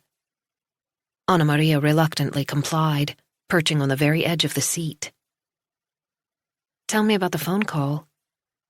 Anna Maria flushed. I shouldn't have said anything. You don't have time for this kind of thing. That's not why you're here. "Don't you worry about that." Nora was happy to help if she could. "Tell me. I'm an attorney after all. Maybe there's something I can do." Do you know anything about public sector tenders? Anna Maria uttered the words as if they were in a foreign language. Not much, Nora admitted. The local authority is putting women's shelters out to tender. Anna Maria sighed. I'm sure the intention is good, but the way they've chosen to do it will mean the end for us. And we're a charitable foundation, but we're totally dependent on the authorities' contribution to make ends meet. And why would the tender process have such serious consequences for you? Nora asked. It seems as if the criteria are going to be so narrowly defined that we won't be able to fulfill them, which means we won't be given an allocation, and that in turn means no financial support. Anna Maria rubbed her hand up and down her thigh. We've run this place for 20 years with excellent results, but that appears to be irrelevant. It's all about what it's going to cost in the future. Nothing else matters. She was speaking more and more quickly, and Nora was finding it difficult to process the information. Take a deep breath and explain it to me slowly, she said. What exactly has the local authority said? A skinny, fair-haired teenage girl stuck her head around the living room door. When she saw Anna Maria and Nora, she quickly withdrew. Anna Maria didn't even notice her. They're going to weight the tender so that previous experience dealing with traumatized women and children doesn't count, Anna Maria said. What do you mean by weight the tender? In the public sector tendering process, there's a point system to clarify the extent to which a provider fulfills the various criteria. Whoever has the most points wins the contract. Go on. If you give high points for competitive prices and low points for expertise and experience, then what do you think is going to happen? The penny dropped. Nora silently forgave herself. This was an area of the law she'd never worked in. It's all about offering the lowest price, she said. Exactly. We don't stand a chance. We can't compete with the other bidders. They're huge care providers who see this as purely a business opportunity. They can even put in a tender that will run at a loss just to get the contract. As far as we're concerned, the writing's on the wall. Anna Maria had tears in her eyes. Now do you understand? Our knowledge is regarded as unimportant, despite the fact that it's vital. This is a complex operation. The women who come here are frightened and broken. They need help from qualified therapists and proven support mechanisms. Anna Maria's shoulders slumped. I sat up late last night going over the figures. It's impossible to put in a competitive bid while maintaining the quality of what we do here. It simply can't be done. We're going to have to close. Surely it can't be that bad. I'm afraid it is. There's no money for anything, even though these women are so vulnerable. I just don't know what we're going to do. Layla ended her call and came over to join them, slipping her phone into her pocket. Sorry, I had to take that. Anna Maria quickly got to her feet. Listen to me babbling on. It's fine. Nora gently placed a hand on her arm. I wish I could do something to help. Anna Maria managed a wan smile. It was good of you to listen, but you're not here to solve my problems. I'll take you to Mina's room. She's probably feeding Lucas. Chapter 90. The day had started badly, and it was getting worse. Ulrika Grunstedt had already smoked 2 more cigarettes this afternoon, even though she'd promised herself she'd stop, or at least stick to 1 a day. It couldn't be helped. To be honest, she hadn't expected things to move so fast when Hermann Wiebohm informed her that Mina was intending to testify against her husband, and that as her representative, he would be applying for a no-contact order. She hadn't thought the old fool would be prepared to go so far. Clearly, she'd been wrong. Nothing was going according to plan. One of her contacts had informed her that the police were out looking for Kovac in connection with a new investigation. She had to get a hold of her client. This time he answered right away. Yes. That told her everything she needed to know about his mood. Apparently the police are looking for you. So? He was in his car. She could hear the hum of the engine in the background and the automated voice of the GPS telling him to take the next right. Presumably, he was on the way to conduct yet more illegal business. Ulrika was under no illusions. Why are they looking for you? How the fuck should I know? It must be because of the assault on your wife, Ulrika speculated. Now she's decided to testify against you. For fuck's sake. He had only himself to blame. Tell me what happened yesterday, when she went to your house, Ulrika said. Later. When? Later, I said. I can't prepare your defense if I don't have access to all the facts. Things seem to have taken a fresh turn over the past 24 hours. The automated voice instructed Kovac to take the next left, then turn left again. Maybe it's about your visit to Mina's parents, Ulrika went on. We need to talk about that, too. No, we don't. I spoke to your father-in-law a little while ago. He gave me a detailed account of what happened on Saturday night.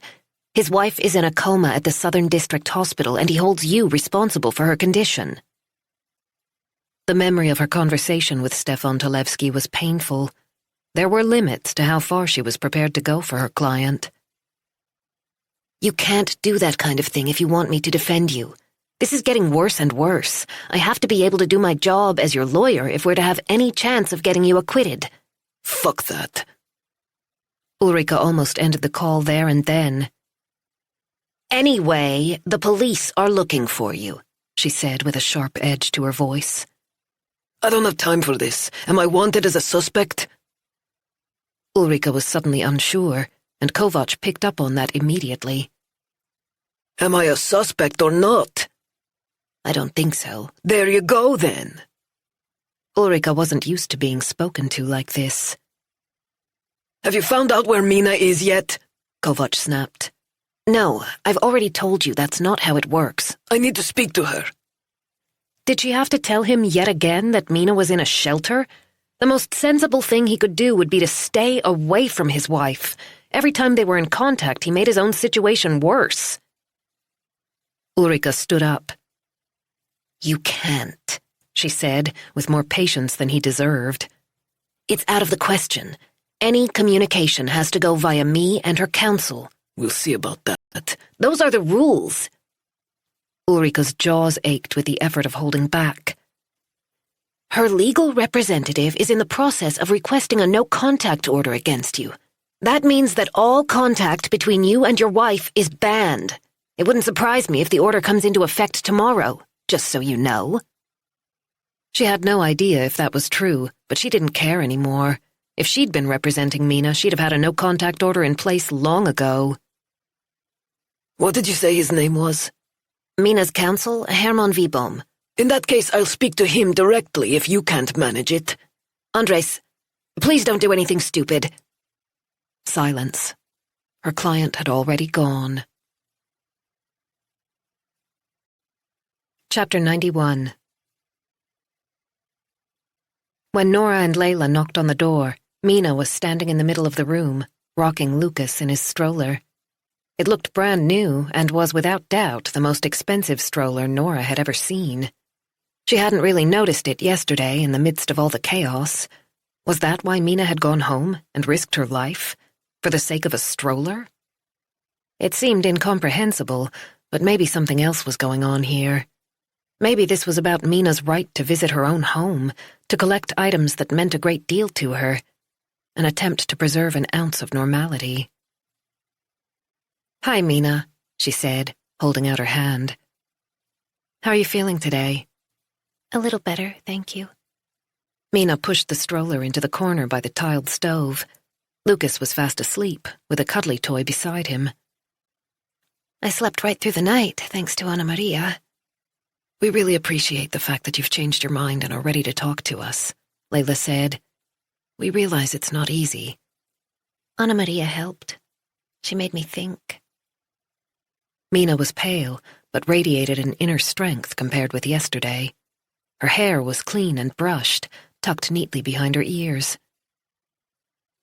I want to show you something, she said, sitting down on the sofa. She took out her phone and entered her password. Here, she said, with no hesitation, turning the screen toward Nora and Layla. Nora inhaled sharply. She was looking at a close-up of a faceless woman in her bra and pants. From the navel upward, the skin was badly discolored, covered in large purple contusions. There was an ugly red mark around the neck. "Is this you?" Nora had to ask. Yes. That was just over a year ago. "What's this?" Nora said, pointing to the red mark on the neck. "Did he try to strangle you?" Not on that occasion. It must have been a kick, but I don't really remember what happened toward the end. I was completely out of it. Mina swiped left. The next picture showed her face. Her lower lip was swollen and split, and her right eye was closed. There were scratches all over one cheek, and her chin and throat were streaked with blood. Nora wanted to look away. She could still see the traces of Kovac's latest attack on his wife, even though the bruises were fading and her lip had almost healed. She couldn't understand how a couple could make up after such violence. How could they even speak to each other again? "You must tell us if this gets too difficult," Layla said gently. "We'll understand." "There's more," Mina said. She must have been living in a minefield where one false step could trigger an explosion. What kind of marriage was that? It was almost impossible to imagine existing in constant fear of your own partner. Was it possible to heal from something like that? Nora blinked back the tears. Mina moved on to a third picture, where a lump the size of a 1 krona piece had appeared above her eye in shades of blue and purple. Nora thought about figures in Greek mythology with grotesque horns on their foreheads. Once again, Mina's face was badly scratched. "He usually struck me on the body, where it didn't show so much," Mina said. "But sometimes he'd lose control and go for my face. This happened just before I became pregnant with Lucas." She pointed to the lump. "He hit me so hard that I fell against the edge of the kitchen counter. I passed out on the floor." Why didn't you leave him? Nora regretted the words as soon as she'd spoken. She ought to know better than to ask a question like that. There were many reasons why abused women stayed with violent men when the violence gradually broke their spirit and destroyed their self-esteem. The sick behavior became normalized over time until even the abused partner accepted the perpetrator's view of reality. Comments that could make the victim feel guilty were no help at all. "Sorry," Nora said immediately. "That was a really stupid question." "I don't know why I didn't leave him," Mina said, bringing up another picture of bruised flesh. "I never thought this could happen to me." She looked over at Lucas, then up at the ceiling. "When it did, I was so ashamed." "None of it was your fault," Layla said quickly. "I know that now. I wish I could explain why I stayed with Andres, at least before Lucas was born. After he came along, it was impossible to leave." Nora hardly dared ask the next question. "Were you able to talk to your parents about what was going on?" "No, absolutely not." Mina put the phone down on the coffee table. She pushed her hair back from her forehead. The sun shining in through the window by the stove left half her face in shadow. "Mom and Dad never liked him. They were worried because he was 5 years older than me, and they had concerns about his background. I think they suspected pretty early on that he didn't have a proper job, that he did other things." "So they knew nothing about the abuse?" "At first I didn't want to admit to them that they'd been right, that he wasn't good for me. I couldn't do it. It was too hard. When things got really bad, I didn't dare. My dad would have confronted Andres, and I was terrified about how Andres would react." Lucas whimpered. Mina went over to give him his pacifier. "I really thought everything would be all right when I got pregnant," she continued. "Things did improve for a while. Andres was almost like the man I fell in love with. He was wonderful when we first got together. I guess it's hard for you to believe it, but he really was. I'd never been so much in love with anyone else. The first few years were so good, until he became stressed by his business affairs and started drinking too much and taking too many drugs." Mina's voice was thick with unshed tears. "Thank you for showing us the pictures," Layla said gently. "You're very brave." "Those pictures will be used as evidence," Nora explained. "It's important that you understand. Other people will need to see them." "I do understand." Mina sat down again. "I hope you realize how important it is that you saved those images," Nora added. "We'll use them against your husband. You won't need to worry about him for many years." Mina turned her head toward Lucas. "I'm doing it for his sake," she said. Chapter 92. The air conditioning was humming quietly in Tomas's office, a monotonous sound in the background that he never usually noticed. For some reason, it was disturbing him today. He was finding it very difficult to concentrate, and he really needed to gather his thoughts before the briefing Margit had called in half an hour. He stared at his notes without enthusiasm. He ought to call Staffan Nilsson, find out if forensics had come up with anything new. He also had to contact Pernilla, which he wasn't looking forward to at all. He'd already spoken to his mother and asked her to pick up Elin. When his phone rang, he felt as if he'd been let off the hook. This is Ulrika Grunstedt. Thomas had encountered Grunstedt's type before, lawyers who regarded the legal process as a competition and took every case personally. Their tone was always supercilious and critical. It was all about winning. She would do her best to complicate matters by querying every detail in the police investigation. I hear you're looking for my client, she went on. How did she know that? Unfortunately, he's sick. He's in bed with the flu. We have sick beds in the custody suite, Thomas informed her. He's very ill. He has a high temperature. Thomas was under no illusions about Kovac's health.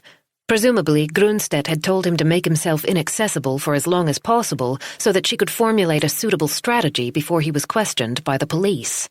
He hadn't been home when officers went to the house, but someone must have seen the patrol car. I can provide a doctor's note if you wish. Grunstedt's attitude was matter-of-fact. She was good at her job and 100% on the side of her client, whatever he'd done. She cleared her throat. The question is why you want to speak to my client. It would be simpler if you could tell me why he's under suspicion. So that was why she'd called. She didn't know about the homicide investigation, but sensed that there was a problem. Of course it would be simpler for Grunstedt if she found out that Kovac was the main suspect in another inquiry. How else would she be able to fabricate a suitable story for her client to reel off like a parrot when he was interviewed? She wasn't the only one who could make life difficult. You'll find out when we bring him in, Thomas said, and put down the phone. Chapter 93. The clock on the wall at Freya's Haven struck the hour. It was time to round off the conversation with Mina and head back to the mainland, but Nora had one more key issue to raise: the murder of Dino Herko. There's something else we need to talk about, she said. It's about a man called Dino Herko who works with your husband. Mina leaned forward. Dino? Why? I'm afraid he's dead. Mina's hand flew to her mouth. Oh no. If Herko had been close to Andres, she must have met him on a regular basis. That didn't necessarily mean they were friends, but judging by her reaction, she'd liked him. His body was discovered this morning, deep in the forest at the Naka Nature Reserve, Layla said. I'm very sorry. Was it an accident? Layla shook her head. He'd been shot in the head. Death would have been instantaneous. We're pretty sure he was murdered. Mina took several deep breaths. How much bad news could one person deal with? Layla was about to ask another question when Nora stopped her with a discreet gesture. Mina needed a few seconds. Dino was kind to me, she murmured. Nora patted Mina's arm in an attempt to express her sympathy and support. Unfortunately, we believe he was killed by your husband, Layla continued. Andres? Layla nodded. We know that it was Dino who intervened when you were assaulted last week. He called the emergency number, which is why the ambulance and the police arrived. It was Dino who saved me? Mina bit her lip. I don't understand. Nora poured her a glass of water from the carafe on the tray. Mina took a few sips.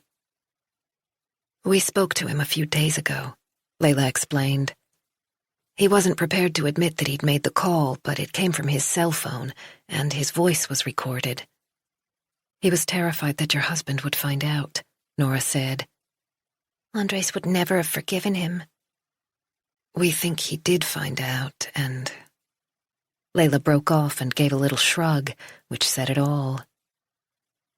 As I'm sure you understand, this means there's now another ongoing police investigation in which your husband features. I had no idea it was Dino, Mina whispered. I thought it was one of the neighbors. Did you know each other well? Nora asked. He was always with Andres. I've seen him almost every day since I first met Andres. We're looking into every possibility, even though most of the evidence points to your husband, Layla said. Do you think he's capable of doing that to an old friend? I don't know. I just want your spontaneous reaction. What's your gut feeling when I ask that question? Mina couldn't speak. Okay, Layla said after a moment. That's fine. Let's move on. Do you know if Dino had any enemies? Someone who didn't like him, maybe wanted him out of the way? Mina tightened her grip on the glass. Have you spoken to Andres' younger brother, Emir? Nora glanced at Layla. Emir's name hadn't really come up so far. On the other hand, they hadn't known about Herco either. The focus had been on Kovac and his financial transactions. Emir spent a lot of time at our house, Mina went on. Just like Dino did. But he's different. In what way? They're half-brothers, as I assume you know, same mother, different fathers. Emir's not as hot-tempered as Andres. He plays the long game. Mina drank more water. Andres can be cruel because his anger gets the better of him, but he's not nasty, if you know what I mean. She noticed Nora's reaction to her choice of words. Okay, it sounds weird, but Emir... She broke off. Deep down, I'm sure that Andres never planned to beat me. It just kind of happened when he lost control. He always apologized afterward. Well, in the beginning anyway. He was ashamed of himself. He regretted what he'd done. Nora knew that Mina was being honest, that she believed what she was saying, even though everything her husband had done to her proved the opposite. She wasn't sure whether to despair at such loyalty or be moved by it. But Emir, he's not like that. He does things on purpose. You mean he deliberately hurts people? Layla asked. Not only that, he enjoys it. Chapter 94. A fine drizzle was falling by the time Herman Wiboom locked his office for the day and headed home. The apartment on Roslagsgatan wasn't far from the practice, and he enjoyed the daily walks to and from work. Stockholm was a beautiful city, and he'd lived in Viveca Sten with Vanna Dieslunden Park just around the corner all his life. He put up his black umbrella and set off across Döbelnsgatan in the direction of Sveaplan. He'd spent all afternoon on the application for a no-contact order against Andres Kovac. He'd called Mina to explain why he couldn't come over to Runmara for the meeting with the prosecutor and the police, and she'd assured him that was fine. Now everything was ready to file. He hadn't stayed at work so late for years. It was after 8 o'clock, but he felt unusually satisfied with the day's efforts. He hadn't just applied for the standard order, where the husband, in this case, was not allowed to visit, contact, or follow his wife. Instead, he had argued at length for an extended ban, which would place even greater restrictions on Andres Kovac. Not only would all communication between him and Mina be forbidden, the order would also prevent him from going near her place of work or other locations where she normally spent time. Mina would be fully protected. Herman had considered including the house on Trostvägen, but suspected that Mina wouldn't feel safe there, at least for the foreseeable future. They could always discuss the possibility further down the line if she wanted to move back home. With the documentation she had, it shouldn't be difficult to achieve. Herman was particularly pleased with his assessment of how dangerous the husband was. Kovac had played straight into his hands by producing a gun and threatening Mina and Lucas in broad daylight. There was no better argument from a legal point of view. That alone should be enough to warrant granting the order, even if Mina's photographs didn't live up to expectations. The young police officer, Layla Kasim, had informed him that they were looking for anyone who'd witnessed the incident. She was hopeful that someone would come forward very soon. Hermann stopped at the crossing on Odengatan and waited for the light to change to green. Gunilla had made an appointment for him to see Nora Linda at the Economic Crimes Authority tomorrow at 1 o'clock, so that a decision could be made on the no-contact order as quickly as possible. He doubted whether Ulrika Grunstedt would raise any objections or appeal once the order had been granted. She'd sounded much less feisty than usual the last time they'd spoken. Hermann smiled at the thought. He'd made an important decision during the course of the day. He would fight for Mina, do his very best. When the case was over, he would leave the legal profession and close down the practice. It was time to step back, but if he could make a real difference for Mina and her son, he would be leaving with his head held high. The rain was heavier now, but his big English umbrella was a godsend. In a few weeks it would be May, and spring would finally arrive. He'd always found March and April to be quite miserable months, just waiting for that real feeling of spring. As he turned the corner onto Roslagsgatan, a large black BMW sped past him, splashing water all over Hermann's pants. "Have some consideration," Hermann muttered, but the driver didn't slow down. People were so thoughtless these days. Hermann glared after the car, then continued toward his apartment building. He was looking forward to a peaceful evening with a small brandy. He'd earned it, after all his hard work today. Chapter 95. The dinner Ulrika Grunstedt had agreed to attend was taking place at Sällskapet, the long-established gentlemen's club by Kungsträdgården.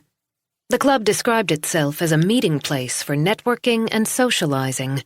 In reality, it was yet another illustration of the fact that company directors like to hang out with other company directors, preferably without women around. Only men were allowed to be members, according to the club's old-fashioned rules. Ulrika felt irritated every time she walked through the door. It was incomprehensible that associations where women weren't welcome still existed in Sweden, but Sällskapet endured. Women were admitted only as invited guests at specific times. Like tonight. She loathed the patronizing attitude embedded in the richly decorated walls, but she also knew that networking could be very useful. This evening's charity dinner aimed to raise money for some kind of research, although she couldn't remember what it was, presumably cancer or diabetes. As far as she was concerned, the guest list was a lot more important than the goal. She had already exchanged a few words with several colleagues and key decision-makers who regularly appeared on Industry Today, the country's leading business website, and in various financial journals. The guest speaker, a professor from the Karolinska Institute, stepped up to the podium, which was surrounded by impressive flower arrangements. The main course had just been served. The food would grow cold. No doubt the speech would be long and tedious, as was so often the case when academic gentlemen of a certain age were given the opportunity to hold forth. Ulrika had no appetite anyway. She cut a small piece of the tender fillet of lamb, but found it difficult to force the meat down. She couldn't shake off the events of the afternoon. It wasn't like her to allow a client to get under her skin. She prided herself on her ability to be professional at all times. She put down her knife and fork and discreetly took out her cell phone to see if Kovac had been in touch. She'd tried to call him before she left the office, just to make sure that everything was okay. She was seriously worried. Surely he wouldn't be dumb enough to go and see Hermann Wibohm to ask for Mina's address. The screen was blank. He hadn't returned her call. Ulrika had resolutely trained herself to leave her work at the office. Her clients had full access to her intellect and expertise during the day, but she didn't take their troubles home with her. And yet, she couldn't forget Kovac's final words. What was he capable of? Anxiety had settled in her stomach like a hard lump, and she couldn't shift it.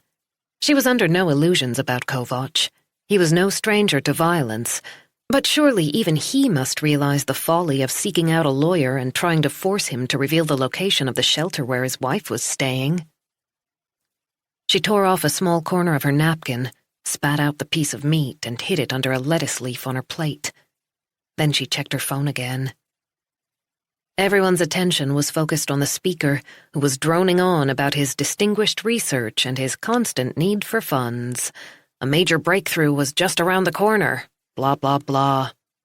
She should have sent her apologies, but now she was here, and she couldn't simply stand up and walk out in the middle of the speech. Her dinner companion, Per Johan Aller, was a lawyer with one of Stockholm's major business law practices. He was listening with interest. If he knew what was on her mind, he would be horrified. She glanced at him in his perfectly tailored suit. He'd never sat across the table from criminals with a record as long as his arm, never pleaded for a lenient sentence following a conviction for a brutally violent crime. Presumably, he'd never felt the same surge of adrenaline as she had when the jury delivered a not guilty verdict against all odds because she'd managed to convince them that there was reasonable doubt. In his world, robberies were carried out through elegantly worded business contracts where companies were bought and sold regardless of the consequences for employees and suppliers. Per Johan had never consorted with clients from the underworld. He soiled his hands in different ways. The professor was still talking. Would he never stop so that she could get out of here? She couldn't eat another thing. She placed her knife and fork neatly side by side, then took a large gulp of red wine, quickly followed by another. There was nothing she could do, she told herself for the 100th time. She'd already tried to contact Kovac on the phone, but he wasn't answering. She couldn't text him. What would she say? That he mustn't go anywhere near Hermann Wiboom? If anything happened, her message could be used in evidence, and she wasn't prepared to take that risk. Calling Wiboom herself was also out of the question. She would have to admit that she was afraid her client might be on the way to see him, that there was a risk he would use violence to get the information he wanted. She would be thrown out of the bar association if it emerged that she'd portrayed her own client as a violent man. Hermann Wiboom would make sure of it. After her threat of a custody battle, he wasn't exactly kindly disposed toward her. He'd made that clear during their last conversation. And yet she couldn't clear her head. She'd repeatedly told herself to forget about Kovac, but one disastrous scenario after another played out in her mind. She couldn't be held responsible for the actions of her client, but... She emptied her wine glass. There is nothing I can do.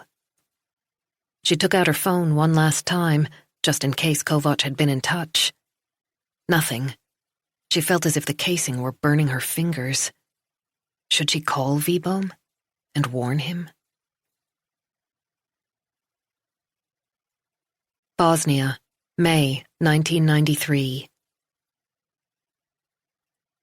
Selma was lying in bed, wide awake, waiting for Zlotko to fall asleep beside her. For once, he'd come home sober, which made things more difficult. She'd hoped he would be so drunk that he'd pass out immediately, as usual. Blanca and her family were leaving at first light, at about 5 o'clock. They wanted to get away as early as possible to avoid attracting attention. Selma had made the most difficult decision of her life. She was going to take the children and go with them. Deep down, she knew that Blanca was right. Their homeland was lost. They would all go under if they stayed in Bosnia. She couldn't let Zlotko's stubbornness condemn them all to death. By the time he woke up, they would be far away. She had packed a small case with things for the boys, plus just one change of clothes for herself, her jewelry and a handful of photographs, as much as she could carry with Emir in her arms. An entire life, reduced to a few bits and pieces. At long last, she heard Zlotko's slow, even breathing. She slid out of bed as quietly as possible. She reached into the pocket of his pants, which were draped over a chair, searching for his wallet. She had almost no money of her own, and had to take whatever was in the house. Zlotko grunted and turned over. Selma froze. He mustn't wake up. The seconds passed, stretched into minutes. She couldn't see his face in the darkness, but he sounded as if he was fast asleep. Selma hesitated, then took out the wallet, opened it, and removed the notes it contained. Her forehead was damp with perspiration. She was about to replace the wallet when she felt dizzy and had to lean on the chest of drawers for support. Her hand caught the lamp on the end, and it fell to the floor with a crash. What the... Zlotka reached out and switched on the bedside light. He stared at Selma. She was still holding the wallet. He sat up, his voice sharp. What are you doing? Chapter 96. Hermann was sitting in the library, reading, with a glass of good cognac beside him. The solitude was restful after a busy day with many phone calls. The first thing he'd done when he got home was switch off his cell and put on some Bach, his favorite composer. The library was the finest room in his spacious apartment, with walnut shelves from floor to ceiling and a crystal chandelier that spread a warm, pleasant light. 2 English leather armchairs by the fireplace created the perfect spot for reading, where Hermann could leave the troubles of the day behind and be drawn into another world. He'd picked out a book in the Stockholm series by Per Anders Fogelström. He often returned to Fogelström's work. There was always something new to discover in his account of the city that developed when Stockholm became industrialized at the end of the 19th century. The author wrote about the workers who paid the price for the transformation to a modern capital. He described the dirt, the misery, and the unacceptable working conditions. Progress took its toll in the form of human suffering. The question was whether the city had changed for the better. Hermann put down the book and reached for his glass. He didn't really feel at home in Stockholm these days. It was so different from the place where he had lived ever since he was a child and used to take the tram out to Djurgården to go for a walk with his parents on Sundays. These days there was construction going on everywhere, with cranes and road closures. Buildings were either being pulled down or renovated beyond recognition. It was ridiculously expensive to buy, and the waiting list for a rental apartment in the inner city was an incomprehensible 27 years. What did that mean for young people who came to the capital with dreams of a great future but couldn't find anywhere to live? Hermann warmed the crystal balloon in his hands to release the aromas. He prided himself on being something of a connoisseur, well-versed in the noble drink and in the various French wine producers. It was an interest he had shared with his late father, who had left behind an impressive cellar. A flowery bouquet of cinnamon and vanilla with a distinctive oakiness filled his nose as he sipped the XO. The doorbell rang. Hermann looked at the clock. Almost 9:30. It must be a neighbor. With a sigh, he put down the glass and pushed his feet into his slippers, then stood up and went to the door. Chapter 97. Nora had cuddled up with Yulia on the bed and read her a story. Then they'd both fallen asleep. It was 9:30 when Nora opened her eyes. Yulia was lying on her back beside her, with her teddy bear tucked under her arm, her breathing slow and even. Her round cheeks were slightly pink, her blonde hair spread across the pillow. Nora gently stroked her forehead and adjusted the covers. Darling Yulia. She had started school back in the fall, and she loved it. The years had sped by since she was born, despite the fact that Nora had done her best to enjoy those childhood years this time around. It had been different with the boys. She'd always felt exhausted, juggling home and work, with everyone vying for her attention all the time. Then one day they were suddenly grown up, and she wondered where those years had gone. Adam would be 21 in August, and Simon was in high school. 2 tall young men at the point of flying the coop. She longed to hug them, tell them they weren't allowed to grow up, but she didn't want to make herself any more embarrassing than she no doubt already was in their eyes. When they were little, so many people had told her to make the best of their childhood, but back then she hadn't understood how that could possibly work. How could she stop and enjoy it when she was always so tired? If she had any spare time, she just wanted to sleep. Then came the divorce, and so much pain. It was a struggle to get out of bed each day. Then everything sped up. Sometimes she wished someone had warned her that the years between the ages of 10 and 20 went even faster than the years when they were little, but that this was worse, because soon it would be over for real. She would look at her boys, almost unable to believe that she'd carried these young men in her belly, that she'd fed and changed them when they were helpless babies. Julia had given her a second chance. The shock at an unplanned pregnancy had quickly turned to joy. She was determined to savor every moment. She still worked long hours, but was more present in the moment. She was grateful for her daughter every single day. The nightlight gave a soft pink glow. Julia didn't like the room to be dark. Nora quietly got to her feet. She needed to spend a few hours on the documents she'd brought home, plus she ought to call Thomas. Jonas was away and wouldn't be back until Friday. She went into the kitchen. Yesterday's bottle of wine was on the counter and contained just enough for a well-filled glass, which she took into the living room along with her laptop. Chapter 98. Someone started banging on the door before Herman Wiboom had even reached the hallway. It wasn't like his neighbors to be so rude. After all these years, he knew most of them. There wasn't a high turnover of occupants in the apartment block. "I'm coming," he muttered. "What's the problem? Where's the fire?"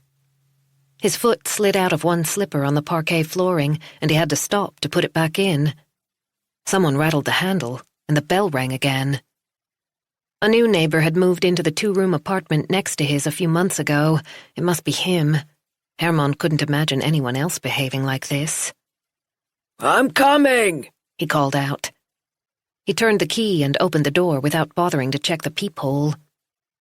There was something familiar about the man in front of him, but Herman couldn't quite place him. The ceiling lamp in the stairwell was too weak, and the dark green marble walls consumed most of the light. Herman looked inquiringly at his visitor. The man's eyes were shadowed, and it took a few seconds for Herman to see what was lurking within them. Madness. "Yes?" he said uncertainly. The man took a step forward and shoved him backward, then slammed the door behind him. His black hair was wet from the rain, and there were drops of water on the shoulders of his leather jacket. "What are you doing?" Herman exclaimed. "Where is she? What? Mina." Herman reached out to the wall for support when he realized whom he was talking to. Mina Kovac's husband, Andres. He was here, in Herman's home. His hand instinctively flew to his throat. "You're not supposed to be here," he whispered. "It's inappropriate." He tried to swallow but couldn't. At close quarters, Andres Kovac was terrifying. He was tall and well-built, and there was no mistaking the cruel line of his mouth. That was what frightened Herman the most, the brutality streaming toward him. "Tell me where she is," Kovac said, in a voice that came from far, far away, even though he was so close. Too close. Herman didn't know where he got the strength to answer as he did. There was a terrible pressure in his chest. "I can't do that. Tell me where she is. I can't." Chapter 99. It had gotten late by the time Thomas left work. They'd had a brief final meeting to allocate tasks and plan for the next couple of days. He'd been on the go for 12 hours, sustained by nothing more than a hot dog after his visit to the Economic Crimes Authority. Elin had fallen asleep long ago by the time he wearily inserted his key in the lock. His mother, Lotta, was already waiting in the hallway. She must have heard the elevator. "Thanks for helping out," he said. "I'm sorry I'm so late. We've got a lot going on at the moment." "You look tired." "I'm fine." The answer came automatically, just like the false smile underlining the message, "Don't worry about me." He'd said those same words even when he was at rock bottom. It was just possible to hold it together if he could pretend to himself and those around him that everything was perfectly okay, as long as no one tried to scratch beneath the surface. "I think you're doing too much," his mother said. "You're working way too hard. Don't forget you're not so young anymore." She was 76, his father 77. Thomas couldn't help smiling, a genuine smile this time. "There's a plate of beef stroganoff in the microwave for you if you want it," Lotta added. "Thank you, that's great." Thomas gave her a grateful kiss on the cheek. "By the way, Pernilla rang," she said. What did she want? The suspicion was there immediately. He couldn't do anything about the sharpness of his tone as soon as he heard her name. Just to say goodnight to Elin, I think. The concern was clear in his mother's face. There's no need to get mad. Sorry. Lotta reached for her coat and scarf, then picked up her purse from the hall table. You always sound so angry when you talk about Pernilla these days. Can't the two of you try to be friends, for Elin's sake, if nothing else? Thomas wasn't in the mood for that particular conversation. Not now, Mom. It's been a long day. Forgive me. I don't mean to interfere, but it makes me so sad that the two of you don't seem able to talk anymore. We do talk. He knew he sounded like a truculent child. His mother sighed. Your dad and I have always been very fond of Pernilla. Thomas wanted to yell, "Me too." Instead, he took off his jacket and placed it carefully on a hanger. He usually threw it over a chair in the hallway. Then he removed his shoes and put them away. I'd better get going. Lotta sounded hurt. Thomas was saved by the phone. The display showed Nora's number. She couldn't have called at a better moment. I have to take this, he said apologetically. Maybe we can discuss my relationship with Pernilla some other time. They both knew that Thomas would do his utmost to avoid any such discussion. Love to Dad, he said. His mother nodded and waved goodbye. He heard the old metal elevator doors screech as she closed them. Hi, Nora. Sorry to disturb you so late. Nora also sounded tired, but cheerful, as if she'd had a good day at work. No problem, I just got home. How was your visit to Runmara? Thomas was hoping to make it over to Hara for the weekend if the new investigation didn't get in the way. Or Pernilla. As Thomas headed for the kitchen with his phone to his ear, Nora told him about what Mina had said.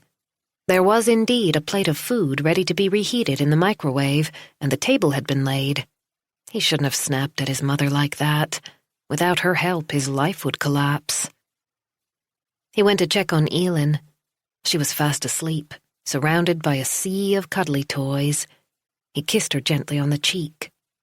He sank down on the sofa in the living room, still listening to Nora's account.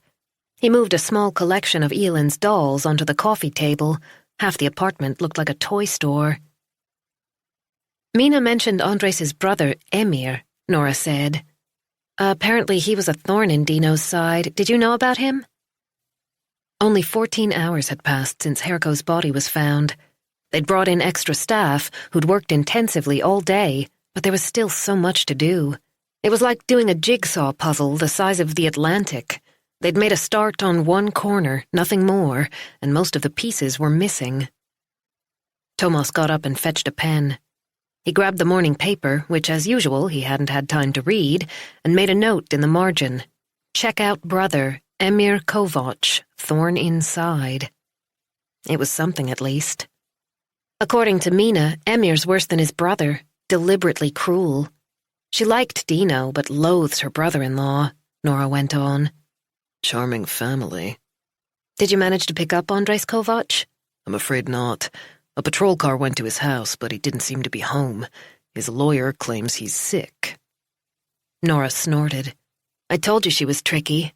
Ulrika Gronstedt regards manipulating the legal process as a sport. Maybe we ought to speak to Mina instead, Thomas said slowly. We are going to need to question her. Okay, but just take it easy. She's very fragile at the moment. Thomas could hear the sound of Nora's fingertips flying across a keyboard. He pictured her in the apartment in Solchebaden. It was on the top floor of a 3-story building with a fantastic view of the sea.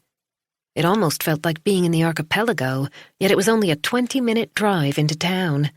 The Baltic Sea right in front of your eyes, and acres of forest just around the corner. What more could anyone want? Thomas was suddenly overwhelmed with a longing for Hara. Did Mina say anything else of interest? She's given me plenty, Nora said.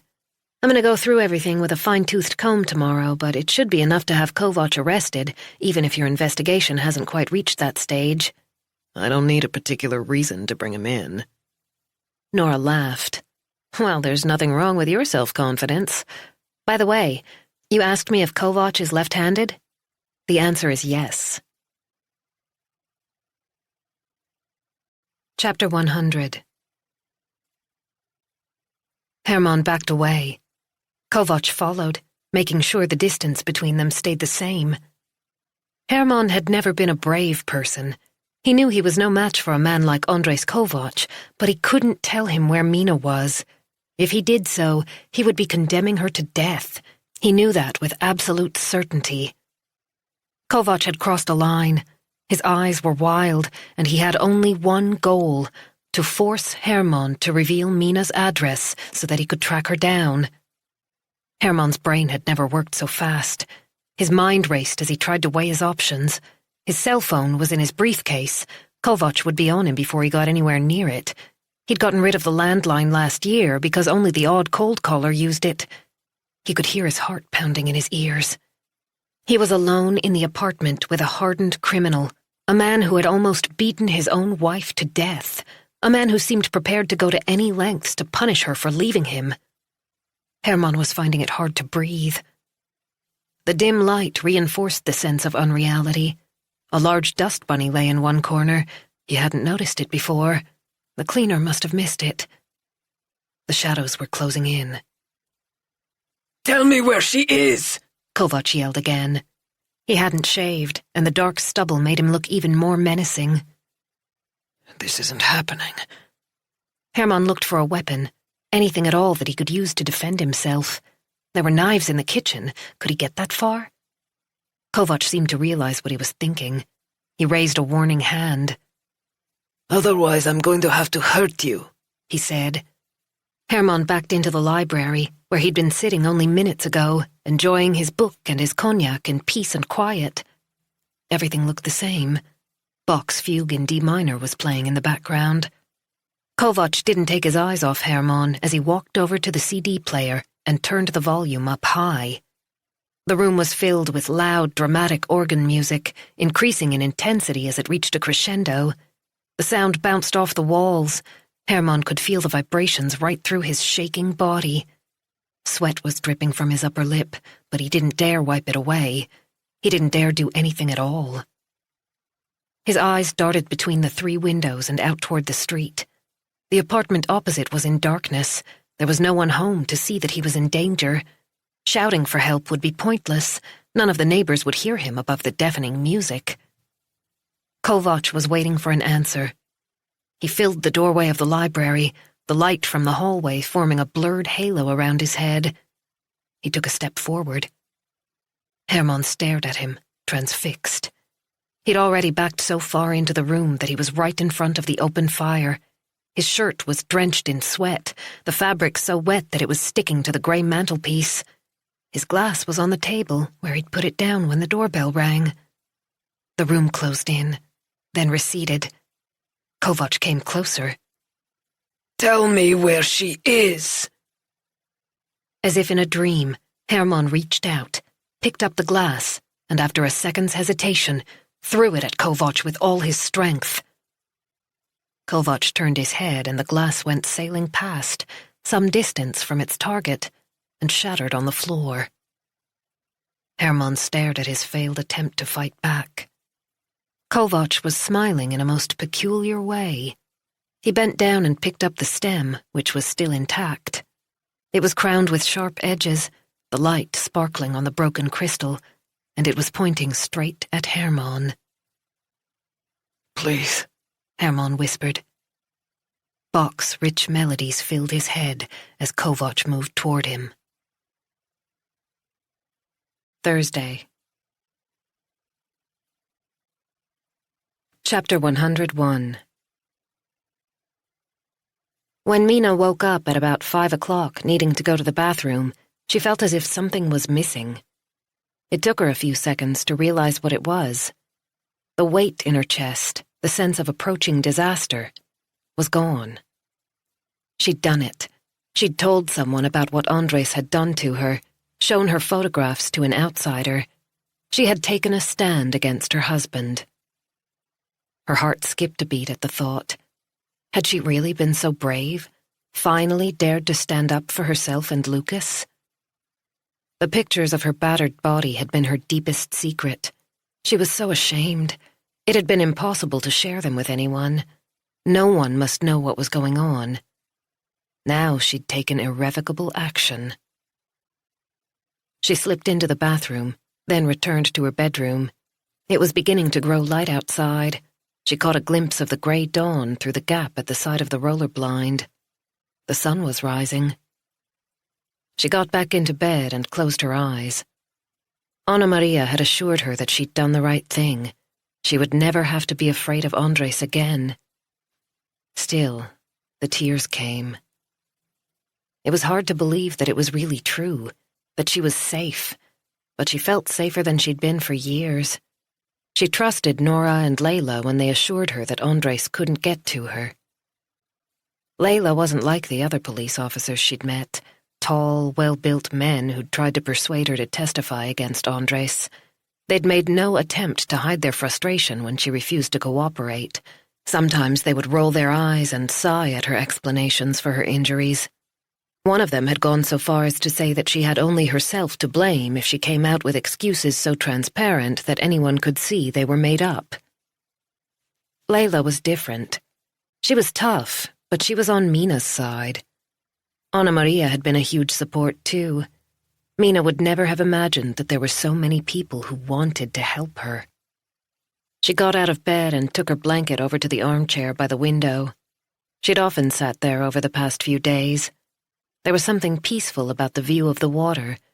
From time to time, a boat would pass through the sound, even though it was early in the season. It was easy to picture how beautiful it would be in a month or so, when everything was in bloom. The birch trees were already showing the first tiny leaves, like a mouse's ears, suggesting that spring would be early this year. A few weeks of warmth and the hawthorn would be out. Nothing smelled as sweet as white hawthorn blossom. Mina curled up and wrapped herself in the blanket. The dawn chorus of birdsong was beginning. It would soon be May, the best month of the year. The light evenings grew longer, and the promise of summer was in the air. Everything was going to be fine. She would make a fresh start with Lucas. She wouldn't be afraid anymore. Chapter 102. The conference room was already pretty full when Thomas walked in, his eyes gritty. Yet another night when he hadn't managed to fall asleep until the early hours. His body felt slow and heavy, and Elin had been especially difficult on the way to school. It had been a crap morning. He still hadn't spoken to Pernilla, and he knew he ought to call his mother, smooth over yesterday's disagreement. Aram was sitting beside Staffan Nilsson and raised a hand in greeting. Most of the extra officers were gathered at the far end of the table. Thomas hardly recognized any of them. Since the move to Flemingsberg, everything had grown bigger and more anonymous. Nothing had improved. Late night? Aram asked as Thomas sat down opposite him. Was it that obvious? He was about to mumble some excuse when Margit arrived and saved him. She closed the door behind her, balancing a pile of papers and a coffee cup in one hand. She nodded to Nilsson. "Staffan, can you tell us where we are?" Nilsson pointed to the photographs of Dino Herko and the location of the shallow grave displayed on the whiteboard. The enlarged shots clearly showed the injuries to his face and wrists. Other pictures had been taken elsewhere in the forest, where a dog team had found signs of a parked car. There were no distinguishing features on the tire tracks, unfortunately. There were thousands of cars with that type of tire. It was like looking for a needle in a haystack. If we start with the victim, he's now with pathology in Solna for the autopsy. They're pretty busy at the moment, so it's likely to be a week or so before we have the results, Nilsson began. Margit sighed. However, I'm pretty sure they'll confirm our own conclusions, Nilsson added. Which means, Margit said, that the gunshot was fatal and that it was delivered by someone beside him or diagonally behind. There was nothing new about this information. Was it Nilsson's way of dealing with his own frustration over the constant delays at the medical examiner's office and the National Forensics Center? The lack of resources irritated everyone. Can you tell us something we don't know? Margit snapped. It's only been 24 hours, Nilsson countered. We have no crime scene, no murder weapon, no bullet. He leaned back and folded his arms. What do you expect? Less than 10 minutes, and the atmosphere in the room was already tetchy. Thomas tried to get his weary brain cells to focus. Maybe they were wrong to suspect Kovac. Herko's death could be an act of revenge from some rival narcotics gang who wanted to take over the territory, making their point to Kovac by taking out his right-hand man. Then again, Layla had sounded very sure of herself when she said they ought to concentrate on Kovac. As far as she was concerned, there wasn't a shadow of a doubt that he was guilty of murdering Herko. Nilsson was still talking about his conclusions, but Thomas wasn't really listening, until Margit's voice brought him back to reality. Over to you, Thomas. Sorry? Suddenly everyone was staring at him. Margit frowned and repeated her question. You were going to liaise with the Economic Crimes Authority? Did you find out anything useful? Absolutely. I spoke to the prosecutor in charge of the case yesterday evening, he said without mentioning Nora's name. Margit already knew she was involved. The ECA is convinced that Andres Kovac is behind the murder, given his history and previous relationship with the victim. They describe him as dangerous and ruthless. I've also spoken to narcotics, who've been keeping an eye on Kovac for a long time, and they share that opinion. His mind went blank. He couldn't recall anything else that Nora had said on the phone last night, or anything else from narcotics. Somehow he had to get a full night's sleep, or he wouldn't be able to do his job. Aram shot him a worried look, and his brain started working again. The prosecutor also confirmed that Kovac is left-handed, which fits with the injuries to the victim's face. Nilsson appeared to be slightly mollified. This backed up his own hypothesis. Margit made a note. In that case, I think you'd better bring him in for questioning as soon as possible. We'll do our best, Aram said quickly, as if he didn't trust Thomas to respond. Bosnia, May, 1993.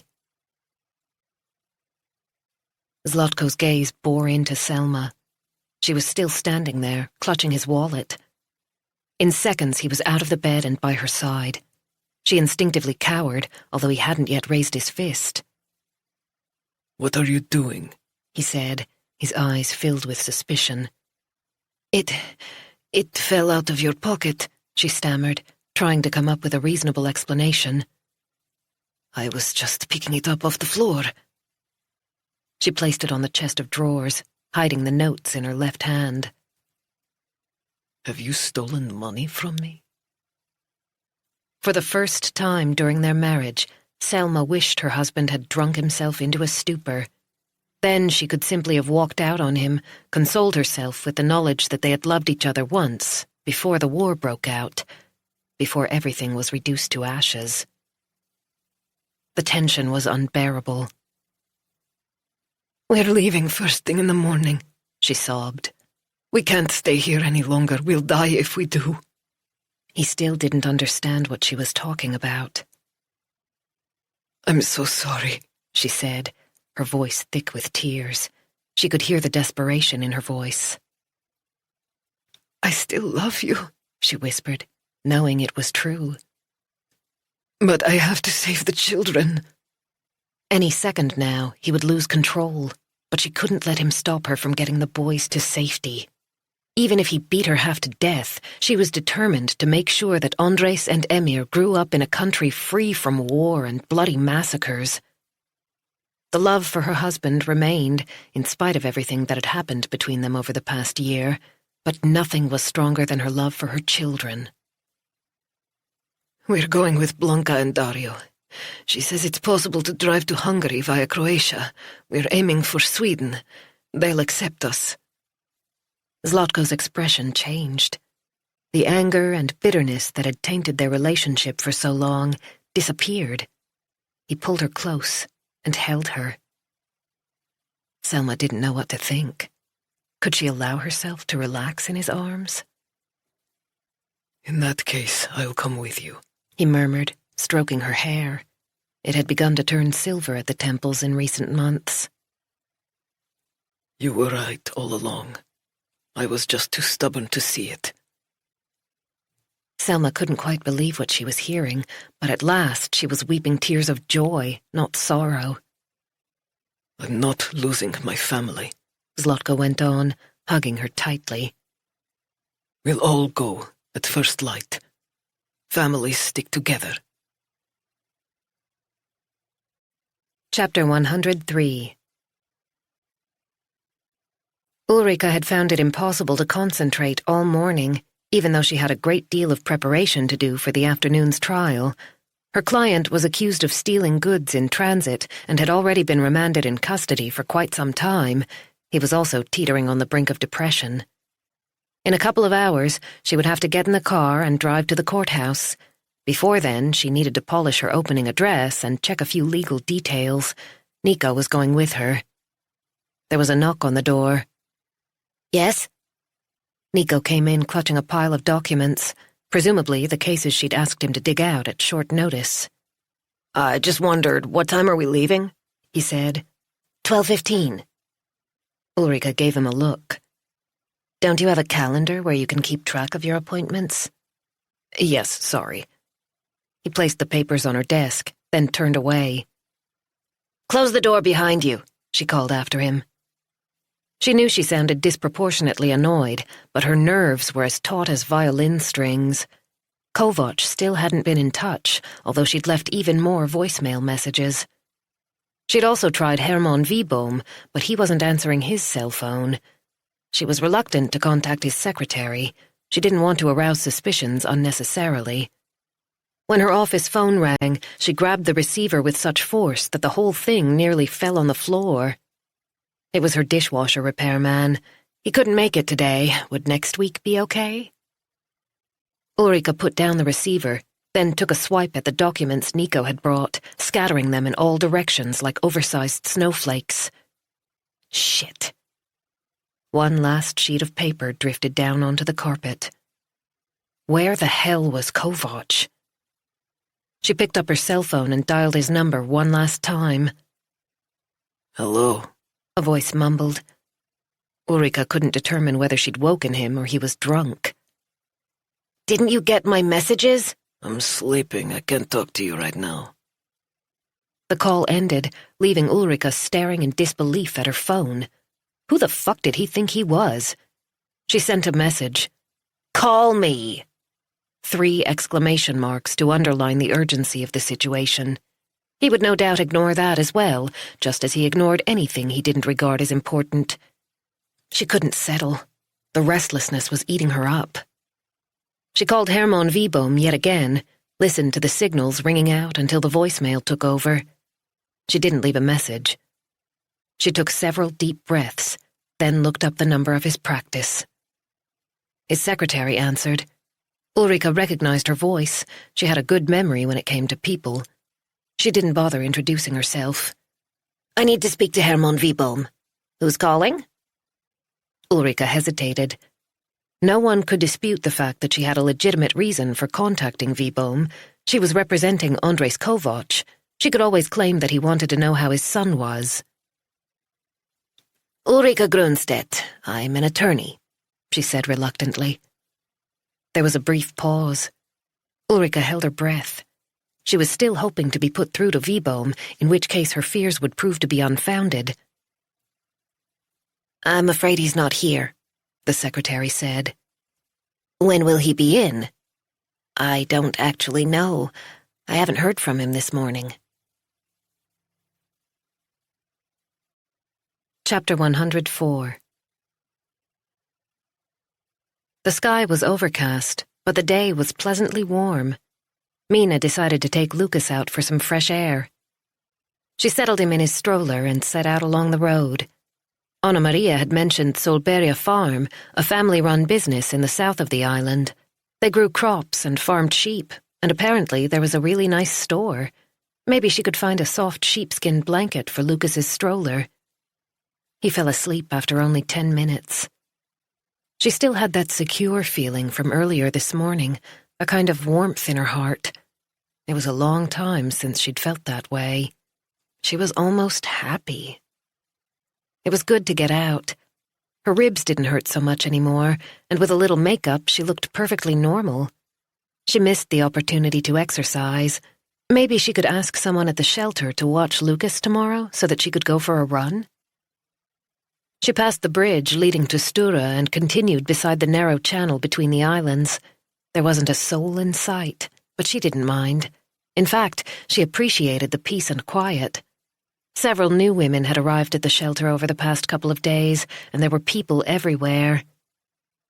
Her phone rang just as the road curved away from the water. Mina accepted the call without checking who it was. Her heart began to pound. How could she be so stupid?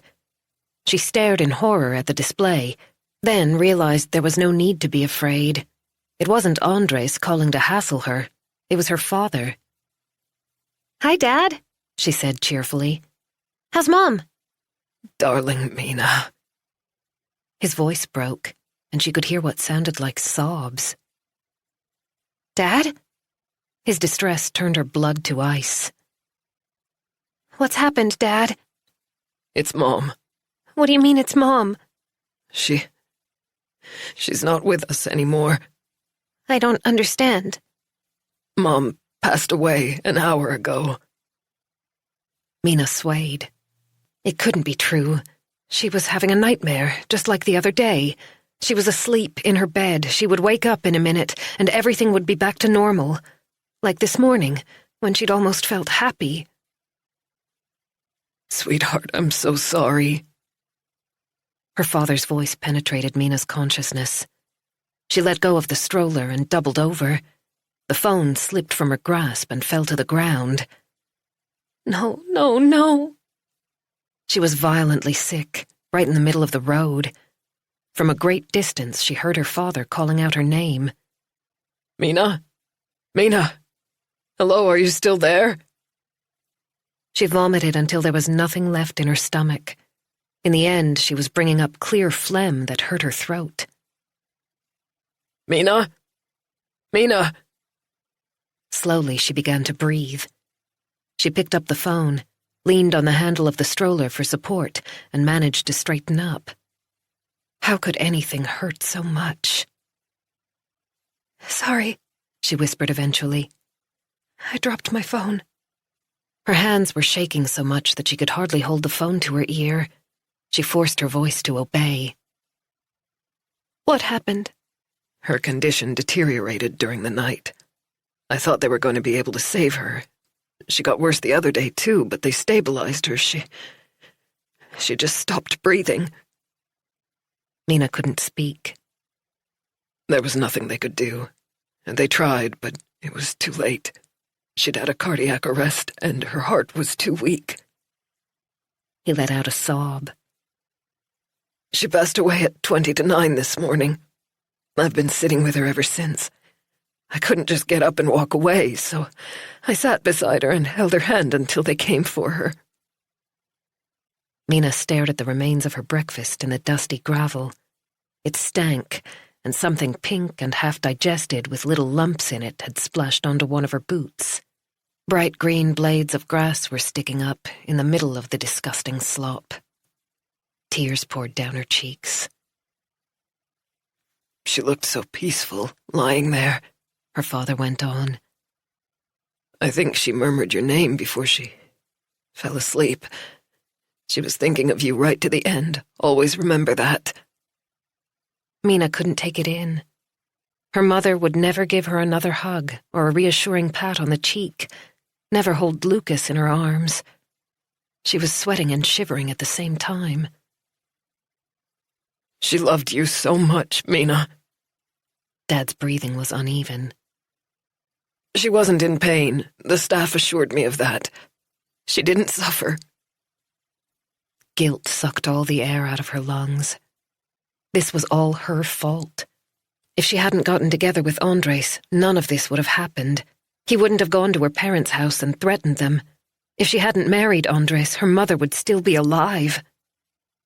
Mina turned the stroller around and set off back the way she'd come, when everything was fine. Nothing would ever be fine again. I'm coming to the hospital, she said. I have to see her one last time. You can't do that. Her father had told her not to come before, and she'd listened to him. Now Mom was dead, and she hadn't said goodbye. She couldn't stay here on the island. He had to understand that. I need to see her.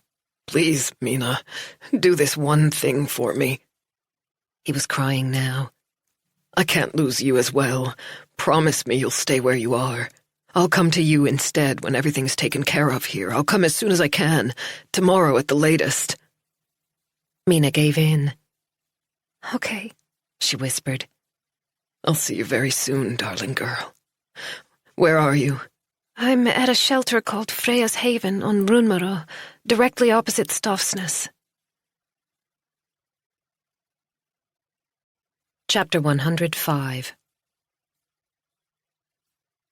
Nora's shoulders were stiff after several hours at her computer. However, it had been well worth it. She'd gone through picture after picture from Mina's secret email account, analyzing the information and its legal significance. This evidence had changed the situation instantly. It was more than she dared hope for. Kovac had long since crossed the line when it came to assault, but now he could be charged with gross violation of a woman's integrity. The maximum sentence was 6 years. She could have him arrested and remanded in custody on the basis of this material. She also intended to share it with Thomas to bolster his investigation into Kovac. It was time for her meeting with Herman Wiboom. He'd asked to see her at 1 o'clock. It was now 10 past, and there had been no call from reception to say he'd arrived. Surely he would have gotten in touch if he'd been delayed. He'd already told her he was filing for a no-contact order against Mina's husband, and Nora was more than happy to cooperate. Where was he? She couldn't sit around waiting for him all day. She had another meeting with auditors working on a different case at 2 o'clock. She called his cell phone, but there was no answer. She hesitated, then Googled the number of his law firm. A woman answered almost right away, and Nora introduced herself as a prosecutor with the Economic Crimes Authority. Do you happen to know if Herman's on his way here? We were supposed to have a meeting 15 minutes ago. To be honest, I don't know where he is, replied Wiboom's secretary, Gunilla something or other. You don't? It's very unlike him not to get in touch. Something in her voice made Nora react. What do you mean? He hasn't come in at all today, even though we have a great deal to do. He actually worked late last night, which doesn't happen very often these days. She gave a nervous laugh. So you haven't spoken to him today? No.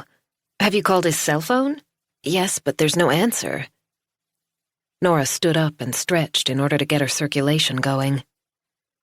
I've also tried his cell, but without success, she said, rotating her neck to extend the muscles. When she touched her shoulders, it felt as if there were hard knots beneath the skin. She would have to start exercising more, otherwise she was going to have problems. Do you think something might have happened? Gunilla said. She sounded as if she had been thinking along those lines, but hadn't dared admit it to herself until Nora called. What if Herman's fallen or been taken ill? He lives alone, as you perhaps know. Nora had had no idea about Herman Wiboom's marital status, but wasn't particularly surprised. He had all the signs of being a confirmed bachelor. Is there anyone who could go and see if he's okay? She said. Just to be on the safe side? I don't know who else has a key to his apartment. Maybe a neighbor? Gunilla suddenly sounded resolute. I'll go over there when I've finished for the day. He lives in Vasastan. It's not far from the office. Good idea. I'd appreciate it if you'd give me a call when you've spoken to him. Chapter 106. Freya's Haven was very quiet when Mina arrived back. At first she wondered where everyone was, then she remembered that Anna Maria had mentioned a day trip to Sandhamn earlier in the week. Mina had said no, but it seemed as if all the others had gone. She parked the stroller and picked up Lucas. When she heard his contented gurgles, the emotion hit her again. Mom would never hear his first words, never watch him take his first steps. Mina would never see her again. The door of Anna Maria's office was ajar. When Mina walked past and saw her sitting at the desk, she couldn't hold back the tears. Her face crumpled. Anna Maria stood up and hurried over to her. Gently, she took Lucas and led Mina to the sofa in the living room. "Sweetheart, what's wrong?" "Mom," Mina whispered. Anna Maria started to take off Lucas's dark blue zip suit. His face was already bright red, and he was waving his little hands around.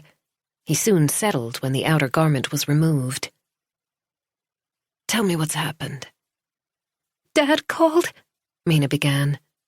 She couldn't finish the sentence. Anna Maria put Lucas down in the corner of the sofa so that he could lie there safely without falling off. "Mom died," Mina managed eventually. She was sobbing so hard that her whole body was shaking. "She died this morning in the hospital. Dad was with her, but I wasn't there." "I'm so very sorry, Mina." "I wasn't there," Mina said again. "She died without my being there. I didn't get to say goodbye." Anna Maria put an arm around her shoulders and hugged her gently.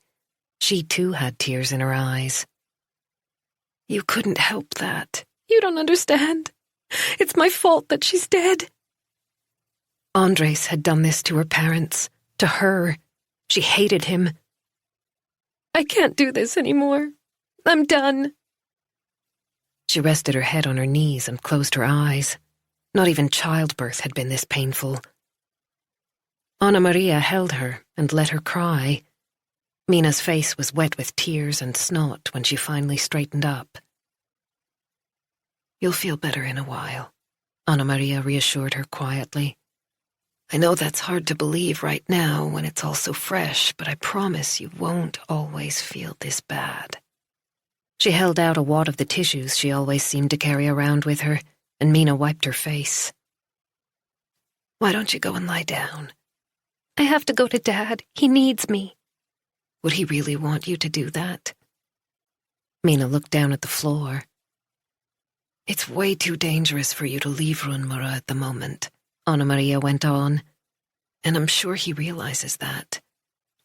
"He told me to stay here," Mina admitted. A sudden exhaustion came over her. She could hardly hold up her head.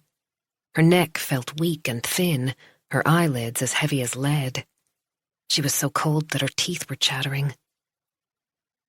"You're in shock," Anna Maria said, in a tone that brooked no disagreement. "You need to rest for a while." "I have to take care of Lucas." Anna Maria got to her feet and picked up Lucas, then held out her hand to Mina. "Let's get you to bed. Lucas can stay with me in the office. He'll be fine." Mina stood up and followed her like a robot.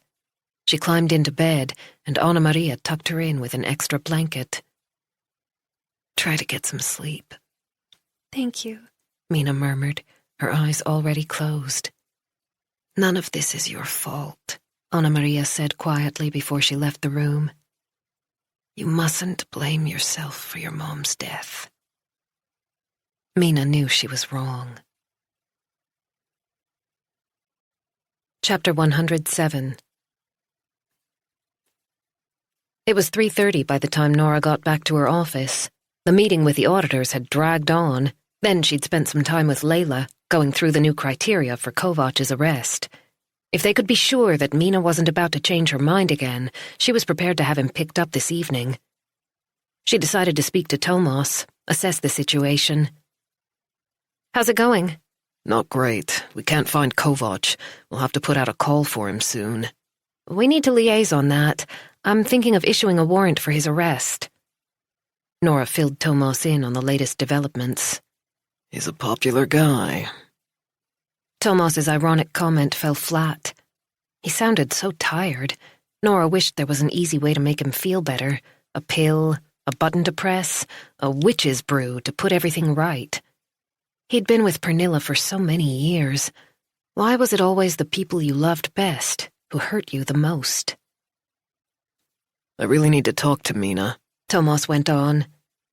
The information Layla sent over is very useful, but I have a few questions I'd like to ask Mina myself, face to face. Nora kicked off her shoes under the desk. She would also like to see Mina one more time before making her final decision on Kovac.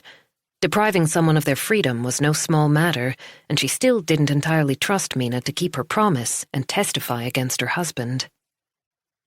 "Why don't we go over there together?" she suggested. "How urgent is it?" I'd like to see her today. Nora glanced at her watch. She had no more meetings. "We can go right away if you like. I'll be ready to leave in 15 minutes. Actually, how about this? We'll go over to Runmara together and talk to Mina. Then we can have dinner and catch up." The therapist Jonas had mentioned was in the back of her mind. If she brought the subject up on the phone, she knew exactly how Thomas would react. He would dismiss the idea immediately, without giving her a chance to put across her point of view. Over dinner, she might be able to persuade him to give it a try, before it was too late. "We could even go over to Sandhamn and eat at the inn," she added. "An evening in the archipelago would do you good. You're welcome to stay with us." He might lower his guard in the archipelago. Thomas always felt better when he was by the sea. That's kind of you, but I don't have time. "Steak with béarnaise sauce and fries," she cajoled. "You'll be twice as efficient tomorrow. We'll catch the first boat back. I need to be in the office bright and early." I don't know. "Is Elin still with you?" No, Pernilla's picking her up today because she came to me early last weekend. "There you go. There's something else I want to talk to you about, but not on the phone." Thomas capitulated. My boat is in Stafsnäs. I'll meet you there at 5:30. Then we'll go over to Runmara, see Mina, then on to Sandhamn. Nora nodded with satisfaction. "Good decision. See you in Stafsnäs." Chapter 108. Mina woke to find Anna Maria by her bed with Lucas in her arms. "What time is it?" 5 o'clock. "How are you feeling?" Mina was so groggy that she didn't know what to say. Then the realization hit her with full force. Mom was dead. Why did Anna Maria have to wake her? Why couldn't she just go on sleeping? "I need to pick up a few things from the store," Anna Maria said. "Could you take care of Lucas for a while? He's had something to eat. He'll probably fall asleep soon." Mina nodded weakly. "I've spoken to your father," Anna Maria continued with a sad smile. "He called a little while ago, and I promised him you wouldn't leave Runmara. You're much safer here than anywhere else." Another nod. "He's going to try and come over tomorrow. The others should be back from Sandhamn at around 7, but I'll be here long before then." She carried Lucas over to his crib and gently laid him down. His contented babbling reminded Mina why she had to make the effort and sit up. Chapter 109. Nora was on the subway. She had to change at Slussen, then continue to Stafsnäs. She was so pleased she'd managed to persuade Thomas to have dinner on Sandhamn, even if she was meddling with his relationship more than she should. She couldn't just stand there and say nothing when he was clearly unhappy. The way he spoke about Pernilla showed that his feelings hadn't changed. There was just too much crap in the way. Nora had been devastated after her divorce. If there was any way of saving Thomas's marriage, it was worth a shot. Adam and his girlfriend had agreed to watch Julia overnight in return for a pizza of their choice. Her phone rang. It was Herman Wiboom's secretary. "How did it go?" Nora asked. "Did you get a hold of Herman?" "No, I went to his apartment and rang the bell, but there was no answer." Gunilla sounded out of breath. "I looked through the letterbox, but I couldn't see anything. I called out his name, but he didn't come." "Does he have any relatives you could contact?" "He has a sister in Karlskoga. I've already called her, and she hasn't heard from him." It would soon be 24 hours since anyone had spoken to Herman Wiboom. "I don't like this," Gunilla went on. "By the way, you're not the only one who's wondering where he is." "Oh?" "Ulrika Grunstedt has called several times." Nora had a bad feeling. Of course, Grunstedt could have a perfectly legitimate reason for wanting to contact Wiboom, but too many factors just didn't fit. Herman Wiboom never missed a meeting, nor did he fail to answer his phone. "Where are you now?" she asked. "At the office. Do you think you could go back to Herman's apartment if I send a police officer over there? Her name is Layla Kasim." "Absolutely. I'll ask her to go right away." Chapter 110. The turn-of-the-century apartment building on Roslagsgatan was nowhere near as opulent as the elegant architecture in Östermalm dating from the same period, but the high ceiling in the foyer was equally impressive when Layla walked in. She ran up the stairs to the third floor. A woman in her early 60s was waiting by one of the doors. This must be Gunilla, Wiboom's secretary. She was wearing a pale camel hair coat. "Layla?" she said immediately, her voice shrill with nervous tension. Layla held out her hand and smiled reassuringly. "I keep ringing the bell, but there's no answer," Gunilla said, pointing to the door behind her. A small brass plaque above the letterbox bore the name H. Wiboom. "Have you checked with the neighbors to see if anyone has a key to the apartment?" Gunilla tightened her grip on her purse. "No, sorry, I didn't think of that." There were 3 apartments on each floor. Wiboom's was closest to the elevator. Layla rang the bell of his next-door neighbor, but it soon became clear that no one was home. She moved on, and after a moment, a sleepy voice called out, "I'm coming!" The door opened to reveal a young man in jeans and a t-shirt. His light brown hair was tousled. He must have been having an afternoon nap. Layla showed her ID, explained why she was there, and asked if he had a spare key to Wiboom's apartment. "I'm afraid not," said the young man, who'd introduced himself as Dagge. "I haven't lived here very long, only since the start of the autumn semester. It's a sublet." "Do you happen to remember when you last saw your neighbor?"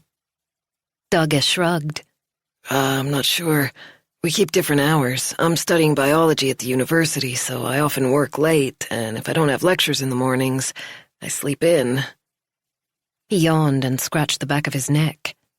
"Sorry, I was up late last night." Layla considered her next question. If the guy was sometimes home during the day, he might have noticed if anything unusual had gone on in Wiboom's apartment. "Is there anything that's struck you lately, anything out of the ordinary?" Dagge shook his head as if he didn't really understand the question. "Strangers on the stairs, weird noises from your neighbor's apartment?" No, actually, yes. Layla waited for him to go on, her nerves on edge. Last night, he was playing his music really loud. "And that's unusual?" He's so considerate. I've never heard a sound before, to be honest, but this was deafening. "What kind of music was it?" I have no idea. Dagge spread his hands apologetically. It was kind of old-fashioned, like church music. Gunilla inhaled sharply. "Could it have been an organ? Herman likes to listen to Bach's fugues." Suddenly she was overcome with embarrassment at having interrupted. "Sorry, I just meant he must have been at home then." "What time did you hear the music?" Layla asked. Around 10 o'clock, maybe? I'm not sure. He leaned against the door frame, and Layla was able to see into his apartment. It didn't look as if cleaning was high on his list of priorities. Dirty clothes were strewn across the floor, and there was a faint smell of stale cigarette smoke. The bedroom wall adjoined Wiboom's place. "What did you do when the loud music started?" Once again, Dagge didn't seem to understand the question. Nothing, really. I was studying, so I put my earbuds in and turned up my own music. It wasn't that bad.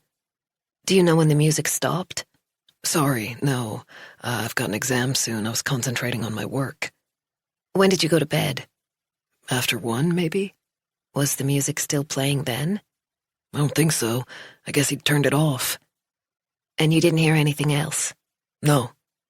"All night?" No. Only now did he begin to realize that there was a problem. Has something happened to Herman? I hope he's okay, he said. "We can't get a hold of him," Gunilla replied, pushing her hands deep in her coat pockets. "He's not answering his phone, and he didn't come into work today. That's not like him at all." Layla took a closer look at the door to Vibom's apartment. There was no sign of forced entry. Everything appeared to be normal, except that Hermon Vibom had gone up in smoke. The logical approach would be to wait for 24 hours, which was the accepted time frame before a person was officially regarded as missing. If Vibom had been playing Bach last night, then only 19 hours had passed since there had been any sign of life from him. Maybe he was on his way home from a wild party with a killer hangover and a cell phone that needed charging, which didn't fit with his personality at all. A small mark on the marble floor outside Vibom's door caught Layla's attention. She bent down and peered at it. Dark brown, the color of dried blood. Something wasn't right. She took out her phone and called the locksmith they used in an emergency. Bosnia, May, 1993. Selma couldn't sleep. She lay there, wide awake, with her mind racing, fear and anxiety building a nest in her breast. The darkness was too compact. In the end, she switched on the nightlight to keep the demons away. Shortly after 4, she gave up and got dressed. The first light of dawn crept into the house as she walked around saying goodbye to her beloved home. She ran her fingertips over the back of the sofa, the piece of furniture she had coveted and saved for. She touched the mats her mother had crocheted, the little porcelain figurine she'd inherited from her grandmother. She'd taken such good care of it, made sure the children didn't break it. Finally, she went into the kitchen and looked through the window.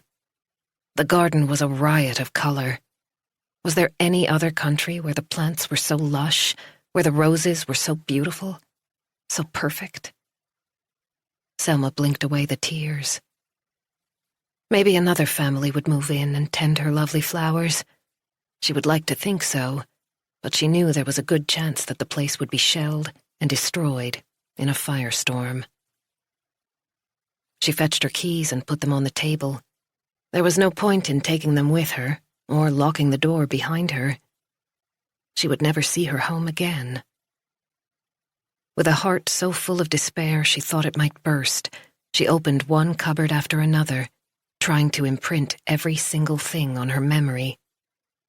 She must remember what it looked like. There was nothing else she could take with her. Then she went and woke Andres. He whined and refused to get up. She had to dress him while he was half asleep, and as soon as she'd finished, he rolled over and closed his eyes. She made a few sandwiches with what she had, then changed Emir's diaper for the last time before leaving. The only positive thing was that Zlotko was going with them. All the bitterness, all the anger that had built up over the past year had dispersed like veils of mist over the meadow early on a summer's morning. Zlotko came into the kitchen and stroked her cheek. Selma looked out and saw Blanca's car approaching. Was it possible to die of sorrow? Zlotko picked up Andres and their bag and walked out of the door. Selma followed, with Emir in her arms. Chapter 111. It usually took about 15 minutes to walk to the store. Anna Maria was reluctant to leave Mina right now, but Lucas's formula was running out and wouldn't last the night. It was better for Anna Maria to deal with it than for Mina to realize later in the evening. She felt so sorry for the girl. This morning there had been color in her cheeks and a spring in her step for the first time, and now she was in an even worse state than she'd been when she arrived, floored by grief. Anna Maria had long ago stopped believing in a benevolent higher power, but surely there ought to be some form of justice. Mina had already gone through so much. When would it end? Why couldn't God strike down Mina's husband instead before he caused even more trouble? Why was he allowed to live and do whatever he pleased, while Mina had to hide away and her mother was dead? There was no one around. Anna Maria pushed her hands into her pockets and realized she'd left her phone charging in the office. It didn't matter, she wouldn't be gone for long. The gravel on the narrow lane crunched beneath her feet. It was nice to get some fresh air, escape from the misery within the walls of the shelter. Mina's troubles had brought back her own terrible memories. A little hare bounded in front of her and disappeared toward the field, where the sheep had been let out to graze. Anna Maria angrily dashed away the tears. The pain of losing Malin never eased, no matter how many years passed. The day she took the call from the emergency department was forever etched on her mind, like a fresh tattoo on sensitive skin that refused to heal, the invisible burden of agony. She had hurried to the hospital and raced through the corridors, searching for her daughter, calling out her name and flinging open doors, finding only other sick and injured patients. Eventually, someone had shown her where to go. She had hardly recognized her daughter's bruised and battered face. This time, Gustav had gone too far. He'd used a hammer. The injuries to Malin's body bore witness to such rage that Anna Maria couldn't take it in. It was an evil too great to comprehend. How could one human being do this to another? She was worried about the baby, concerned that the unborn child might have been harmed by the attack on Malin. She could never have imagined that things would get worse, that it would prove impossible to save the baby or Malin, that they would both die that night. Afterward, she had sat alone with her despair. The nurses had lit a candle and folded Malin's shattered hands over her breast, the hands with which she had tried to protect her belly. In the semi-darkness, Anna Maria could almost convince herself that her daughter was sleeping. For the first time in many years, Malin's face had been peaceful. The fear had finally gone. In death, there was no need to be afraid. The solitary flame had flickered through the night. The hours had passed. The candle had burned out. Eventually, a nurse had whispered that Anna Maria had to leave. Malin was to be taken to the mortuary. It was time to say goodbye. Anna Maria increased her speed, marching along, the dust whirling up around her feet. The sun had disappeared behind lead-grey clouds. It was going to rain. Mina would not suffer the same fate as Malin. Anna Maria had no intention of allowing that to happen. Maybe there was a higher purpose behind Mina's arrival at Freya's Haven rather than another shelter. Maybe Anna Maria had been given the chance to save another young woman as she'd been unable to protect her own daughter. The future of Freya's Haven might be uncertain, but she was determined to make sure that Mina had a new life. As the lane curved, she saw a broad-shouldered man approaching from the opposite direction. He was wearing a black leather jacket, and his dark hair was slicked back. Anna Maria didn't recognize him, but he didn't belong on Runmara. His clothing was all wrong. Almost 300 people lived on the island, and she usually met familiar faces on her way to the store, which was only a few hundred yards away now. She sensed danger instinctively, even though it was broad daylight and she knew there were people not far away. He was striding along purposefully. The hairs on Anna Maria's arms stood on end as he came straight toward her. Chapter 112. There you go. The locksmith stepped aside. Leila pushed down the handle, and the door of Hermann Vibohm's apartment swung open. The hallway was in darkness, and she couldn't hear a sound apart from Gunilla breathing heavily behind her. Leila glanced around. She could see a corridor with dark wallpaper leading to the dining room and presumably the living room. There was a closed door. A bedroom? The farthest room was the one that adjoined the neighboring apartment. That was where the music had come from. Hello? Anyone home? A worn leather briefcase was propped up against the wall. If Vibohm had left for the office, it shouldn't be here. Another sign that he was in the apartment. She waited a few seconds. Hello? A Persian runner in shades of blue lay on the floor of the corridor. Leila recognized the design from her childhood home.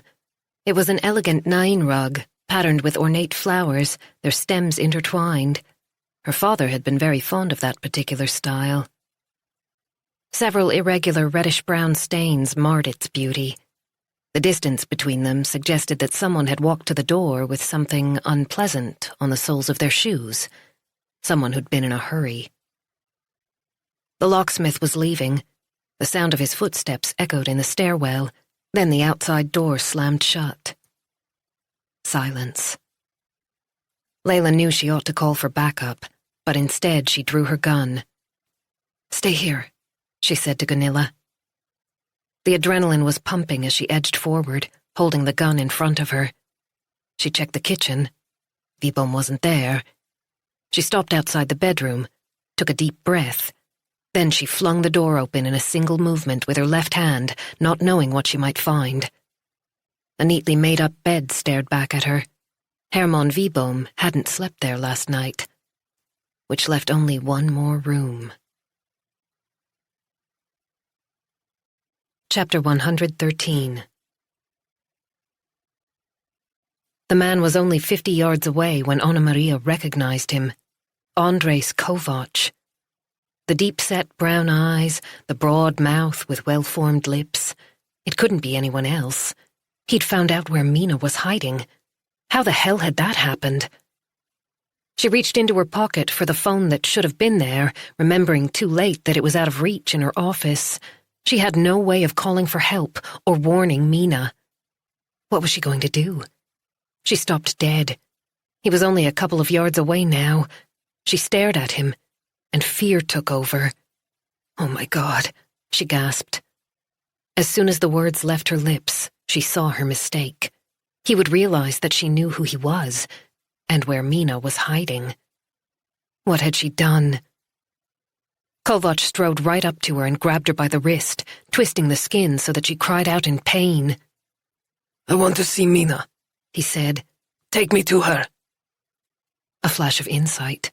He had no idea where Freya's haven was. There were no street names on Runmara, just one red-painted wooden building after another. They all looked the same to anyone who was visiting the island for the first time. This could be Mina's salvation, as long as Anna Maria could hold out. She looked around. There still wasn't a soul in sight. On one side of the lane, a flock of sheep were grazing contentedly. On the other lay the forest, dense and inhospitable. No one would hear her scream. Kovac twisted her wrist a little more. Anna Maria thought she was going to faint. "Where is she?" The underlying aggression frightened her more than anything. Suddenly she understood why Mina was so afraid. Her own daughter must have felt the same. The thought gave her strength. She couldn't allow him to get to Mina. "I'll call the police if you don't let me go," she managed to say. She had to keep quiet for Mina's sake, for Maureen's sake. Kovac smiled, exposing even white teeth, as if she'd said something amusing. Then his eyes narrowed. His wedding ring glinted. "Tell me where she is." "No, let me go." "I don't care what I have to do to find out where Mina is. Don't you understand that?" He sounded terrifyingly normal. He altered his grip on her hand and bent her little finger back at a dangerous angle. "Where is she?" The pain was unbelievable. Anna Maria dropped to her knees as tears sprang to her eyes.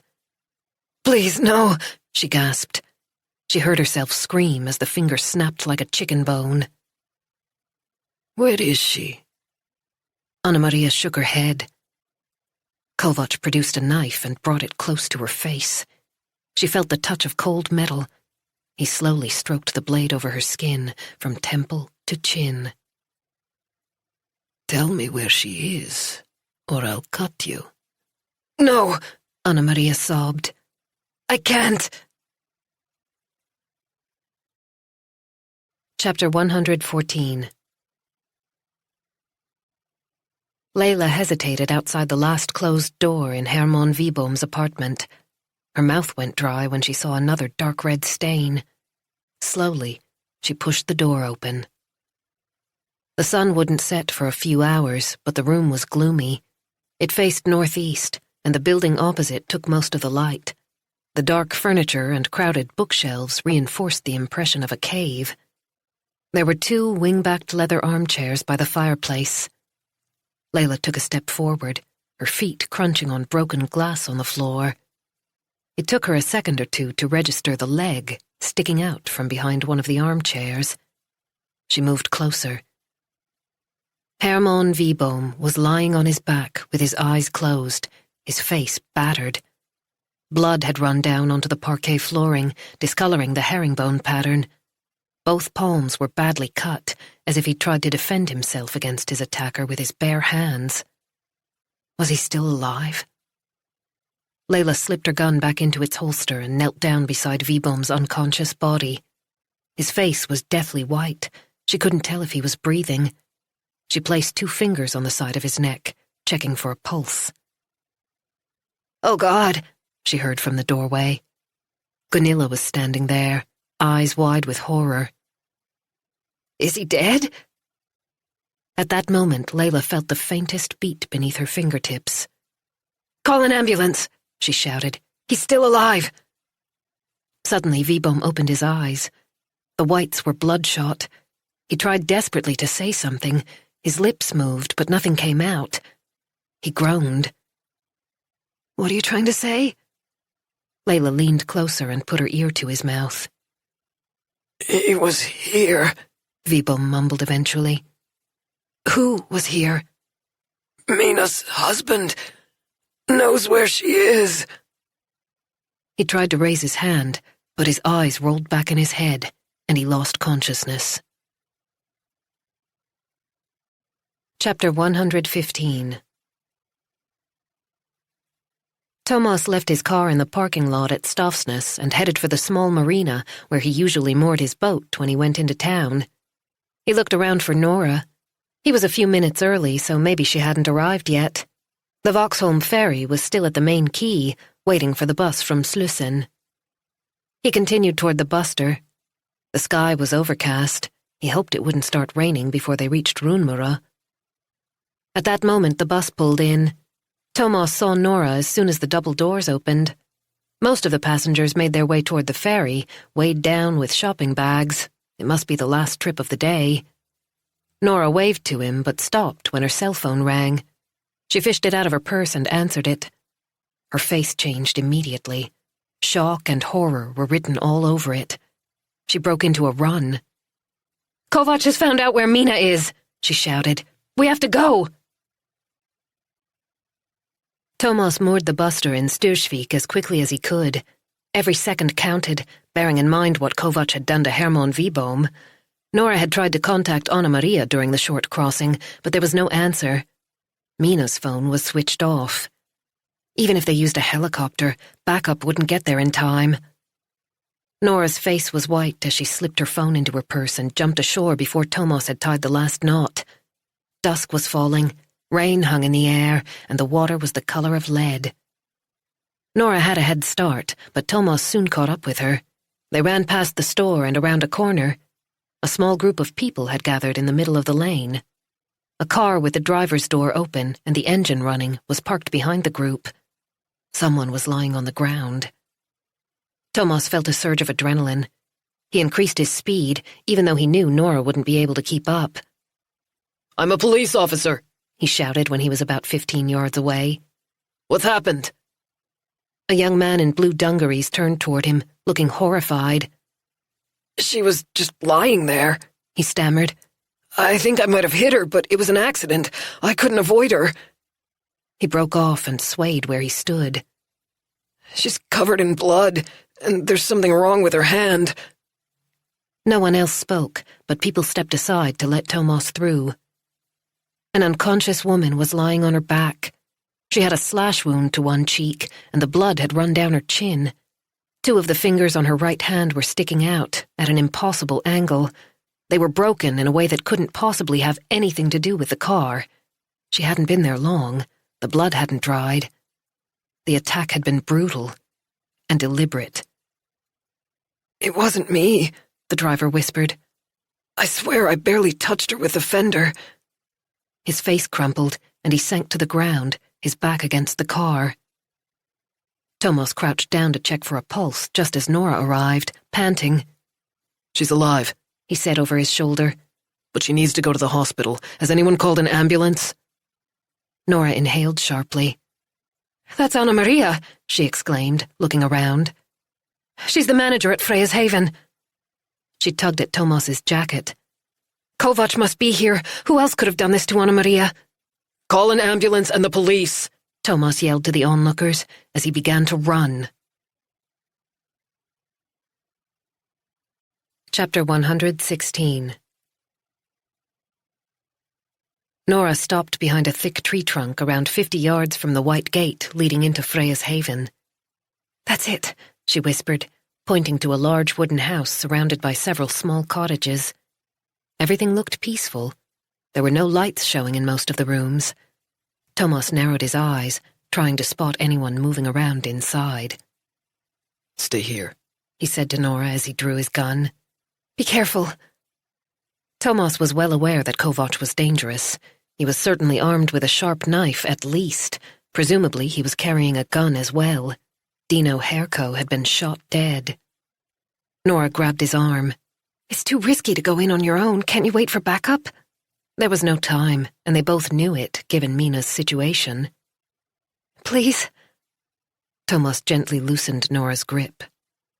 Call Layla again and find out what's happening, he said. He climbed over the low fence, then crept across the damp ground, hidden by the lilac hedge that ran along one side of the lawn, its bare branches outlined starkly against the grey sky. The hedge was sparse, but he crouched down and hoped he would blend in with the darkness. Was Kovac in there? Had he gotten hold of Mina? He couldn't hear a sound. Did that mean Kovac hadn't arrived yet? Or was it all over? He avoided the gravel paths and stuck close to the wall until he reached the front door. He pushed down the handle, hoping that the door was locked and that Kovac hadn't been able to get in. It opened smoothly into a dark hallway. Tomas held the gun in front of him as he turned his head from side to side, scanning his surroundings with jerky movements. A sudden glint in the corner of his eye made him jump, but it was only his reflection. He could hear his own breathing and the hum of a refrigerator somewhere nearby. Nothing else. He moved on slowly, every muscle tensed and ready for action. The kitchen was empty, as was the next room, which must be the office. There was a computer in one corner and a phone charging on the desk.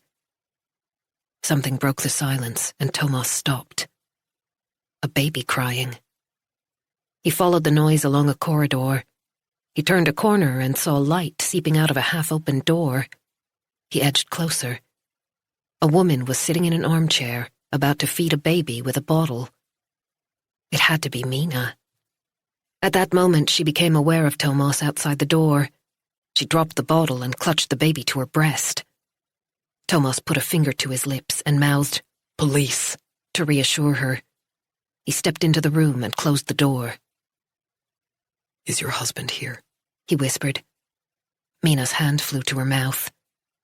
Andres, is he on the island? You haven't seen him today? She shook her head. Come with me. He took her hand and pulled her to her feet. Is there anywhere in the house where you can lock yourself in? No. Yes, the bathroom. Go, and lock yourself and the baby in there. Don't open the door until you hear my voice. Promise. Tomas waited until he heard the key turn. Then he continued searching the house. When he'd gone through the ground floor, he crept over to the stairs, but paused on the first step. The upper floor was in darkness. It was impossible to see anything. If Kovac was waiting up there with a gun, Tomas would be an open target. But if he switched on the light, Kovac would know that someone was coming, and that would give him the chance to get away. Tomas hesitated, then released the safety catch and continued up the stairs.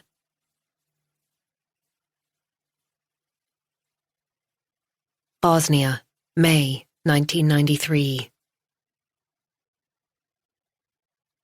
Daria was driving. Blanca was in the passenger seat with Nermin, their 5-year-old son, on her lap. Selma, Zlotko, and the children were jammed together in the back. Selma gradually began to grasp the extent of the tragedy as they passed one burnt-out village after another. The fields that should have been turning green at this time of year were blackened and ravaged by shell blasts. The fruit trees were nothing but charred stumps, and there was no sign of the cattle that would normally be grazing peacefully in the pastures. Dead bodies rotted in water-filled ditches. Bearded soldiers in mud-stained uniforms trudged along the ruined roads. Every time Dario had to bribe his way through yet another roadblock, Selma was filled with terror. They drove past columns of people with empty eyes, walking in the same direction as they were traveling, carrying bundles of their possessions on their backs. Men with grey, haggard faces, mothers with babies in their arms. Someone was pushing a sick person on a two-wheeled cart, while others carried the elderly, wrapped in blankets. Every step was laborious, as if it were their last in this life. The first time Selma saw a corpse, she was horrified and tried to stop Andres from looking. After a while, she learned to turn her head away, and in the end, she didn't even notice anymore. Fear already had her in its grip. She couldn't feel any worse. The boys stayed astonishingly calm. Time passed. Selma didn't have a watch, but it was beginning to get dark. They'd been on the road all day. Soon they would reach the border. Both Andres and Emir had fallen asleep from sheer exhaustion. Selma's legs ached from sitting in the same position for hours. The back seat was hot and cramped. She needed to pee, but knew that stopping the car was out of the question. The sun was setting when they reached the last roadblock before the border. Several military vehicles barred their way. 4 soldiers with machine guns were monitoring the single-track passage, which was lined with thick rolls of barbed wire. Each had a knife dangling from his belt. They appeared to be drunk. One staggered sideways and fired his gun straight up into the air, laughing out loud. Selma had never been so terrified. Dario slowed behind a blue Volkswagen and stopped the car. Chapter 117. Thomas made his way up the creaking wooden staircase as quietly as he could. Every step sounded like a gunshot. He stopped when he reached the top and tried to orient himself. It was hard to see, even though the sun hadn't yet gone down. There was a narrow corridor on the left, while a small landing opened out on the other side, with 2 closed doors opposite each other. Straight ahead lay an empty balcony with a couple of lounge chairs and a table. Kovac could be waiting for him behind any one of the doors, ready to shoot him dead. Thomas tried to listen for strange noises, something that didn't fit in, but he couldn't hear a thing in spite of his best efforts. Wait, was that a shuffling sound from the end of the corridor? He waited for a minute or so, but couldn't decide whether it was real or just his imagination. He broke out in a sweat as he stared at the doors, holding his breath. Maybe Kovac hadn't found his way to Freya's haven? A sudden clattering outside the balcony doors made Thomas jump. Then he realized it was only the halyard lines on the flagpole, flapping in the wind. He crept over to the nearest door and flung it wide open. Empty. He did the same with the one opposite and found himself staring into another empty room. The old Mora clock in the corner was ticking much too loudly. He decided to make himself known. "Police!" he roared. "Drop your gun and come out!" Nothing. He listened for a few seconds, then yelled again. "Police! Come out with your hands up!" Chapter 118. Mina was still shaking when Nora walked into her room. She had a blanket around her shoulders, but it didn't seem to be helping. There was an untouched cup of tea on the table in front of her. "How are you?" Nora said, sitting down in the other armchair. "He's going to find me and Lucas. He's going to kill me." Nora took Mina's hand. Thomas had searched the whole place. Andres Kovac wasn't in the building. Backup had arrived. The island was crawling with cops. The air ambulance had picked up Anna Maria some time ago. "That's not going to happen," Nora assured her. "You don't need to be scared. I promise we'll protect you and Lucas. He knows where I am." Nora hated the fact that Mina was right. "You can't stay here," she said. "We'll find another place where you can feel safe." Mina pressed her clenched fist to her lips and turned her head away. Nora had given her a brief account of what had happened to Anna Maria, but hadn't mentioned Herman Wiboom. The situation wouldn't be improved by making Mina feel even more afraid. Knowing that 2 people in her immediate circle had been attacked could easily make her give up. Nora's phone rang. Layla. She excused herself and left the room. "How's it going?" Nora asked. "Have you found somewhere for Mina and Lucas?" "I've spoken to the witness protection team and they're on the case." Layla muttered something inaudible. "I mean, how hard can it be?" Nora went over to the window and rested her head on the cool glass. It was dark now, with clouds hiding the stars.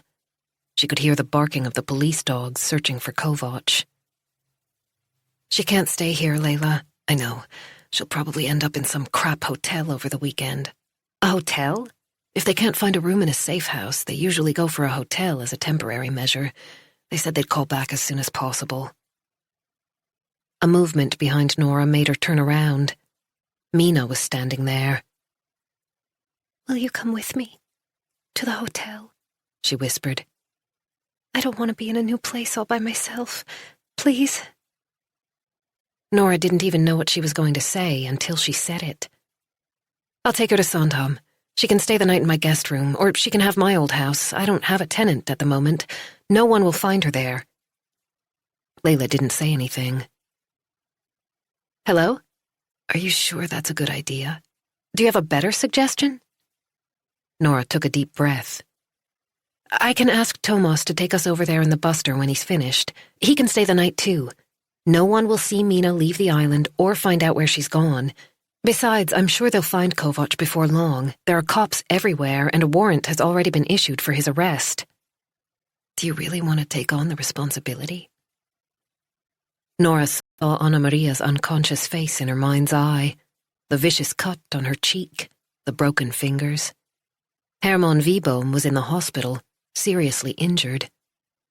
If only she'd managed to persuade the court to keep Kovac in custody in February, no one would have been hurt. This situation, all this suffering, was her fault. The silence grew. "It might work," Layla said hesitantly. "If you're really sure." Mina waited for Nora's answer with tears in her eyes. "Let's do it," Nora said. "I'll go and speak to Thomas." Chapter 119. Nora found Thomas on his phone outside the TV room, where an agitated hum of conversation could be heard from the other women who had returned from their excursion and been told what had happened. "I've spoken to Layla," Nora informed Thomas when he'd finished his call. "They can't find a place for Mina tonight, so I'm going to take her to Sandhamn." Thomas frowned. To your house? She can stay in our guest room, or in my old house, just overnight, until they can organize somewhere safe for her. Why would you do that? She doesn't want to be alone. She's terrified and desperate. She's gone through hell over the past few days. She certainly has. Thomas sighed. He leaned on the wall and shook his head. You're getting in way too deep. Mina isn't your personal responsibility. She asked me to stay with her. She's too scared to go to a hotel with Lucas by herself. You're not a police officer. You're not trained in the use of firearms, and you don't even have a gun. Nora couldn't argue with that. I thought you could take us over in the buster, she said tentatively. No one will know where we are. How would Kovac find out? It's a terrible idea. Thomas pressed his palms together in front of his face and breathed through his nose. Kovac is still out there, and he's extremely dangerous. Until we pick him up, the threat level against Mina and anyone who helps her must be taken seriously. Look what happened to her parents. What are you going to do if he tracks you down? There was a fresh burst of barking from the search dogs outside. Mina needs police protection, Thomas concluded. Nora didn't need reminding of Kovac's brutality, but she wasn't prepared to give up. The thought of telling Mina that she had to leave Runmara alone was unbearable. If you come with us and stay the night, we'll have police protection. Nora knew she was pushing the boundaries of their friendship. She didn't want to see the disappointment in Mina's eyes, but the look on Tomas's face was almost as bad. She couldn't cope with telling him why she felt so guilty about Kovac, yet she hated the position she'd put him in. It's only for one night, Tomas. Kovac will never find out where she's gone. She placed a hand on his shoulder.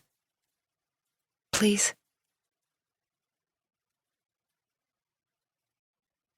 Chapter 120.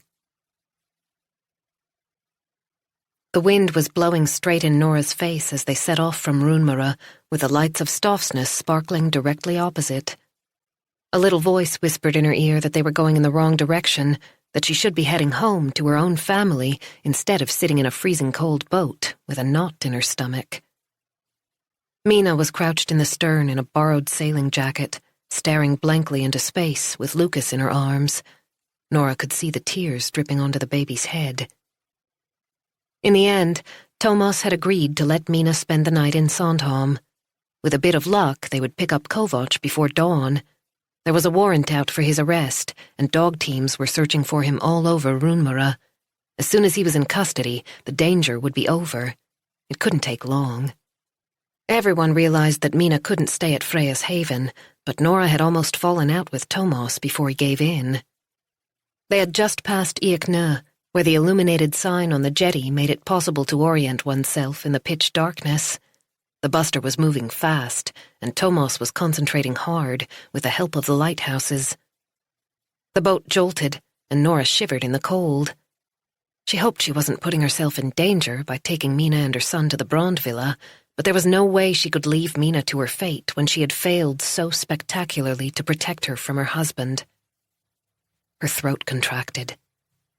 If Kovac had remained in custody, none of this would have happened, she thought for the 100th time. Her failure was too great to bear without attempting some form of recompense.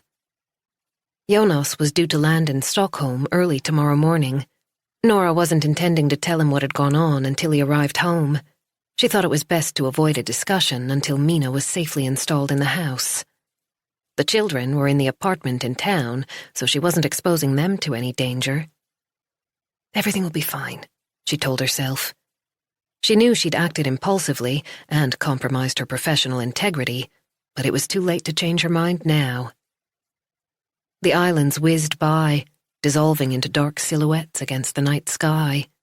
The wind lashed her cheeks. At long last, the lights of Sandhamn came into view, and Nora allowed herself to relax a little. They would be safe on the island.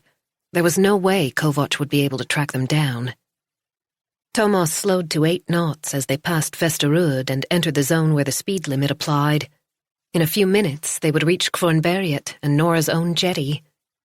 Her neighbor's exterior light showed them the way. "Can you take the Bolin?" Tomas shouted over the roar of the engine.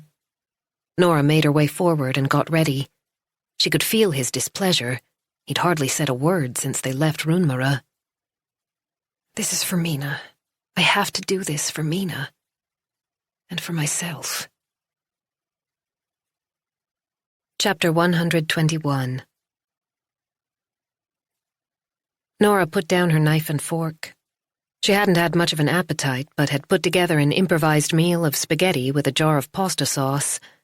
Mina had only poked at her food, but at least Tomas had cleared his plate. It was almost 9 o'clock. She was so tired that her head was spinning. "Shall we figure out where you're sleeping?" she said to Mina, who looked utterly exhausted. Her face was gray, and her head was almost drooping over the table. Lucas had fallen asleep long ago. Nora hesitated. On the one hand, it felt safer to have Mina under the same roof, but on the other, maybe the girl would prefer to be left in peace after the day she'd had. "It's up to you," she said. "You and Lucas can have the guest room here, right next door to me, or we have another house just across the street. You can see it from the kitchen window." She gave an encouraging smile. "If you want to stay there, that's fine. Thomas will come with you, so you'll be perfectly safe. It's entirely up to you. Mina rubbed her forehead. I think I'd prefer the other house, if that's okay. Absolutely. Whatever suits you. Nora got to her feet. In that case, I suggest we go over there and get you settled.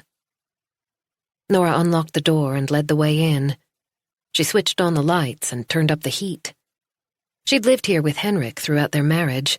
For almost 10 years, the boys had spent their summers under this roof. Then she'd moved into the Brand Villa, which she'd inherited from Aunt Sina. Jonas had rented this house, and they'd become a couple. Nora showed Mina into the large bedroom upstairs, the one that used to be hers. This place was much smaller than the 19th century Brand Villa and nowhere near as elegant, but she'd always loved it. Mina gently laid Lucas down on the double bed. Then she went over to the window and looked out over the village. It's pretty desolate, she said.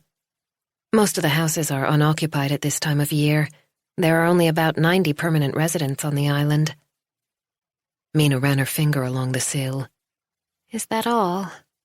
During the summer, we have something like 3,000 visitors. The harbor area is packed. Hard to believe on a night like this. Nora opened a drawer and took out towels, sheets, and pillowcases. The faded floral pattern reminded her of Henrik and another life. You'll be fine here, she said. I'm sure they'll have found you a new safe place by tomorrow.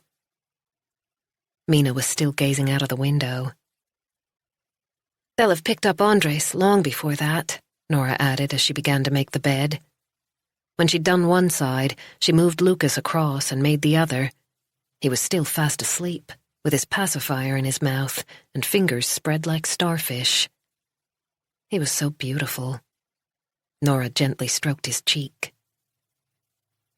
I promise we'll take care of you and your son. Mina let out a sob. Why are you being so kind to me? Nora searched for an answer. Sometimes you just have to do the right thing. Mina's gratitude embarrassed her. Mina thought Nora was doing this out of the goodness of her heart.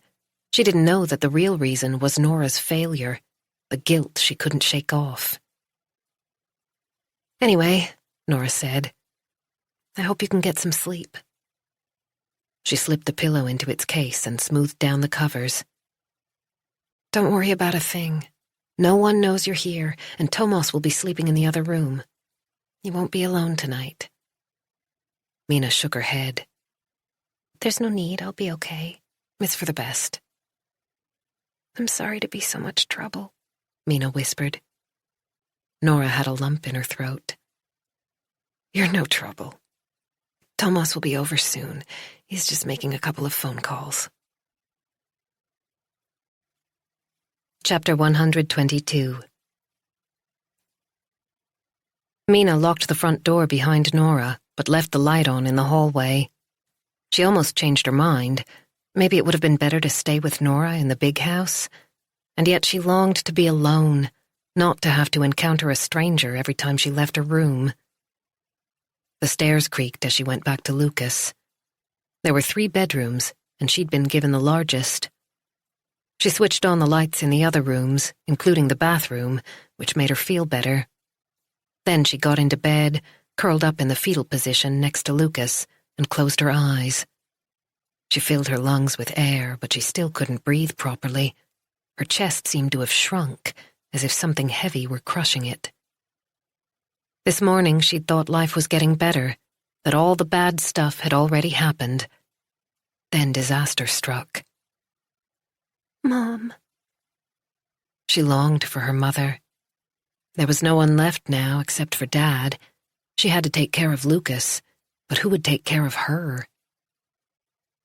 I can't do this, she thought, but she knew that wasn't an option. She had to find the strength from somewhere. Her eyes were so swollen from crying that the skin around them was throbbing. Even though she was under the covers with an extra blanket, she was shivering so much that her whole body was shaking. Dad. Nora had stressed that she mustn't tell a single person where she was, But Anna Maria had said that Dad was coming to Freya's Haven tomorrow to see her and Lucas. She couldn't let him make the trip in vain. Mina slid out of bed and fetched her cell phone from the pocket of her jacket. It had been off all afternoon. She switched it on and keyed in the code. Then she sent a short text message to her father, explaining where she'd gone. Maybe he could come here instead. She missed him so much that it hurt. It wouldn't take him much longer to travel to Sandhamn than to Runmara. She'd do anything to see him tomorrow, just for a little while. Mina went back to bed and drew Lucas toward her. He whimpered, but she had to feel the warmth of his small body, whole to the only good thing in her life. Her phone beeped. Dad must have answered right away. She immediately felt better. The letters on the screen faded in and out before her eyes as she read the message from Andres. She couldn't breathe. I will find you, you fucking whore. You can't hide from me. Chapter 123. When Nora got back to the Brond villa, Thomas was sitting on the glassed-in veranda with a cup of coffee in his hand. He seemed to have finished making his calls. His phone was on the table. He'd lit the old kerosene lamp that had been there for as long as Nora could remember. It made her think of her beloved Aunt Sina. The flame flickered. Thomas was staring blankly out of the window, but turned his head when she joined him. How's Mina? What can I say? She's devastated. Nora sank down on the sofa. She was so tired that she felt as if her legs couldn't hold her any longer, yet the adrenaline was still coursing through her veins.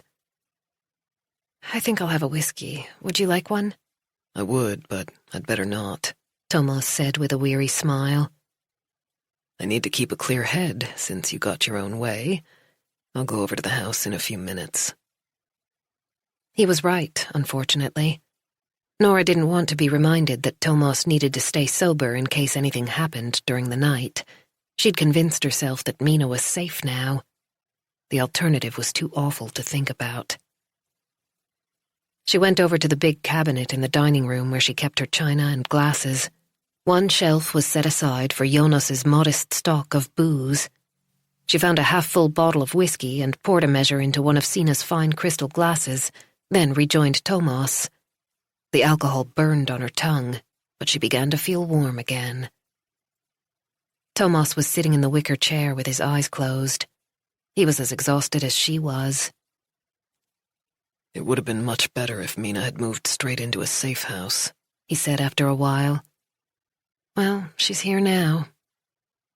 Nora tucked her feet under her body and reached for a cushion, which she pressed to her stomach. She took another sip of whiskey to chase away her unease. So how's the search going? She said, changing the subject. Have they found Kovac? Not yet. Thomas ran his hands through his hair. I've just spoken to Aram. The dog teams have been all over the island, but there's no trace of him. The theory is that he left Runmara before they arrived. He probably couldn't find the shelter. He didn't have much time. He's not stupid. He must have realized that someone would find Anna Maria and call the police. At least he didn't kill her. Nora hugged the cushion more tightly. Kovac hadn't shown the same mercy to Dino Herko. I wonder why he let her live. Perhaps someone was coming down the lane, or maybe that car turned up and frightened him off. He didn't kill Herman Wieboom either. They're both potential witnesses. It's impossible to understand why he's done what he's done. I wonder whether nothing else mattered once he'd gotten the information he wanted, Nora speculated. Or has he lost control to the extent that he can only think about Mina, everything else is irrelevant? He's incapable of taking a tactical approach at this stage. Thomas shrugged and reached for his phone. I'm sure he knows he'll do less jail time for assault than homicide. Where do you think he's gone? Nora gazed out toward the sea. It was dark now, but she knew exactly what was beyond the windows. The islands she'd known since she was a child, the old jetties in a line. She'd always felt safe in this environment, never been afraid of the night. If he's smart, he'll be on his way out of the country, Thomas said. He might try and get to the Balkans. He has both money and contacts there.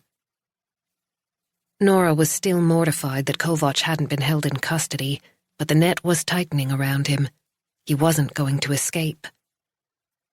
I just hope they pick him up soon. Thomas was sitting with his face turned away. In the glow of the lamp, his profile cast a long shadow on the wall. I hope so too. Friday. Chapter 124. Thomas's phone rang just as he closed the front door of Nora's old house behind him. It had been a quiet night. He'd even managed a few hours' sleep on top of the covers.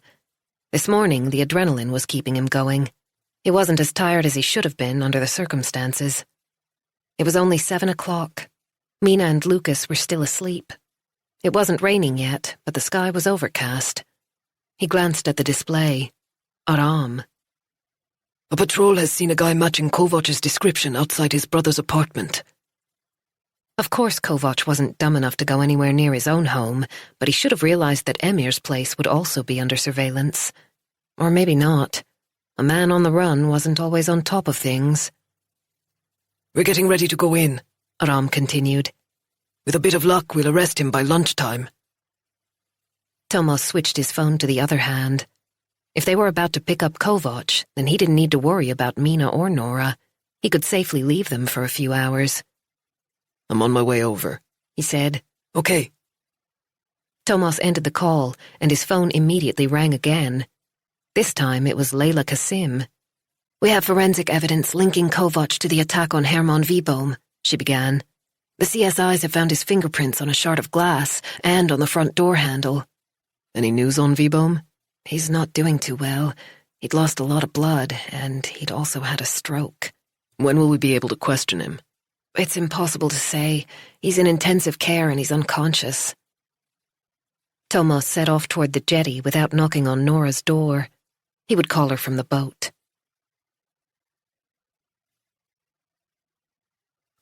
Bosnia, May, 1993. The blue Volkswagen had stopped a few yards ahead of them. Selma could hear one of the soldiers yelling at the driver, telling him that everyone must get out. After only a few seconds, he brandished his gun, fired it up into the air, then pointed it at the man in the driver's seat. What's happening? She whispered to Zlotko. I don't know. Zlotko's forehead was beaded with sweat, and he kept clenching and unclenching his fists. The children were sleeping, thank goodness. Selma craned her neck, trying to get a better view. They'd already paid out so much in bribes at every roadblock. She hoped there was enough money left. The Volkswagen driver got out, arms upstretched, palms upward. He was in his early 40s and had a thick black mustache. A woman of a similar age climbed out of the other side, along with a pretty girl who looked about 13. Her light brown hair was gathered up in a ponytail, and she was clutching her mother's hand. The soldier, who couldn't have been more than 20, made a vulgar gesture. There was no mistaking its meaning. Then he waved his gun at the women, ordering them to go over to the other soldier. The girl began to cry and flung her arms around her mother. Please, no, the father said, producing a wad of notes out of his pocket. This is all we have. Take it, but please leave my wife and daughter alone. Be merciful. The soldier took the money as if this were the accepted procedure. He turned and smiled at his fellow soldiers. The mother looked uncertainly from him to her husband, perhaps wondering whether they were allowed to get back in the car and continue their journey. The soldier turned back and shot the man in the chest. Oh, God, Selma gasped. The woman screamed and dropped to her knees beside her husband, but one of the soldiers grabbed her by the arm and dragged her off in the direction of a grove of trees. The girl stared at the blood pumping from her father's chest. She let out a howl like a wounded animal. Another soldier dragged her away. Blanca was weeping silently in the front seat, pressing Nermin's face to her breast so that he wouldn't see. We have to do something, Selma sobbed. Keep quiet. Don't say a word. Zlotka whispered. The first soldier began to walk toward their car. Chapter 125. Nora knocked on Mina's door with some breakfast and a bag of groceries that she'd bought from Vesterberg's, the local store. Mina didn't look much better than she had the previous evening. The color hadn't returned to her cheeks, but she did manage a shaky smile when Nora asked how she was feeling. They went into the kitchen. Nora made coffee and set out breakfast. Mina took a few tiny bites of the sandwiches Nora had brought. The grey morning outside did nothing to lighten the atmosphere. Mina tugged at her sleeves, even though she was wearing a thick woolen sweater that reached down over her thighs. "Are you cold?" Nora asked. "I can turn the heat up if you like." "Yes, please. I'm so sorry. I can't stop shivering." "No need to apologize." Nora turned up the kitchen radiator. "Feel free to do the same in all the other rooms," she said, pointing to the thermostat before she sat down again. "How did you sleep, by the way?" "Not very well." Nora hadn't gotten much sleep either. She'd woken up several times, drenched in sweat, her heart pounding. Vague figures had chased her through her dreams. She'd just been given an update on Hermann Wieboom's condition by Layla. Thomas had called to say he'd gone into town first thing and would be back later if Mina was still there. "They haven't tracked down your husband yet," she said to Mina. "But it's only a matter of time. Thomas will be in touch as soon as he has any news. They're expecting to pick him up today."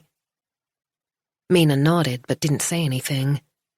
Nora's reassurances didn't seem to have helped much. Should she tell Mina about Anna Maria?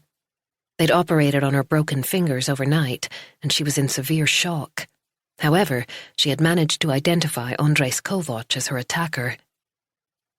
Nora decided not to mention Anna Maria unless Mina brought up the subject. She got up and began to unpack the food. Bread, milk, eggs, cheese. "It's probably best if you and Lucas stay indoors today," she said over her shoulder. "Just to be on the safe side. You know you can't tell anyone you're here on Sandhamn, don't you?" Mina took another tiny bite of her sandwich, but didn't answer. "Mina?" Nora closed the refrigerator door and turned around. "Have you already told someone?" "No." "Yes." Mina ran her index finger around the rim of her coffee cup. "Who?" Mina couldn't look Nora in the eye. "I sent a text to my dad, so he'd know where we were." She tugged unhappily at her sleeves again. "Sorry." There was no point in berating the poor girl. What was done. Telling her off wouldn't help. "I'm sure it's fine," Nora said, against her better judgment. "But don't tell anyone else until your husband has been arrested. You have to be careful." "I promise." Chapter 126. Stefan Talevsky closed the door behind him and headed for the car. He'd hoped to get away much earlier, but there had been so many formalities to deal with before he could set off for Sandhamn. Time passed both quickly and slowly. He was exhausted but hadn't been able to sleep. Today the funeral director was going to the morgue to collect Katrine's body. The thought of her death knocked the air from his lungs once again. Everything flickered before his eyes, and he had to stop, put down his bag, and lean on the wall for support. He punched the palm of one hand with his fist until his hands hurt more than his heart. It was several minutes before he was able to pull himself together sufficiently to pick up the bag and put it in the car. He could hardly see through his tears when he got into the driver's seat. He wiped them away with the back of his hand, started the engine, and reversed onto the road. His progress was jerky, and he missed the first stop sign on his way out of the residential development. His little girl was all alone in the archipelago.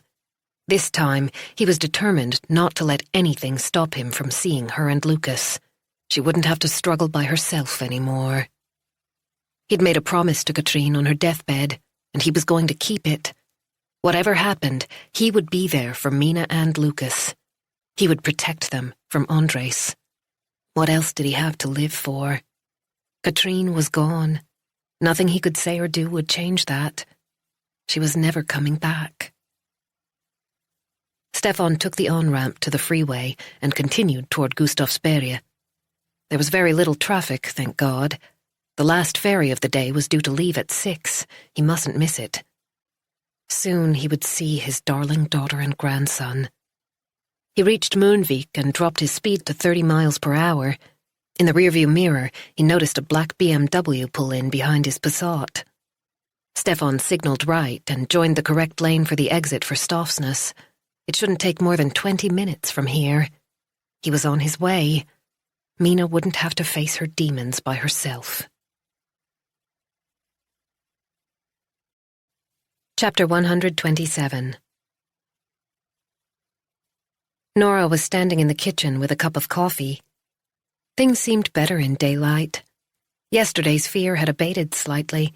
She no longer jumped at every sound. However, she was so restless that she couldn't sit still for more than a few minutes. She'd tried to do some work on her computer, but her concentration was poor. From the window, she could see her old house across the way. She'd spoken to Layla several times during the morning, and the only other option for Mina and Lucas remained an impersonal hotel room. It looked as though they'd be staying for another night, but that was fine. Thomas had seemed pretty sure that Kovac would soon be under arrest. She had to stay positive. It was raining, with a cold north wind whistling around the Brand villa. After breakfast, Mina had said she wanted to rest, so Nora had decided to leave her in peace during the day. She knew where Nora was if she wanted to talk. Sometimes it was nice to avoid the company of others. Nora had sent her several texts to be on the safe side, and each time Mina had replied that everything was fine. There had been no word from Thomas, in spite of his promise to keep Nora informed. She picked up her phone and called him. "Have you found him?" she asked as soon as he answered. No. Why couldn't they track him down, set her mind at rest? We thought he was at his younger brother's apartment, but we were wrong. Nora grabbed a cloth and wiped down the already spotless counter. However, we have had a breakthrough in the investigation into Dino Herko's murder, Thomas continued. We found a fingerprint on Herko's shoe that belongs to Emir Kovac, so we've brought him in. If Emir was anything like his brother, he wouldn't say a word. No doubt Ulrika Grunstedt would provide him with a legal representative cut from the same cloth as her, who would do his or her best to make life as difficult as possible for the police. What about the search of Kovac's house? Nora asked. No sign of him. Thomas sounded stressed.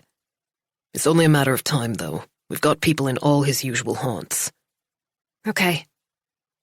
Nora ended the call, then went onto the veranda with her coffee. The windows were streaked with raindrops, and the grey rocks below the house were treacherously slippery. If Mina was staying tonight, Nora would have to call Jonas and explain why she couldn't come back to town. She could already hear his objections. Chapter 128. Mina stared at her cell phone on the kitchen table. She could hardly believe the text her father had just sent. He would soon be here. She and Lucas wouldn't have to be alone anymore. He'd asked for the address. Mina couldn't help laughing. She suddenly found it funny that there were no street names here on Sandhamn, just like on Runmara. Andres would never be able to find her here, even if he tried. He hadn't sent another message after last night, but Mina still gave a start every time her phone buzzed. She consoled herself with the thought that he was on the run and didn't have time for her. "I'll meet you on the jetty," she wrote quickly, grabbing her jacket. The boat was due in at 7 o'clock, in 15 minutes. She pulled on her boots, then got Lucas into his snowsuit. She was going to have to carry him. The stroller had been left behind on Runmara. That didn't matter, as long as she could see her father again. Nora had told her not to leave the house, but it wouldn't take many minutes to run down to the harbor to meet him. That was easier than trying to explain where the house was in a text message. She locked the front door behind her, hoping that Nora wouldn't notice she'd gone missing for a little while. Nora had been so kind, and Mina didn't want to worry her unnecessarily. She was only going to show her dad the way. A cold rain was falling, but Mina didn't care. Soon they would be together again.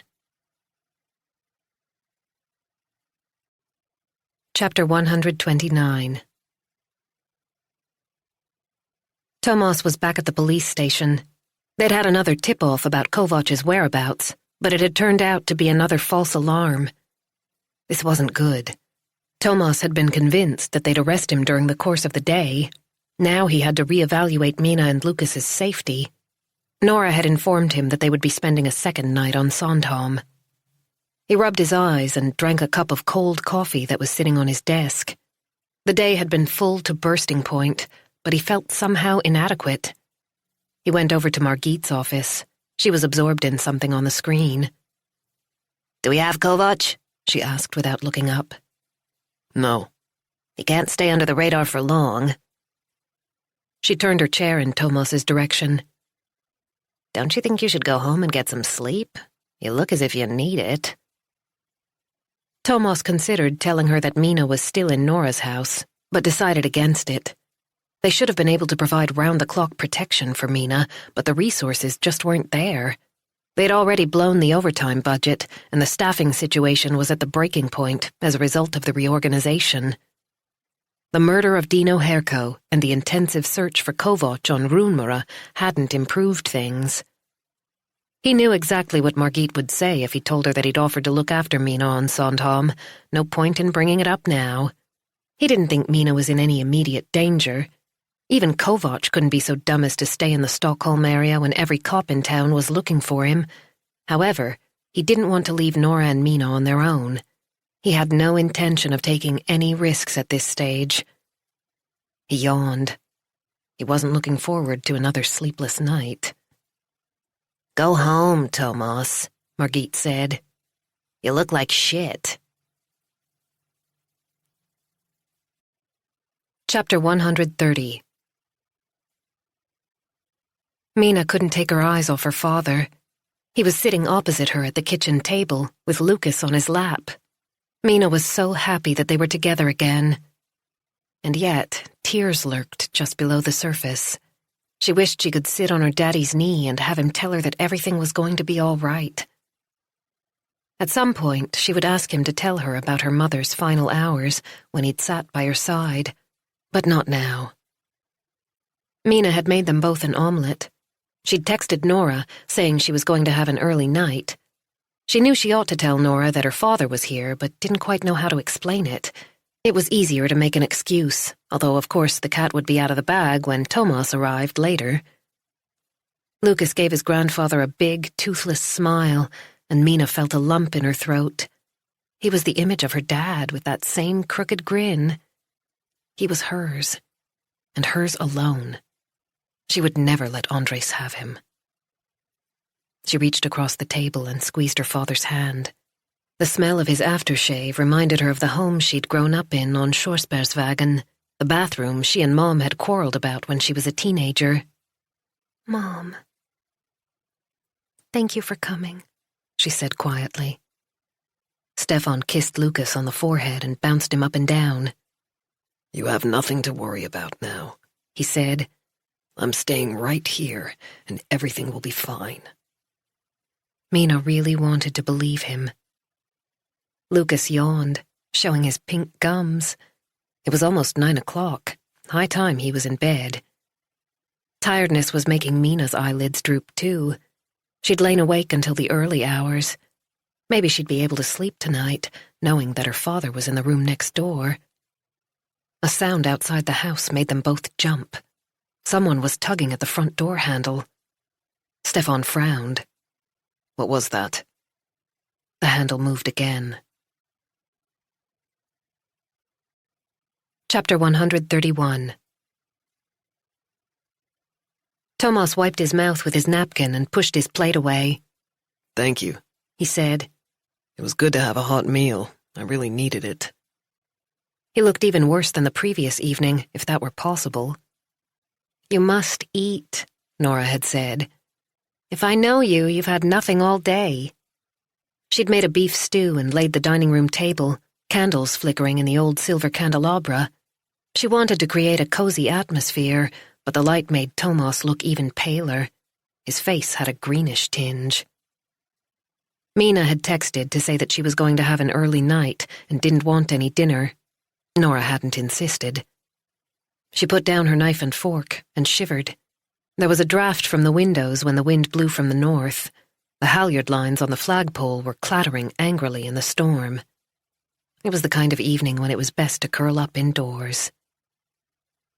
"Do you have to go into work tomorrow?" she said. "Can't you stay here and catch up on your sleep?"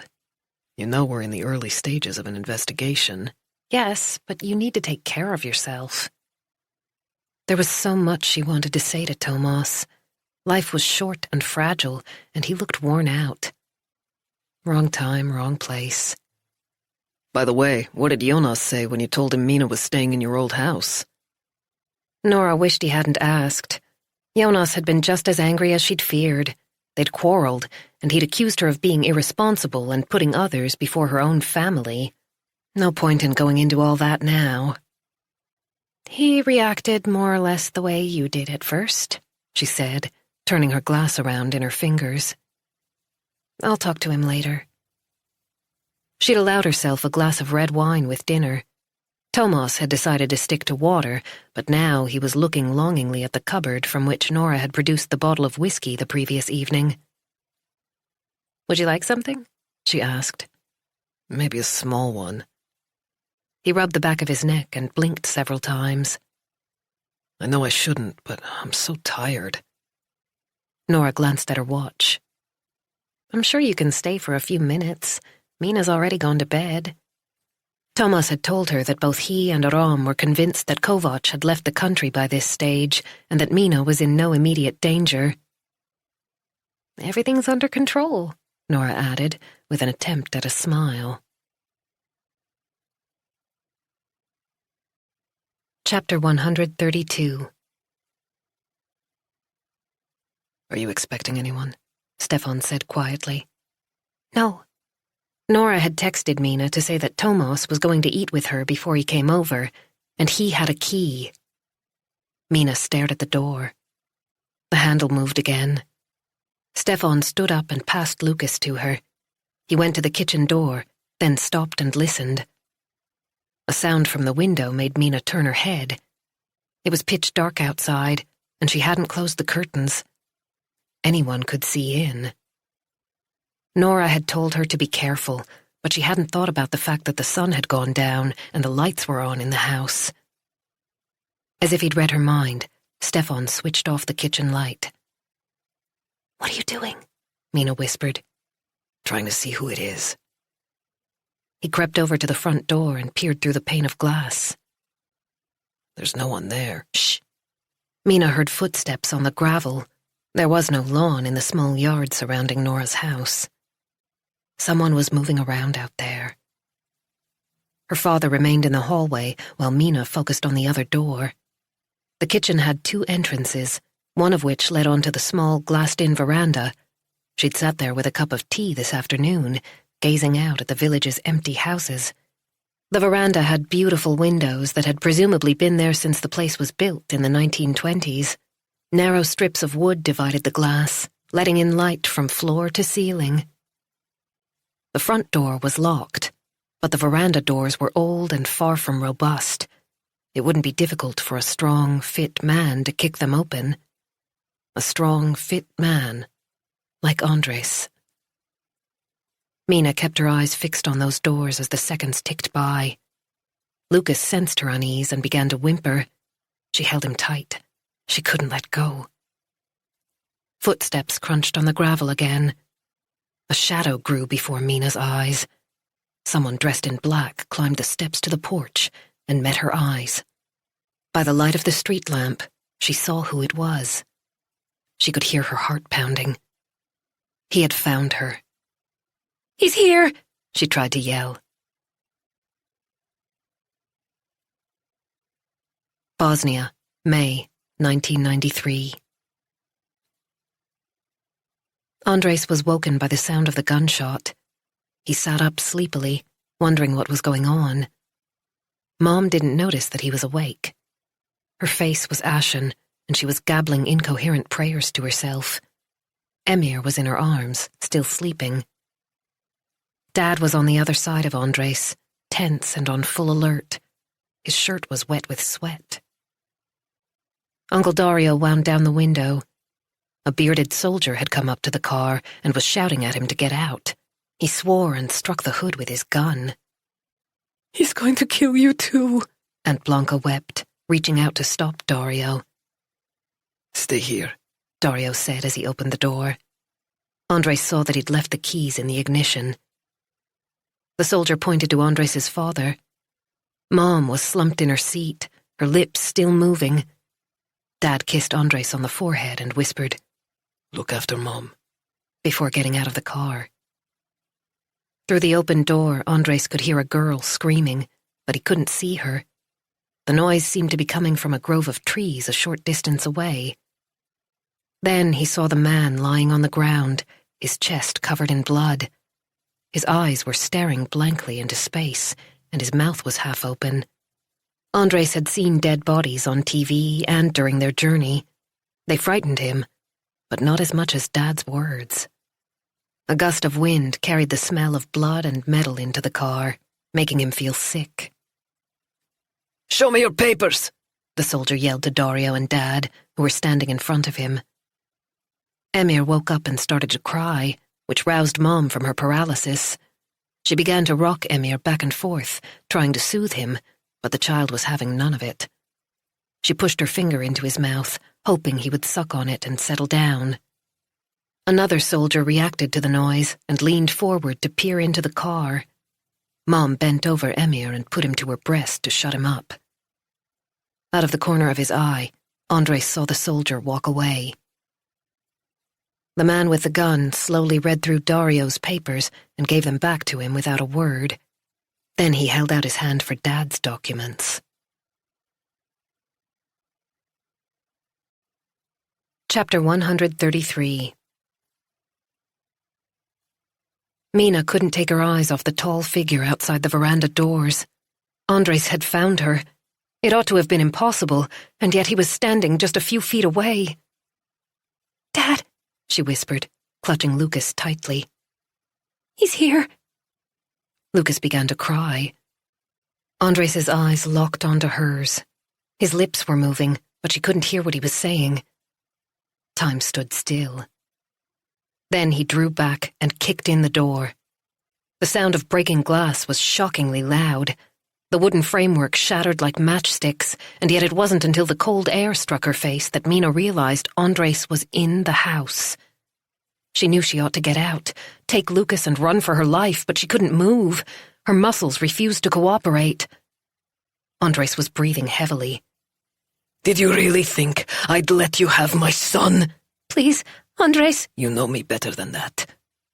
He held out his hands. "Give him to me." Mina backed away. "No." His voice hardened. "Give him to me and I won't hurt you." "You're not having him." Lucas stopped crying and whimpered against her breast, as if he too understood the danger. "I'm leaving the country. Give me my son." "No."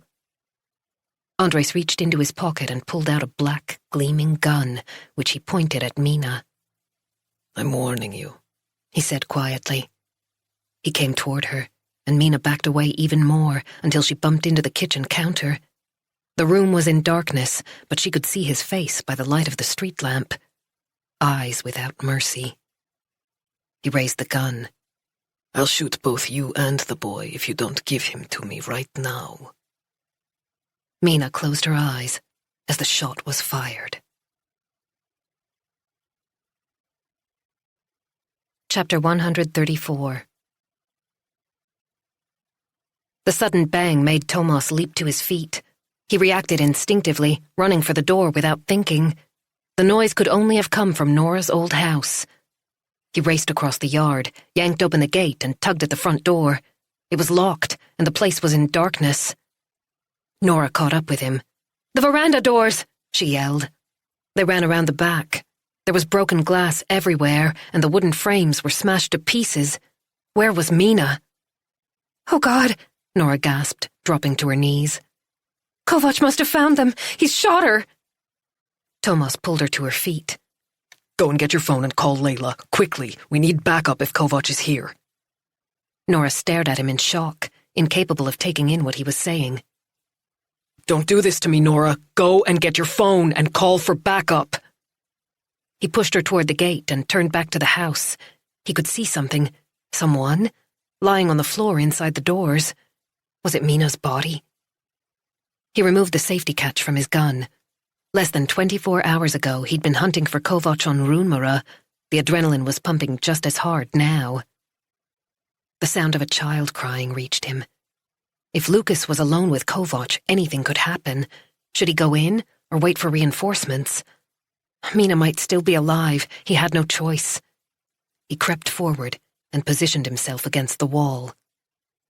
Police! He roared. Drop your gun and come out with your hands up! Endless seconds ticked by. Police! He yelled again.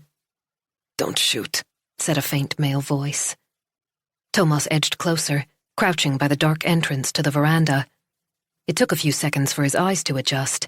Then he was able to make out the figure of a man on the floor. A large pool of blood was spreading from beneath the body, and the smell of blood and gunpowder filled the air. Then he saw Mina, sitting by one of the cupboards, with Lucas in her arms. She was rocking him back and forth, not making a sound. Another person was sitting with his back to the wall in the living room, staring blankly into space. There was a rifle beside him. That was where the smell of gunpowder was coming from. Mina's father looked up as Thomas approached. I had to kill him, he said hoarsely. He was going to shoot my daughter. Bosnia, May, 1993. Selma could hardly breathe as the soldier read through Zlatko's papers. It was impossible to determine which army he belonged to. There were so many factions and paramilitary groups these days, she couldn't tell one from the other. Please, God, don't let them shoot him, she murmured to herself. She'd often been afraid of Zlatko over the past year, but he represented the last vestige of security to her. His loyalty kept her going. She was overwhelmed by the fact that he'd chosen to come with her and the boys, to keep their family together. The screams from the grove of trees were tearing her apart. She wished the poor girl would shut up. Every shriek heightened the atmosphere even more, reminding her of the fate that might well await her and Blanca. Give me all your money and jewelry, the soldier demanded. Zlatko and Dario handed over everything they had. The soldier turned his attention to the women in the car. Blanca held out her rings, and Selma quickly removed her wedding and engagement rings, along with the small gold chain she always wore around her neck. The important thing was to save the children. Nothing else mattered. Her sons must be given the chance to create a new life in a land without war. Andres and Emir must have a future. A shot made Selma jump. The screams stopped. Oh, God. The soldier looked Zlatko up and down. Is that all? He said. Yes, I swear. Suddenly the blade of a knife flashed in the soldier's hand. He pressed it against Zlatko's throat. Don't lie to me. Zlatko dropped to his knees. We have nothing else. I swear on my mother's grave, I've given you everything we own. The soldier ran the knife down Zlatko's cheek. Then he jabbed the point into Zlatko's right eye. Zlatko yelled out in pain. Selma bit her lips so hard that she pierced the skin in order to suppress her own scream. Have you given us everything? The soldier shouted at Dario without removing the knife. Daddy! Andres sobbed beside Selma. Dario nodded in a state of shock. The sky was illuminated by exploding shells, and the two-way radio on the soldier's belt crackled to life as one of his colleagues shouted that they had to leave.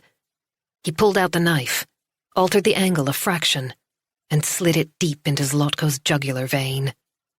Blood spurted across the dusty road in a wide arc, and he smoothly withdrew the knife as Zlatko's lifeless body fell to the ground. You can go, he said to Dario, wiping the blade on his pants. Selma stared open-mouthed at the bloody stripes on the fabric. Andres was screaming, trying to get out of the car to run to his father, but Selma grabbed him and held on to him as tightly as she could, digging her nails into his arms. He wriggled and kicked, desperate to get away from her. Dario staggered to the car and managed to start the engine. Andres bit Selma to try and make her let go, but the car was already moving. He twisted around and pressed his face to the rear window as they drove away. They left Bosnia to the sound of Andres's despairing cries. "Daddy! Daddy! Daddy!" Monday. Chapter 135. Ulrika nodded to the practice's receptionist and hurried into her office. It had taken every scrap of self-control to behave normally. She had no intention of letting anyone see how shaken she was by the events of the weekend, by what Andres Kovac had done. All her worst fears had been confirmed. She'd spent the previous day feverishly going over everything she'd said and done over the past few weeks, in an effort to reassure herself that nobody could point the finger at her in her role as his defense attorney. The last thing she needed right now was for the Bar Association to open a disciplinary inquiry against her. It was bad enough that the practice's managing partner had called her to a meeting at 10 o'clock this morning. There was a knock on the door, and Nico came in. What a mess, he exclaimed. Ulrika raised an eyebrow. What are you talking about? Kovac, of course. Haven't you seen the headlines? Shooting drama in the archipelago. It's all over the press. We ought to post something on social media, he said with a grin. Andres Kovac is dead, Ulrika pointed out. Nico didn't seem particularly bothered. He sat down in one of the visitors' chairs. Mina's father's going to need a good defense lawyer. Maybe we should offer him our services? Ulrika gave him a sharp glance. Show a little respect, for God's sake. Do you think he'll go to jail, the father? Ulrika hadn't given the matter any thought, but the case wasn't complicated. I imagine he'll be acquitted on the grounds of self-defense, she said. If worst comes to worst, he might get a short sentence. She rubbed her temples with her fingertips. She already had a headache, even though she'd only been in the office for 10 minutes. She needed 2 strong painkillers and wished Nico would disappear. She should have stayed at home. He took a hunting rifle to Sandhamn with him, Nico said. It could be said that he intended to murder his son-in-law all along. Ulrika sighed wearily. There were many mitigating circumstances that could be brought up. Stefan Talevsky had taken the rifle because he had wanted to protect his daughter and grandson, and if he hadn't intervened, Kovac would have shot Mina. A skilled lawyer would have no difficulty in convincing the jury that Stefan should walk free, or at least get a lenient sentence. There's no shortage of witnesses to testify that Kovac had threatened both Mina and her parents, she said. Yes, but the court might want to make an example of him. Ulrika couldn't bear to listen to Nico's speculation. I've got a lot to do, she said, rummaging in her briefcase. Nico left, and Ulrika dug out her painkillers. Andres Kovac's actions were incomprehensible and unforgivable. Hermann Wieboom had passed away as a consequence of Kovac's attack, as had Katrin Talevsky, Mina's mother. The manager of Freya's Haven was badly injured and presumably traumatized. Ulrika's client had left behind a bloody trail of death and destruction. Her eyes were drawn to the photograph of Fiona on her desk. Stefan's bitter words came back to her, in spite of her efforts to shut them out. How can you defend such a piece of shit? How can you live with yourself? Chapter 136. The door of Anna Maria's room was closed. Nora tapped gently before opening it. Anna Maria was lying in bed. Her right hand was bandaged, and a large dressing covered half her cheek. She was on a drip. Nora, she said, clearly surprised. Am I disturbing you? Not at all. Come on in. Anna Maria beckoned Nora in with her left hand. She looked surprisingly bright, considering everything she'd been through. Nora pulled up a chair and sat down. She was on leave from work for a week, and still felt shaken, but she'd wanted to speak to Anna Maria as soon as possible. "How are you feeling?" she asked gently. "I don't really know." Anna Maria pulled up the covers a fraction. "I'm glad he's dead. That's a terrible thing to say, but it's true." Nora didn't contradict her. "The doctors say my fingers should heal well, and that's the most important thing. I've picked up an infection, so I'm on intravenous antibiotics." She touched the dressing on her cheek. "We'll see what happens with this." "You were so brave." Anna Maria hadn't told Kovac where Freya's haven was, even though he'd cut her until she fainted. "I couldn't let him find her." "Will you go back to your job as manager?" "Absolutely." Anna Maria sat up a little straighter. "I'm going to fight for our survival as long as I can." That was why Nora had come. Anna Maria's account of the local authorities' actions had upset her deeply. "I've spoken to a good friend who works for one of Stockholm's top legal practices," she said. "Oh?" "She's an expert in public sector tenders. Her practice has a pro bono program." "What does that mean?" "It means they take on especially sensitive issues for free, for the good of the cause." Nora saw this as a kind of atonement for failing to keep Kovac in custody. She owed Anna Maria. "My friend is prepared to take your case. She can help you fight the local authority if you'd like to use her services." Anna Maria's left hand flew to her mouth. "And it won't cost anything?" "Correct." "You don't know how much this means to me, to us." Nora managed a smile. "In that case, I'll let her know she has a new client. She'll be in touch with you." She got to her feet and said goodbye. The nurse had warned her not to stay too long. The patient was still a long way from recovery. She took the elevator down to the entrance and continued to the parking lot, where Jonas was waiting for her.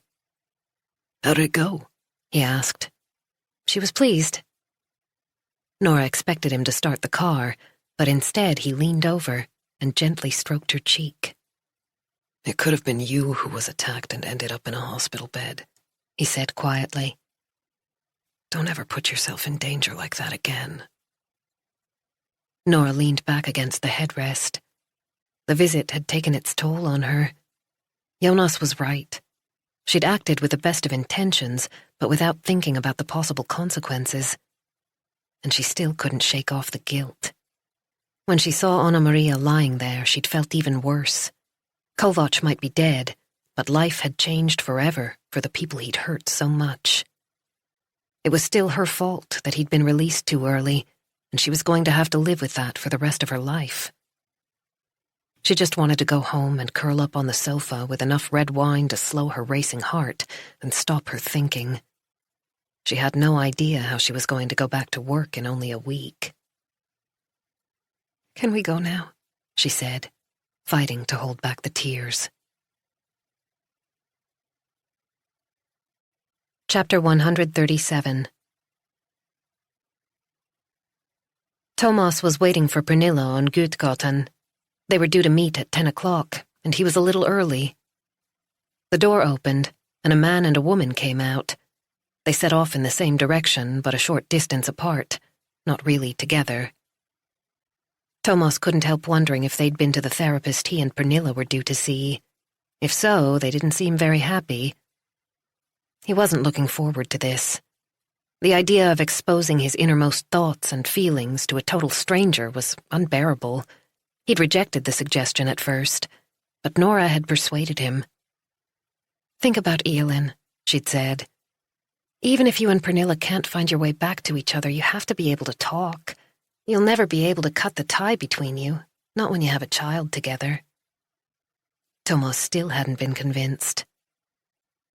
"See it as a chance to be better parents to your daughter," Nora had pleaded, and in the end, he'd agreed to at least try. Much to his surprise, Pernilla had said yes right away. Maybe that was a sign that he ought to give this therapist a chance, not remain stuck in old patterns of behavior. For once, he and Pernilla would be working toward a common goal. The sun was warm, the air pleasant. Thomas saw Pernilla coming toward him without a coat. She had a slight tan and new blonde highlights in her hair. From a distance, she looked like the woman he'd fallen in love with one night when he was out with Nora and Henrik. He'd felt like the fifth wheel, and Pernilla had been in the same position. He'd fallen like a pine tree in the forest.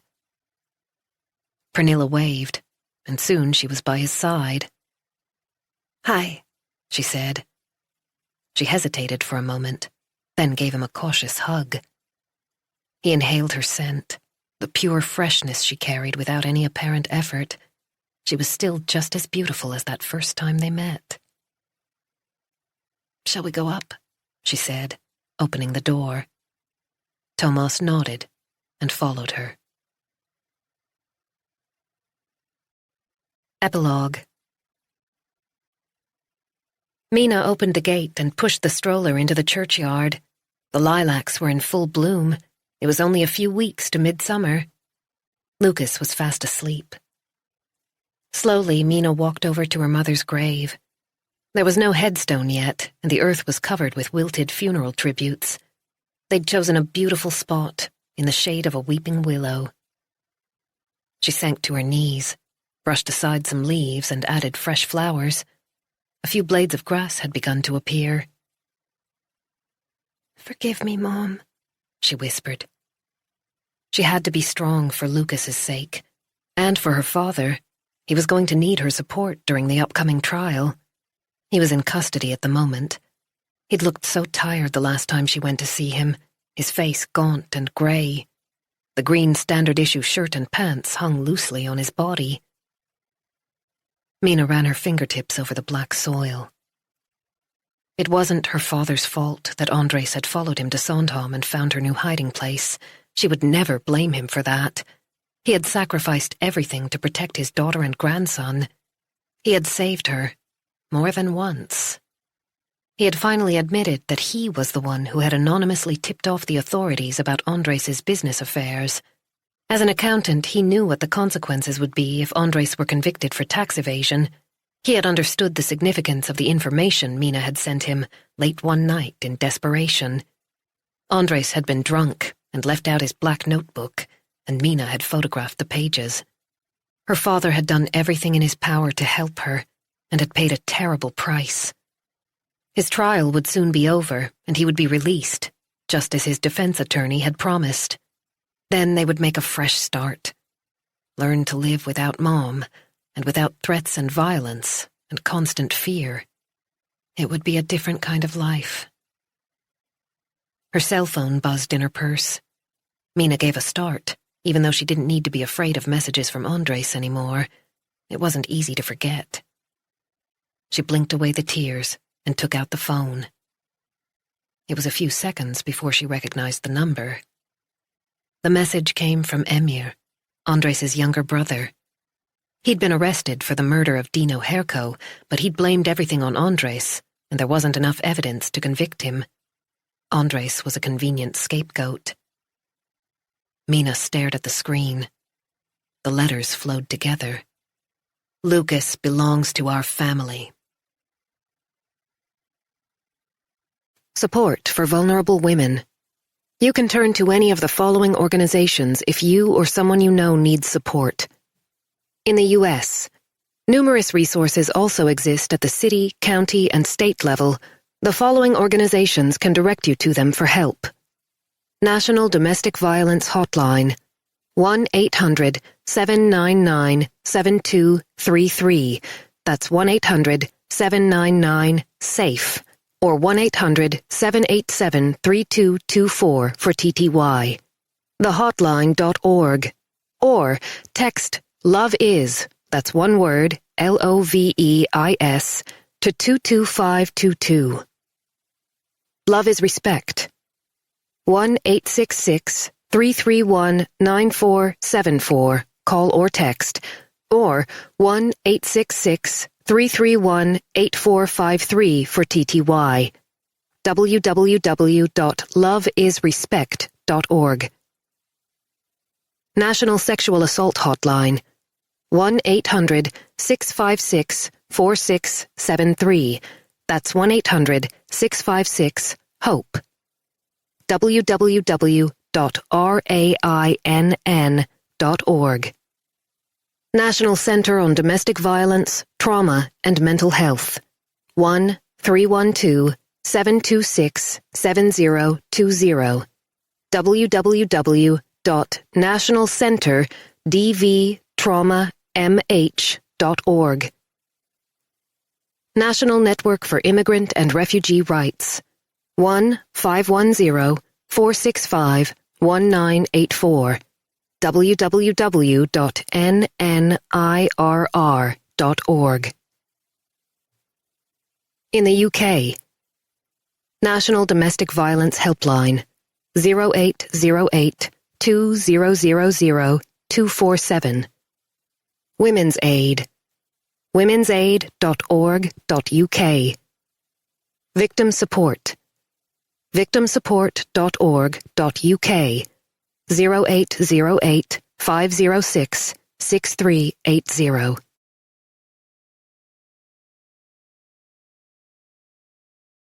We hope you have enjoyed our presentation of In Bad Company by Viveca Sten, translated by Marlene Delargy, performed by Angela Daw.